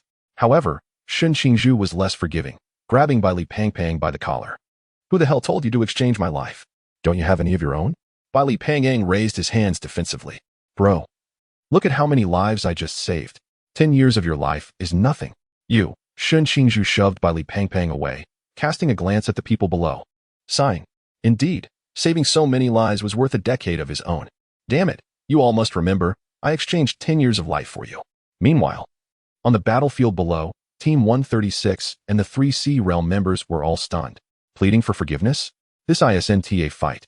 Yuan Gang wiped the cold sweat from his forehead, gazing incredulously at Han Xiaoyun, who knelt in the snow. What did you just say? Han Xiaoyun shook his head, extending his hands. Take me to the monastery. Yuan Gang instinctively leaned back in shock. The others were equally astonished. How had the situation shifted from confrontation to voluntary submission? The two Peak Sea Realm Night Watchmen exchanged glances with Yuan Gang, who nodded in acknowledgement.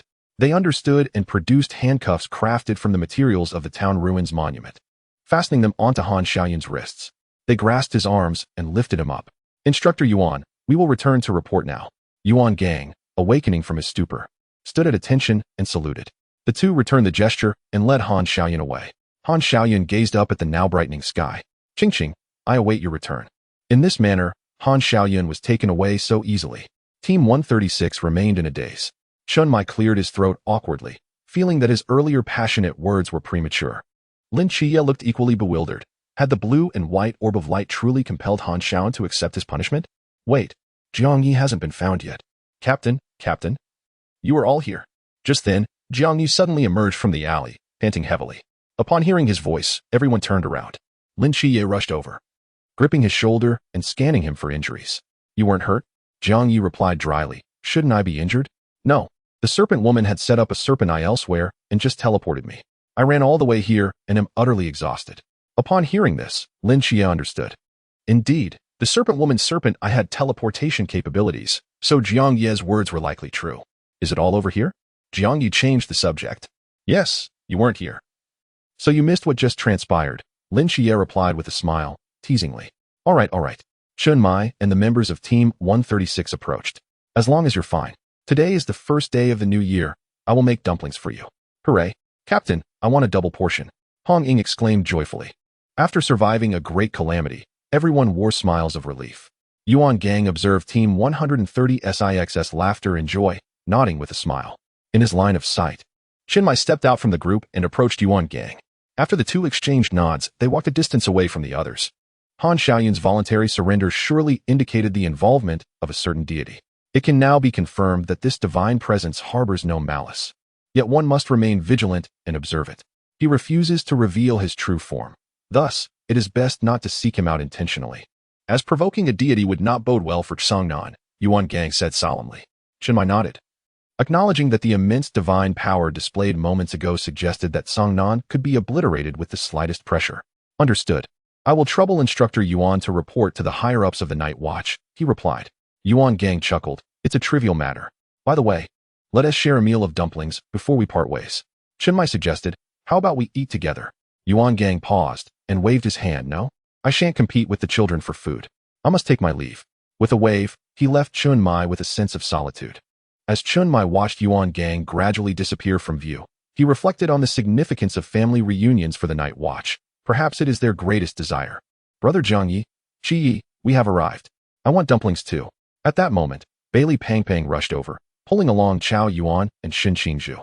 Shin Qingzhu turned her head away, displaying reluctance, yet her feet continued to move. Bai Li Pangpang stood proudly before Lin Qiye and Jiang Ye, hands on his hips, declaring, let me tell you, the reason Han Xiaoyun could. However, in the next instant, Chao Yuan and Shin Qingzhu covered Bai Li Pangpang's mouth and said, we need to handle something. They then dragged him into a narrow alley. His cries, reminiscent of a slaughtered pig, soon echoed from within. What is this? It's just a sacrifice. Oh, please don't hit me. I was wrong. Lin Qiye and Jiang Ye exchanged glances, their lips twitching, while Hong Ying and the others looked on with curiosity. Jiang Ye chuckled helplessly, and they let Bai Li Pangpang become a prophet. Just then, a voice from the system resonated, and Jiang Ye's eyes brightened. Ding! In the sky above, the primeval heavenly sovereign stroked his beard, looking at Jiang Ye with a slight nod. Young friend, I eagerly anticipate the day we meet, he smiled, gently waving his sleeve as he vanished into the wind. In the vast expanse of the starry sky, on the silver-white surface of the moon, the seraph sensed that the divine power he had left with Han Xiaoyun had been erased, signaling the dissolution of their pact. His expression turned grave as he furrowed his brow. Who could break this god's contract? Michael's eyes glimmered with golden light, but upon seeing Jiang Ye, who was still lively, his gaze sharpened. Useless, unable to even slay an ant, wasting my divine power. Irritated, he shifted his focus from Jiang Ye to survey the battlefield from earlier. Through the perception of miraculous power, he detected a familiar divine aura. It is him, the new god that emerged in Songnan 9 years ago. Arrogance. Newly ascended to the apex for only 9 years, daring to meddle in matters of this god. Michael's golden eyes flickered again, seeking to uncover the identity of this supreme deity. Under the pale sky, the boundless void had vanished, and personnel responsible for managing the scene wandered about, seemingly searching for something. This scene caught the attention of the seraph, causing him to frown slightly. He utilized the laws of miracles to retrace the events at the scene, yet could only discern a blurred figure. Any attempt to perceive finer details was abruptly obstructed by a mysterious force. Michael pondered, uncertain of what ability could thwart his divine laws. Either the supreme deity's laws perfectly countered his own, or their realm surpassed his. Could it be one of the 3 great heavenly sovereigns of the Daxia celestial court?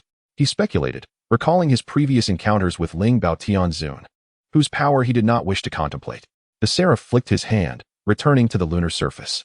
It seemed Han Xiaoyan had likely attracted the attention of the Daxia gods. Should he involve himself in Daxia's affairs? It would not be long before they sought retribution once they regained their strength. Michael's gaze reflected Jiang Ye's figure, his brow furrowing.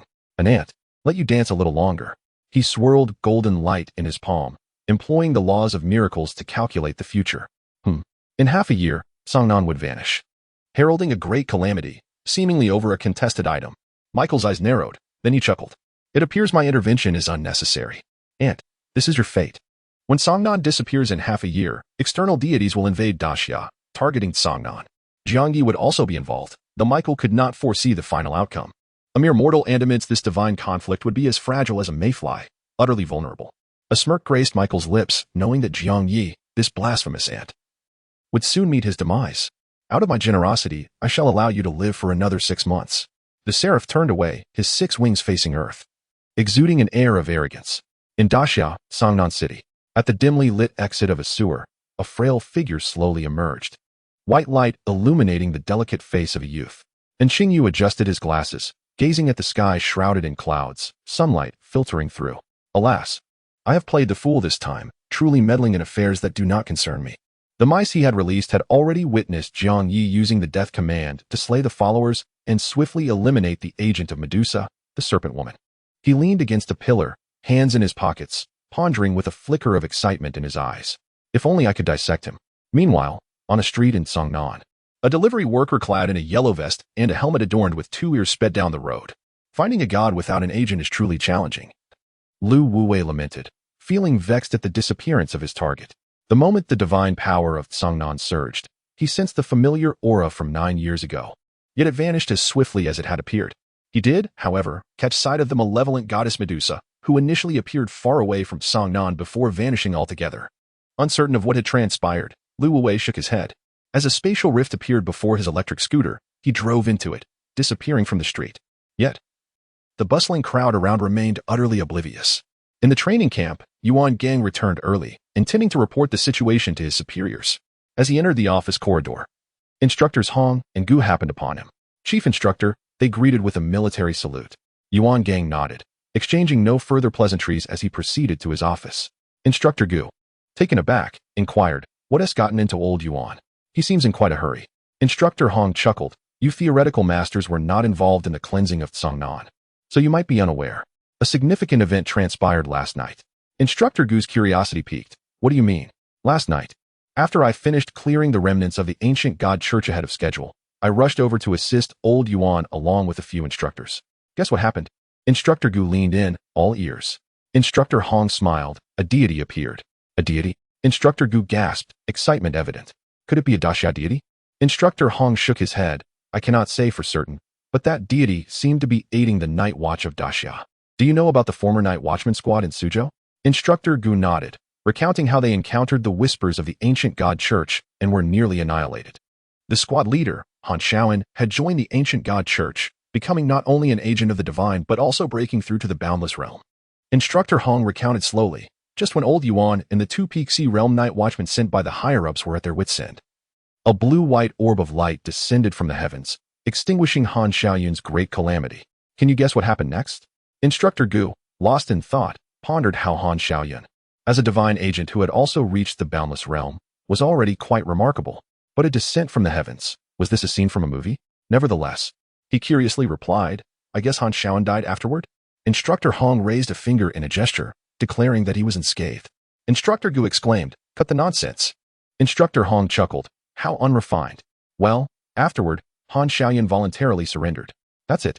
Instructor Hong nodded, affirming there was nothing more. Bored, Instructor Gu quickly departed with his book. Yet his mind was racing. Besides the divine of the Great Xia, which other deity could aid them? He needed to research further. In Yuan Gang's office. Commander Yi listened intently as Yuan Gang summarized the situation, noting that a certain deity seemed unwilling to reveal themselves, but it was clear that they bore no ill will. After a moment of silence, the phone rang. All right, I understand. Are you certain Han Xiaoyan has seen which deity? Yuan Gang confirmed. Although he was unsure what Han Xiaoyan had witnessed, his change in demeanor suggested a connection to a divine being. Good. I will investigate this matter personally. By the way, how have Jiang Ye and Lin Qiye been performing lately? Upon hearing this, Yuan Gang's lips curled into a smile, as if to say, indeed, these two are my students. Let me tell you, Commander Yi, these two are exceptionally talented. They have slain 2 peak disciples from the river realm, and especially Jiang Ye, who directly eliminated the ancient god church's agent, Medusa. The details were so intricate that even Yu Fan frowned. 2 from the pool realm, slaying those from the peak river realm? Hiss. Initially, he found it hard to believe, but upon hearing it was the death god's artifact, he became convinced. Truly impressive. Once the new recruits returned to the training camp, they should be rewarded, Yu Fan remarked. Yuan Gang quickly agreed, asking, what kind of reward will you give those 2, Commander Yi? Yu Fan replied, when did I mention I would reward them? A cough echoed from the phone. What did you say? The signal is poor. Soon after, the line went dead. Yuan Gang's lips twitched, and he silently hung up. In the capital, Yu Fan exited his office and instructed his secretary make arrangements to visit Han Xiaoyan in the fast. He needed to uncover what Han Xiaoyan had witnessed. Chapter 57.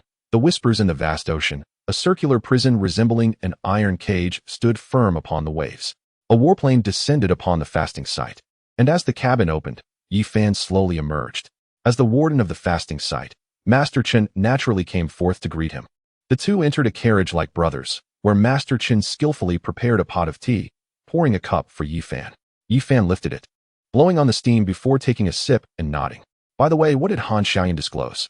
Master Chen shook his tea cup, responding. Dr. Li interrogated him, but he remained tight-lipped. He sighed. Yu Fan frowned slightly. Even Dr. Li couldn't extract anything? What exactly did he say? He mentioned that someone had placed a layer of protection over Han Xiaoyan's soul, making it impossible for his heart's journey to penetrate. However, it bore no divine power, which is quite peculiar. If it were the work of a deity, there should be some divine energy sustaining it. Yet, Han Xiaoyan's situation resembles the workings of a mental realm of prohibition, Master Chen explained gravely. A mental realm of prohibition. Yu Fan's brow knitted tightly. It was known that his heart's journey ranked among the 7 great realms. If it couldn't contend with this, what kind of mental prohibition could be so formidable? Moreover, Dr. Li sensed that Han Xiaoyan's soul was bound by some sort of contract, with energy and spiritual protection being identical. Master Chen continued. Yu Fan's heart skipped a beat. Are you suggesting that this individual's prohibition possesses more than one capability? Master Chen set down his teacup and nodded. If this isn't the doing of the deity from Songnan, it can only be attributed to the ancient god church. This is my first encounter with such an all-encompassing mental prohibition. There has never been any record of it in the annals of the Great Xia. Yu Fan fell silent. He was aware that the whispers of the ancient god church could forge soul contracts with their followers, compelling them to obey commands. However, an all-encompassing mental prohibition seemed rather exaggerated. Let Dr. Li investigate this further. I came here to personally meet Han Xiaoyan. After finishing his tea, Yu Fan, guided by Master Chen, arrived at the interrogation room. In the dimly lit interrogation room, with only a single hanging lamp casting shadows, 2 guards soon escorted Han Xiaoyan inside. Han Xiaoyan lowered his head slightly, his eyes filled with complexity and pain etched across his face. Yu Fan spoke with gravity, former night watchman of Suzhou, Han Xiaoyan. I am Yu Fan, the supreme commander of the Great Xia. Upon hearing this, Han Xiaoyan raised his cold, stern visage slightly, his voice hoarse. Commander. Yu Fan nodded. I have heard about your situation from Yuan Gang, and I extend my condolences to all the fallen night watchmen of your squad. Now, I ask you, what did you see at that time? A faint light flickered in Han Xiaoyan's eyes, reflecting Jiang Ye's figure, but he shook his head. I saw nothing. Yi Fan narrowed his eyes, shifting his approach. I don't need you to tell me who he is, but I must understand why he would assist the great Xia. Knowing the identity of the deity from Cangnan was of little significance.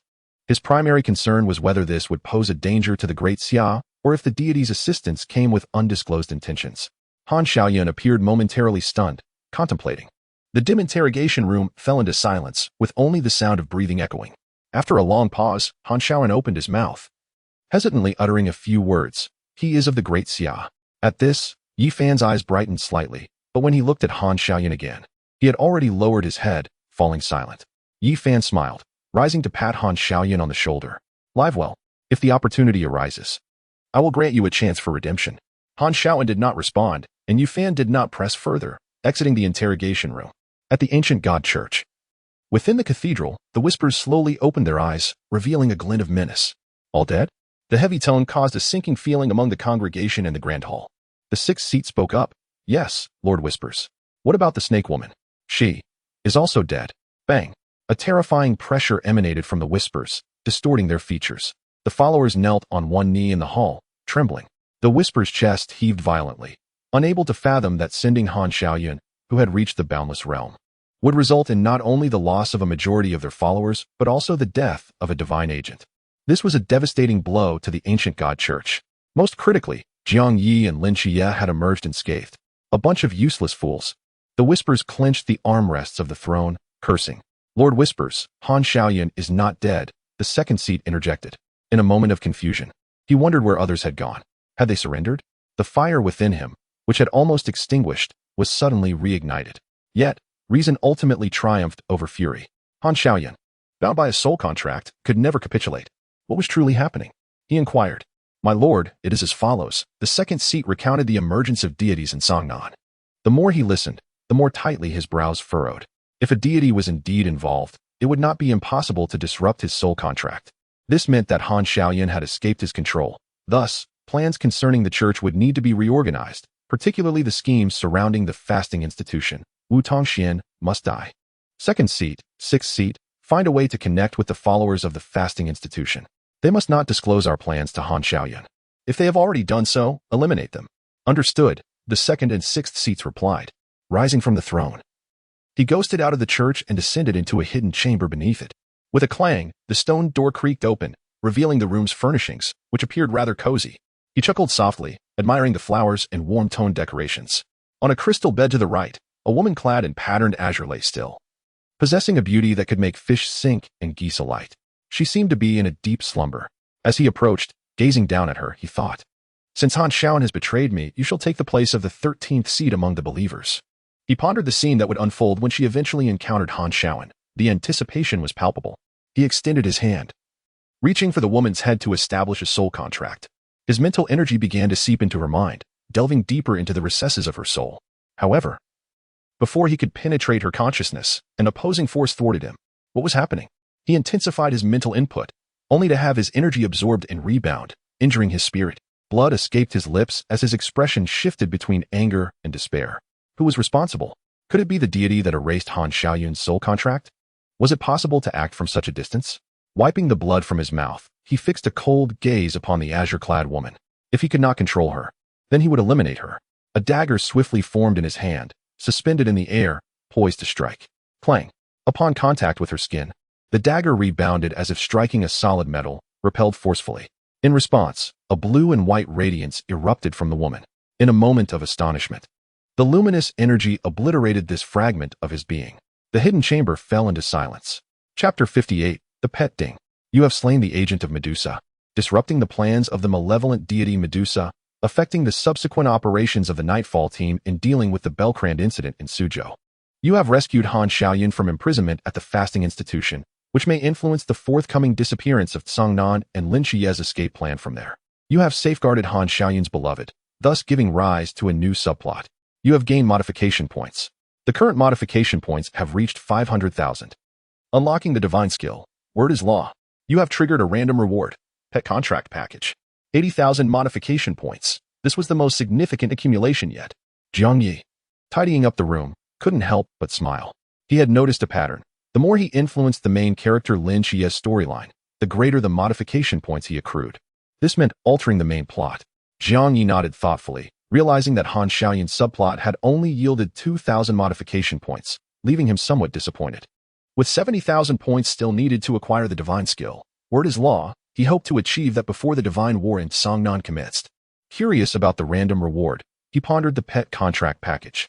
Is this for contracting a pet? I'm already strong enough. Do I really need a pet? Nevertheless, he decided to examine the reward, activating the package with his consciousness. This time, there was no immediate notification of the reward. Instead, his awareness entered a peculiar space. As Jiang Ye attuned to his surroundings, he found several energy spheres of various colors, each containing different animals. Pooling, river, divine level. He sensed each one, discovering a golden energy sphere ahead, pulsating with divine power.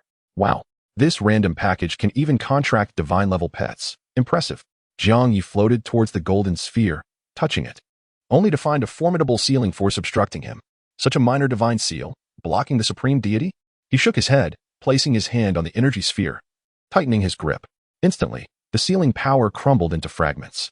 At that moment, a dragon's roar echoed through the realm, bathing the space in golden light. Jiang Ye, suspended in the air, raised an eyebrow. Penetrating the golden glow, he discovered a 5-clawed golden dragon, its scales shimmering with radiance. System, is this what you've given me? Jiang Ye envisioned standing atop the 5-clawed golden dragon, intimidating the deities. It seemed quite majestic. Ignorant human, are you the one who has awakened me? As the golden light dissipated, the 5-clawed golden dragon soared before him, unleashing a thunderous roar, its self-proclaimed dragon might enveloping Jiang Ye. Little worm, what did you just say? Jiang Ye gazed up at it, the pressure of a supreme deity slowly emanating from him. The dragon's eyes widened in shock as it sensed the overwhelming force, plummeting uncontrollably to the ground. Boom. Shortly after, the imposing dragon, measuring 1,000 meters in length, crashed into the earth, causing tremors and fissures to spread across the ground. Jiang Ye, hands clasped behind his back, descended calmly. The 5-clawed golden dragon struggled to raise its head, yet the invisible pressure afforded it no opportunity to resist. In its eyes, it reflected the image of the dark-clad youth approaching. It strained to break free from its bonds, but despite exerting all its strength, it remained utterly powerless. Shock filled its eyes. How could this boy, who appeared so unassuming, so easily dominate a being that had ascended to godhood? Was he perhaps the supreme god? Just as it contemplated this, the youth stood before it, raising a hand and declaring, "Submit or perish." The 5-clawed golden dragon trembled, howling to the heavens. A divine dragon cannot be insulted. Smack. The youth's palm struck its head, tilting it at a sharp angle. Here is your chance to rephrase. The 5-clawed golden dragon was momentarily stunned. The blow left it disoriented. How can this human be so powerful? Once, they had regarded themselves as divine beasts, revered by humble supplicants. Yet now, this boy had effortlessly rendered it lost and bewildered. What has happened to this age? It swallowed hard, opening its mouth to speak. I smack. Incorrect phrasing. The 5-clawed golden dragon, bewildered, rubbed its sore face with a paw. Master, it said. Smack. Another slap came swiftly, and Jiang Ye suddenly realized he might have miscalculated. Embarrassed, he shook out his hand. My apologies, I got a bit carried away. I didn't expect you to yield so quickly.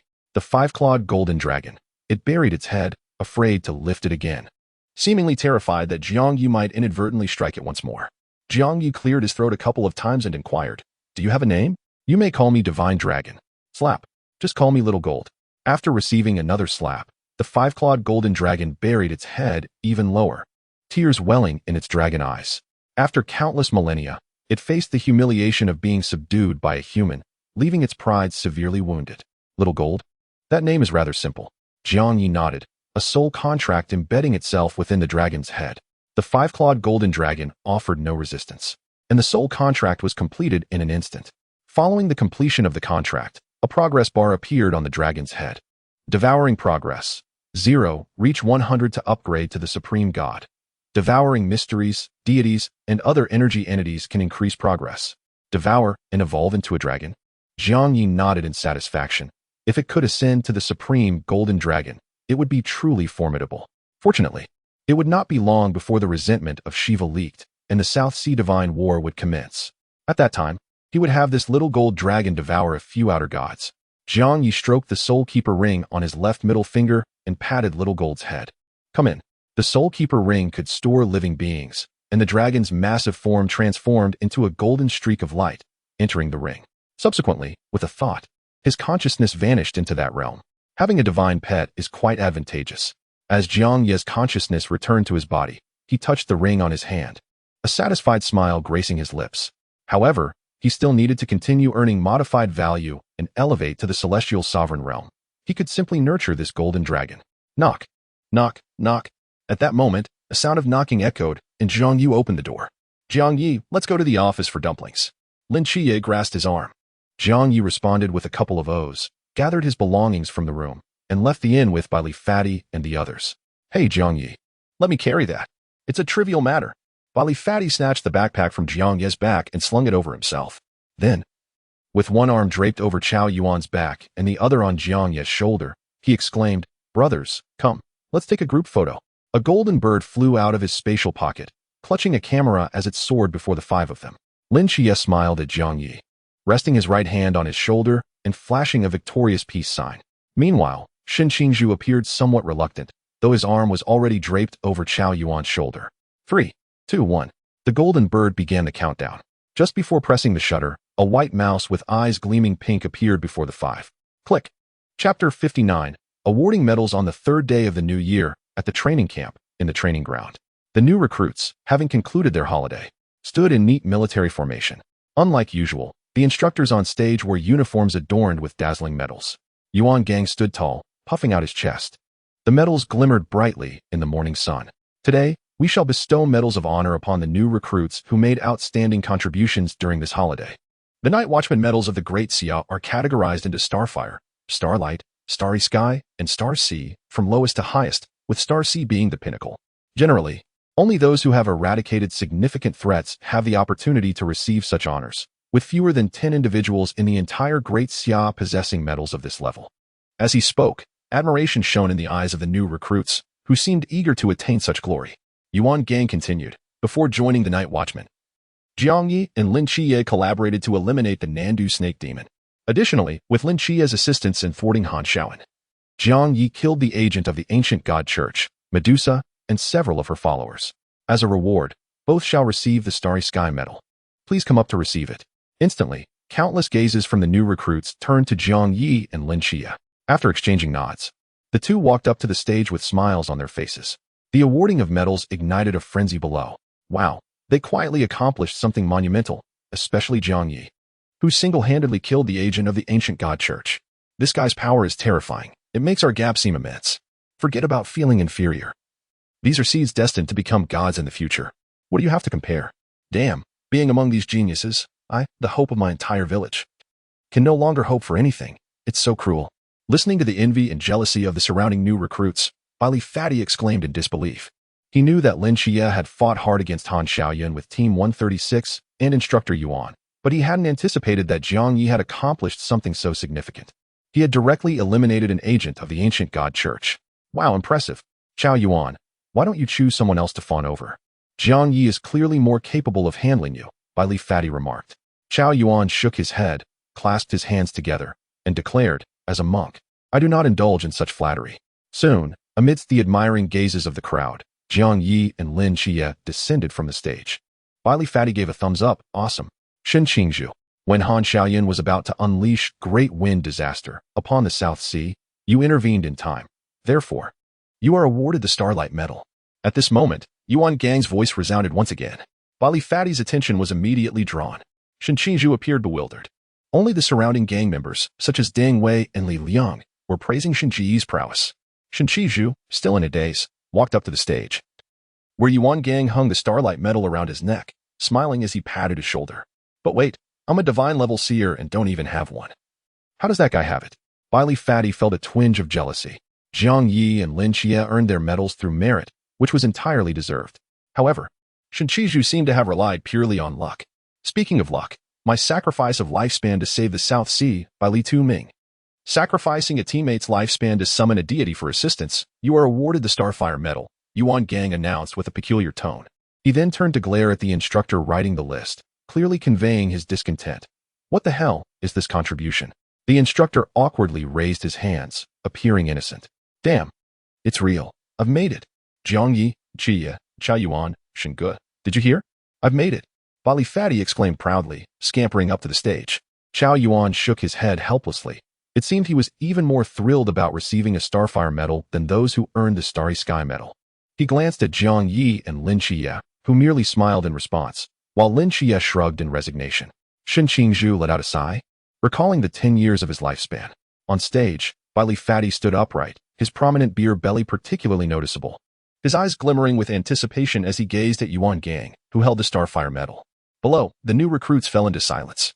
Sacrificing a teammate's lifespan to summon a deity? Wow, that's utterly ridiculous.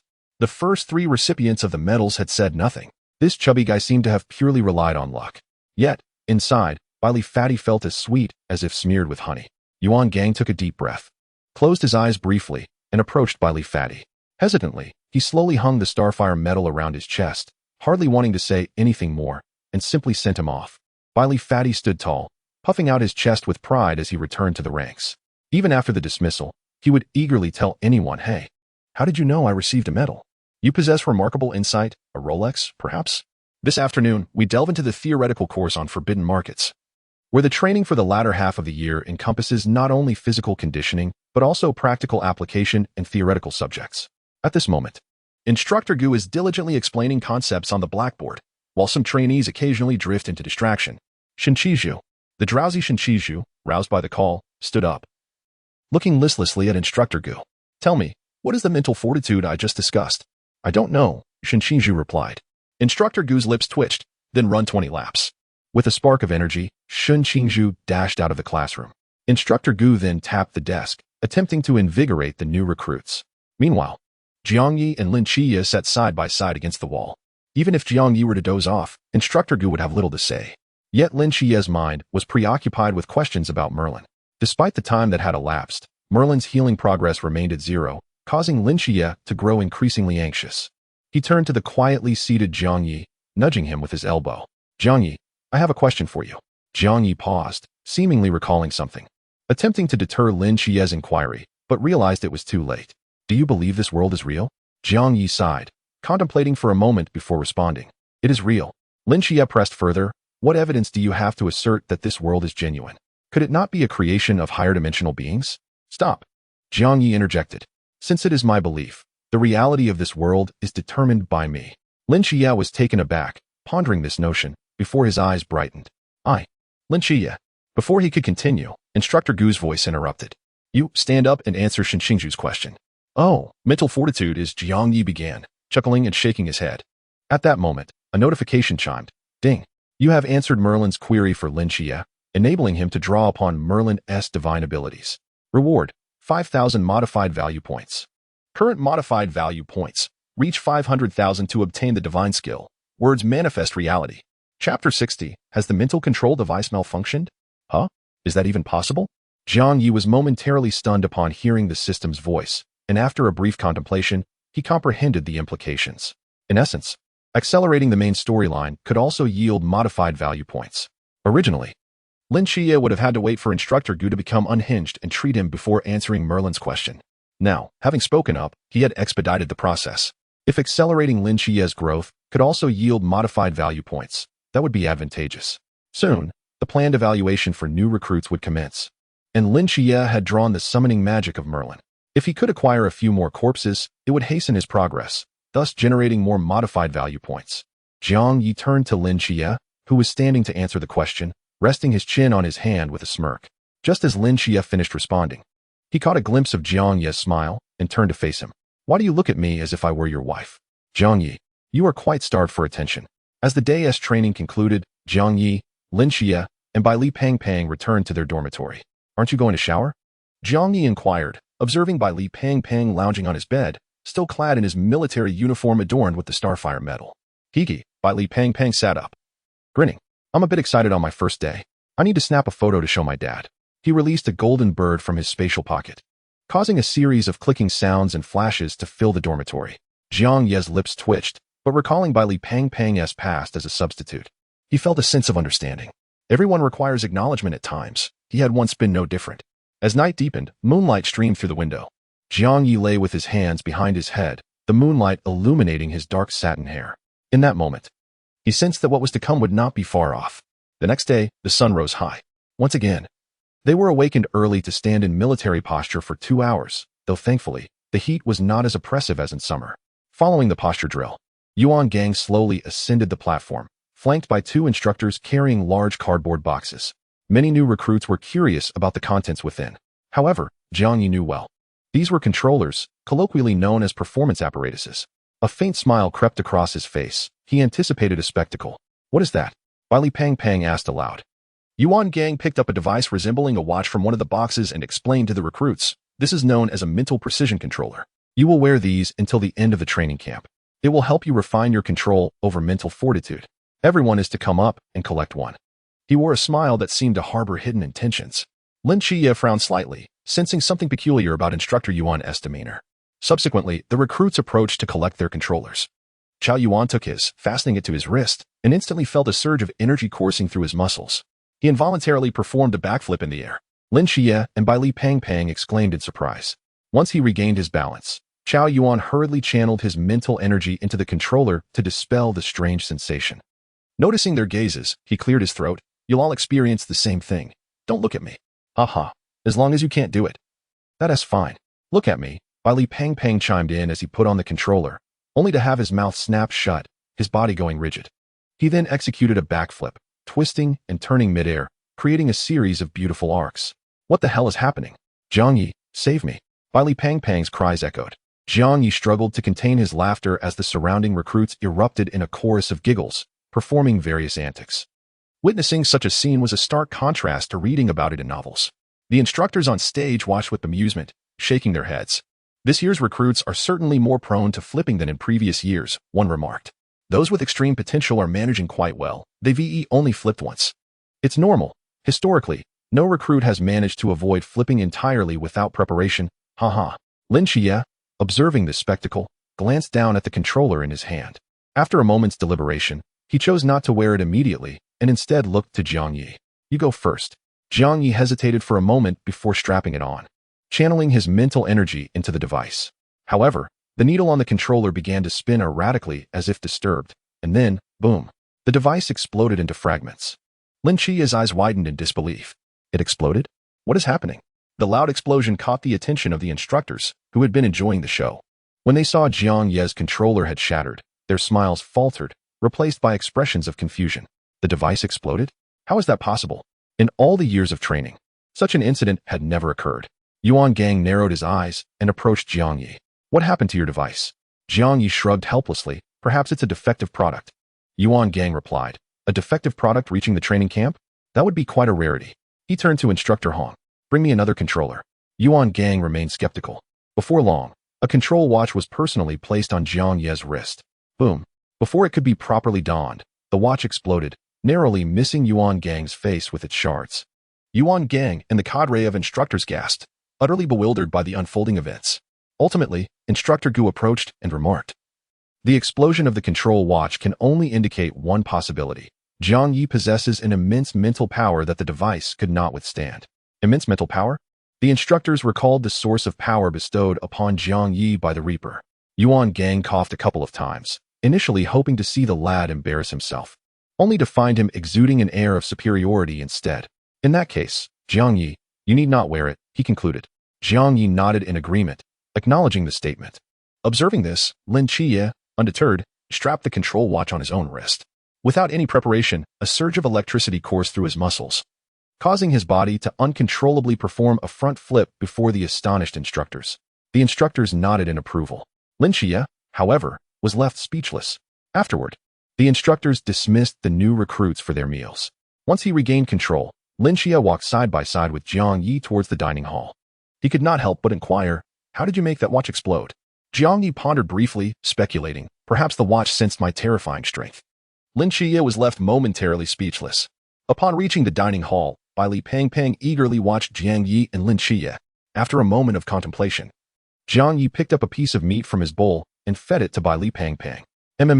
"Jiang Ye, I love you," he began. But before he could finish, he executed a perfect backflip into the air. Chapter 61. Little Jean is fortunate. At the rear mountain of the training camp, a helicopter descended slowly onto the platform. Personnel disembarked and saluted Yuan Gang, reporting, "3 mysterious beings from the Chuan realm and 1 from the Sea realm have arrived." Yuan Gang nodded, instructing, "Bring them down." "Yes." Instructor Hong's face bore a hint of concern as he queried, Chief Instructor, is it excessive to have that group from the Pool Realm face the Sea Realm mystery? The difficulty seems insurmountable. Yuan Gang maintained his composure, replying, I am aware. But as you saw yesterday, that lad Jiang Ye is exceptionally formidable. He can even make the mental control watch explode, with the Reaper's order in his possession. What do you think the Chuan Realm mysteries will do in his presence? After a moment of silence, Instructor Hong suggested, instant kill? Yuan Gang nodded. Thus, I propose the following. The instructors listened with curiosity. Temporarily confiscate Jiang Ye's Reaper's order and provide him with only a Starblade. This way, we can truly gauge Jiang Ye's capabilities. Otherwise, it will be difficult to assess his performance. The instructors nodded in agreement. Having heard tales of Jiang Ye using the Reaper's order to slay 2 peak believers from the Chuan realm, the power of such an artifact was indeed excessive. Suddenly, Instructor Gu raised his hand, suggesting, Chief Instructor, why not let Jiang Ye face the Sea Realm mystery alone? This would prevent interference with the other recruits and avoid Jiang Ye inadvertently eliminating those 3 from the Chuan realm. Yuan Gang shook his head, asserting, without the Reaper's order, he cannot instantaneously defeat the Sea Realm mystery. At best, it would be a stalemate. Do not overthink it. However, it is indeed troublesome to allow the Sea Realm mystery to engage. Instead, let it remember the scent of Jiang Ye and specifically target him. The instructors exchanged glances, their expressions revealing their surprise at such a ruthless strategy. Isn't this a bit excessive, Chief Instructor? Instructor Hong questioned. Yuan Gang smiled, stating, this prodigious talent must have his confidence tempered. Otherwise, he will struggle to progress in the future. He then glanced at the boxes being unloaded, anticipating the day of revelry ahead. Before dawn, at precisely 4 o'clock, Jiang Ye sensed the situation at the training camp. 3 from the Chuan realm and 1 from the Sea realm. There were changes indeed. He contemplated while touching the ring on his finger, little Jean. You are in for a treat. Initially thinking that 3 Chuan realm mysteries would not significantly enhance his devouring progress, the addition of a Sea realm entity changed everything, potentially yielding a bounty of modification value. How delightful. He hadn't expected the instructors to be so pragmatic as to include an additional Sea realm entity, which explained their earlier excuse to confiscate the Reaper's order. Jiang Ye shook his head in resignation, noticing Lin Qiye and Bai Li Pang sleeping soundly. Rising from his bed, he checked the time, 4 o'clock a.m., a mere hour and a half until the whistle would sound. He passed through the dormitory door without anyone noticing. In his phantasmal state, Jiang Ye traversed the walls to the base of the girls' dormitory. Suddenly, a sound of metal scraping against the ground echoed, heralding the arrival of a headless hunting sounder wielding a large cleaver at the end of the corridor. The heavy footsteps amplified the oppressive atmosphere. Jiang Ye touched the ring and gently tapped it. A dragon's roar erupted, and golden light burst forth in the corridor. What on earth? Where did that golden light come from? The accompanying instructors were momentarily blinded by the radiance, and by the time it dissipated, the hunting sounder had vanished, leaving an eerie silence in its wake.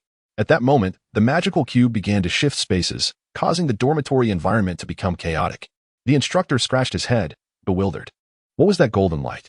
Where did the hunting sounder go? Could it have been transferred with the space? Confused, he pressed his earpiece, stating, I've lost track of the hunting sounder. Can you locate its position? After a pause, a serious voice responded. The hunting sounder is on the 3rd floor of the girls' dormitory. Understood. I'm on my way, the instructor replied, hastily making his way upstairs. Meanwhile, Jiang Ye returned to his original position. While the hunting sounder on the 3rd floor was merely a projection created by the myriad manifestations, the real entity had already found its way into little Jin's belly. However, the outcome was disappointing, with only a mere 0.5 increase in devouring progress. Raising a godly pet proved to be quite the challenge. As dawn approached, he decided to seek out the Sea Realm double-headed fire serpent. At 5:30 a.m., Lin Qiye's biological clock stirred him awake. He sat up, furrowing his brow. There was no whistle today. Glancing at Bai Li Pang, who was still in a deep slumber, he wondered about Jiang Ye. Suddenly, he jumped out of bed, confirming that Jiang Ye was indeed missing, leading to an unsettling feeling. The dormitory corridor was eerily quiet, devoid of any sounds. Minutes passed before some voices emerged from other dormitories. Lin Qiye patted the slumbering Bai Li Pang, but no amount of nudging could rouse him. Could it be that awakening follows a certain sequence? He pondered. Had Jiang Ye already awakened and left? Just then, a loud crash echoed from outside, startling Lin Qiye, who rushed to the window to look out. He saw a massive 2-headed serpent, its entire body ablaze, charging towards Jiang Ye, who stood in the training ground brandishing a knife, flames erupting intermittently from its mouth. The serpent, nearly 100 meters long, seemed to have reached the Sea Realm. with a sea realm entity confronting a pool realm one, and the Reaper's order confiscated just yesterday. How could they possibly contend? Instructor, your arrangements are truly astonishing, Lin Qiye thought, feeling a surge of anxiety. With nothing in his hands, he quickly dashed out of the dormitory to retrieve the star blade.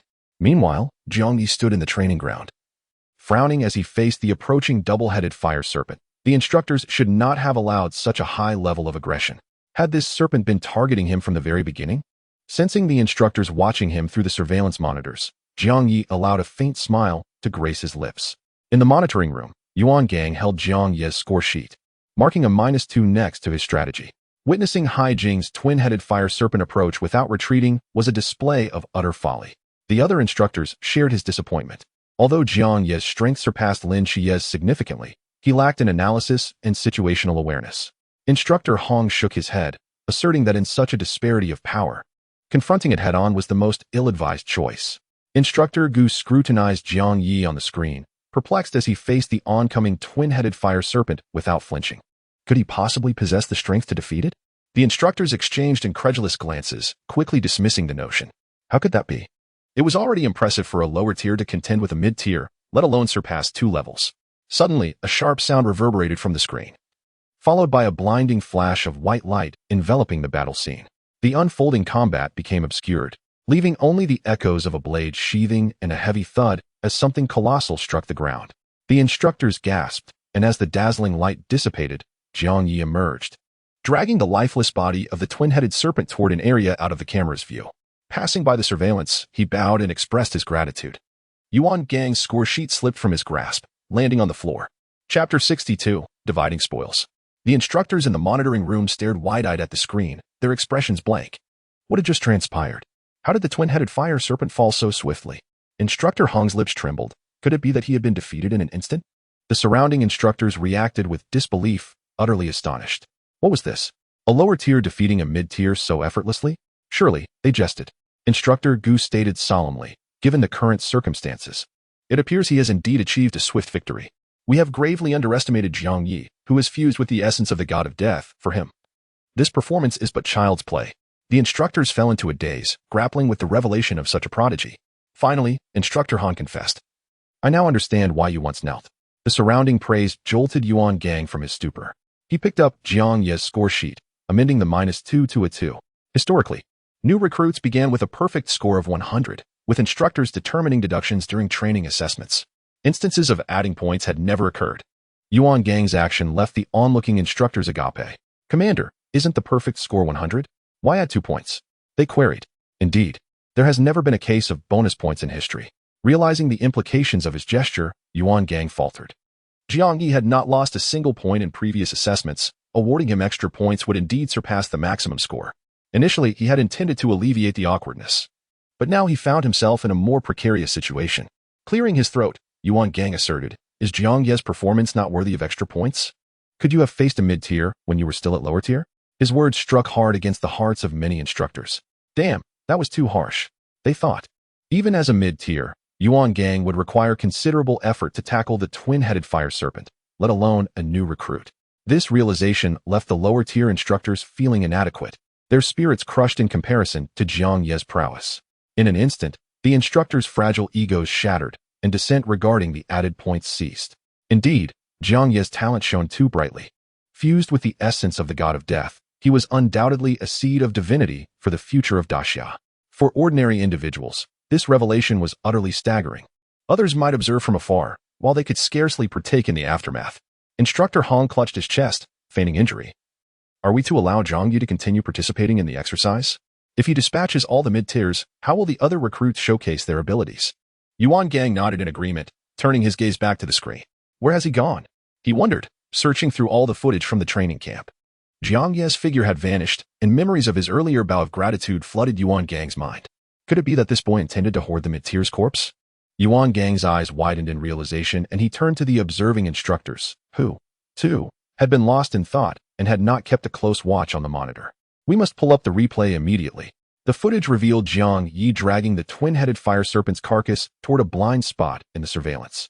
Was this not the very location where the undercover agent Li Yaoguang had disappeared? Yuan Gang's expression turned grave as he recalled Jiang Ye's earlier behavior during the missile attack, when he had stood his ground. So that was his intention, he thought, hastily commanding the instructors nearby to escort Jiang Ye to his office for questioning. Meanwhile, 2.5 minutes prior, at the training ground, Jiang Ye dragged the twin-headed fire serpent's body toward the surveillance dead zone where he had previously slain Li Yaoguang. The sound of heavy footsteps approached, quickening in pace before abruptly halting nearby. Jiang Ye lifted his gaze to find Lin Qiye standing not far off, staring at him in bewilderment. His movements froze. Was Lin Qiye not supposed to be in the dormitory at this hour? He sensed the twin-headed fire serpent before turning to face Lin Qiye, a flicker of concern crossing his features. With a swift motion, Jiang Ye unsheathed his blade, severing one of the serpent's heads and claiming it for himself. I can't take more. You'll only get one head. Remember to keep this a secret. With that, he resumed, dragging the body into the corner. Lin Qiye watched Jiang Ye's perplexing actions, his mouth twitching in disbelief. He approached the severed head, astonished. How had the twin-headed fire serpent fallen so suddenly at the flash of white light? It reminded him of the time Jiang Ye had drawn his blade against the followers of the ghost-faced king. This was the blade domain, a realm where he was invincible. Lower tier slaying mid-tier, now a lower tier besting a mid-tier. It was utterly absurd. He recalled Jiang Ye's proclamation that within the blade domain, he was unmatched. Coupled with the fusion of the god of death's essence, Jiang Ye's strength had reached a terrifying pinnacle.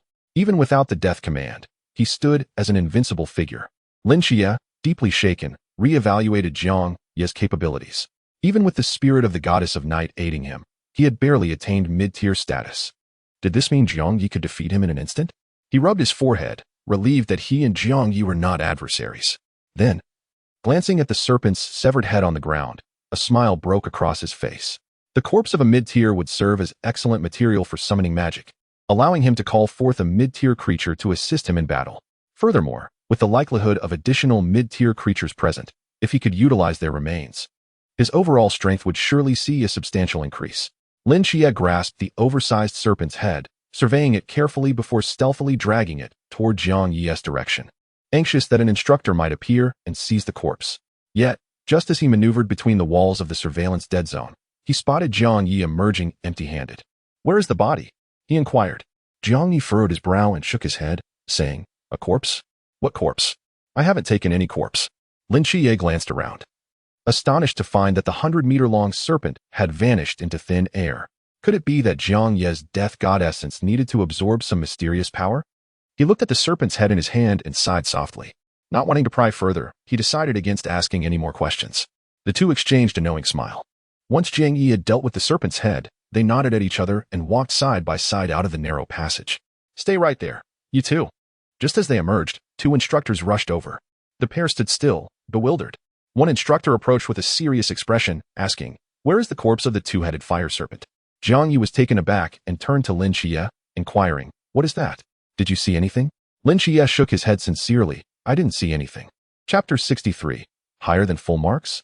At 7 in the morning, the sun streamed through the window, and the distant sounds of the new recruits' dormitory indicated an intense battle. Inside the instructor's office, Yuan Gang held a cup of tea, observing Jiang Ye and Lin Qiye standing before him. "Now tell me, where is the corpse of the two-headed fire serpent?" he asked with a hint of amusement. Jiang Ye and Lin Qiye each turned their bodies slightly, hands in pockets, gazing at the ceiling. Yuan Gang took a sip of tea and continued, "I could let you off the hook regarding the two-headed fire serpent corpse, but next."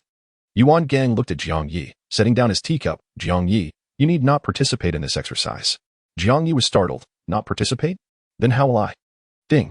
You have gifted Lin Qiye a portion of the mysterious corpse from the Sea Realm, enabling him to summon Sea Realm pets for combat, thereby enhancing his combat power. You have gained 5,000 modified points." The words Jiang Ye had on the tip of his tongue suddenly vanished. Having already dealt with the mysterious entity from the Sea Realm, even if he refused, the instructor would not allow him to interfere with the exercise. He had earned modified points, and the mysterious corpse had been consumed by Little Jean. Thus, the plot could only change so much. It was best to focus on the upcoming rescue mission in Jinan Mountain, which was of utmost importance. A subtle smile crept across Jiang Ye's lips as he turned to Yuan Gang. "All right, I won't participate." Initially, Yuan Gang had felt a twinge of anxiety upon seeing Jiang Ye hesitate. If word got out that they restricted new recruits from participating in the exercise, it would bring them disgrace. He nodded in satisfaction, turning to Lin Qiye. "You may return. The exercise will continue." Lin Qiye glanced at Jiang Ye, feeling a pang of discomfort at the disparity, yet he had to accept the reality. He walked out of the office, glancing back every few steps. After Lin Qiye departed, Yuan Gang tapped his desk, asking, "How did you discover Li Yaoguang was an undercover agent? Why didn't you report it?" Jiang Ye paused, recalling the blind spot and handling the corpse, and gradually replied, "Instructor Yuan, are you familiar with lei foam? Huh, I'm just someone who enjoys contributing quietly. I don't seek admiration." Yuan Gang chuckled. This cohort of new recruits is truly challenging to manage. However, a smile graced his face. "Your preference is your own affair. I will report this matter to the higher-ups. Contributions deserve recognition and honor, as it reflects the acknowledgement of the Night Watchers towards you." Yuan Gang rose, placing several packets of Longjing tea and an iron kettle on the floor before locking the doors and windows.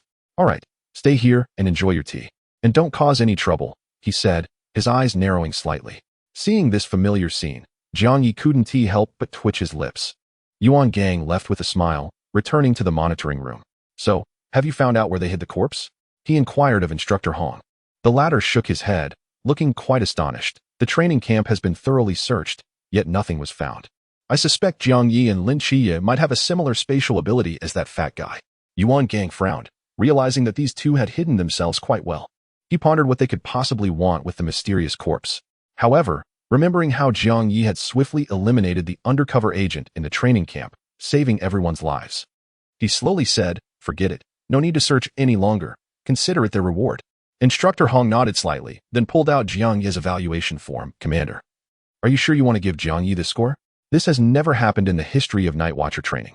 Yuan Gang glanced at it and nodded. "He deserves it. Let it be." Instructor Hong frowned, eyeing the score of 102,100 on the evaluation sheet. In the afternoon, as the sunset painted the sky crimson, the exercise concluded. Jiang Ye smirked, leaving the office under Yuan Gang's watchful gaze. "Time flies," he thought. "I saved a soul with a single strike." Upon arriving at the dormitory, he overheard Bai Li Fatty animatedly recounting a story. Jiang Ye smiled faintly and stepped inside. Seeing Jiang Ye return, Bai Li Fatty quickly placed his pudgy hand on his shoulder. "Brother Jiang, where have you been? Why didn't you participate in the exercise?" "It's nothing, you know me. The instructor thinks I'm too strong, and 1T let me join. What do you think of that?" Jiang Ye replied indignantly. Bai Li Fatty withdrew his hand silently, swallowing his words. "I don't know about him, but you really should worry about yourself." He plopped down on his bed, looking despondent. Lin Qiye, who was folding clothes nearby, shook his head helplessly and approached, asking, "How did you deal with that corpse?" Jiang Ye raised his hand, revealing a ring. This can store items, quite similar to that fat guy's spatial ability. Bai Li Fatty and Lin Qiye exchanged glances at the ordinary silver ring. Bai Li Fatty grinned. "Brother Jiang, looks like you've really hit the jackpot." Lin Qiye asked, "So, who gave it to you?" Jiang Ye did not respond. In the sweltering August, all assessments came to an end, and basic training ceased. Hungry from playing mahjong, Jiang Ye and his companions ventured out to find food. Upon arriving at the cafeteria, they encountered Shen Qizhu and Deng Wei, who had also just arrived. The two groups paused momentarily. "Bro, you're here for a meal too? We're about to leave the training camp. Let us share a table." Bai Li Fatty chuckled. Shen Qizhu glanced at Jiang Ye and Lin Qiye, hesitating for a moment before nodding. Thus, the seven of them sat together, sharing stories of the hardships and rigorous training they had endured over the past year. Even the proud Shen Qizhu found himself drawn into the conversation, occasionally chiming in. "By the way, when will the overall scores be announced?" Bai Li Fatty asked while eating and scrolling through his phone. Qiao Yuan replied calmly, "It should be in the next few days." Hee. Bai Li Fatty turned his gaze to Jiang Ye. "Brother Jiang, since you didn't participate in the exercise, I bet your ranking isn't higher than mine. I heard the exercise counts for 20 points. Jiang Ye continued eating, smiling and shaking his head. Lin Qiye recalled Jiang Ye's swift defeat of the Sea Realm's two-headed serpent demon, and remarked, "Not necessarily." Qiao Yuan, noticing Lin Qiye had spoken, added, "It seems Jiang Ye 1T earned points for not participating in the exercise. Do you know something we don't, Qiye?" Lin Qiye was unsure, reflecting on the instructor's tendencies. It was possible they would deduct points for Jiang Ye's absence. As we await the overall rankings, Bai Li Pang chuckles, feeling rejuvenated. Once the scores are released, he is determined to show off in front of Jiang Ye, the so-called king of braggarts. Meanwhile, Shen Qingzhu glances at Jiang Ye with a hint of regret. Jiang Ye, having achieved full marks in every subject except for the exercises, astonishes even the instructors. Had he not lost those 20 points, he would undoubtedly be ranked first. Suddenly, all 7 phones vibrate simultaneously. Bai Li Pang eagerly opens the message and exclaims, "What? The overall rankings are out." Chapter 64 strikes him as quite surprising. Bai Li Tu-ming ranks 74th with a score of 184, and upon finding his own ranking, Bai Li Pang's smile falters as he realizes he hasn't even reached 80 points. Even if Jiang Ye had lost those 20 points, he would still surpass him. This is quite disheartening. Determined to find Jiang Ye's name, Bai Li Pang scrolls through the list but fails to locate it, causing his heart to sink completely. Wow. Shengu, you're in third place with 92 points. Impressive, he declares. Deng Wei, looking at the rankings, doesn't search for his own score first, but instead looks for Shun Qingzhu's. Shin Qingzhu frowns slightly. Only third? What's so impressive about that? Just leave me be. Curious. He inquires, who has first? Deng Wei quickly glances up and announces. Second is Lin Qiye with 95 points. First is Jiang Ye. Upon reading Jiang Ye's score, Deng Wei's mouth falls shut in disbelief. As soon as the name Jiang Ye is uttered, all eyes turn toward him. Jiang Ye is momentarily stunned. No way. Really? Bai Li Pang hastily scrolls back to the top. Jiang Ye, 102 points, ranked first. What? 102? Isn't the perfect score 100? Bai Li Pang rubs his eyes, ensuring he isn't mistaken, and looks at Jiang Ye in shock. But Jiang Ye, a perfect score is 100. How could you score higher? He exclaims in disbelief. Jiang Ye shrugs, indicating he has no idea. Bam! Bai Li Pang slams his palm on the table, feeling a pang of bitterness as he observes Jiang Ye's nonchalant demeanor after achieving first place. As a brother, his heart aches. Stop slamming the table, you fatso. Shin Qingzhu warns. Bai Li Pang quickly withdraws his hand, feigning silence. Shin Qingzhu then glances at Jiang Ye, a flicker of admiration in his eyes. However, shaking off the thought, he mutters a few congratulatory words before leaving the cafeteria. Bai Li Pang rolls his eyes. Lin Qiye smiles, unfazed by the situation, and playfully pushes Bai Li Pang's dish toward Jiang Ye. In a remote jungle of the great Xia Siming, clad in a golden cloak, leans towards a bespectacled man. Upon seeing Jiang Ye's score of 102 points, ranking first, she waves her hand dramatically, declaring, "This person must be part of our Phoenix team." The bespectacled man shakes his head. "Captain, we do not need more members." "What do you mean we don't need more members?" Xia Siming retorts, observing him thoughtfully. The man's expression turns uneasy, and he quickly adds, "Captain, if you believe he is a potential god, do you think the higher-ups would allow him to join the Phoenix team? They would likely establish a special team for someone with such immense potential." Xia Siming contemplates this for a moment before nodding. "You have a point." The bespectacled man breathes a sigh of relief. "Oh, and there is another dual god agent below. Although he may not compare to Jiang Ye, he seems promising." Xia Siming suddenly spots Lin Qiye below. Meanwhile, in Huaihai City, Tian Ping gazes at the captain leaning against the corridor and contemplates leaving. He recalls how embarrassing the captain was during the training camp and thinks that learning about Jiang Ye's score would likely infuriate him. Stop. Just as Tian Ping takes a few steps, Wang Mian calls him back. Have the rankings for the new recruits been released? Tian Ping stiffly turns around and awkwardly smiles. Yes, they have. Wang Mian approaches, inquiring about the scores of the two new recruits. Tian Ping hides the list behind him and says, "Which two are you referring to?" "Of course, Jiang Ye and Lin Qiye," Wang Mian replies, puzzled. Tian Ping coughs twice and states, "Lin Qiye scored 95 points. Wang Mian's lips curl into a smirk as he nods. "Good, just like my score back in the day. What about that rascal Jiang Ye?" Tian Ping's expression falters as he takes 2 steps back, saying earnestly, "Captain, we've moved past that stage. There's no need to compare ourselves to them." Wang Mian furrows his brow and extends his hand. "Show me the list. I refuse to believe that rascal outperformed me." Tian Ping hesitates, but gradually retrieves the list from behind his back. Suddenly, a whirlpool of energy surges forth, snatching the list from Tian Ping's hands. "What are you doing? Being all secretive?" As the whirlpool examines the list, he freezes upon seeing the first place. Blinking in disbelief, he exclaims, "What? Tian Ping, this score must be fake. How is this possible?" Tian Ping shrugs, his tone resigned, but it is real. As they converse, an ominous feeling rises within Wang Mian, prompting him to snatch the list from the whirlpool's hands. Jiang Ye, 102, ranked first. What? Wang Mian's eyes widen as he reaches into his pocket. The whirlpool quickly hands him a magnifying glass. Wang Mian takes it and focuses on Jiang Ye's score, the 3 of them leaning in to verify. 102 points confirmed. Whoa, Wang Mian gasps, utterly bewildered. This is insane. It really is 102 points. Wait, isn't the perfect score 100? With a crash, the magnifying glass slips from Wang Mian's grasp, shattering upon hitting the ground. The whirlpool and Tian Ping exchange glances, patting their captain's shoulder in earnest sympathy. "Captain, Haha, I can't hold it in any longer. The whirlpool bursts into laughter and dashes away. Tian Ping awkwardly shuffles his feet. In the sky, aboard a crimson chariot, Yi Fan gazes at the training camp results. Seething with anger, is Yuan Gang out of his mind? Achieving a score higher than the maximum? He must not want his position anymore. Yi Fan promptly calls Yuan Gang. 1 minute later, he hangs up, speechless. Shen Fuzi, sipping his tea, raises an eyebrow. What caused you to fall silent so suddenly? Leaning forward with his hands on his knees, Yi Fan takes a sip of tea, pondering, that kid Jiang Ye, he defeated the Sea Realm twin-headed fire serpent in one strike. At this, Shen Fuzi's hand trembles, spilling tea on his sleeve. Is this the power of a deity? Indeed, Jiang Ye, who has merged with the essence of the god of death, possesses extraordinary prowess. The divine agents possess a fragment of power bestowed upon them by the deities.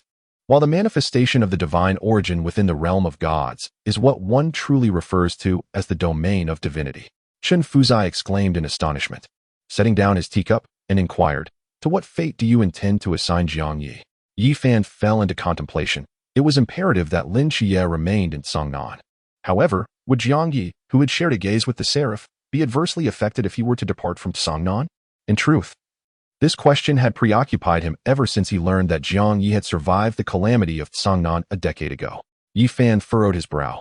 Time was running short for Songnan, so it would be best to keep Jiang Ye there for now. We must also begin to strategize early. Shen Fuzi nodded in agreement. Chapter 65, Catastrophe. In the training camp, the training grounds were shrouded in a dim light, suggesting an impending storm. The new recruits gathered, their eyes fixed upon the instructors on the platform, awaiting their final orders. One instructor, holding a list, slowly approached the forefront and announced loudly, Bailey Tumming, reassigned to the Guangshan City Night Watch Team 010. Moli, reassigned to the Suzhou City Team 017. Chao Yuan, reassigned to Huaihai City Team 007. Shen Qingzhu, reassigned to the Shanjing City Team 006. Lin Qiye, reassigned to Songnan Team 136. Huh? Upon hearing this, the expressions of the surrounding recruits turned to confusion. Following that, Jiang Ye, temporarily reassigned to Songnan Team 136, will await new orders in 3 months. This revelation left the recruits astonished. The first and second ranked individuals had been assigned to Team 136. Such excellence should have warranted placement in Shanjing. The instructor's brow furrowed, his eyes betraying a complex emotion. This was a directive from the higher-ups of the Night Watch, and it was not up for debate. I refuse to accept this. At that moment, Shen Qingzhu, hands in pockets, stepped forward from the ranks. The first and second have gone to Team 136. Why should the third go to Shanjing? Her bright eyes radiated defiance. The instructor, seemingly accustomed to Shen Qingzhu's demeanor, sighed and replied, as I mentioned, this is a decision made by the higher-ups of the Night Watch. We cannot dictate your assignments. While we share your confusion and concern, as soldiers, obeying orders is your duty. Shen Qingzhu, the instructor called out loudly. She clenched her fists, her dissatisfaction evident on her face, yet she responded assertively, present. Return to formation and comply with orders. Yes. Shen Qingzhu turned, casting a glance at Jiang Ye and Lin Qiye before rejoining the ranks. However, Lin Qiye wore a faint smile, seemingly pleased with the outcome, and turned slightly to look at Jiang Ye. Jiang Ye was taken aback. He pondered Lin Qiye's inability to leave Songnan, and as for himself, he reflected briefly, realizing that Yi Fan's decision stemmed from their shared status as survivors of Songnan. After all, Songnan was set to vanish in 3 months. Jiang Ye sensed Lin Qiye's gaze and turned slightly. Yet, Lin Qiye averted his eyes, leaving Jiang Ye puzzled. Jiang Ye, it's all right. You must come visit Guangshan often, Bailey Fatty chimed in, placing his hands on their shoulders, a look of paternal concern on his face. The two were left speechless. Now it was Bailey Fatty's turn to revel in a sense of superiority. Boom. Suddenly, a thunderous roar echoed from the horizon, jarring the nerves of the recruits. Jiang Ye looked up at the overcast sky, murmuring, it's coming. Inside a foreboding church, a figure named Yu slowly opened his eyes, gazing down at the dark-robed followers below. Are you prepared? One of the followers, the 10th seat, placed his right hand on his chest and respectfully replied, rest assured, my lord. This time we have learned from our previous mistakes, sending one at the pinnacle of limitless and 2 high-ranking individuals from the Sea Realm. We will surely eliminate the divine agents of the Great Xia and extinguish their seeds of divinity in their cradle. Yu adjusted his tailcoat, rising from his throne, nodding in satisfaction. After the last encounter had cost the followers dearly, this time, we will attempt to capture these too, in addition to selecting a few with potential to cultivate as followers. To avert any unforeseen circumstances, I shall cast a nightmarish projection to ensure absolute certainty. Understood. The tenth seat bowed. EU waved his hand, and the dark-robed followers exited the church.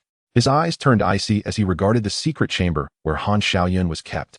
After a nightmarish projection had been swiftly obliterated last time, he had refrained from approaching the woman.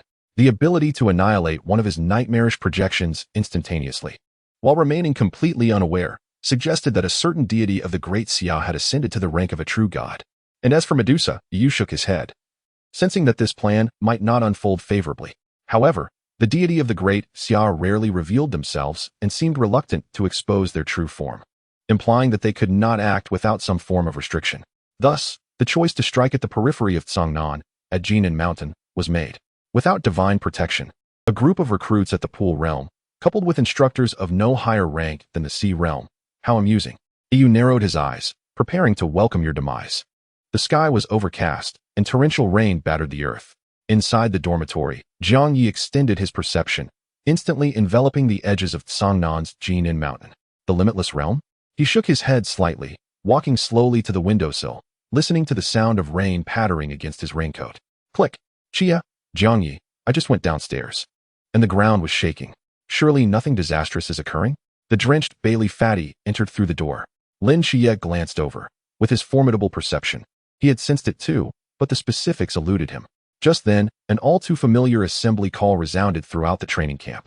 The two were momentarily taken aback. Jiang Ye had already donned his clothing and black raincoat, preparing to exit the dormitory. Goodness, how can they call us to assemble in this downpour? Bailey Fatty hurriedly donned his camouflage uniform and raincoat. Lin Qiye observed Jiang Ye, who was fully prepared, with a peculiar expression, but there was no time to inquire. He quickly dressed and dashed out of the dormitory. With a resounding roar, 2 minutes later, in the rain-soaked training ground, the recruits stood neatly in their raincoats. On the platform, the instructor's expression was grave. Yuan Gang stood at the forefront and bellowed, "We have just received a rescue order. A mudslide has struck Jinan Mountain, the closest location to the training camp, and the rescue team will not arrive in time. We are the only personnel capable of reaching the site. I understand you are on the verge of graduation and preparing to join your respective night watch teams, but as soldiers of the great Xia, when one faces adversity, we must lend our support. It is our solemn duty." Yuan Gang's face blurred in the rain, yet his voice resonated clearly in the ears of every recruit. "At this moment, I need you to summon the courage necessary to protect the city and save those in peril. Now, everyone, board the vehicles." As his words fell, all the recruits orderly and swiftly boarded the military vehicles. The vehicles, illuminated by their headlights, traversed through the dimming skies and torrential rain. The distant thunder echoed in everyone's ears, resembling not mere thunder, but the death knell of the Reaper. Jiang Ye sat at the edge of the vehicle's canopy, droplets of rain splattering onto his raincoat. The atmosphere within the vehicle was heavy. Even the usually jovial Bailey Fatty had fallen silent, gripping the handrail tightly to withstand the jostling of the vehicle. The concept of life held paramount importance for all. Having witnessed the devastation of Cangnan a decade ago, and having seen the gradual demise of familiar neighbors, it was a moment steeped in despair. It was also the moment when Jiang Ye was closest to hopelessness and death. He let out a soft sigh, extending his left hand out of the vehicle, from which a diminutive golden dragon soared into the air. Jiang Ye murmured to himself, "Life should be beautiful and precious." Chapter 66. Rescuing lives under the dim, despair-laden sky. A golden light pierced the surrounding darkness, illuminating the village beneath Jinan Mountain. The divine dragon, pure and untainted, was exerting itself for the sake of saving lives, all the while ensuring that none would discover its presence. Remarkable. In the past, this divine dragon demanded 3 days of worship and offerings for its assistance, and one would dare not think otherwise. The little golden dragon flew and grumbled, having already cursed Jiang Ye countless times in its mind. "Are you looking to be scolded again?" Just as it was caught up in its tirade, Jiang Ye's icy voice echoed in its mind. "This dragon has relied on a soul contract, and it can manifest in such a manner?" The little dragon quickly ceased its complaints, recalling the scene of being slapped last time, feeling a phantom pain on its dragon face. It then diligently flew towards the various villages on Jinan Mountain, where it scattered golden light, enveloping the bodies of villagers buried by the mudslide, gradually restoring their vital signs. In one village deep within Jinan Mountain, the mudslide had buried the low houses, leaving only the rooftops visible, surrounded by a scene of utter devastation. A middle-aged man, carrying a burden on his back, stood in a daze, his eyes instantly reddening as he recognized the location of his home. With a sudden rush, he dashed forward. Kneeling down and frantically digging through the soil, tears mingling with the rain that fell incessantly. No, no, no. Yaya, I'm back. Please respond to your father. Father, mother. My wife, please answer me. The man called their names with a heart-wrenching cry, again and again, until his palms were bloodied, yet he did not cease his frantic efforts. In the face of disaster, humanity appeared as insignificant as dust. Yet, in the presence of love, humanity shone as brightly as the stars. The middle-aged man seemed to forget his exhaustion. Even as his hands spasmed, he gritted his teeth and continued to dig deeper, as if believing that with just a little more effort, he would find those he longed to see. The surrounding darkness thickened, enveloping the man entirely. The sound of rain pounding on the ground echoed in his ears, and the howling wind gradually chilled his body. His lips turned pale, and his movements grew increasingly sluggish, until they finally halted. Kneeling in the mud, he repeatedly struck his forehead against the ground, sobbing. Yaya, your father is useless, utterly useless. Each word grew weaker, until he could no longer produce any sound. The middle-aged man collapsed onto the muddy ground, allowing the heavy rain to pelt his body. His eyelids grew heavier, as if he were on the verge of drifting into slumber. Just as he was about to close his eyes, a golden light filled his vision. Father, father. Suddenly, he heard his daughter Yaya's voice in his ears. The man jolted, his entire being vibrating with newfound awareness. He felt his injuries gradually healing, the fatigue dissipating rapidly. He dazedly pushed himself up, realizing that his body was enveloped in gentle, warm golden light. What is this? He lifted his head and gazed into the distance, where a dragon radiating golden light appeared before him. His pupils constricted in shock. A dragon. Suddenly, the mud beneath him began to collapse, and from the fissure, golden light emanated forth. As the golden light drew nearer, the man's eyes widened with disbelief, witnessing his daughter Yaya, along with his parents, slowly rising and gently landing on the ground. The middle-aged man hurriedly rolled and crawled to embrace Yaya, discovering her breathing normally, and his parents were unharmed as well, a beaming smile breaking across his face. In the next moment, he turned to look toward the direction of the golden dragon, but in the blink of an eye, the dragon had vanished without a trace. The man knelt on the ground, bowing 3 times in gratitude towards the direction the dragon had departed. Transformed into a small golden dragon, hiding within the dense forest, the little dragon observed this scene, its 5 claws stroking its dragon whiskers. Not bad. A touch of faith power gained. It seems this divine dragon's efforts were not in vain. The little dragon opened its mouth, intending to find a place to rest, when a familiar voice echoed in its mind. Finish your task and return. The little golden dragon trembled, its claws clicking in agitation, ultimately closing its eyes and flying along the mountain path towards Jiang Ye. At the foot of Jinan Mountain, military vehicles slowly rolled in.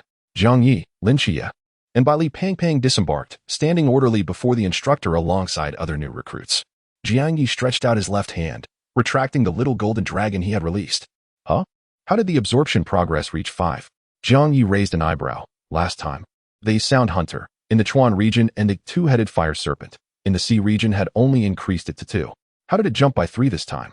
Humans call this the power of faith. When the divine is worshipped, they can harness the power of faith for their own use, the little golden dragon stated proudly. Jiang Ye nodded in understanding, then coldly remarked, What did you just call me? The little golden dragon within the ring paused, realizing it had spoken too casually. And no, nothing. Master, you owe me 2 slaps. The little dragon, Jiang Ye retracted his left hand, gazing at the somber sky. Now that the villagers' lives were secured, it was time to focus on enhancing the modification value. The key to this narrative's modification value lay in whether the troublemaker would infiltrate the ancient god church. Thus, preventing Shen Qingzhu from joining the church would be the most significant alteration. However, one could not predict if he would be drawn back later. No matter. First, earn the modification value. All right, everyone is accounted for. There are 7 villages affected by the disaster in Jinan Mountain, so we must split up. At this moment, Yuan Gang spoke earnestly, looking at the new recruits who stood tall in the pouring rain, feeling a sense of pride. Jiang Ye, step forward. Jiang Ye emerged from the ranks. Yuan Gang nodded. You, along with Instructor Han and Xiao Yuan, will take 13 new recruits to village number 6. Jiang Ye was taken aback, but responded, yes. The village where the ancient god church had emerged was the innermost village number 7 of Jinan Mountain, where Shen Qingzhu had encountered the believers. However, it mattered not. Throughout the vast land of Daxia, he could go wherever he pleased.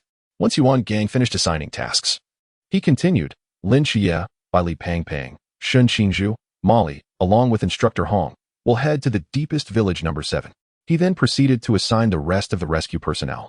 Yuan Gang declared, time is of the essence. Depart immediately. All the new recruits and instructors stepped in unison, replying yes. Lin Qiye boarded the vehicle heading to village number 7, glancing at Jiang Ye sitting in another truck. Slap. Li Pangpang patted Lin Qiye on the shoulder. Grinning, it's only the beginning, and you can't bear to part? Lin Qiye furrowed his brow, averting his gaze. No. It's just that this disaster feels a bit unusual. It frightens me. Just say you're worried.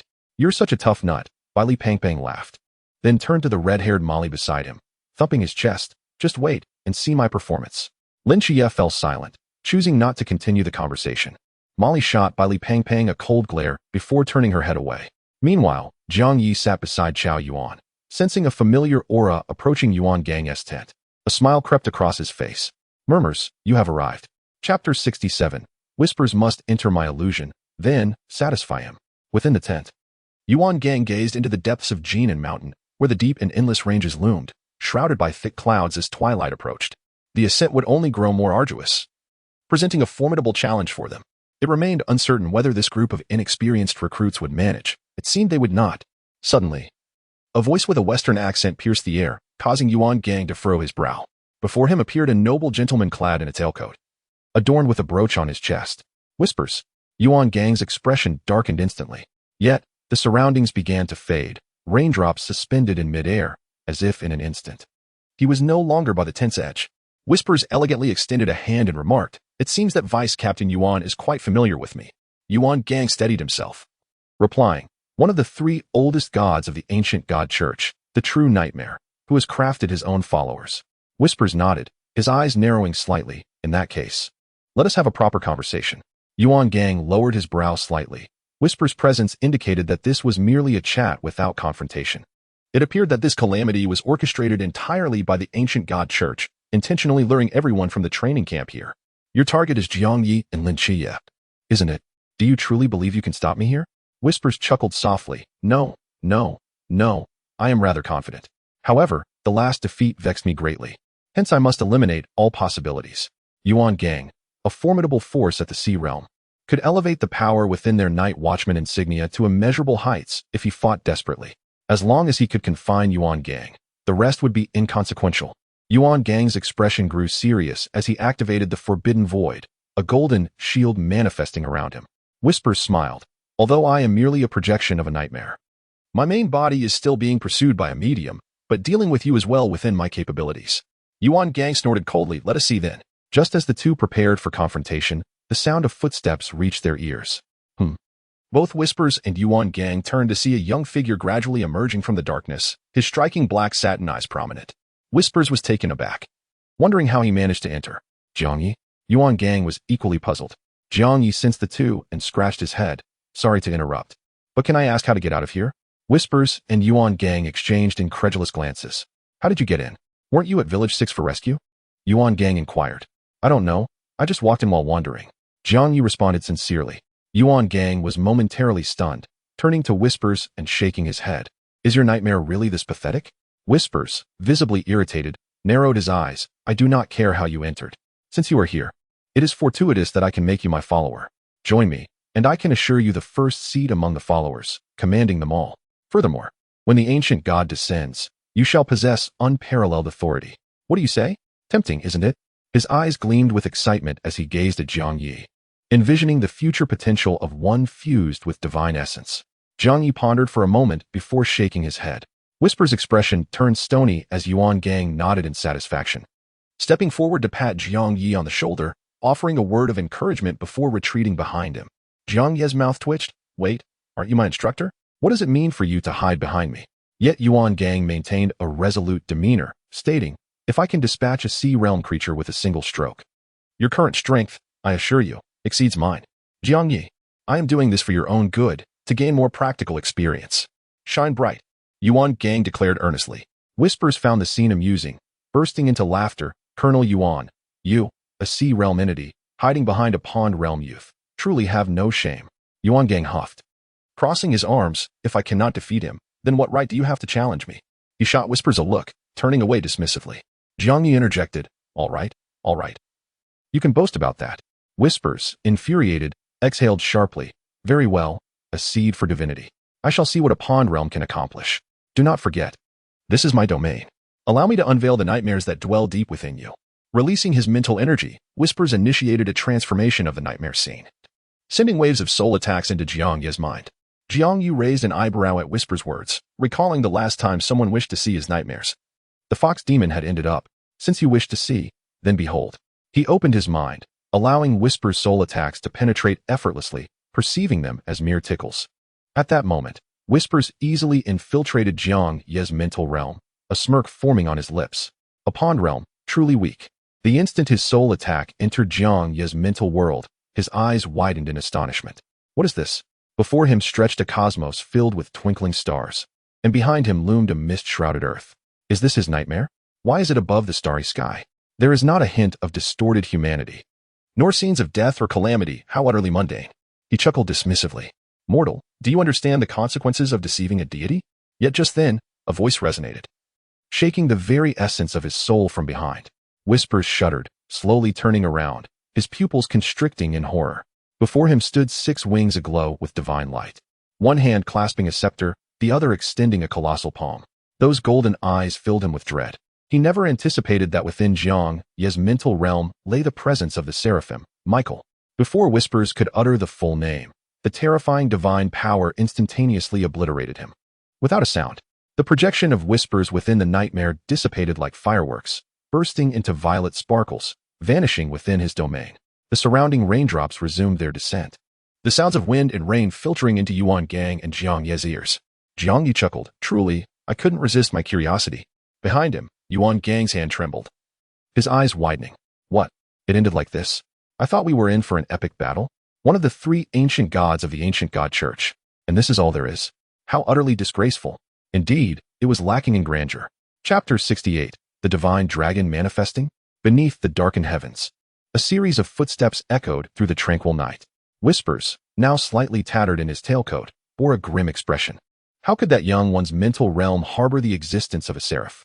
He coughed up blood. The sensation of his nightmare projection being obliterated was anything but pleasant. He remained perplexed. Lin Qiye was supposed to be the seraph's agent. How could this young man possess such a connection? Moreover, the aura of divine power emanating from him was not befitting that of a seraph's agent, infused with a murderous intent, yet restrained by some force. This indicated that Jiang Ye's relationship with the seraph was not amicable, hence the divine power was embedded within him. Mortal, do you comprehend the consequences of deceiving a deity? This phrase echoed ominously in Whisper's mind, causing his brow to furrow tightly. It seemed this operation had introduced an unpredictable variable. It seems that if I cannot contend with the agent of death, then the dual agents of the divine must not be spared. I refuse to believe that the avatars of the seraphim and the goddess of night can extinguish the projections of my nightmares within the realm of consciousness. With a cold scoff, a projection of dread once again descended upon Jinan Mountain, crackling ominously. At that moment, a sizzling sound of thunder echoed from the darkened heavens above. Emerging from the shadowy clouds were 7 pillars of lightning. Upon each stood a cloaked figure with a hood. The expression on my face darkened further. This seemed never-ending. Subsequently, my form flickered and vanished in an instant. Just as I disappeared, the 7 pillars of crackling lightning came crashing down. The tremendous sound shattered the tranquility of the night, and the leader of the medium squad adjusted his hood, casting his gaze into the distance. Continue the pursuit, he commanded, and the other members nodded mechanically, as if mere automatons, devoid of any emotion beyond obedience. At the base of Jinan Mountain, near the illuminated tents, Jiang Ye and Yuan Gang emerged from their nightmarish slumber. The instructors searching for Yuan Gang were taken aback upon their sudden appearance. Chief Instructor, where have you been? Why did you appear so suddenly? There's no time for explanations. Immediately contact Hong Hao of Village Number 7 and ensure the safety of the recruits and villagers. Additionally, instruct Instructor Han to provide immediate support to Village Number 7. We must depart now. Yuan Gang understood that the ancient cult's target was Jiang Ye and Lin Qiye, and with the projection of the nightmare extinguished, there were still disciples in the mountains, possibly possessing considerable strength. The instructors were momentarily stunned, but Yuan Gang's abrupt disappearance indicated that this calamity was no ordinary event. They hurriedly rushed to their vehicles. After issuing his commands, Yuan Gang turned back, only to find an empty space. Where did he go? His expression faltered. Had Jiang Ye not been right here just moments ago? How could he vanish so swiftly? Yuan Gang searched around, but found no trace of Jiang Ye, only footprints leading up the mountain. Why is he in such a hurry? Can a person outpace a vehicle? Concern etched across Yuan Gang's face as he saw the military vehicle approaching. Grabbing a star blade from the tent, he mounted the vehicle hastily. The night continued its downpour. The heavy rain pelting against his raincoat with a rhythmic patter, causing Yuan Gang to tighten his grip on the scabbard, his eyes fixed intently on the shadowy mountains. His brow furrowed in worry. "Where's Jiang Ye?" asked an instructor sitting beside him. Yuan Gang replied, "He went up the mountain alone. Don't worry about him. He will be fine." "He went up alone?" The other instructors exchanged doubtful glances, but ultimately remained silent. The vehicle wound its way along the serpentine mountain road, deep into Jinan Mountain. Upon reaching village number 7, Lin Qiye and Bai Li Pang were prepared to announce, "The Daxiao military is here, and death shall retreat. Those who survive shall live." However, they were met with the sight of all the villagers huddled behind a low wall, trembling not from injuries, but from the chill of the wind and rain. Instantly, Instructor Hong and Lin Qiye were left speechless. Bai Li Pang hesitantly pointed at the villagers. Is this the disaster zone? Have we come to the wrong place?"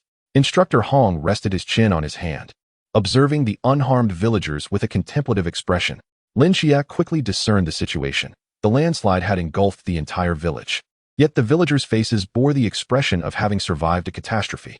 This indicated that the disaster had struck suddenly and without warning.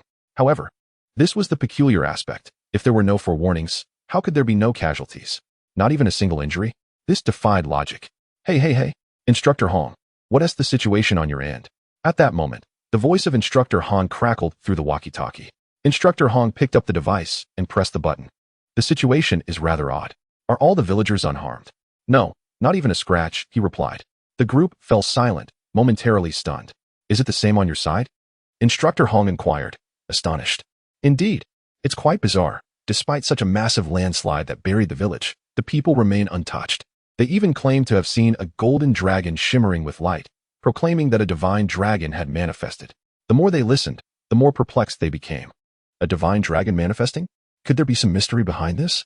Instructor Han's expression changed, and after a brief exchange with Instructor Han, he set down the walkie-talkie and approached the villagers behind the low wall, Lin Qiye and the others following closely. "Good sir, we are the rescue team. What transpired here? How did you survive?" Instructor Hong inquired. The elderly man, with a demeanor of authority, relaxed his guard upon hearing they were a rescue team. "Let my son explain. He knows." The elder patted the shoulder of a middle-aged man holding a sleeping girl. After a moment's hesitation, the man spoke with palpable excitement. "Are you really the rescue team?" Instructor Hong nodded, producing his military credentials. "Indeed." The middle-aged man gently placed the sleeping girl into the elder's arms and led the group a short distance away, seemingly cautious not to awaken her. He recounted, "Before the landslide occurred, I was still on the mountain, thus I avoided it. However, upon hearing the commotion, I rushed back to the village, only to find it completely buried, with no sign of life." "Completely buried? No sign of anyone? Then who are these villagers?" Instructor Hong and the others were baffled. "What happened next?" Lin Qiye inquired.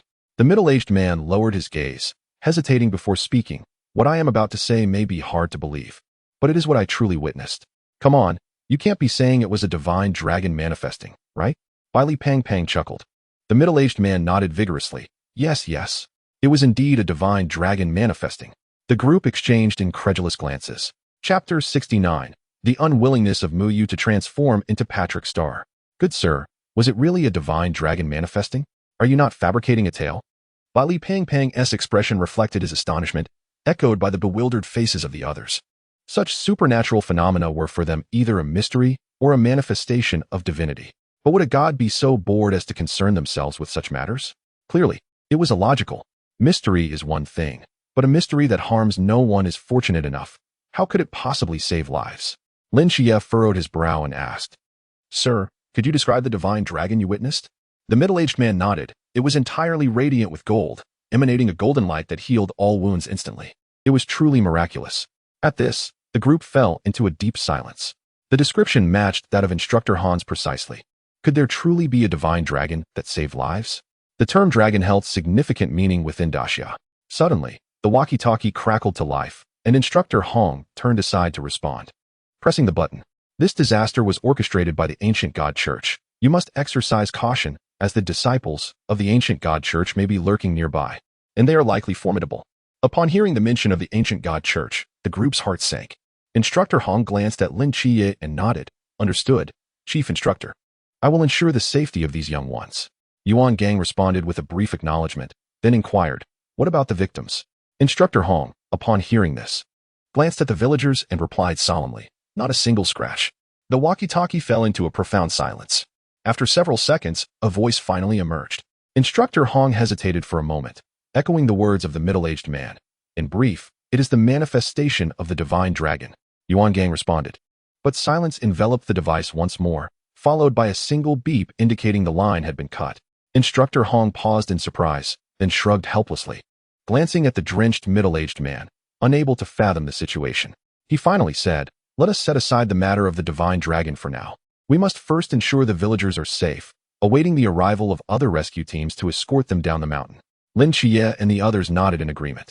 At that moment, the middle-aged man suddenly grasped Instructor Hong's arm, pleading, Sir, can you save my beloved? When the heavy rain began, she ran out to find me and has yet to return. The child has been crying for her mother. I can accompany you. The man's gaze shifted to his daughter, Yaya, filled with complex emotions. Instructor Hong exchanged glances with Lin Qiye and the others, noting the ominous darkness that enveloped the mountain, realizing their venture might spell disaster. Moreover, the followers of the ancient god sect lurked nearby. Entering the mountain would undoubtedly heighten the peril. Instructor Hong patted the man's shoulder reassuringly, stating, this is our duty. Leave it to us. Rest assured, we will not abandon anyone. The middle-aged man remained silent for a moment before nodding. His eyes filled with a myriad of emotions as he returned to the group of villagers. Just then, the little girl awakened, looking up at her father and asking, Daddy, where's Mommy?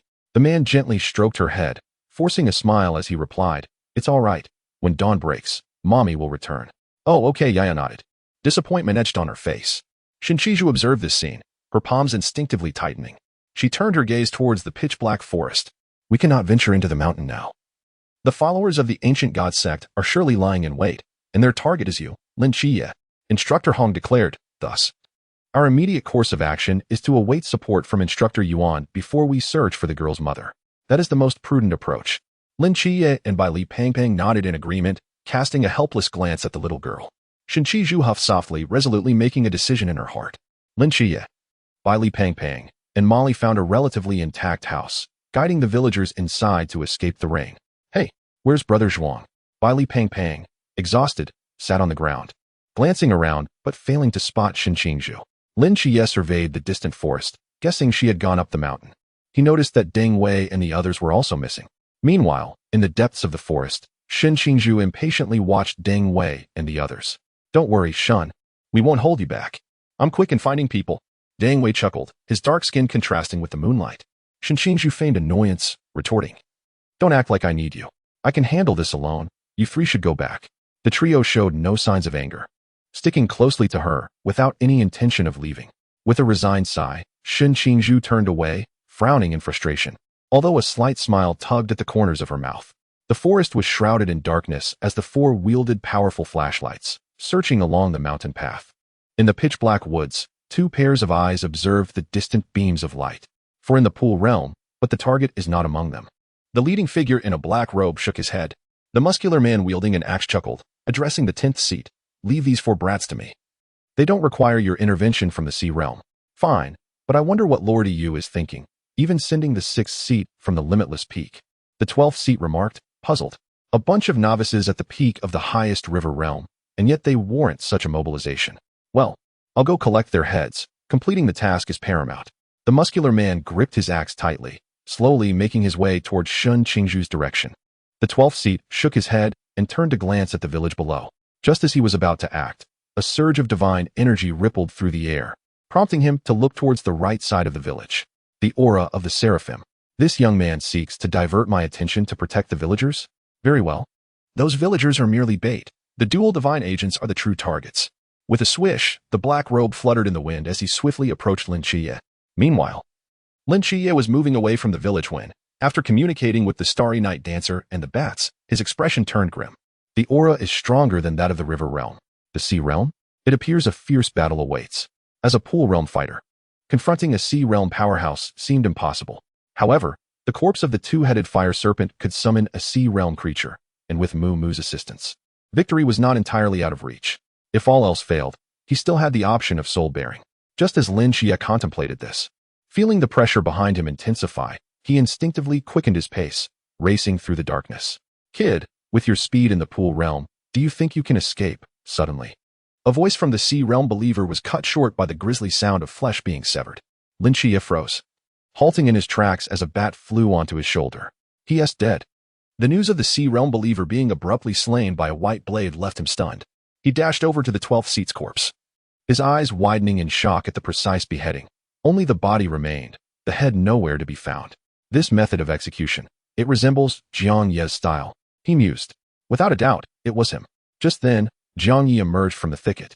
Lin Qiye blinked, slightly speechless. Next time, let me have a turn. My strength is not to be underestimated.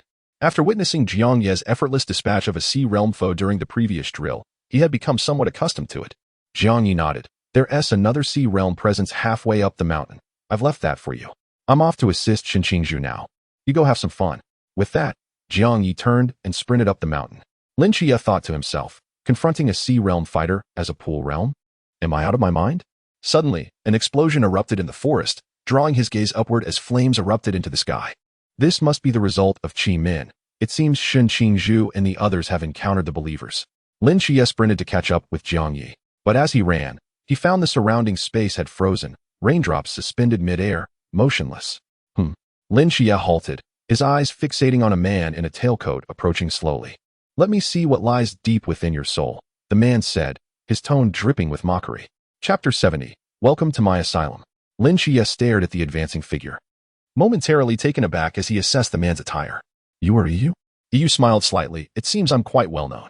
I am curious why you have become a dual divine agent. What could be the reason? Lin Qiye gripped the hilt of his blade, his eyes narrowing, remaining silent. Yu sneered. Your silence matters not.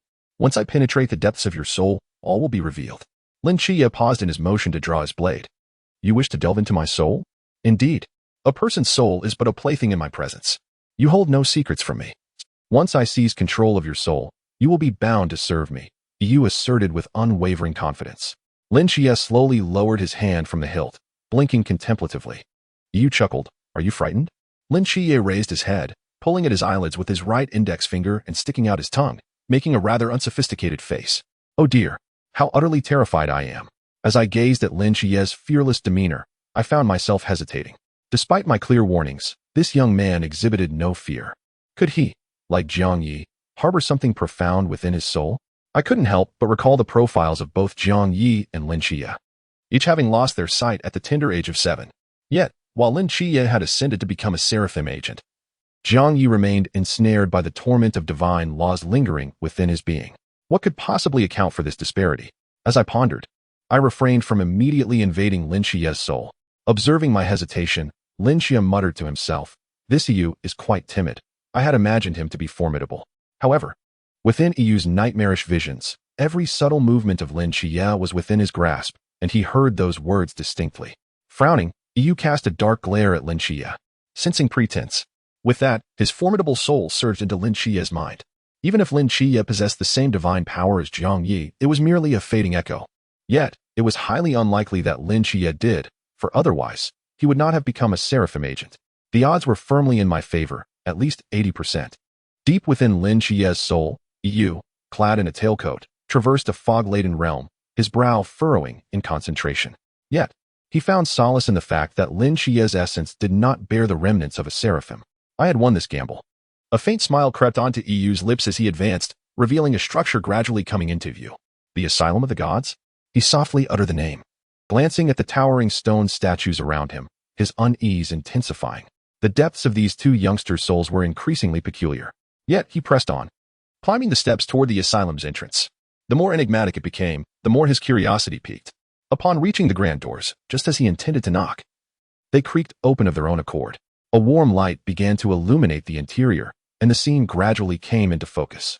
Before him appeared SpongeBob, along with a woman in purple, two figures pursuing the great star, and Lin Qiye, donned in a doctor's attire, smiling as he extended his right hand in a welcoming gesture.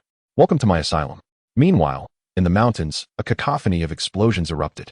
Qingju stood resolutely, shielding the injured trio behind him, his gaze fixed on the muscular man wielding a massive axe. Huh. Protecting those 3 useless ones will only hasten your demise. Why not let me sever their heads? The muscular man swung his axe menacingly at Shen Qingzhu. Shen Qingzhu touched the ring on his finger. With a sharp snap of his fingers, a blast erupted around the muscular man, momentarily staggering him. However, for someone of Jiang Ye's caliber, such minor explosions could only serve to push him back, not harm him. Sweat mingled with the rain on Shen Qingzhu's forehead, his mind racing for a solution. Brother Shun, you must flee. We're all injured, and you're the only one who can escape. Let us hold them off. At that moment, Deng Wei grasped his bleeding shoulder and tugged at Shen Qingzhu's sleeve. Furrowing his brow, Shen Qingzhu clenched his fists tightly and shouted, "Enough of your nonsense. I will never abandon my brothers to escape. If we came together, we shall leave together." With that declaration, Shen Qingzhu charged forward once more. The sound of his fingers snapping intermingling with the explosions that echoed around them. The muscular man swung his axe, rotating it with force before delivering a powerful blow. As Shen Qingzhu snapped his fingers, he created a vacuum along the axe's trajectory. The resulting explosion diminished much of the axe's momentum, slowing it down. Shen Qingzhu deftly leaned back, the blade narrowly grazing his collar. Without hesitation, he executed a backflip to distance himself, once again depleting the air around the muscular man. With a series of violent explosions erupting around the muscular man, flames rose high into the sky. Shen Qingzhu gasped for breath. The aftermath of the blast forcing him to sit on the muddy ground, his eyes fixed on the inferno. Yet, from within the flames, a dark figure emerged, wielding the axe with a menacing whoosh. The muscular man appeared largely unscathed, save for some singed clothing and skin. Impressive. You've managed to inflict this much damage on me while merely at the pool realm. You have every right to take pride in that. He surveyed his axe, declaring, "Now, I shall take each of your heads." In an instant, the muscular man's arm bulged with muscle, and the enormous axe swung toward Shen Qingzhu with terrifying speed. Just as Shen Qingzhu prepared to evade, a sharp metallic sound sliced through the air, and a streak of white light cleaved through the night, bisecting the muscular man's body. Shen Qingzhu stood in shock, staring at the muscular man, a white line appearing from head to waist. With a resounding crack, the muscular man halted, his body splitting in two as he collapsed sideways, his once indomitable axe severed cleanly in half. Amidst the chaos, a figure clad in a black raincoat emerged, holding a sheathed sword in his left hand, the black fabric billowing in the wind behind him. Chapter 71. The youth's spirited resolve as the torrential rain ceased. Silver moonlight bathed the surroundings. Sitting on the damp ground, Shen Qingzhu gazed in astonishment at the youth's silhouette, instinctively murmuring, "So handsome." Yet, he quickly lowered his head, his expression settling into one of calm defiance. Footsteps echoed, and soon a pair of military boots appeared in his line of sight. Slowly, Shen Qingzhu raised his gaze to meet the youthful face, marked by both tenderness and resilience, which left him momentarily speechless. Jiang Ye extended his right hand, a gentle smile gracing his lips. "Come." Shen Qingzhu raised an eyebrow, hesitating briefly before clasping Jiang Ye's hand, his tone filled with bravado. "Even without your help, I could slay him." Then, "Thank you," Jiang Ye started to respond, but Shen Qingzhu interjected. Jiang Ye nodded with a smile and retrieved bandages and hemostatic powder from the Soul Guardian ring, offering them to Deng Wei and the others. "Tend to your wounds first. We will descend the mountain shortly." Deng Wei and the others were momentarily stunned, their expressions reflecting shock. Shen Qingzhu, who could only contend with the Jiang Jing believer, had been effortlessly dispatched by Jiang Ye. Such power was truly terrifying. Deng Wei swallowed hard, accepting the items from Jiang Ye with a sheepish grin. "Thank you, Jiang Ye." Li Liang and the others echoed their gratitude as well. Jiang Ye nodded slightly, then seated himself on a nearby rock, extending his senses to envelop the entire Jinan mountain. A disciple from the river realm was pursuing Lin Qiye, while another from the sea realm lingered near the flame pulse earth dragon. The peak expert of the infinite realm remained motionless, seemingly indifferent to the conflict. "In light of this, I too found it tedious to engage with you." Jiang Ye summoned a small golden dragon that shimmered with a radiant light. The little dragon circled in his palm, inquiring, "Master, what are your orders?" Jiang Ye replied, "The task is yours. Eat if you must." Upon hearing this, the little dragon turned its head to sense the mountains, its eyes dimming instantly. "The realms here are far too low. I cannot be satisfied. Master, if I follow you, I shall surely starve." Jiang Ye's lips twitched. "Once we deal with these people, you can seek food in the mist." The little dragon paused in surprise, joyfully exclaiming, "Are you granting me freedom?" "Not quite. You are simply too weak. It would be better for you to grow stronger before serving me." The little dragon, a 5-clawed golden dragon, flicked its head and soared away as a streak of golden light. What was that? In Shen Qingzhu's line of sight, The golden light flashed by, but he could not discern what it was. Could I have mistaken it? He shook his head, glancing at Jiang Ye and the others who were bandaging their wounds, feeling somewhat reassured. However, he vowed to seek retribution against the ancient god church for their harm to his brother. Shen Qingzhu then turned to Jiang Ye, pulling out a piece of chewing gum from his pocket, and approached. Care for some? He offered the gum. Jiang Ye accepted it without hesitation, unwrapping it and chewing it thoughtfully. Shen Qingzhu smiled, sitting beside him on a stone, gazing up at the moon peeking through the clouds. Jiang Ye, how have you become so strong? I find myself feeling a tinge of jealousy. You are not lacking either. Shen Qingzhu shook his head. I cannot compare. But I did not say I would not surpass you in the future. May I ask why you seek strength? Jiang Ye inquired. Shen Qingzhu tilted his head to look at him, pondering the question. Why seek strength? Jiang Ye gazed up at the clouds that allowed only a sliver of moonlight to break through. Because my enemies are formidable. Shen Qingzhu hesitated, intending to probe further but felt it might be impolite, so he merely nodded in acknowledgement. What about you? Jiang Ye observed his silence and pressed further. Me? Shen Qingzhu pointed to himself, then glanced at Jiang Ye and the others. My desire to grow stronger is quite simple. I cannot stand those who bully the weak, and to confront them, I must become stronger. As for the ancient god church, when I have the strength, I will be the first to take them down for harming my brother. I will not forget this debt. He raised his fist, smiling. Jiang Ye nodded, appreciating his sense of justice. You have a strong sense of righteousness.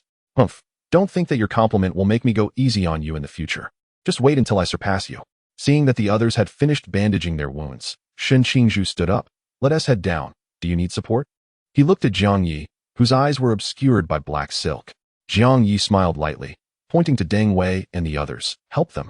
Shen Qingzhu averted his gaze, a hint of disappointment flickering in his eyes, and went to assist the injured Li Liang down the mountain, while Jiang Ye took care of the other two. At that moment, the voice of the system chimed in. Ding.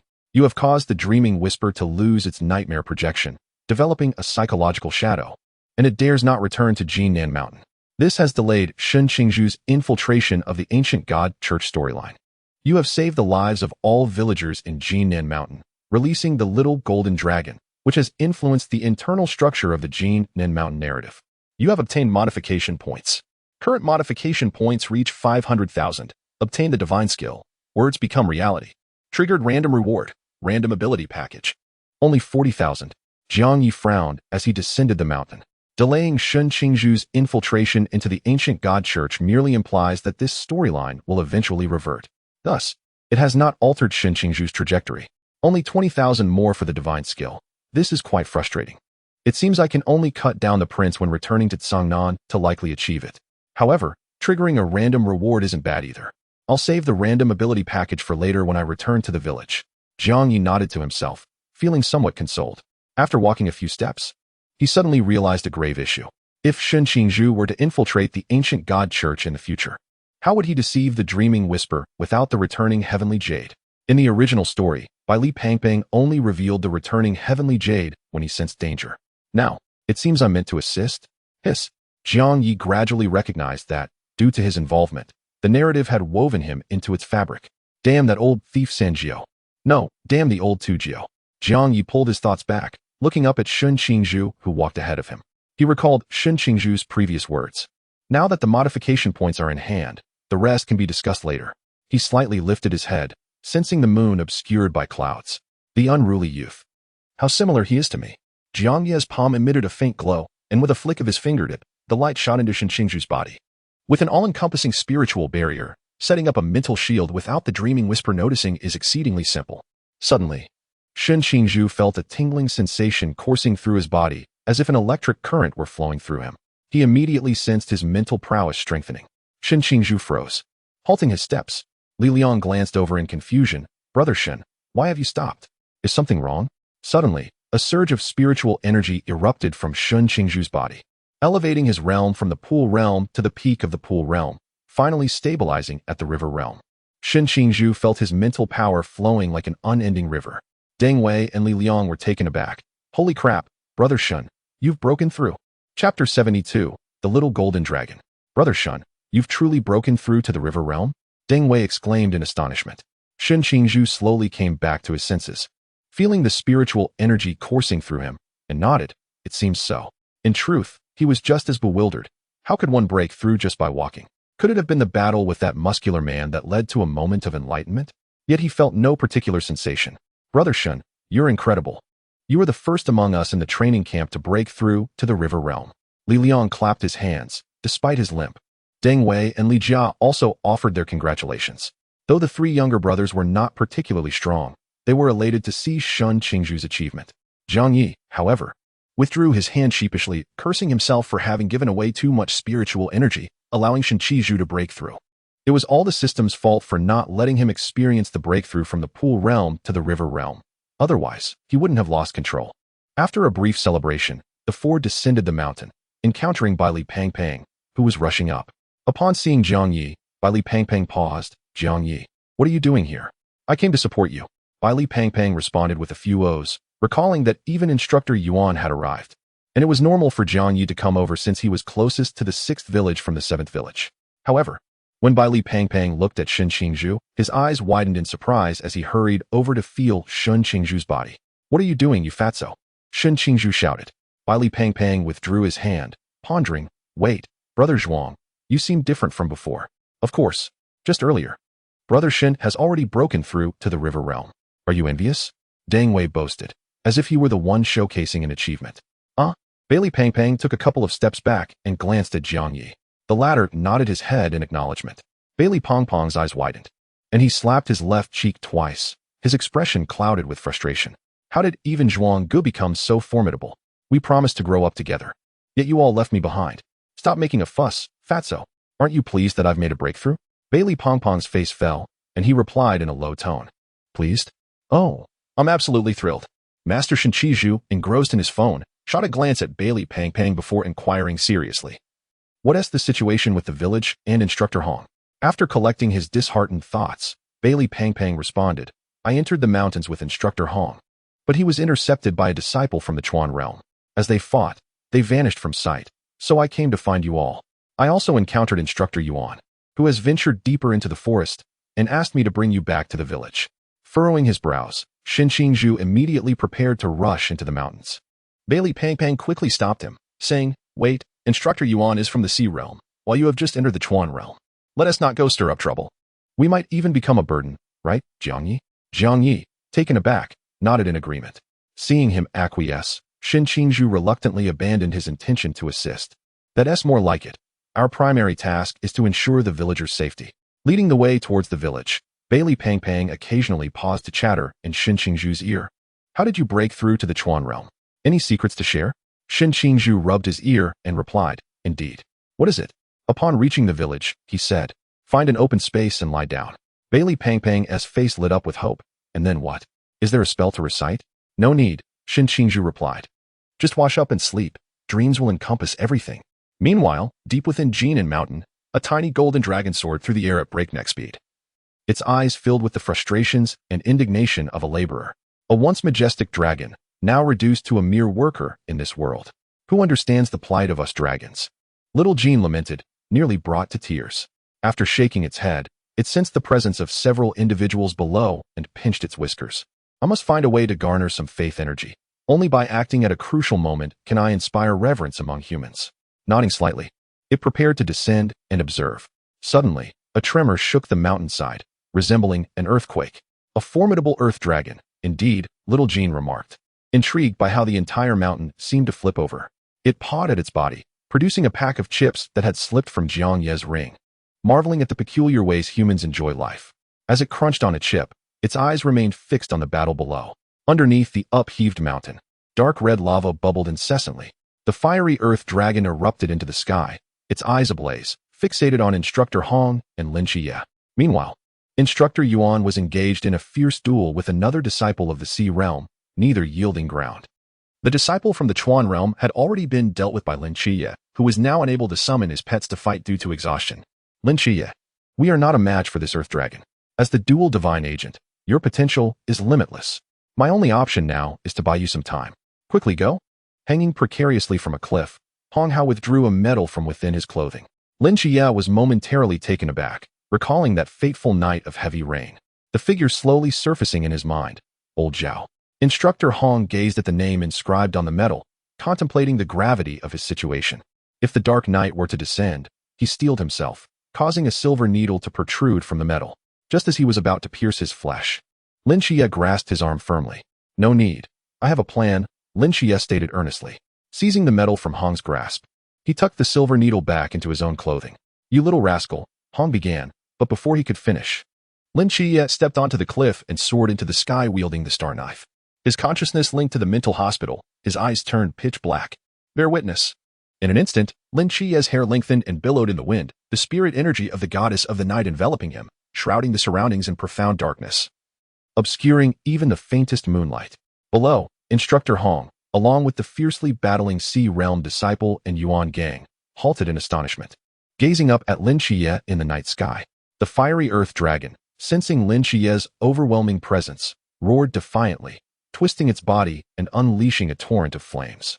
Lin Qiye, with his eyes shrouded in darkness, activated the night flash, instantly appearing behind the fiery earth dragon, with the star knife held before him. Divine energy coursed through the blade, transforming it into a shadowy weapon. Slash! Lin Qiye unleashed a dark crescent wave, the terrifying energy causing the fiery earth dragon's eyes to widen in shock. As it attempted to evade, the crescent wave, imbued with the essence of darkness, sliced through its body, rapidly draining its vitality and leaving it without a chance to resist. Lin Qiye gradually exited the bearing state, his complexion pale as he gazed at the falling dragon's corpse. "We must claim the body," he started, but before he could finish, a glimmering golden object rushed forth and miraculously swallowed the fiery earth dragon whole. "My body, you little rascal!" Lin Qiye's eyes widened in shock, his head spinning as he lost consciousness. Chapter 73. Little Jean reveals its true form. Killed? Instructor Hong was momentarily dumbfounded, unable to believe Lin Qiye had slain the fiery earth dragon in a single strike. This could rival Jiang Ye's prowess. In a moment of astonishment, Instructor Hong forgot that Lin Qiye was plummeting towards the ground. With a thud, Lin Qiye crashed into the underbrush. "Oh no, I forgot to save him." Instructor Hong hastily leaped down to the ground and lifted Lin Qiye from the foliage. "Qiye, are you all right?" Lin Qiye opened his eyes a crack, muttering incoherently, "I will kill you, you rascal," before slipping into unconsciousness. Instructor Hong was left bewildered. "Qiye, what nonsense are you spouting?" "Huh, wait. Where's the corpse of the fiery earth dragon?" He instinctively glanced skyward, searching for the massive dragon's remains. Equally perplexed were Yuan Gang and the Sea Realm disciple. Where did the body go? Yuan Gang pondered aloud, stroking his chin as he gazed into the vast night sky. The Sea Realm disciple shook his head. "I was just about to ask you the same thing. How did we even end up chatting? Back to fighting." Yuan Gang conjured a golden shield around him and launched another assault against the Sea Realm disciple. The disciple reacted swiftly, dodging Yuan Gang's punch, and the two became entangled once more. Not far away, atop a cliff radiating immense energy, the sixth seat of the faithful gazed at the night sky, his brow furrowed in confusion.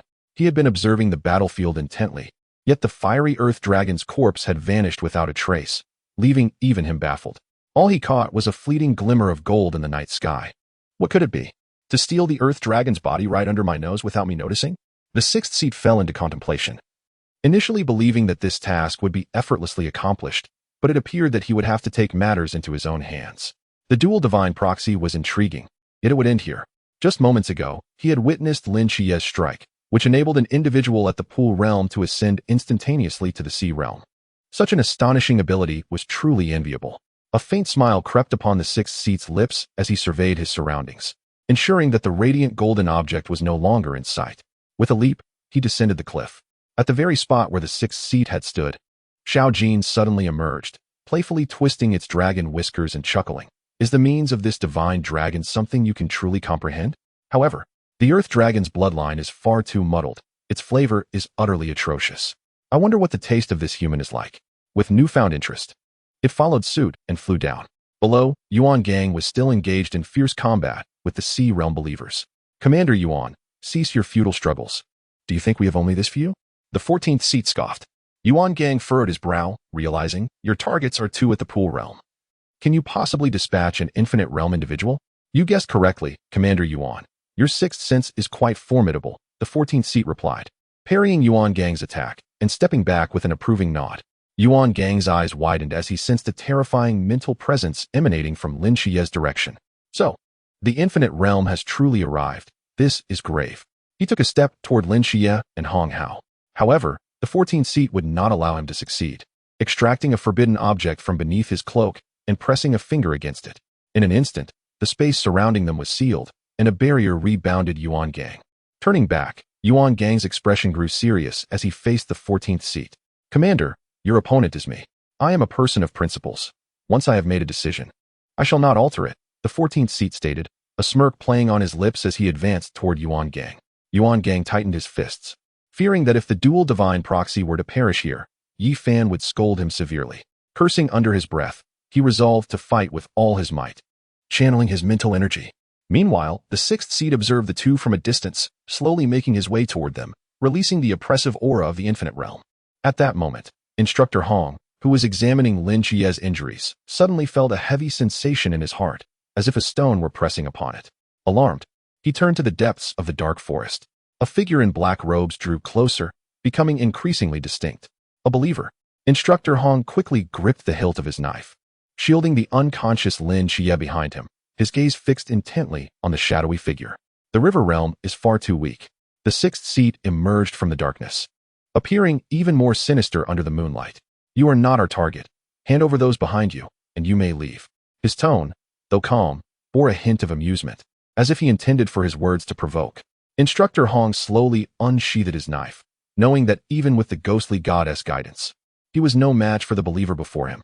Yet, as an instructor, with soldiers relying on him, he felt it his duty to protect them, even if it meant sacrificing his own life. Night watchmen have never been cowards. With a clang, Hong Hao's knife emitted a sharp sound as mental energy coalesced around its blade. Enough of the chatter. Night watchmen do not take lives to secure their own survival. Huh. You had your chance, yet you refused. The 6th seat shook his head. Then let us proceed together. He slowly raised his hand as Instructor Hong positioned his knife defensively. Suddenly, a brilliant golden light erupted from behind the 6th seat, enveloping the entire land in its radiance. The blinding light forced Instructor Hong to squint, rendering it impossible to discern the source of the illumination. A cry erupted. What the hell is this? Following a furious exclamation from the 6th seat, the sound of something being devoured echoed. Taken aback, Instructor Hong recalled the tales of the villagers about the divine dragon manifesting.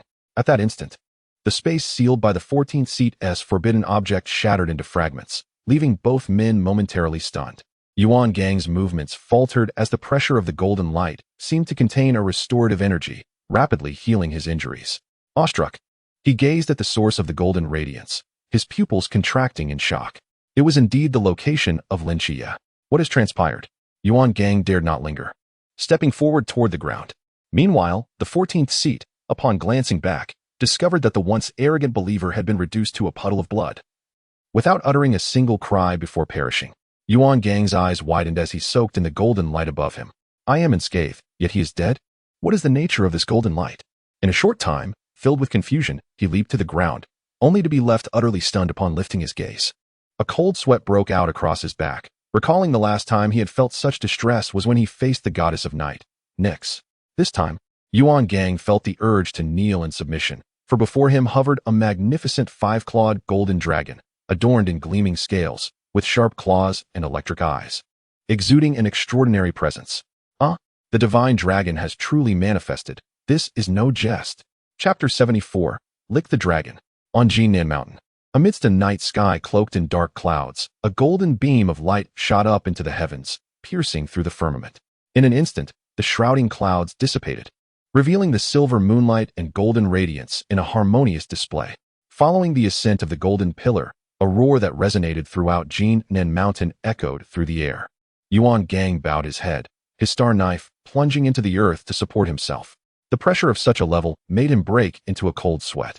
Yet, he was even more astonished. He had previously thought that Instructor Hong's tales of the divine dragon were mere folklore.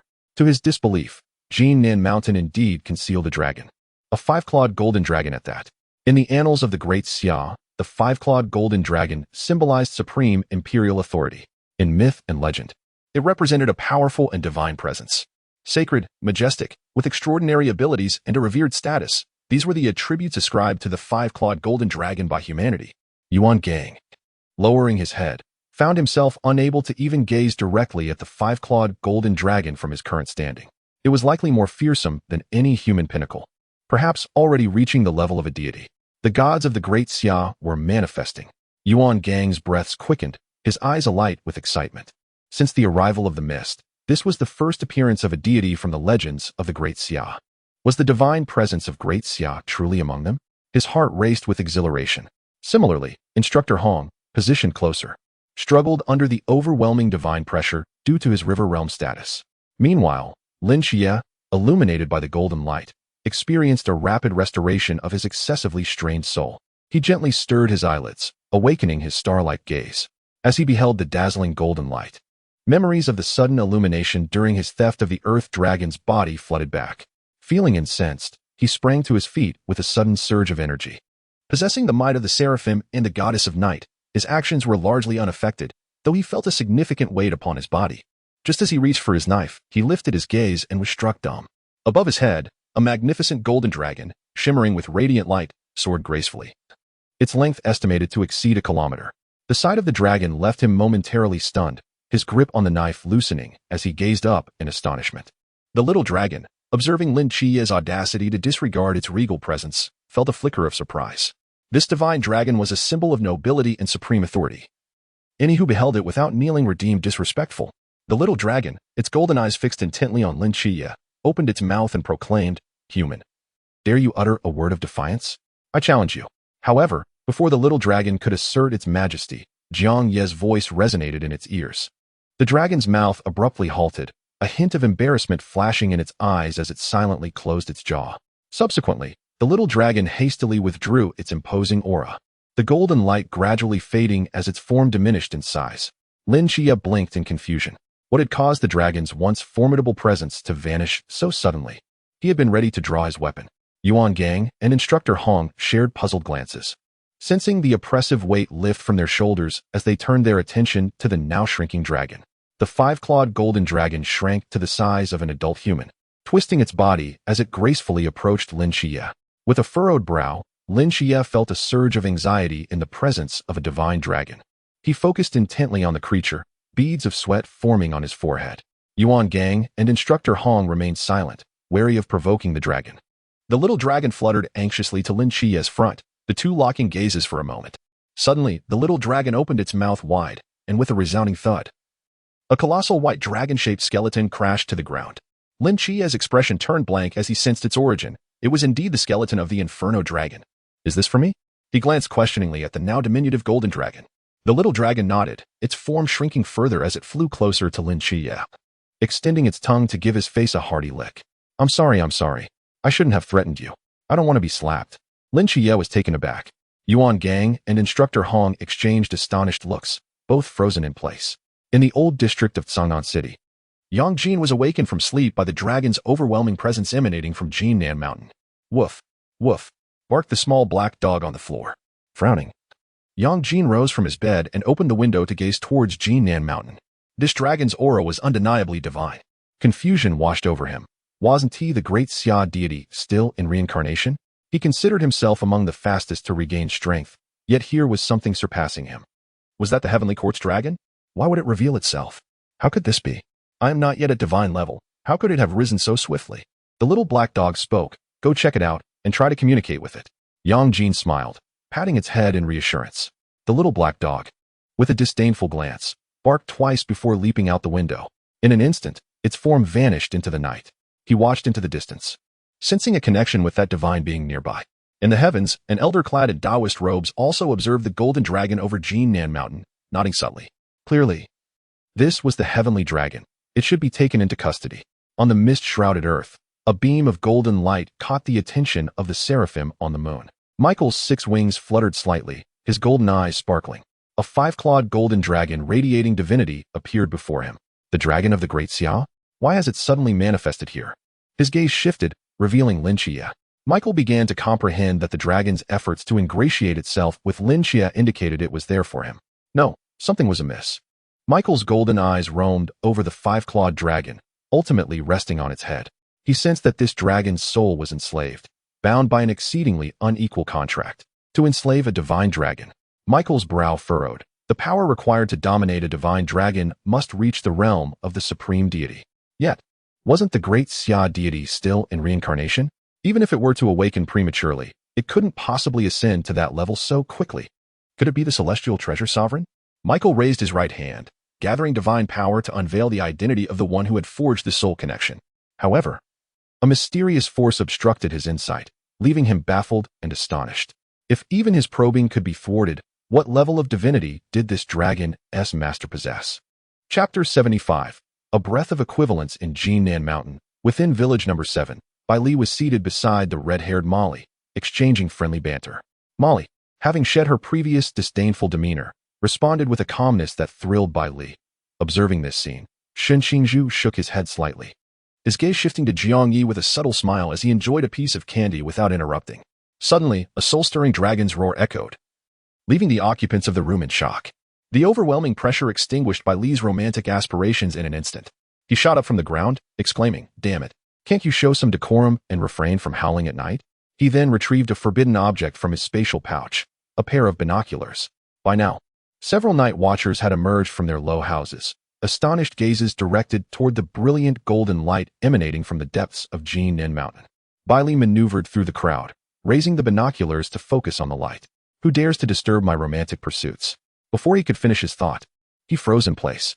Before his eyes, a 5-clawed golden dragon spiraled majestically through the night sky, radiating authority. Lowering the binoculars, he blinked and wiped the lenses, convinced he must be seeing things. Shen Qingzhu and Molly, drawn in by the commotion, exchanged puzzled glances. "What on earth are you seeing, you clumsy fool?" Shen Qingzhu asked impatiently. Without responding, Bai Li pressed the binoculars back to his eyes. Yes, a golden dragon indeed. With a clatter, the binoculars fell from Bai Li's hands, his eyes wide with shock. A dragon. A golden dragon. Holy hell. The divine dragon has manifested. Shen Qingzhu regarded Bai Li's expression with a mixture of intrigue and disbelief. He picked up the fallen binoculars and gazed at the golden light. With another clatter, the binoculars fell into the soft earth once more, both his eyes reflecting astonishment. Molly and several other new recruits wore expressions of incredulity. Recently, even Molly was curious enough to pick up the binoculars. "What do you mean, the divine dragon has manifested? I refuse to believe such nonsense." With a crash, the binoculars shattered against the hard stone, scattering parts everywhere, while the others rushed to witness the spectacle. Jiang Ye remained motionless in his shelter, absorbed in the system's notifications. "Ding. You have assisted Shen Qingzhu in ascending to the river realm, accelerating the growth of a main character's strength. Your pet, the little dragon, has transformed into a licking dragon, delivering the Inferno Dragon's skeletal remains to Lin Qiye, enhancing the protagonist's capabilities. You have gained 5,000 modified points. The current modification value has reached 500,000, granting the divine skill, words manifest reality. You possess an unopened random ability gift pack.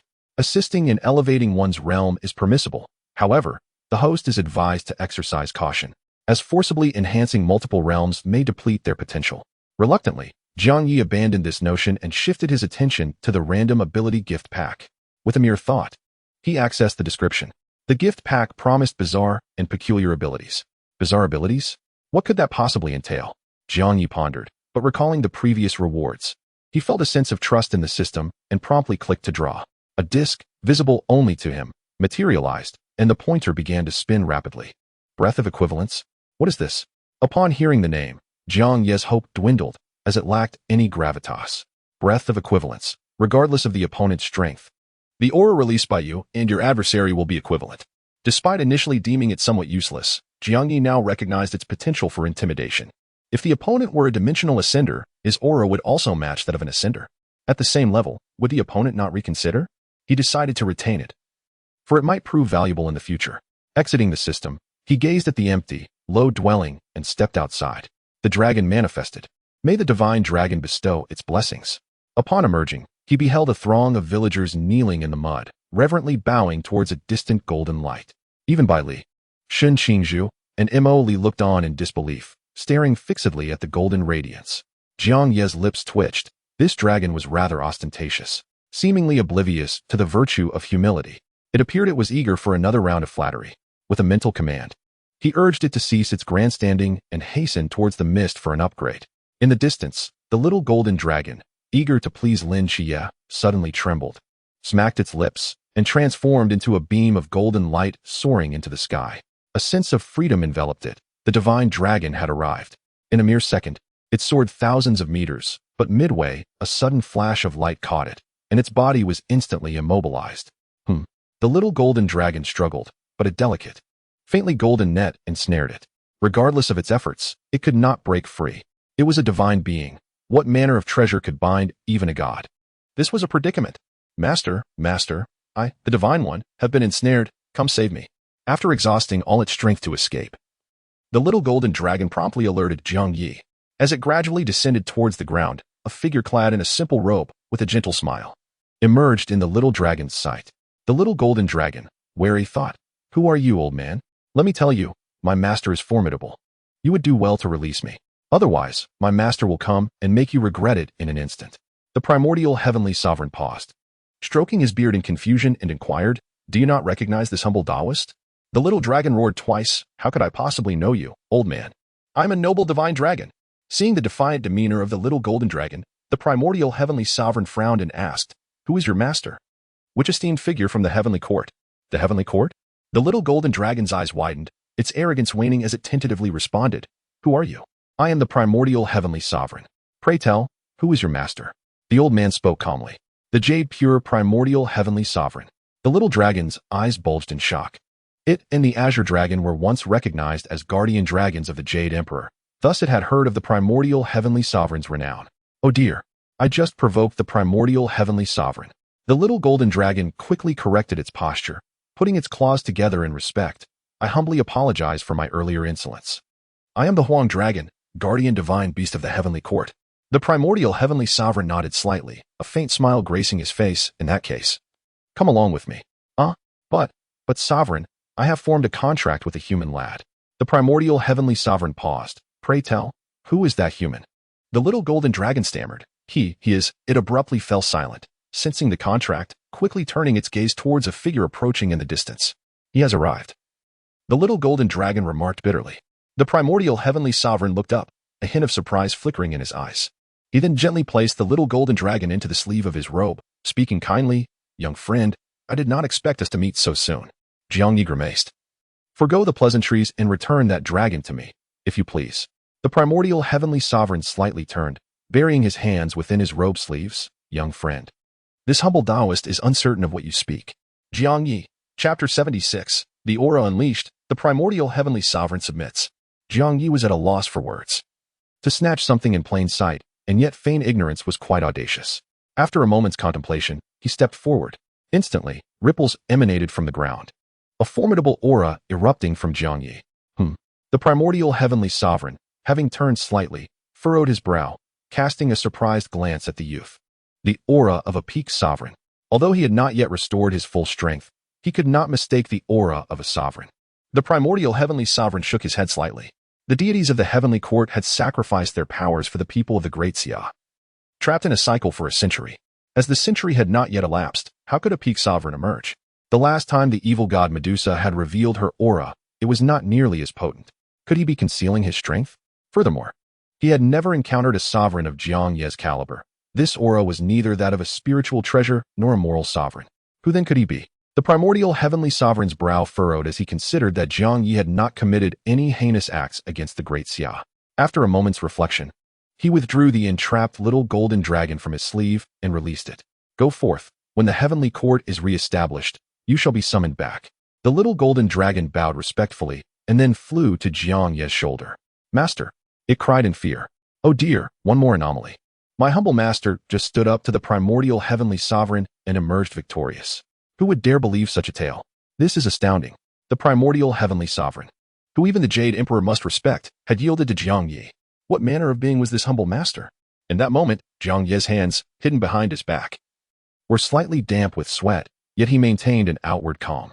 It was only natural to feel nervous in the presence of one of the three pure ones. Thankfully, with the breath of equivalence, he could maintain his composure. He nodded to the primordial heavenly sovereign. "Thank you, sovereign." Having said that, Jiang Ye wished to make no further delay and turned to leave. "Wait, young friend." At that moment, the primordial heavenly sovereign appeared before Jiang Ye, his expression kindly inquiring. "May I ask which esteemed figure from the heavenly court you are? Perhaps we are acquainted." Jiang Ye pondered for a moment and replied, "Do you truly wish to know? Sovereign, I would appreciate your revelation. I am. The secrets of the heavens cannot be divulged. Farewell, sovereign." In an instant, Jiang Ye vanished from sight. The primordial heavenly sovereign. This is not the phrase of a humble Taoist? The old man gazed in the direction Jiang Ye had departed, calculating with his fingers, then shook his head slightly. The fate of this young man remains an enigma, which is indeed perplexing. However, the arrival of this young friend does not seem to bode ill for the great Xia. What puzzles him further is why he has no recollection of the revered Jiang Ye Tianzuan at his peak, while the young friend appears to know him, which seems somewhat impolite. Could it be that age has dulled his memory? Yuan Shi Tianzuan gently tapped his forehead, waved his sleeve, and with a smile, took to the wind. Farewell, young friend. In the distance, a voice inquired, Master, what is your true strength? Even Yuan Shi Tianzuan seems to respect you. The small golden creature perched on Jiang Ye's shoulder could not contain its curiosity. Jiang Ye found the question tiresome. He certainly could not admit to merely bluffing. Yet, this ability of his proved quite effective, leaving even Yuan Shi Tianzuan momentarily stunned.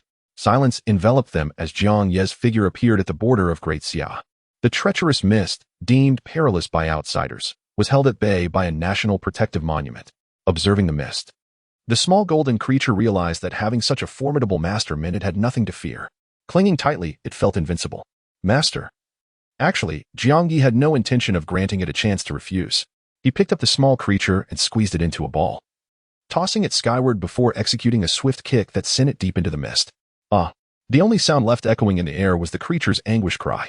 With a clap of his hands, Jiang Ye remarked, Congratulations, you've truly latched onto a hot iron.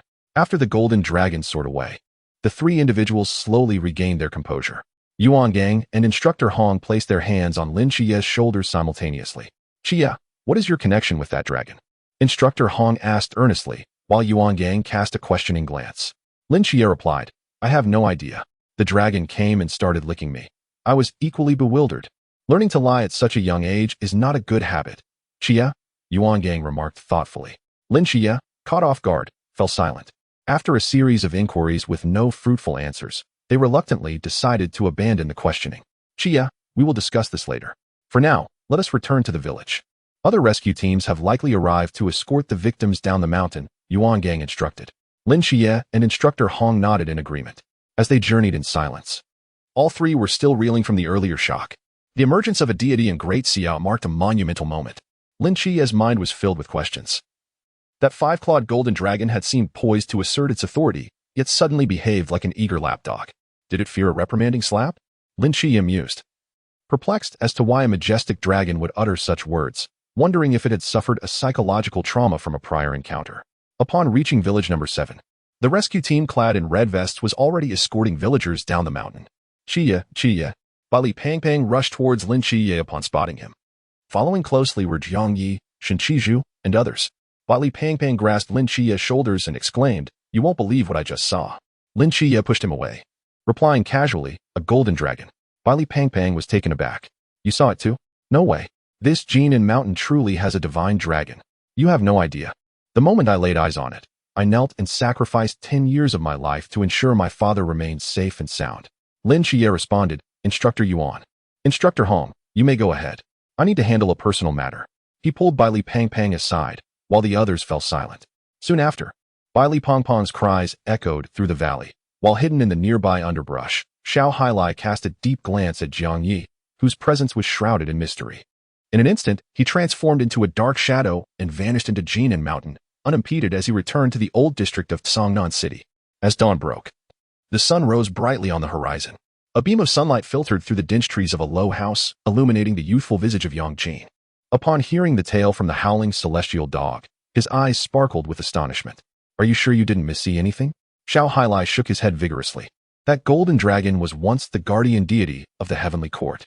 The Tianzuan originally intended to subdue it, but then Jiang Ye suddenly appeared and released. Xiao Hailai hesitated, shaking in fear. Something. Yang Jin frowned slightly. Released what? Why have you become so timid after just one outing? Are you trying to embarrass me? Xiao Hailai lowered his head. I was wrong, master. It's just that when I sensed Jiang Ye releasing the aura of a peak Tianzuan, it frightened me. With that, Yang Jin leaped from his bed, grasping Xiao Hailai with both hands. What did you say? He exclaimed, his expression one of shock. Peak Tianzuan. That is on par with Yuan Shi Tianzuan. Could Jiang Ye also be one of the 3 great Tianzans, or perhaps a reincarnation of Nuwa? Speak up. Whose reincarnation is Jiang Ye? Yang Jin shouted at Xiao Hailai. Xiao Hailai was momentarily taken aback, thinking, wasn't it you who just said I was being timid? Now you're acting even more embarrassingly. But then, Yang Jin's grip tightened, making him dizzy. He quickly raised a paw to signal for a pause. Yang Jin gradually ceased his movements, recalling that even the Tianzuan had asked Jiang Ye about his origins. And it seemed that even the Tianzuan was unaware of Jiang Ye's reincarnation. Yang Jin, perplexed, pondered the implications. If the reincarnation of the Tianzuan had awakened, even if its powers had not fully returned, surely the Tianzuan's means would not be insufficient to discern Jiang Ye's identity. It was indeed strange. He focused back on Xiao Hailai, asking, what did Jiang Ye say? With his front paws cradling his head, Xiao Hailai's eyes darted around. He said, the secrets of the heavens cannot be revealed. Yang Jin was left speechless. In the capital city, within a futuristic research laboratory, dozens of researchers diligently observed the screens. Yi Fan, clad in military attire adorned with medals, approached one of the researchers. What happened with the divine fluctuations in Songnan last night? The man in white stood and saluted Yi Fan, then retrieved 2 piles of documents from a nearby file box and handed them to him. Last night, the divine fluctuations were actually of 2 distinct kinds, one of which had been previously observed, while the other remained unknown. 2 kinds? Yi Fan furrowed his brow, as the presence of 2 deities materialized once again. The last time, it was the goddess of night and the god of death that emerged in Songnan, also a pair. Why does it seem that they prefer to appear in 2s? He couldn't help but glance at the documents in his hand. The researcher beside him continued to explain. The observed deity is Nyx, the goddess of night, who had previously manifested in Songnan City. Interestingly, her appearance coincided with the location of Jinan Mountain in Songnan City. Yi Fan slightly raised his head, realizing that Jinan Mountain is indeed where the training camp was set up to assist the victims. Could it be those 2 little ones? The researcher nodded, stating that according to the information provided by Commander Yuan last time, Nyx seems to have taken Lin Qiye and Jiang Ye as her own children. Hence, they must have encountered some peril at Jinan Mountain, prompting the goddess of night to appear for their rescue. Yi Fan's expression soured slightly, yet he nodded in acknowledgement. Having already made an educated guess, aside from the ancient god church, there were likely no other entities targeting Lin Qiye and Jiang Ye. But which deity's fluctuations correspond to the unknown presence in Songnan? The researcher shook his head and approached the satellite display screen, opening a photograph. Yi Fan looked over and was struck with astonishment. The image was awash with golden light, yet one could vaguely discern a slender form reminiscent of a serpent. What is this? Commander Yi, this is the footage we captured using satellites last night, after thorough examination by our specialists. It appears to be a deity from the Great Xia. Yi Fan's eyes widened, and as he flipped through another document, an illustration of a 5-clawed divine dragon came into view. A dragon, he exclaimed in utter surprise. Indeed, we have perused numerous records of Great Xia's legends and can confirm this as the legendary celestial guardian dragon, Huanglong. The researcher nodded earnestly, his tone brimming with excitement. The emergence of a deity from Great Xia is profoundly significant for the entire nation, directly shattering the notion of a godless Great Xia. Yi Fan gazed at the pencil-drawn depiction of the dragon, a smile involuntarily breaking across his face. The deities of Great Xia have not forsaken us. They have always existed. Excellent, splendid. Yi Fan clutched the drawing and hastily exited the research room. Once in his office, he intended to send a message to the master to head to Songnan immediately, but just as he sat down, a call from Yuan Gang came through. Considering the events at Jinan Mountain, Yuan Gang, as the commander, was undoubtedly well informed, prompting Yi Fan to swiftly answer the call. Commander Yi, I would like to report on the situation at Jinan Mountain in Songnan City last night. Yuan Gang seemed quite agitated, speaking rapidly as he recounted the events of the previous night within 2.5 minutes. However, Yi Fan found himself somewhat perplexed. While the initial part of Yuan Gang's account was quite coherent, the latter half, concerning the dragon's attempts to curry favor with Lin Qiye, left him bewildered. Could it be that Lin Qiye has established a rapport with the legendary celestial guardian dragon? Pondering this, he recalled Lin Qiye's reputation in Songnan. This young man certainly stood out. Is there any other detail? He inquired, keenly interested. After a brief silence, Yuan Gang replied, as for details, we questioned Lin Qiye and even used the truth ring, but he too is unaware of why the dragon sought to please him. Oddly enough, it appears that the golden dragon initially intended to showcase its grandeur, but for some unknown reason, it interrupted itself. Yi Fan grew increasingly bewildered, and then, the 1,000-meter-long dragon voluntarily shrank in size and flew to Lin Qiye, presenting him with the corpse of the flame-veined earth dragon. Upon hearing this, Yi Fan acknowledged that the dragon did indeed display a friendly demeanor. Following that, Yuan Gang added, Commander Yi, there is something even stranger. What? The dragon even licked Lin Qiye and spoke human words to apologize, transforming into a sycophant. No, more accurately, a licking dragon. Yu Fan's eyes widened in disbelief. What? The dragon actively apologized? Transformed into a licking dragon? Please elaborate. Don't leave half the story untold. Yuan Gang fell silent for a moment, then shifted to a different tone. The dragon said at that moment, I'm sorry. I shouldn't have been fierce with you. I don't want to be slapped. Yu Fan. Chapter 78. Training concludes. Beneath the darkened sky, several black crows flew over a mysterious cathedral. Inside the cathedral, upon the thorn throne, the entity known as Murmuring gaped with wide eyes, gripping the armrests of the throne tightly. One seraphim, one dilapidated hospital. And that bastard god who turned himself into a pug. Murmuring gasped, gritting their teeth. They had initially believed it would be a simple task to capture Jiang Ye and Lin Qiye for the ancient god church. Instead, they not only lost 2 nightmare projections, but also suffered the deaths of followers occupying the 6th, 12th, and 14th seats. It was a complete disaster. Damn it. Summon Patrick Star. We shall go and capture them together. Slap. Murmuring smacked their mouth in shock. What just happened? The followers standing in the grand hall below were similarly taken aback, exchanging puzzled glances. Summon Patrick Star? What is that? The 9th seat pondered for a moment and quietly remarked, I believe that S from SpongeBob SquarePants. The followers could not help but wonder why the usually solemn Murmuring had suddenly uttered such words. This was not in line with Murmuring's character. On the throne, Murmuring clutched their mouth tightly, sensing the presence of another soul within, and was secretly astonished. What is this? What did that kid do to my projection? Murmuring's mental state was on the brink of exploding as they struggled to suppress the restless soul within. Gradually, they lowered their hand, restoring their usual serious demeanor as they looked down at the followers. Let us set aside the pursuit of the dual deity proxies and the god of death for now. The followers need time to recuperate. When the time comes, we shall summon Patrick Star. Slap. Murmuring slapped their own face. The followers, Murmuring's expression grew increasingly furious. You shall not torment my soul. Let us capture the jellyfish together. Slap. Another resounding smack. The followers below watched in astonishment, finding the spectacle more thrilling than a blockbuster film. Some even covered their mouths, trying not to laugh. Lord Murmuring, what on earth is happening to you? The 5th seat inquired cautiously. Just as Murmuring was about to respond, the other soul began to seize control once more, prompting them to hurriedly cover their mouth. The 5th seat was taken aback. Murmuring waved a hand, struggling to utter 2 words, withdraw. The followers, though confused, eventually complied and exited the cathedral. What is wrong with Lord Murmuring today? Summoning Patrick Star? SpongeBob SquarePants? ISNT that an animated series? Follower, the 9th seat remarked to the 8th seat. Who knows? Lord Murmuring's matters are beyond our control. The 8th seat shook their head. We simply need to fulfill the tasks assigned by Lord Murmuring. Everything else is not our concern. The 9th seat nodded and slowly departed the cathedral. Training camp. The bright sunlight illuminated the various structures within the training camp. On a rooftop, Yuan Gang gazed at the newly assembled recruits on the training ground, his heart filled with reflections. Ah, Chief Instructor, every year at the end of the training session, you can't help but reminisce from this rooftop, remarked Instructor Hong, who accompanied him. A faint smile graced Yuan Gang's lips, despite his usual strictness. He felt a twinge of reluctance at their impending separation. This cohort of prodigies was the largest since he assumed command of the Night Watch training, and it seemed unlikely that it would ever be surpassed. That may not be the case, Instructor Hong replied with a chuckle. Perhaps in the future, divine beings from the Great Xia will emerge one by one, leading to even more divine agents. Yuan Gang nodded, recalling the divine dragon he had glimpsed in Tianjin, a glimmer of hope sparkling in his eyes.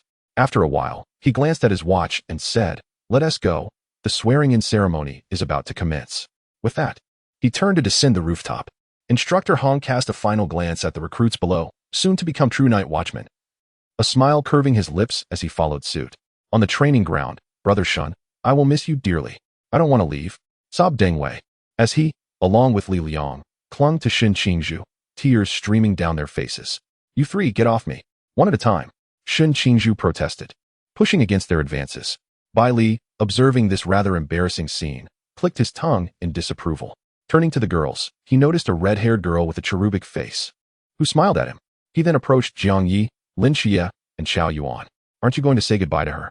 Xiao Yuan asked in surprise, nodding towards the distant Molly. You don't understand, old Xiao. This is a strategy of aloofness, Bai Li chuckled. Xiao Yuan shook his head. You? Aloof? By the way, Xiao Yuan, Qiye, Brother Jiang, Make sure to visit Guangzhou and Shenzhen sometime. I'll arrange everything for you, delightful cuisine and lovely ladies. Just say the word, and I'll deliver, Bailey boasted as he squeezed between Jiang Ye and Lin Qiye, thumping his chest. Lin Qiye rolled his eyes. You better exercise some restraint. Otherwise, even if Molly likes you, you might find yourself overwhelmed. How could that be? I'm quite capable, Bailey retorted, while Chao Yuan nodded in agreement. Jiang Ye smiled slightly, finding their banter amusing. Thinking ahead, he noted that he was still 15,000 magic modification points away from obtaining the divine skill of spoken command. The unfolding narrative seemed straightforward. He contemplated whether to eradicate the plot surrounding Bail Ye's resurrection abruptly or wait for Chun Mai to unleash the essence of the Shakti before doing so. Jiang Ye pondered that preventing the Shakti's release could also be a significant modification. Yet with only 2 to 3 months left before the disappearance of Chun Mai along with Song Nan, the essence would inevitably surface. He turned to Lin Qiye, who was chatting happily, a slight furrow appearing on his brow. Should he inform him in advance? Perhaps it was best to allow Lin Qiye to cherish this fleeting time with his family. Deep down, Jiang Ye was reluctant for that day to arrive. The image of his mother, Lu Su, surfaced in his mind, filled with complexity.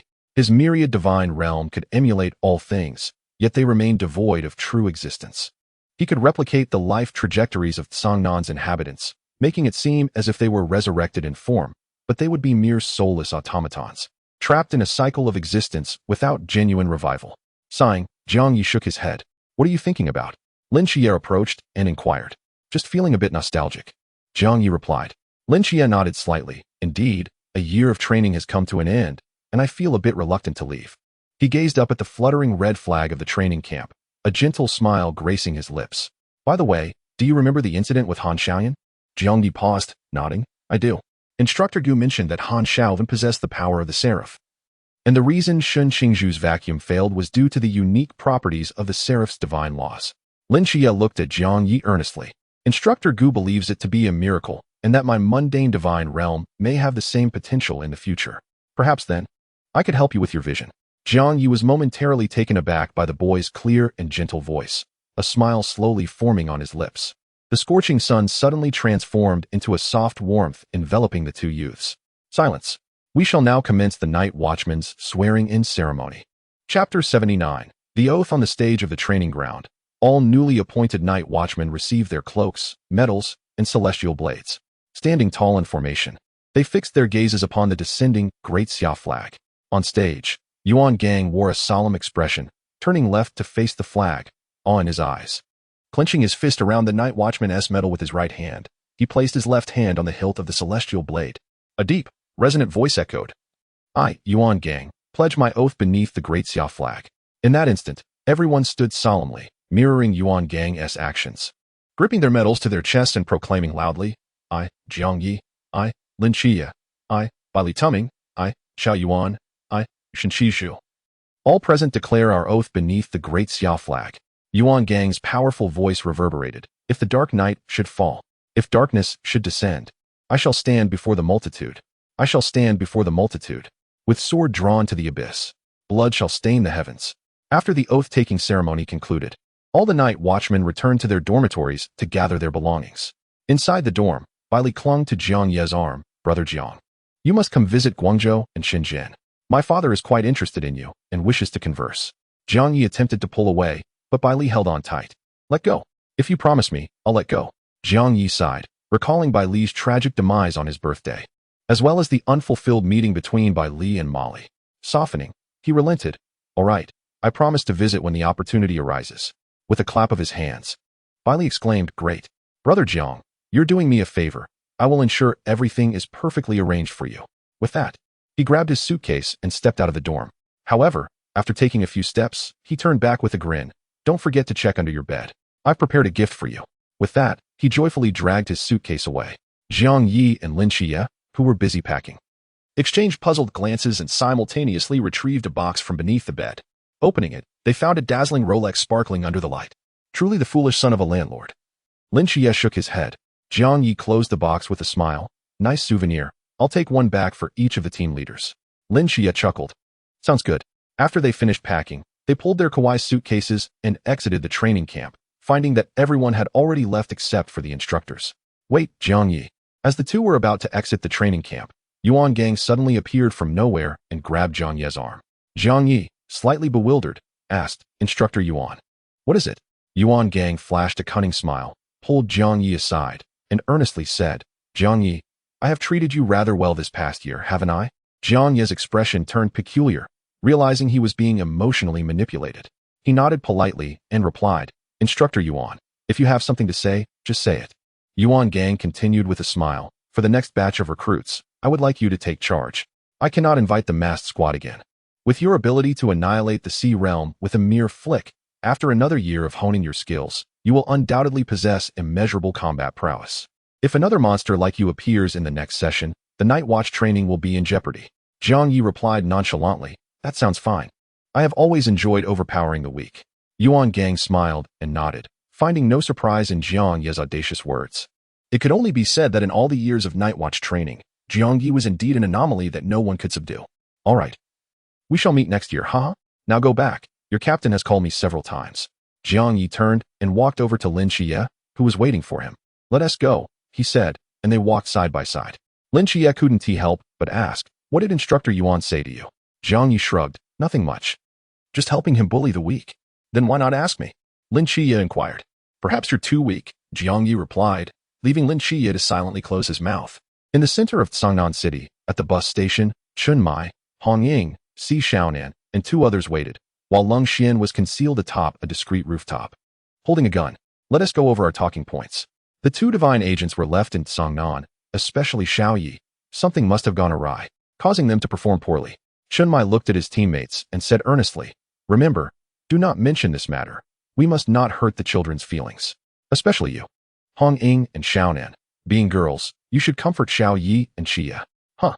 Hong Ying's face showed difficulty. "But I'm not good at comforting people." She turned to Si Xiaonan, asking, "Can you?" Si Xiaonan shyly shook her head. Hong Ying revealed a hint of helplessness before glancing at Wen Qima. Wen Qima patted his chest, declaring, "Men understand men best. I'll handle it." Hong Ying's eyes lit up as she playfully punched Wen Qima's shoulder, saying, "Huh? It's up to you then." Chun Mai and Wu Xiangnan chuckled and shook their heads. Just then, Chun Mai's phone rang. He answered, and his brow furrowed immediately. Half a minute later, he hung up and said, "Hong Ying, Xiaonan, Qima, a human pinnacle has arrived in Cangnan. I need to go attend to him with Xiangnan. You must remember what I said. Do not mention the training results." Human pinnacle. The four were taken aback. A human pinnacle has come to Cangnan? Could it be related to the divine fluctuations from a few days ago? Hong Ying nodded, saying, "Captain, go ahead. We will take Xiao Yi and Qiye shopping to lift their spirits." Chun Mai nodded and, along with Wu Xiangnan, returned to the Peace Affairs office. The three continued waiting outside the bus station. Soon, two youthful figures slowly came into view.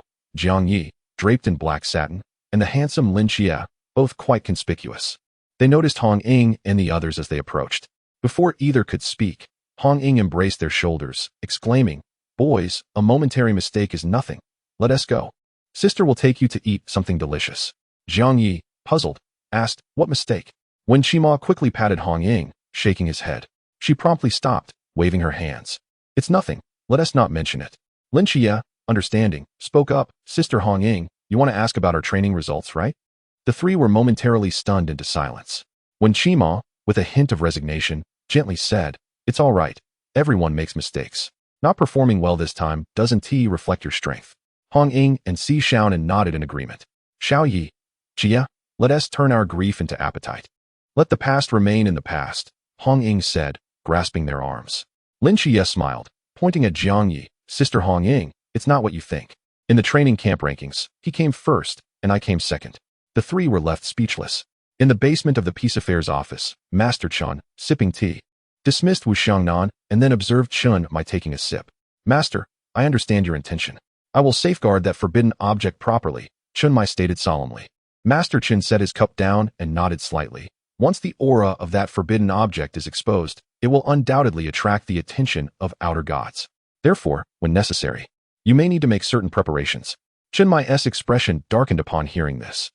His own forbidden realm could contain the aura of Shiva Escrudge and prevent its leakage, but time was running out in Cangnan, even after his disappearance. The aura would still seep out. A great battle was inevitable. Chun Mai glanced at Master Chin, who remained composed while drinking tea, grasping his meaning. The outer gods, sensing the aura of Shiva Escrudge, were beyond the capacity of the night watch team to handle. He needed to find an opportunity to drive them away. Master, I understand. I will prepare accordingly. Master Chen took another sip of tea, softly acknowledging. And since the situation at the Peace Affairs office, have Jiang Ye and Lin Qiye not returned yet? Chen Mai paused, then sighed. The teammates took them out to relax. Jiang Ye stayed in Team 136. He probably didn't perform well, so it's good for him to unwind. Mentioning Jiang Ye, he found it strange.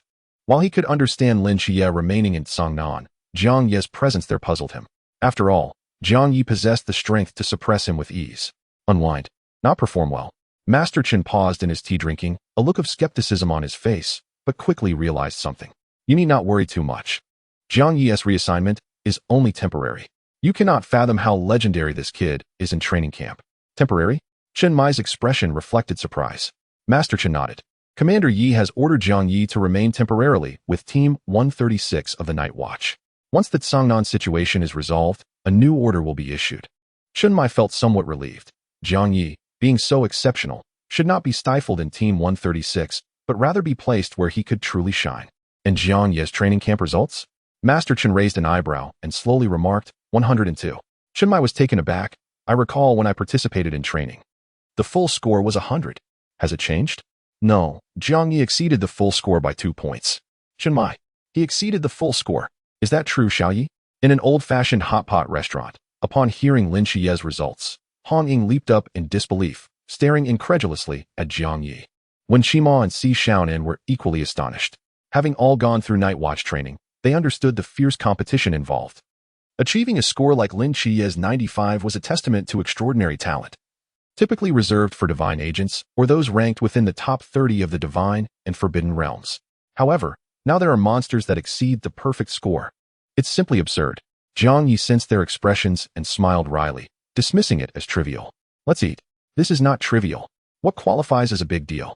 Xiaoye, you are more formidable than the top scorer. In our hometown, this would warrant a celebratory parade in scholars' robes, Hong Ying exclaimed as she took her seat in awe. Meanwhile, when Qima pondered and remarked, Xiaoye, Qiye, with such outstanding results, why would the higher-ups of the Night Watch allow you to remain in Songnan?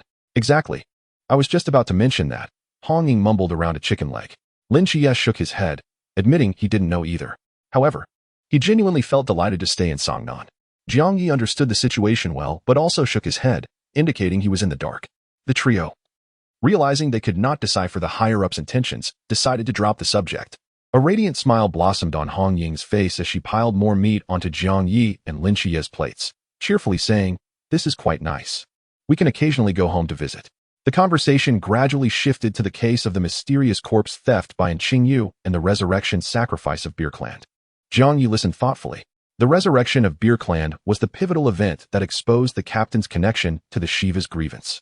Had I dealt with Beer Clan sooner, the aura of Shiva's grievance would have been delayed in its exposure. Consequently, the plot of the Songnan Divine War would also be postponed, allowing me to acquire the modified value.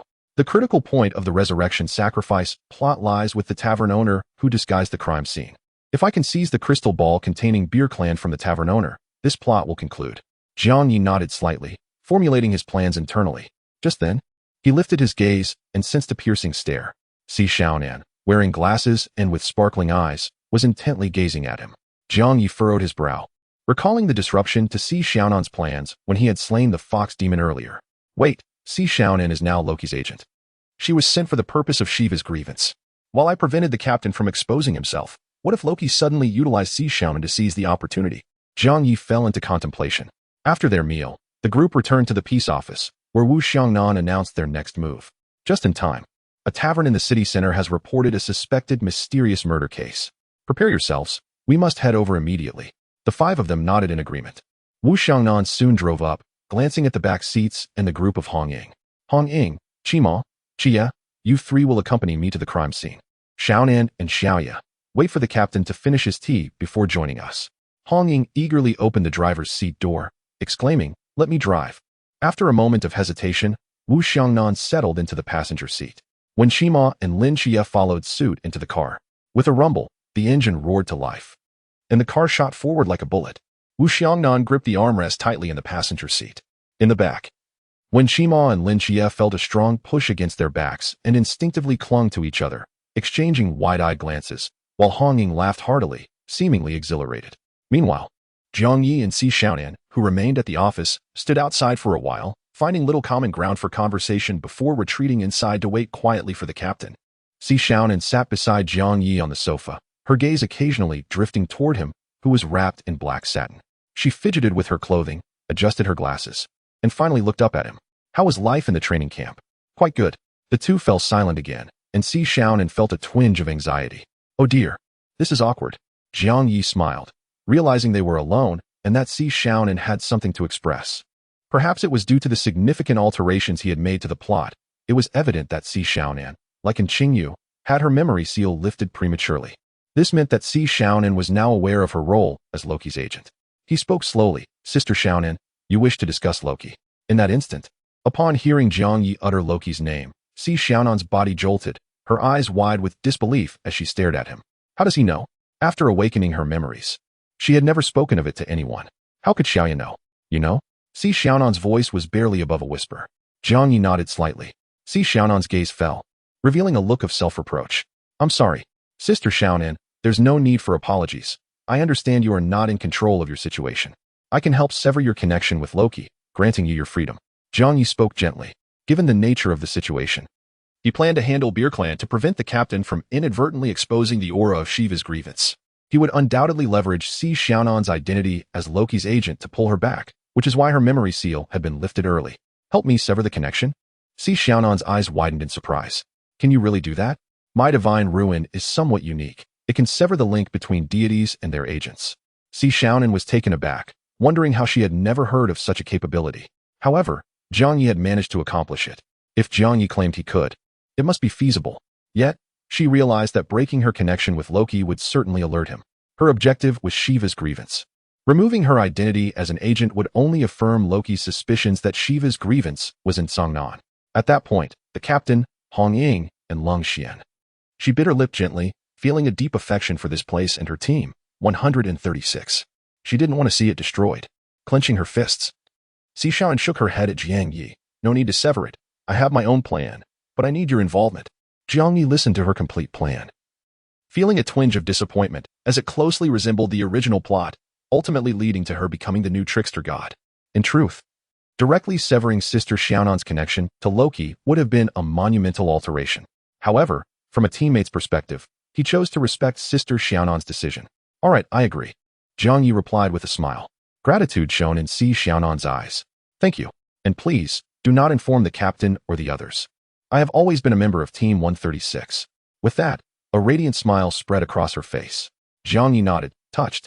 In the original plot, killing Loki required him to save just one person, which would also yield substantial modified value. Jiang Ye turned his head, slowly facing the rooftop of a tall building outside the door. Click.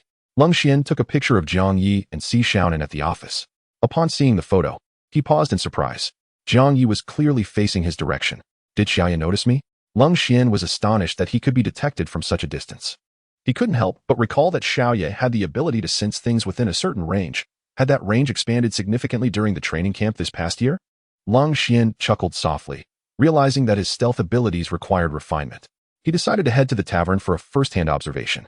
Grasping the black case that housed his sniper rifle, he cast a fleeting shadow in the sunlight. As dusk approached, he arrived at a tavern in the city center. The sound of tires screeching against the pavement echoed as Jiang Ye, the captain, and Sister Xiaonan stepped out of the vehicle and made their way into the establishment. Upon entering, Jiang Ye opened his senses. The walls were adorned with white chalk outlines of corpses, and a small pool of congealed blood lay on the floor, alongside a video recorder perched on the counter. Within his heightened perception, every minute detail was laid bare before him. However, he fixated on the tavern owner, sensing an enigmatic aura. Nothing? The presence of Belkland was absent from the tavern owner. He extended his perception further, but the tavern yielded no further clues. In an instant, his awareness enveloped the entirety of Songnan, swiftly detecting a faint mysterious energy emanating from a mid-range residential area in the city center. A subtle smile graced Jiang Ye's lips as he stood silently to the side, observing the captain and the others as they investigated. He held little interest in the case's deductions. What have you found? Can you ascertain the details? Chun Mai inquired, addressing Wu Xiangnan, who was examining the crime scene. Wu Xiangnan shook his head, stating, I have grasped the basic situation. I need to return and review some materials. I've never encountered a case resembling this ghostly phenomenon before. Chunmai nodded, having observed the scene for a while, his brow furrowing as he listened to the descriptions from the Tsangnan police. You mentioned that, including this one, there have been 4 similar cases? Indeed, Captain Chun. And there are no connections among the victims, suggesting indiscriminate murder. However, that video. Chunmai glanced at the recorder. The waitress, Sun Xiao, was choked by some unseen force and pinned against the wall, akin to a chicken being grasped firmly, though the footage was hazy. The terror on the waitress's face was evident. Subsequently, her fingers were severed by an invisible force, and nails began to levitate, piercing her body. Chunmai was equally perplexed and ultimately returned the video to its original position. After a brief discussion with Wu Xiangnan, they exited the tavern together. Jiang Ye, appearing earnest, observed everything around him, contemplating how to maximize the benefits from the modification points. Simply eliminating Belcland seemed futile, as it would merely deprive Lin Qiye of one caretaker, whose role paled in comparison to Li Yifei's. The subsequent narrative in Gusa City would likely remain unaffected, given that the ancient deity cult was deliberately targeting the Phoenix team. The modification points obtained from its demise would surely be minimal. It would be more prudent to allow Lin Qiye to acquire it early, enabling Qingyu to dissect it beforehand, which might yield greater rewards. This approach would not only enhance their strength in advance, but also create fluctuations in the ensuing plot. This is promising. What have you discovered? So engrossed, Lin Qiye approached with curiosity. Jiang Ye snapped back to reality, smiling. Nothing much. I have a slight understanding of this area, but am not particularly adept at it. Lin Qiye nodded slightly, recalling the incident involving the Nanda snake demon at Songnan No. 2 high school. Indeed, deductive reasoning was not Jiang Ye's forte. It seemed that the divine had been fair, granting Jiang Ye strength while withholding intellect. Lin Qiye played the audio from the video, muttering, how peculiar. Since her fingers were severed, why did they disappear one by one in the video? Where did her 10 fingers go? He cast a glance at the footage, his gaze finally resting on the scant bloodstains on the floor. After pondering for a moment, he remained perplexed. Qiye, have you found anything? When Shima approached, noticing Lin Qiye's contemplative demeanor, the latter shook his head and said, can we examine the waitress's corpse? You want to see the body? When Shima frowned, hesitating before nodding. All right, we have the authority. The body is in the morgue, and we can view it if we wish. Lin Qiye was eager to proceed and was about to turn off the video when Jiang Ye suddenly suggested, try playing the video in reverse. In reverse? Lin Qiye and Wen Shima exchanged bewildered looks. Lin Qiye adjusted the settings, and the video began to play backward. Gradually, their eyes widened in astonishment. In the footage, the severed fingers transformed into rapidly regenerating digits. Lin Qiye looked at Jiang Ye in shock. Is this what you meant by a slight understanding? No, from the outset, it was all wrong. There is no invisibility, no manipulation, no interference. This is merely the regeneration process of a superhuman. Someone is deliberately misleading us, Lin Qiye stated, his tone tinged with excitement as he scrutinized the reversed footage. When Shima, equally surprised, turned to Jiang Ye, Xiao Yi, impressive. How did you discern that? He clapped Jiang Ye on the shoulder, astonished by his hidden depth of knowledge. Lin Qiye also regarded Jiang Ye with surprise, his irritation resurfacing. Is this your notion of a slight understanding? Jiang Ye's modesty overshadowed his friend's slight advantages. Not at all, my friend. When we stand together, I seem somewhat superfluous, Jiang Ye replied with an awkward smile. You needn't say more. Let us refrain from modesty. We should first verify the corpse and examine their 10 fingers. You two go ahead. Someone needs to remain at the scene, when Shima instructed. All right. Lin Qiye glanced at Jiang Ye before turning to exit the tavern without calling out to him. Jiang Ye shrugged in resignation. His understanding was genuine. Yet his familiarity with the original material was equally true. Essentially, it was in Qingyu's deduction. He was merely in Qingyu's facilitator. Ding. Belcland, sacrifice resurrection plot, progress accelerated. Hyo. In the morgue, dressed in forensic attire and donning a mask, and Qingyu sneezed. It seemed someone was thinking of him. He paused in his task of handling the corpses, then shook his head, gazing at the waitress and the other 3 bodies, a smirk gradually forming on his lips. As long as I solve this case before the night watchman, I can seize the mysterious corpse first, pushing the gurney containing the bodies. And Qingyu gradually disappeared down the corridor. Ding. At the office, Wu Xiangnan, engrossed in research, heard a notification and immediately set down his documents, rushing to the display screen. Thief of secrets, you finally appeared. He checked the positions of his teammates, picked up his phone, and dialed Lin Qiye. Hello, Qiye, the thief of secrets has emerged. He just left the morgue and is likely stealing those 4 corpses. I'll send you the location. Upon hearing this, Lin Qiye, who was en route to the morgue, frowned slightly and replied affirmatively before hanging up. He turned to Jiang Ye.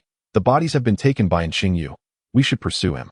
Lin Qiye understood that Qingyu had been gathering mysterious corpses for research. Send me the location. Let us split up to search. That will be quicker, Jiang Ye suggested. Lin Qiye took out his phone, relayed the location information provided by Wu Xiangnan to Jiang Ye, and then headed towards the right alley. Jiang Ye sensed his surroundings. Noting that the area was deserted, his body gradually began to phase out, and in an instant, he vanished from sight. In a dimly lit room, the corpulent tavern owner, his face flushed, booked a flight on his phone before glancing at the crystal ball containing Belcland. Only one sacrifice remains, and Lord Belcland shall awaken. The tavern owner's eyes brimmed with admiration and fervor. He knew that booking a plane ticket himself would certainly alert the night watchers. All it would take was one envoy from the Pool realm, coupled with the hundreds aboard the flight in the residential area where the plane might crash. The collective mental strength of so many souls would surely be enough to revive Lord Belcland. The tavern owner quickly tidied his belongings, cradling the crystal ball in his hands as if it were the essence of his being. After securing it, he flung open the door and rushed out. Bang! The door slammed shut. Within the dark room, Jiang Ye's figure slowly materialized. He faced the altar dedicated to Lord Belcland, where a crystal ball gradually emerged from its invisible state, identical to the one the tavern owner had just taken. However, the one Jiang Ye retrieved was a manifestation conjured from the myriad realms, while the one left behind was now in Jiang Ye's grasp, revealing a golden insect nestled within. Does it require mental energy to resurrect? Jiang Ye concentrated, channeling a thread of mental force into the crystal ball. Crack!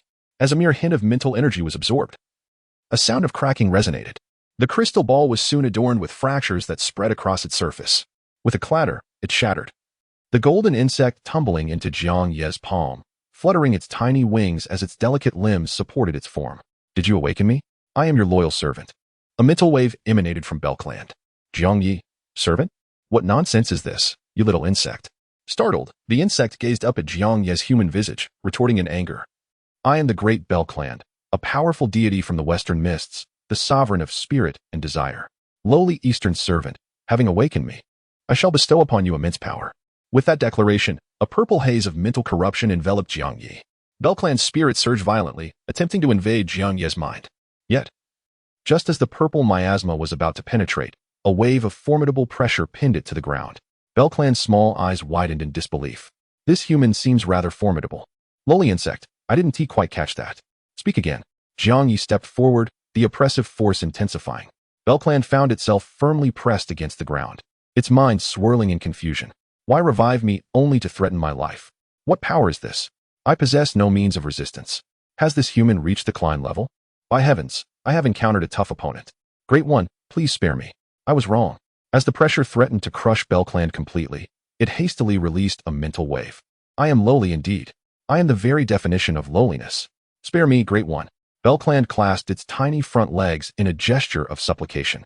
Jiang Ye paused, retracting his hand in exasperation. He had intended to toy with it further, yet this insect displayed such a lack of backbone. The moment Jiang Ye withdrew his hand, the oppressive force vanished. Belcland trembled, rising unsteadily, leaving a mysterious liquid smeared upon the wooden floor.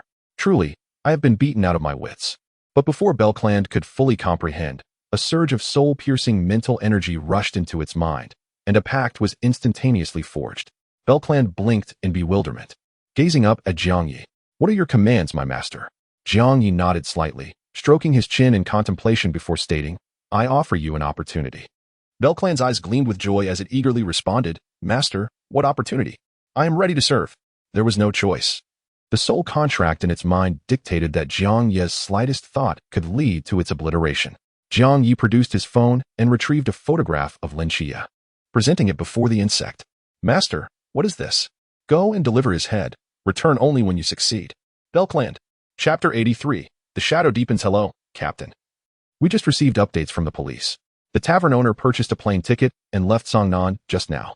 Chen Mai, who was surveying the scenes of the other deceased, felt a heavy weight settle on his expression upon hearing Wu Xiangnan's words. Leaving Songnan at this moment? Xiangnan. Notify the police to intercept the plane the tavern owner is on. The witness cannot leave until the case is resolved. Understood, Captain. After hanging up, Chen Mai dialed Wen Qima's number. The tavern owner's departure from Songnan raised suspicions. Qima, Captain here. I must inform you that Jiang Ye made a significant discovery on the recording. Chen Mai was taken aback. What discovery? The audio on the recording was deliberately played in reverse to disrupt our line of reasoning. I suspect the recording's owner, the tavern owner, is deeply involved. Upon hearing Wen Qima's words, Chen Mai instantly recalled the footage. If played in reverse, the severed fingers and nails embedded in the body would transform into a rapid recovery process of a corpse.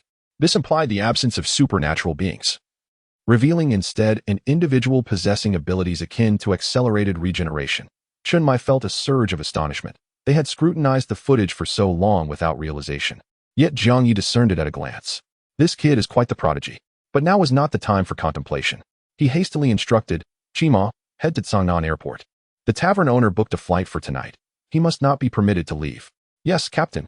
At Changnan Airport, an announcement resonated through the terminal. Dear passengers, boarding for the flight departing from Changnan is scheduled to commence at 3:02. Please ensure you have your identification ready. In the waiting area, the tavern owner, adorned with a gentleman's hat, sat with bated breath, watching the seconds tick away on his watch. The surrounding clamor fell on deaf ears as he reveled in the joy of resurrecting the great Lord Belcland, anticipating the acquisition of unparalleled divine power. He slowly retrieved the crystal ball from within his suit, a smile creeping onto his face as he beheld the ethereal glow emanating from it. His eyes sparkled with excitement.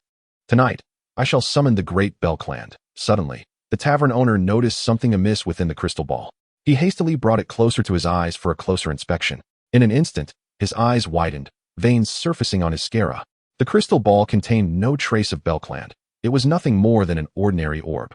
How is this possible? How could this be? The tavern owner's face contorted in disbelief. He had confirmed before leaving that the great Lord Belcland was indeed inside. As he recalled the positioning of the crystal ball, he realized it had been slightly askew. This meant he had taken a counterfeit. The genuine crystal ball housing Lord Belcland had been pilfered? Scoundrel! Bang! Clenching the crystal ball, he exerted force, and in an instant, it shattered into a burst of blue and white energy, merging into his palm. The tavern owner scarcely registered this as his mind raced, fixated on the whereabouts of the authentic crystal ball. I must return home to investigate. He sprang from his seat, charging past the security checkpoint, unimpeded by anyone. He glanced at the time on his watch, his heart racing with anxiety.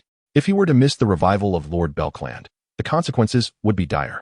Suddenly, as he exited the airport, Wen Qiye dashed out, brandishing his sword and blocking the tavern owner's path. The latter paused momentarily, unleashing a powerful wave of spiritual energy. You dare disturb the great Lord Belcland's revival? You shall pay dearly. Wen Qiye was taken aback. The intensity of this spiritual force indicated a formidable opponent from the river realm. He furrowed his brow, knowing that confronting someone from the river realm with his own pool realm capabilities was futile. Yet, retreat was not an option at this moment. Gripping his longsword tightly, he focused intently on the tavern owner's every move, beads of cold sweat forming in his palms. Stand firm, or face your demise, he thought. The tavern owner removed his gentleman's hat, and a chilling breeze swept through as 10 spectral children emerged behind him. They split into 2, then into 4. And soon 10 ghostly figures stood poised before the tavern owner. Go, eliminate him, he commanded. A sinister laugh echoed as the 10 spectral children charged toward Wen Qiye. With agility, he dodged the first 3, repelling 2 with swift strikes. Then, a peculiar glint sparked in his eyes. Heart demon possession. In an instant, the remaining 5 specters froze in place, immobilized. Seizing the opportunity, Wen Qiye advanced, swinging his blade toward the tavern owner. With a swift motion, the blade sliced through the tavern owner's neck, and his head fell to the ground. Was it truly this effortless? Doubt crept into Wen Qiye's mind. However, he quickly realized that the tavern owner's body did not collapse. No blood flowed from the wound, and his pupils dilated in shock. At that moment, the spectral children surged forward once more. The tavern owner's severed head was connected to his body by an eerie thread, and in an instant, it flew back to its rightful place, the wound healing almost instantaneously. With a smug smile, the tavern owner released a surge of spiritual energy, commanding the spectral children to charge at Wen Qiye once again. This game is over. What sorcery is this? Just as the tavern owner prepared to conclude the encounter, a surge of blue-white energy erupted from within him. He trembled, recalling the crystal ball from earlier, his pupils constricting in fear. The painful sensation of corruption spread through his body, the searing energy causing his flesh to evaporate. Damn it, I've encountered something unspeakable. Boom. The tavern owner's body exploded like a firecracker, and the spectral children collapsed lifelessly onto the ground. Wen Qiye, having retreated several steps, stared in disbelief at the scene before him. What just transpired? I did nothing, and he detonated himself? Slowly, he approached the remnants of the tavern owner, examining the area for any signs of external interference. He suddenly found himself engulfed in self-doubt, pondering if perhaps his own charm had caused the tavern owner's self-destruction. After a moment of narcissism, he shook his head, finding the ambiguity of his victory rather amusing. Ding ding ding. At that moment, his phone rang from his pocket. When Qima answered, "Hello, Captain." "Qima, you must immediately stop the tavern owner. Xiangnan has discovered he intends to conduct a sacrifice involving everyone on that plane." "Captain, hold on a moment. I have already dealt with the tavern owner," when Qima interrupted. There was a brief silence on the other end. "Oh well, that's a relief. By the way, according to Xiangnan, the tavern owner was at least from the river realm. How did you manage to defeat him?" When Qima replied with a tone of resignation, "I didn't actually fight him. He detonated himself." "Wait, what?" Chapter 84. No? In the dimly lit sewer, several white mice squeaked noisily. The sound of heavy footsteps echoed through the tunnels, and the pink-hued eyes of the mice turned to observe. Lin Qiye inhaled the foul odor, his gaze meeting that of the white mice. Suddenly, his consciousness was pulled into a hallucination. After a brief sensation of weightlessness, he found himself in a sunlit courtyard, where a boy wearing an eagle mask nodded at him from a chair. Lin Qiye stepped forward and took a seat opposite the boy, and Qingyu interlaced his fingers, removing the eagle mask, and spoke slowly. "Well then, let the meeting commence. I know you wish to research that corpse, but you cannot keep stealing it every time." Lin Qiye sighed in exasperation, "And your illusions have caused complications. The body of the Nantua snake demon was also partially taken by you." And Qingyu smiled sheepishly and asked, "Are you upset?" "Not at all." And Qingyu's lips curled into a sly grin. "To correct you, the actions of a researcher cannot be labeled as theft. It is merely a pursuit of truth." Lin Qiye retorted, "You always have a justification for your actions, don't you?" And Qingyu curiously inquired, "Is Jiang Ye not here?" "We split up to search," Lin Qiye replied, "but you must return the deceased's body. It is crucial to the case." And Qingyu's expression fell slightly. Lin Qiye, sensing his disappointment, asked, "Do you miss him?" And Qingyu nodded vigorously, excitement gleaming in his eyes. "I want to dissect him." Lin Qiye's eyes widened in shock, and he firmly stated, "Absolutely not." "Fine." And Qingyu replied, shaking his head in disappointment. "How about this? I help you solve the case, and you grant me half of the mysterious corpse. What do you say?" Lin Qiye furrowed his brow, recalling the previous incident with the Nantua snake demon, and acknowledged in Qingyu's reasoning abilities. "All right." And Qingyu broke into a smile. With a sudden shattering sound, the illusion dissolved, and Lin Qiye's consciousness returned to his body. The scene shifting back to the dark sewer. Clatter. Footsteps echoed from the darkness, and a frail boy with black hair and glasses slowly approached. "Let us go. Take me to the scene," the literary youth smiled. Lin Qiye nodded and led Qingyu toward the sewer's exit. Wait. Just as they were about to exit, a mouse suddenly darted out, causing Qingyu to call out to Lin Qiye. "What is it?" And Qingyu adjusted his glasses and remarked, "It seems the case is nearing its conclusion. The mice I sent earlier transmitted images of Wen Qima and the tavern owner back to my mind. And they also brought back." And Qingyu examined the delicate thread in his hand, a smile playing at the corners of his mouth. Lin Qiye, puzzled, asked, "What?" Ding ding ding. Before he could inquire further, his phone rang. Upon hearing the captain recount the tavern owner's demise, Lin Qiye felt a surge of confusion. The tavern owner had clearly booked a flight. Why had he emerged from the airport? This was decidedly illogical. "Captain, this case is exceedingly strange. Indeed, it is quite perplexing. I heard from Qima that the tavern owner intended to resurrect a mysterious entity named Belcland. A foreign mystery?" Lin Qiye paused at the mention of the Western name. "Exactly. Thus, this matter lies beyond our capabilities. I have already requested assistance from the Phoenix Squad, which specializes in foreign mysteries. We need not involve ourselves further." The captain's voice echoed through the phone. Lin Qiye contemplated the situation before reluctantly agreeing. After the call ended, he looked at Qingyu with resignation. "It seems you will not be acquiring the mysterious corpse after all." And Qingyu shook his head with a smile, realizing that this time he had not left empty-handed. The subsequent research had found a lead. His eyes sparkled with a grayish-white light as he was deciphering the enigmatic threads in his palm. However, after a moment, the grayish-white glow in Qingyu's eyes faded, and he put away the threads. "Thank you all. I owe you another favor," he said. Lin Qiye was speechless, advising him to be more discreet in the future, or he could not guarantee his safety. "So will you expose me? Don't lay your hands on my childhood friend. Everything else can be discussed." And Qingyu nodded, though his eyes revealed a hint of regret. Suddenly, a buzzing sound filled the air as the wings of an insect vibrated. Lin Qiye immediately activated the dynamic perception of mortal realm, detecting a powerful insect with immense mental energy approaching him. His expression turned serious. The wave of mental energy had surpassed the boundaries of the river realm. Could this be the foreign mysterious entity, Belcland? In an instant, the black box behind Lin Qiye trembled, and a star knife was drawn as he turned to face the direction of the approaching insect. And Jiang Ye was momentarily taken aback, as an ice sword floated beside him. "What's wrong, Qiye?" he inquired. "It seems our luck has run out. That foreign mysterious entity is heading our way." Lin Qiye replied. "How strong is it?" "The sea realm." And Jiang Ye raised an eyebrow, his eyes devoid of fear, instead curving into a smile, seemingly thrilled by the mysterious arrival. Lin Qiye, sensing in Jiang Ye's expression, felt speechless. "Brother, how can you still smile when we, too in the pool realm, are facing off against a sea realm entity?" The buzzing grew louder as the insect drew nearer. A golden glowing insect came into their view. With the long knife and ice sword at the ready, both shared a singular thought: to catch the sea realm insect off guard. Belcland, upon seeing the approaching ice sword and long knife, momentarily couldn't discern who was attacking. Its master had mentioned that if it were to be killed by someone named Lin Qiye, it might have a chance at survival. The golden light radiating from its body formed a faint protective barrier.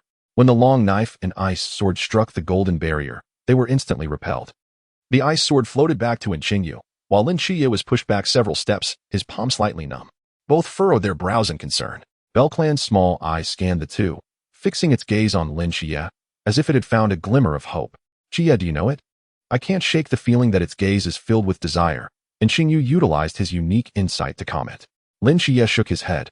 Although he sensed the insect's gaze, this was indeed their first encounter. Moreover, this was not the time for idle chatter.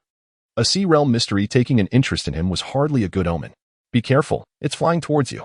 Lin Qiye's eyes sharpened as he began to draw a summoning array. "A sea realm mystery? Apologies, but I have a sea realm pet." However, just as the summoning array was about to complete, the insect suddenly tumbled to the ground. Lin Qiye halted his drawing, looking down at the golden insect. It knelt, its hind legs bent, front limbs clasped together in a posture of supplication. Both Lin Qiye and Jiang Ye were momentarily stunned by this unexpected turn of events. "This is..." "Lin Qiye, I beg you to end my life. I no longer wish to live," Belcland shouted desperately. Lin Qiye and Jiang Ye. In the dead of night, under a star-studded sky, the city center was devoid of sound save for the rush of vehicles. Lin Qiye and Jiang Ye stood in a daze, their eyes fixed on the pleading golden insect. "In my life? Not wish to live? What is going on?" They were both bewildered. A sea realm mystery begging for death was hard to believe. And Jiang Ye slowly regained his composure and remarked, "Qiye, you still claim not to know it. It has called out your name. Since it wishes for you to end its life, why not oblige? I could use this as a study." Lin Qiye twitched his lips. What was the point of knowing an insect? "Wait, how does this insect know my name? Could someone be orchestrating this from behind the scenes?"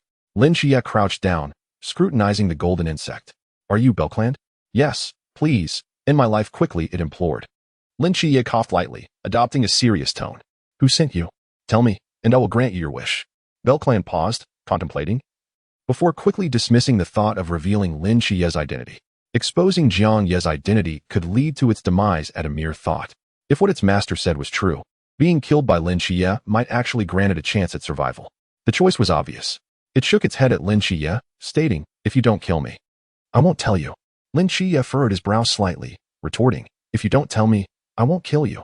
"Hawk coward, if you have the guts, go ahead and kill me," Belcland shot back angrily.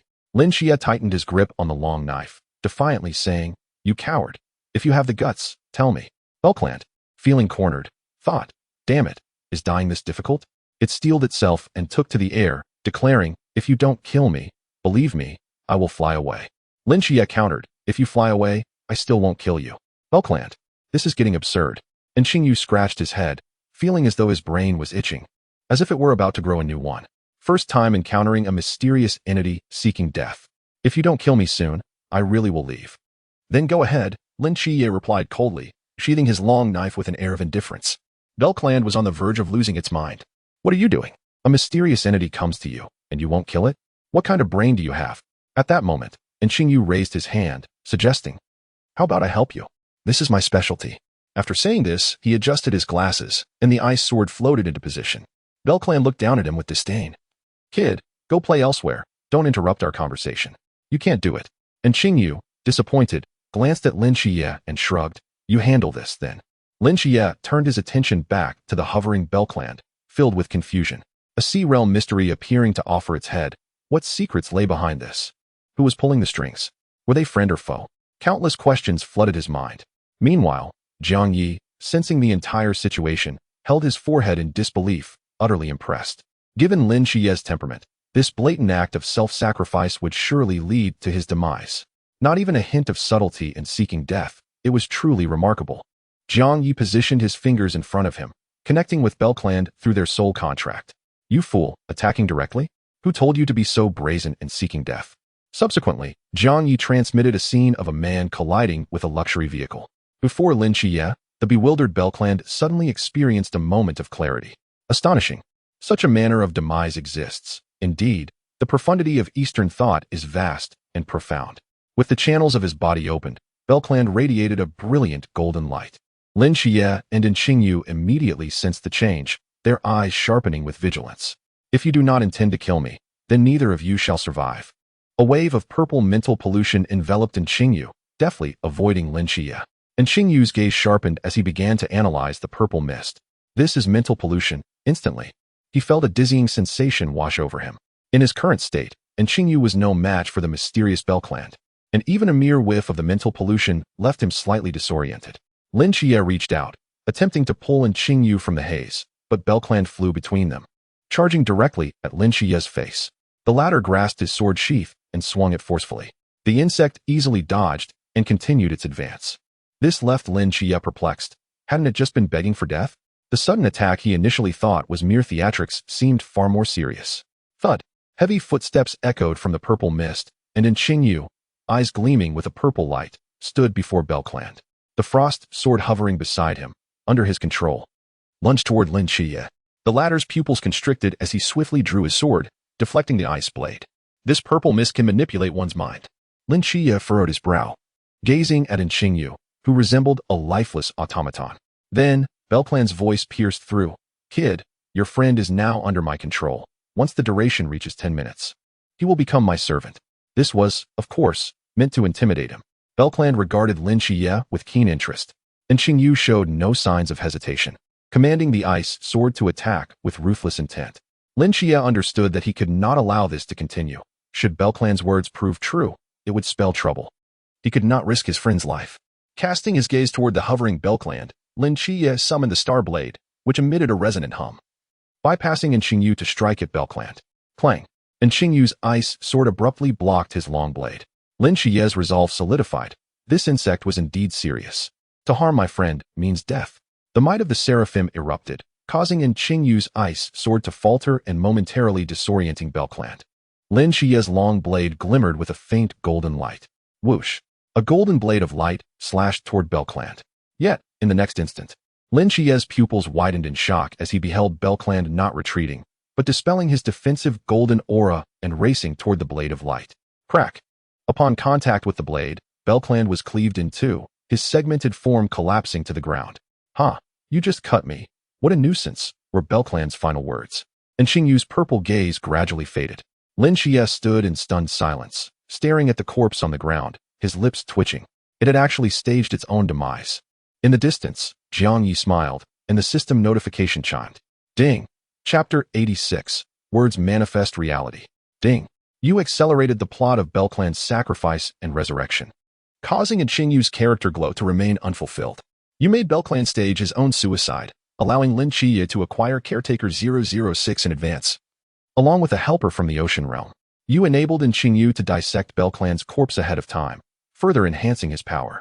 Belcland's resurrection attempt failed, preventing Chun Mai from unleashing the aura of Shiva's wrath, thereby delaying the Southern God's War. You have gained magical modification points.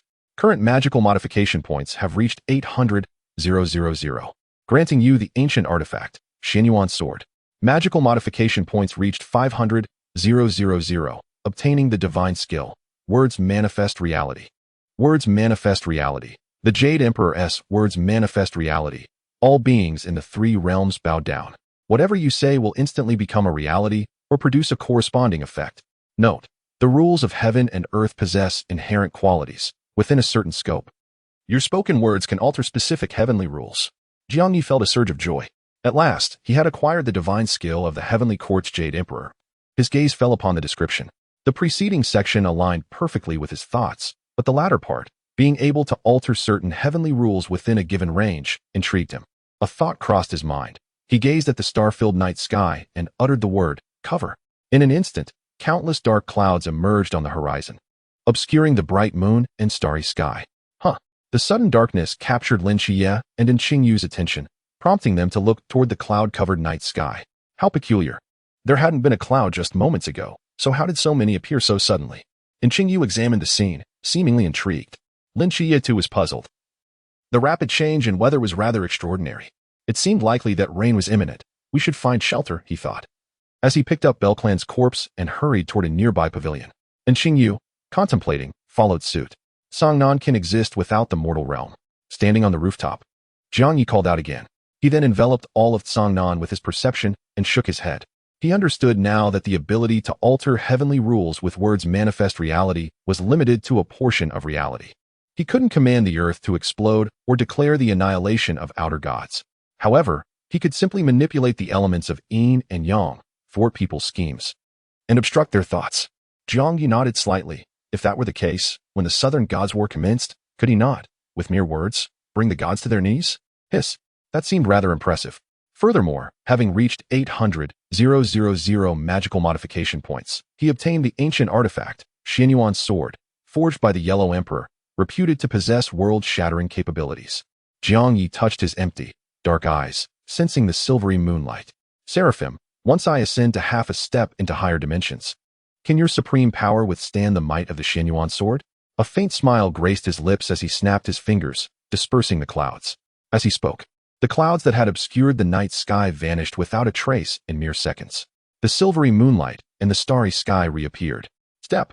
Lin Qiye and Qingyu, who were rushing to the pavilion to escape the rain, abruptly halted in their tracks, astonished as they gazed at the night sky. Where did the clouds go? Are we being toyed with? Lin Qiye and Qingyu exchanged glances, seemingly seeking answers from one another. Did we misinterpret what we saw, or is there truly something amiss? Qingyu adjusted his glasses, excitement etched across his face. Lin Qiye pondered whether another mysterious force had emerged, one capable of controlling clouds. Suddenly, the serene night was interrupted by the sound of footsteps approaching from the nearest alley. The nerves of the two individuals once again tightened, both turning their gazes towards the mouth of the alley, where a shadowy figure appeared in their line of sight. Lin Qiye, sensing the presence with his mortal realm abilities, immediately exhibited a look of incredulity upon recognizing the figure. Jiang Ye. Qingyu, hearing this, raised an eyebrow, her eyes shimmering with excitement. The dark figure gradually emerged, revealing a handsome face shrouded in black silk. Jiang Ye casually approached them. Where have you been? Lin Qiye inquired. Given Jiang Ye's prowess, locating Qingyu should not have been a daunting task, especially since he had sent her the coordinates after finding her. Jiang Ye responded with a nonchalant "oh," explaining. I was searching for a luminous golden bug. Lin Qiye raised his hand, observing the bug he had cleaved in two. Pondering, he glanced at Jiang Ye and then shook his head. Let us go back. Wait. At that moment, Qingyu called out to Lin Qiye, her bashful smile brightening her face. Could you dissect this bug for me? I promise to return it once I'm done. Lin Qiye examined the bug in his hand, his brows slightly furrowing in contemplation. Sensing Lin Qiye's hesitation, Qingyu turned her gaze towards Jiang Ye, extending her finger. Jiang Ye, why don't you take it? Just remember to return it. Suddenly, Lin Qiye placed the bug into Qingyu's hands and pulled Jiang Ye towards the peace affairs office. Jiang Ye looked bewildered, and Qingyu watched as the two figures gradually vanished from her sight, a smile creeping onto her lips. Such deep brotherly affection, she mused. It seems I won't be able to study it after all. What a pity. She glanced at the carcass of the Belcran bug in her hand before slowly making her way towards the sewer. In the vast expanse of the starry sky, on the silvery surface of the moon, the seraph slowly opened his golden eyes, revealing unmistakable confusion. The calamity of Songnan had taken an unexpected turn. Who was interfering? Michael's golden eyes blazed with intensity as he cast his gaze towards Earth's Songnan. A youth, gazing up at the moon, had successfully captured his attention. An ant? Could it be you? Michael focused on a street where Jiang Ye was looking up at the moon, his image gradually overlapping with that of the boy who had once deceived him. Initially taken aback, Michael soon smirked contemptuously. An ant, still daring to dream of defying fate? Ridiculous. Given that Jiang Ye had survived in the destroyed Songnan a decade ago, he must be aware that the current Songnan was merely a miracle.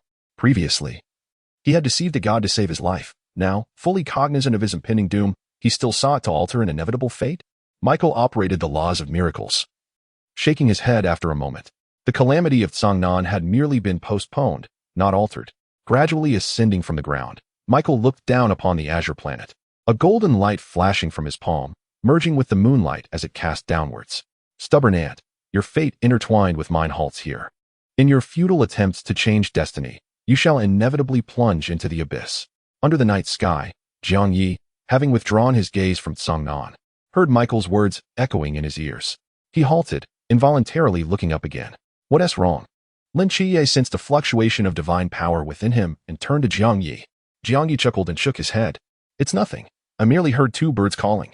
A look of curiosity crossed Lin Qiye's face as he gazed at the luminous moon. Bird calls?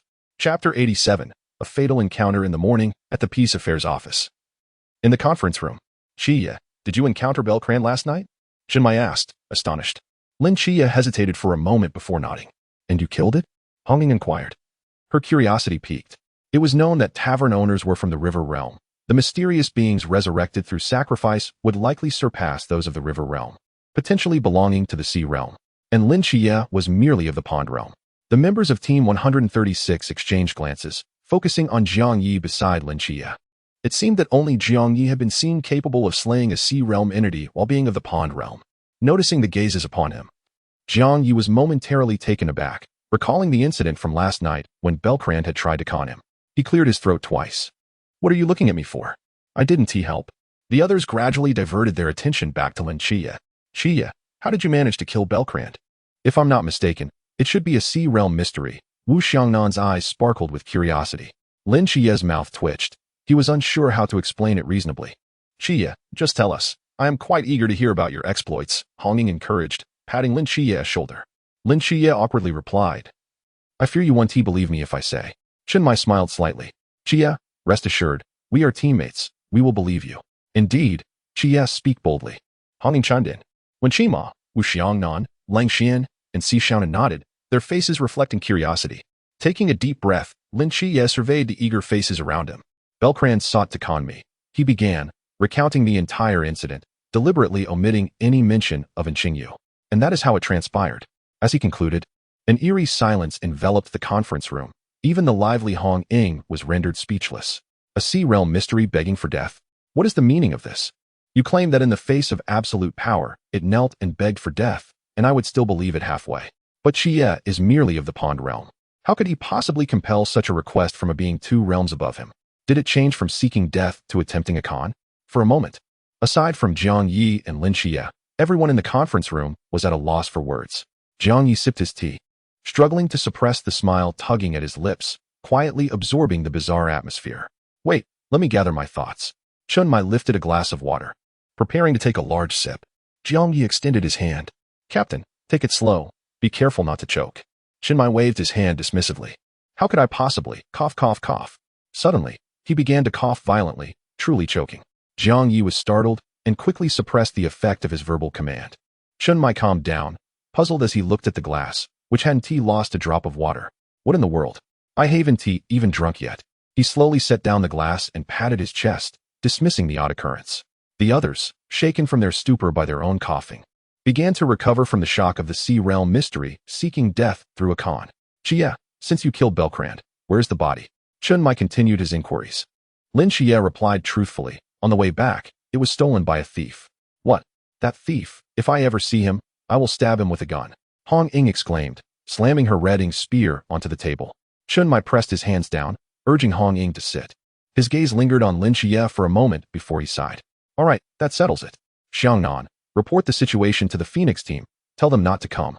Wu Xiangnan's face twitched as he glanced down at his notebook, which bore the words Sea Realm Mystery conning a Pond Realm Night Watchman. Captain, is this really reasonable? Shenmai waved his hand. Enough, meeting adjourned. If you're unclear, talk to Qiye. Wu Xiangnan could only nod in agreement. After the meeting, Lin Qiye was called away by Wu Xiangnan, who, after a lengthy 5 hours, finally stamped the document with a resigned expression. The mystery beyond Songnan has been resolved. A sea realm mystery seeking death, possessing strong learning capabilities, even managed to master the technique of conning, and was inadvertently slain by a Pond Realm member of Team 136. Beyond Songnan, aboard a thunderous aircraft. The 7 members of Team Phoenix sat in a circle, fixated on the message from Team 136, their brows furrowed in confusion. Kong Shang, wearing elegant glasses, instinctively adjusted them. Captain, could this message have been sent by mistake? Xia Siming ran her fingers through her long hair, repeatedly examining the document from Team 136. Oh no, this won't do. I was planning to enlist Jiang Ye and Lin Qiye into our ranks during this opportunity.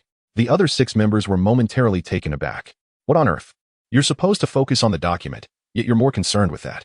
Kong Shang's eyebrows twitched as he recalled the captain's earlier mention of incapacitating oneself to recruit Lin Qiye and Jiang Ye. He quickly redirected the conversation. Captain, do you not think there is something amiss here? Amiss? Xia Siming picked up the tablet displaying the document, scrutinizing it from various angles, her lips pursed in contemplation. Suddenly, her eyes lit up. I've got it. The others turned to her, their expressions filled with intrigue. Kong Shang quickly inquired, what have you figured out? The mysterious organization from overseas is trying to provoke us. Lin, document this and draft a combat plan regarding their antics. Clever, right? Ha. Xia Siming flashed a carefree smile at a composed girl. The 6 others exchanged glances, unable to keep pace with her train of thought. Kong Shang covered his face, resigning himself to the absurdity. So, Captain, are we still heading to Cangnan? Lin immediately shook her head. Since the overseas mystery has been resolved, we should withdraw. No, we can't. We haven't recruited Lin Qiye and Jiang Ye yet. Kong Shang, Lin, and the other team members exchanged looks, instinctively ignoring Xia Siming's words. Redirecting the plane's course. Should we report this to the higher-ups? This overseas mystery is too bizarre. It feels as though someone is manipulating events from behind the scenes. Lin said, glancing at Kong Shang. He nodded, pondering, but I've never heard of a mysterious provocation leading to self-destruction. What could be the motive behind it? In the psychiatric hospital of the gods, Lin Qiye, clad in the director's attire, bid farewell to Nikes and Merlin before entering the underground prison of the director's office. Frowning, he walked slowly towards the cell where BeerClan was held. Sensing someone approaching, BeerClan took flight. After being killed by Lin Qiye, its soul had arrived here. Fortunately, its master had not deceived it. It was still alive. But how could it escape? Suddenly, Lin Qiye's cold gaze locked onto it. BeerClan's eyes flickered with uncertainty. Tell me, who is directing you to provoke and bring about your own demise? Lin Qiye's tone was laced with menace. The fact that the mysterious entity was willing to meet its end suggested knowledge of the hospital's existence.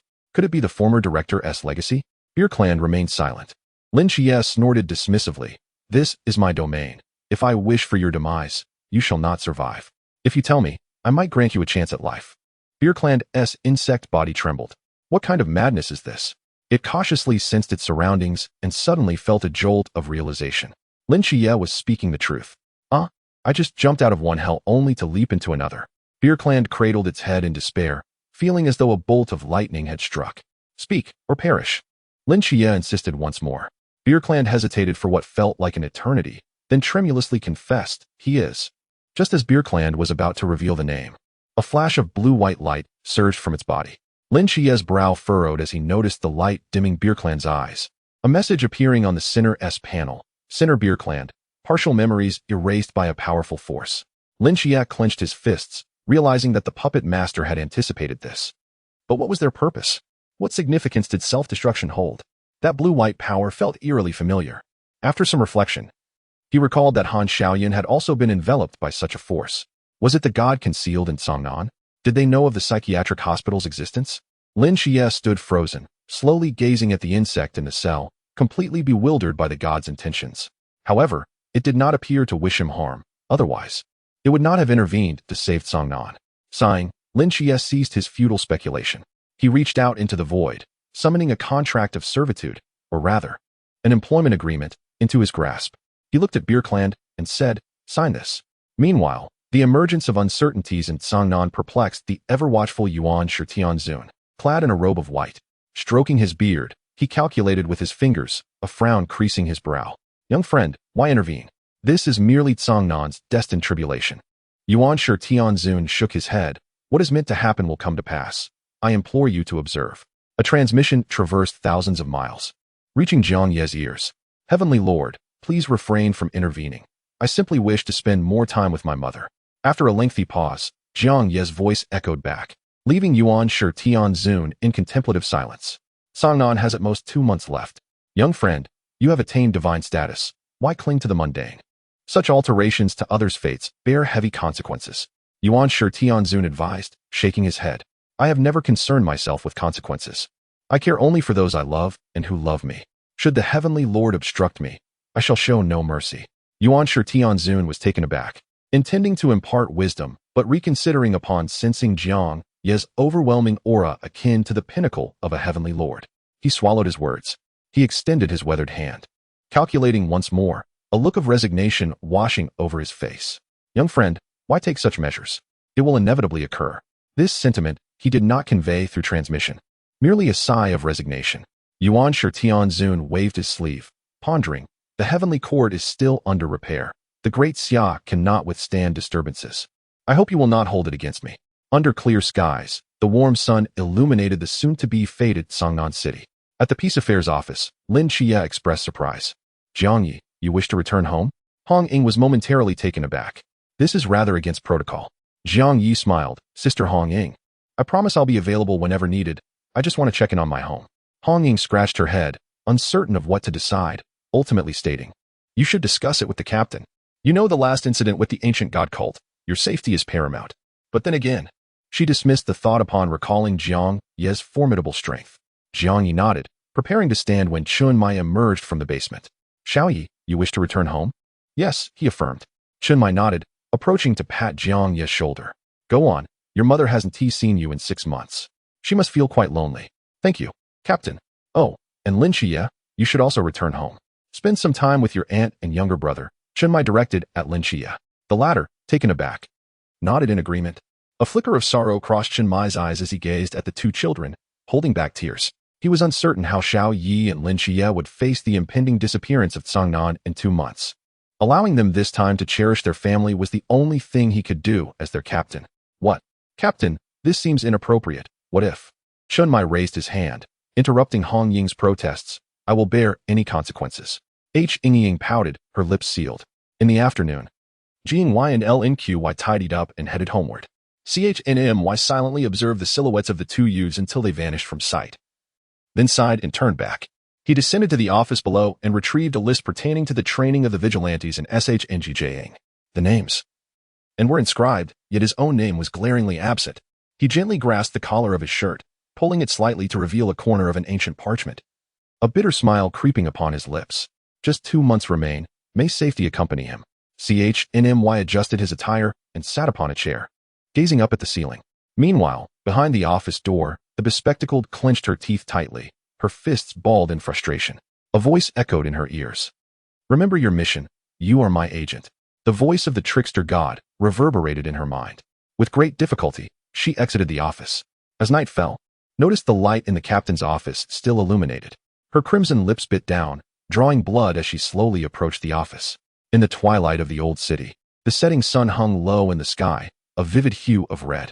Jiang Ye and Lin Qiye each held a white cane, carrying vegetables. With the cane resting on their shoulders, the tips adorned with golden cooking oil, they stood side by side at the traffic light, awaiting the green signal. Lin Qiye, recognizing the familiar scene, felt a pang of emotion as he glanced at Jiang Ye's dark, satin-like eyes, understanding his pain through shared experiences. Big brother, let me help you cross the street, a small girl standing between them said to Jiang Ye. Ding. Just then, the green light illuminated. Jiang Ye smiled slightly, taking the girl's hand and striding confidently across. The surrounding crowd looked on in astonishment. The world is indeed treacherous, even the blind pretend. As night deepened, Jiang Ye and Lin Qiye arrived home. We're done. Lin Qiye waved his hand. Jiang Ye nodded and turned towards his doorstep. Woof. Woof. Woof. At that moment, a little black dog, hidden behind a pile of stones, suddenly darted out. Jiang Ye saw the scruffy dog blocking the doorway and warned. If you keep barking, you might not speak for 3 days. The little black dog, upon hearing this, attempted to respond, but its mouth opened wide without a sound. What on earth? The dog, known as the Celestial Hound, gaped, yet no sound emerged. Bang! While it was momentarily stunned, Jiang Ye slipped inside and locked the door. Damn it! Why can't I make a sound? The dog lamented. You scoundrel! I let you off the hook before when you stole my food. And now you treat me like this. Heavens! The little black dog returned home dejectedly. Upon seeing this, Jiang Ye concocted an excuse to take the dog to the restroom. Jiang Ye scooped up the little black dog and asked, What did Jiang Ye say? What is his intention? The dog opened its mouth wide but could not produce a sound. No food? I'm asking you. Jiang Ye questioned, puzzled. Yet the dog remained silent, merely opening its mouth. Slap. Jiang Ye struck the dog's face, his tone stern. Can't you tell the difference between a big and small king? Are you negotiating with your master now? I'm asking you a question, and you want food? You want to speak, huh? Just in time for dinner. Tonight, we feast on dog meat. The little black dog's eyes widened, its mouth agape even wider.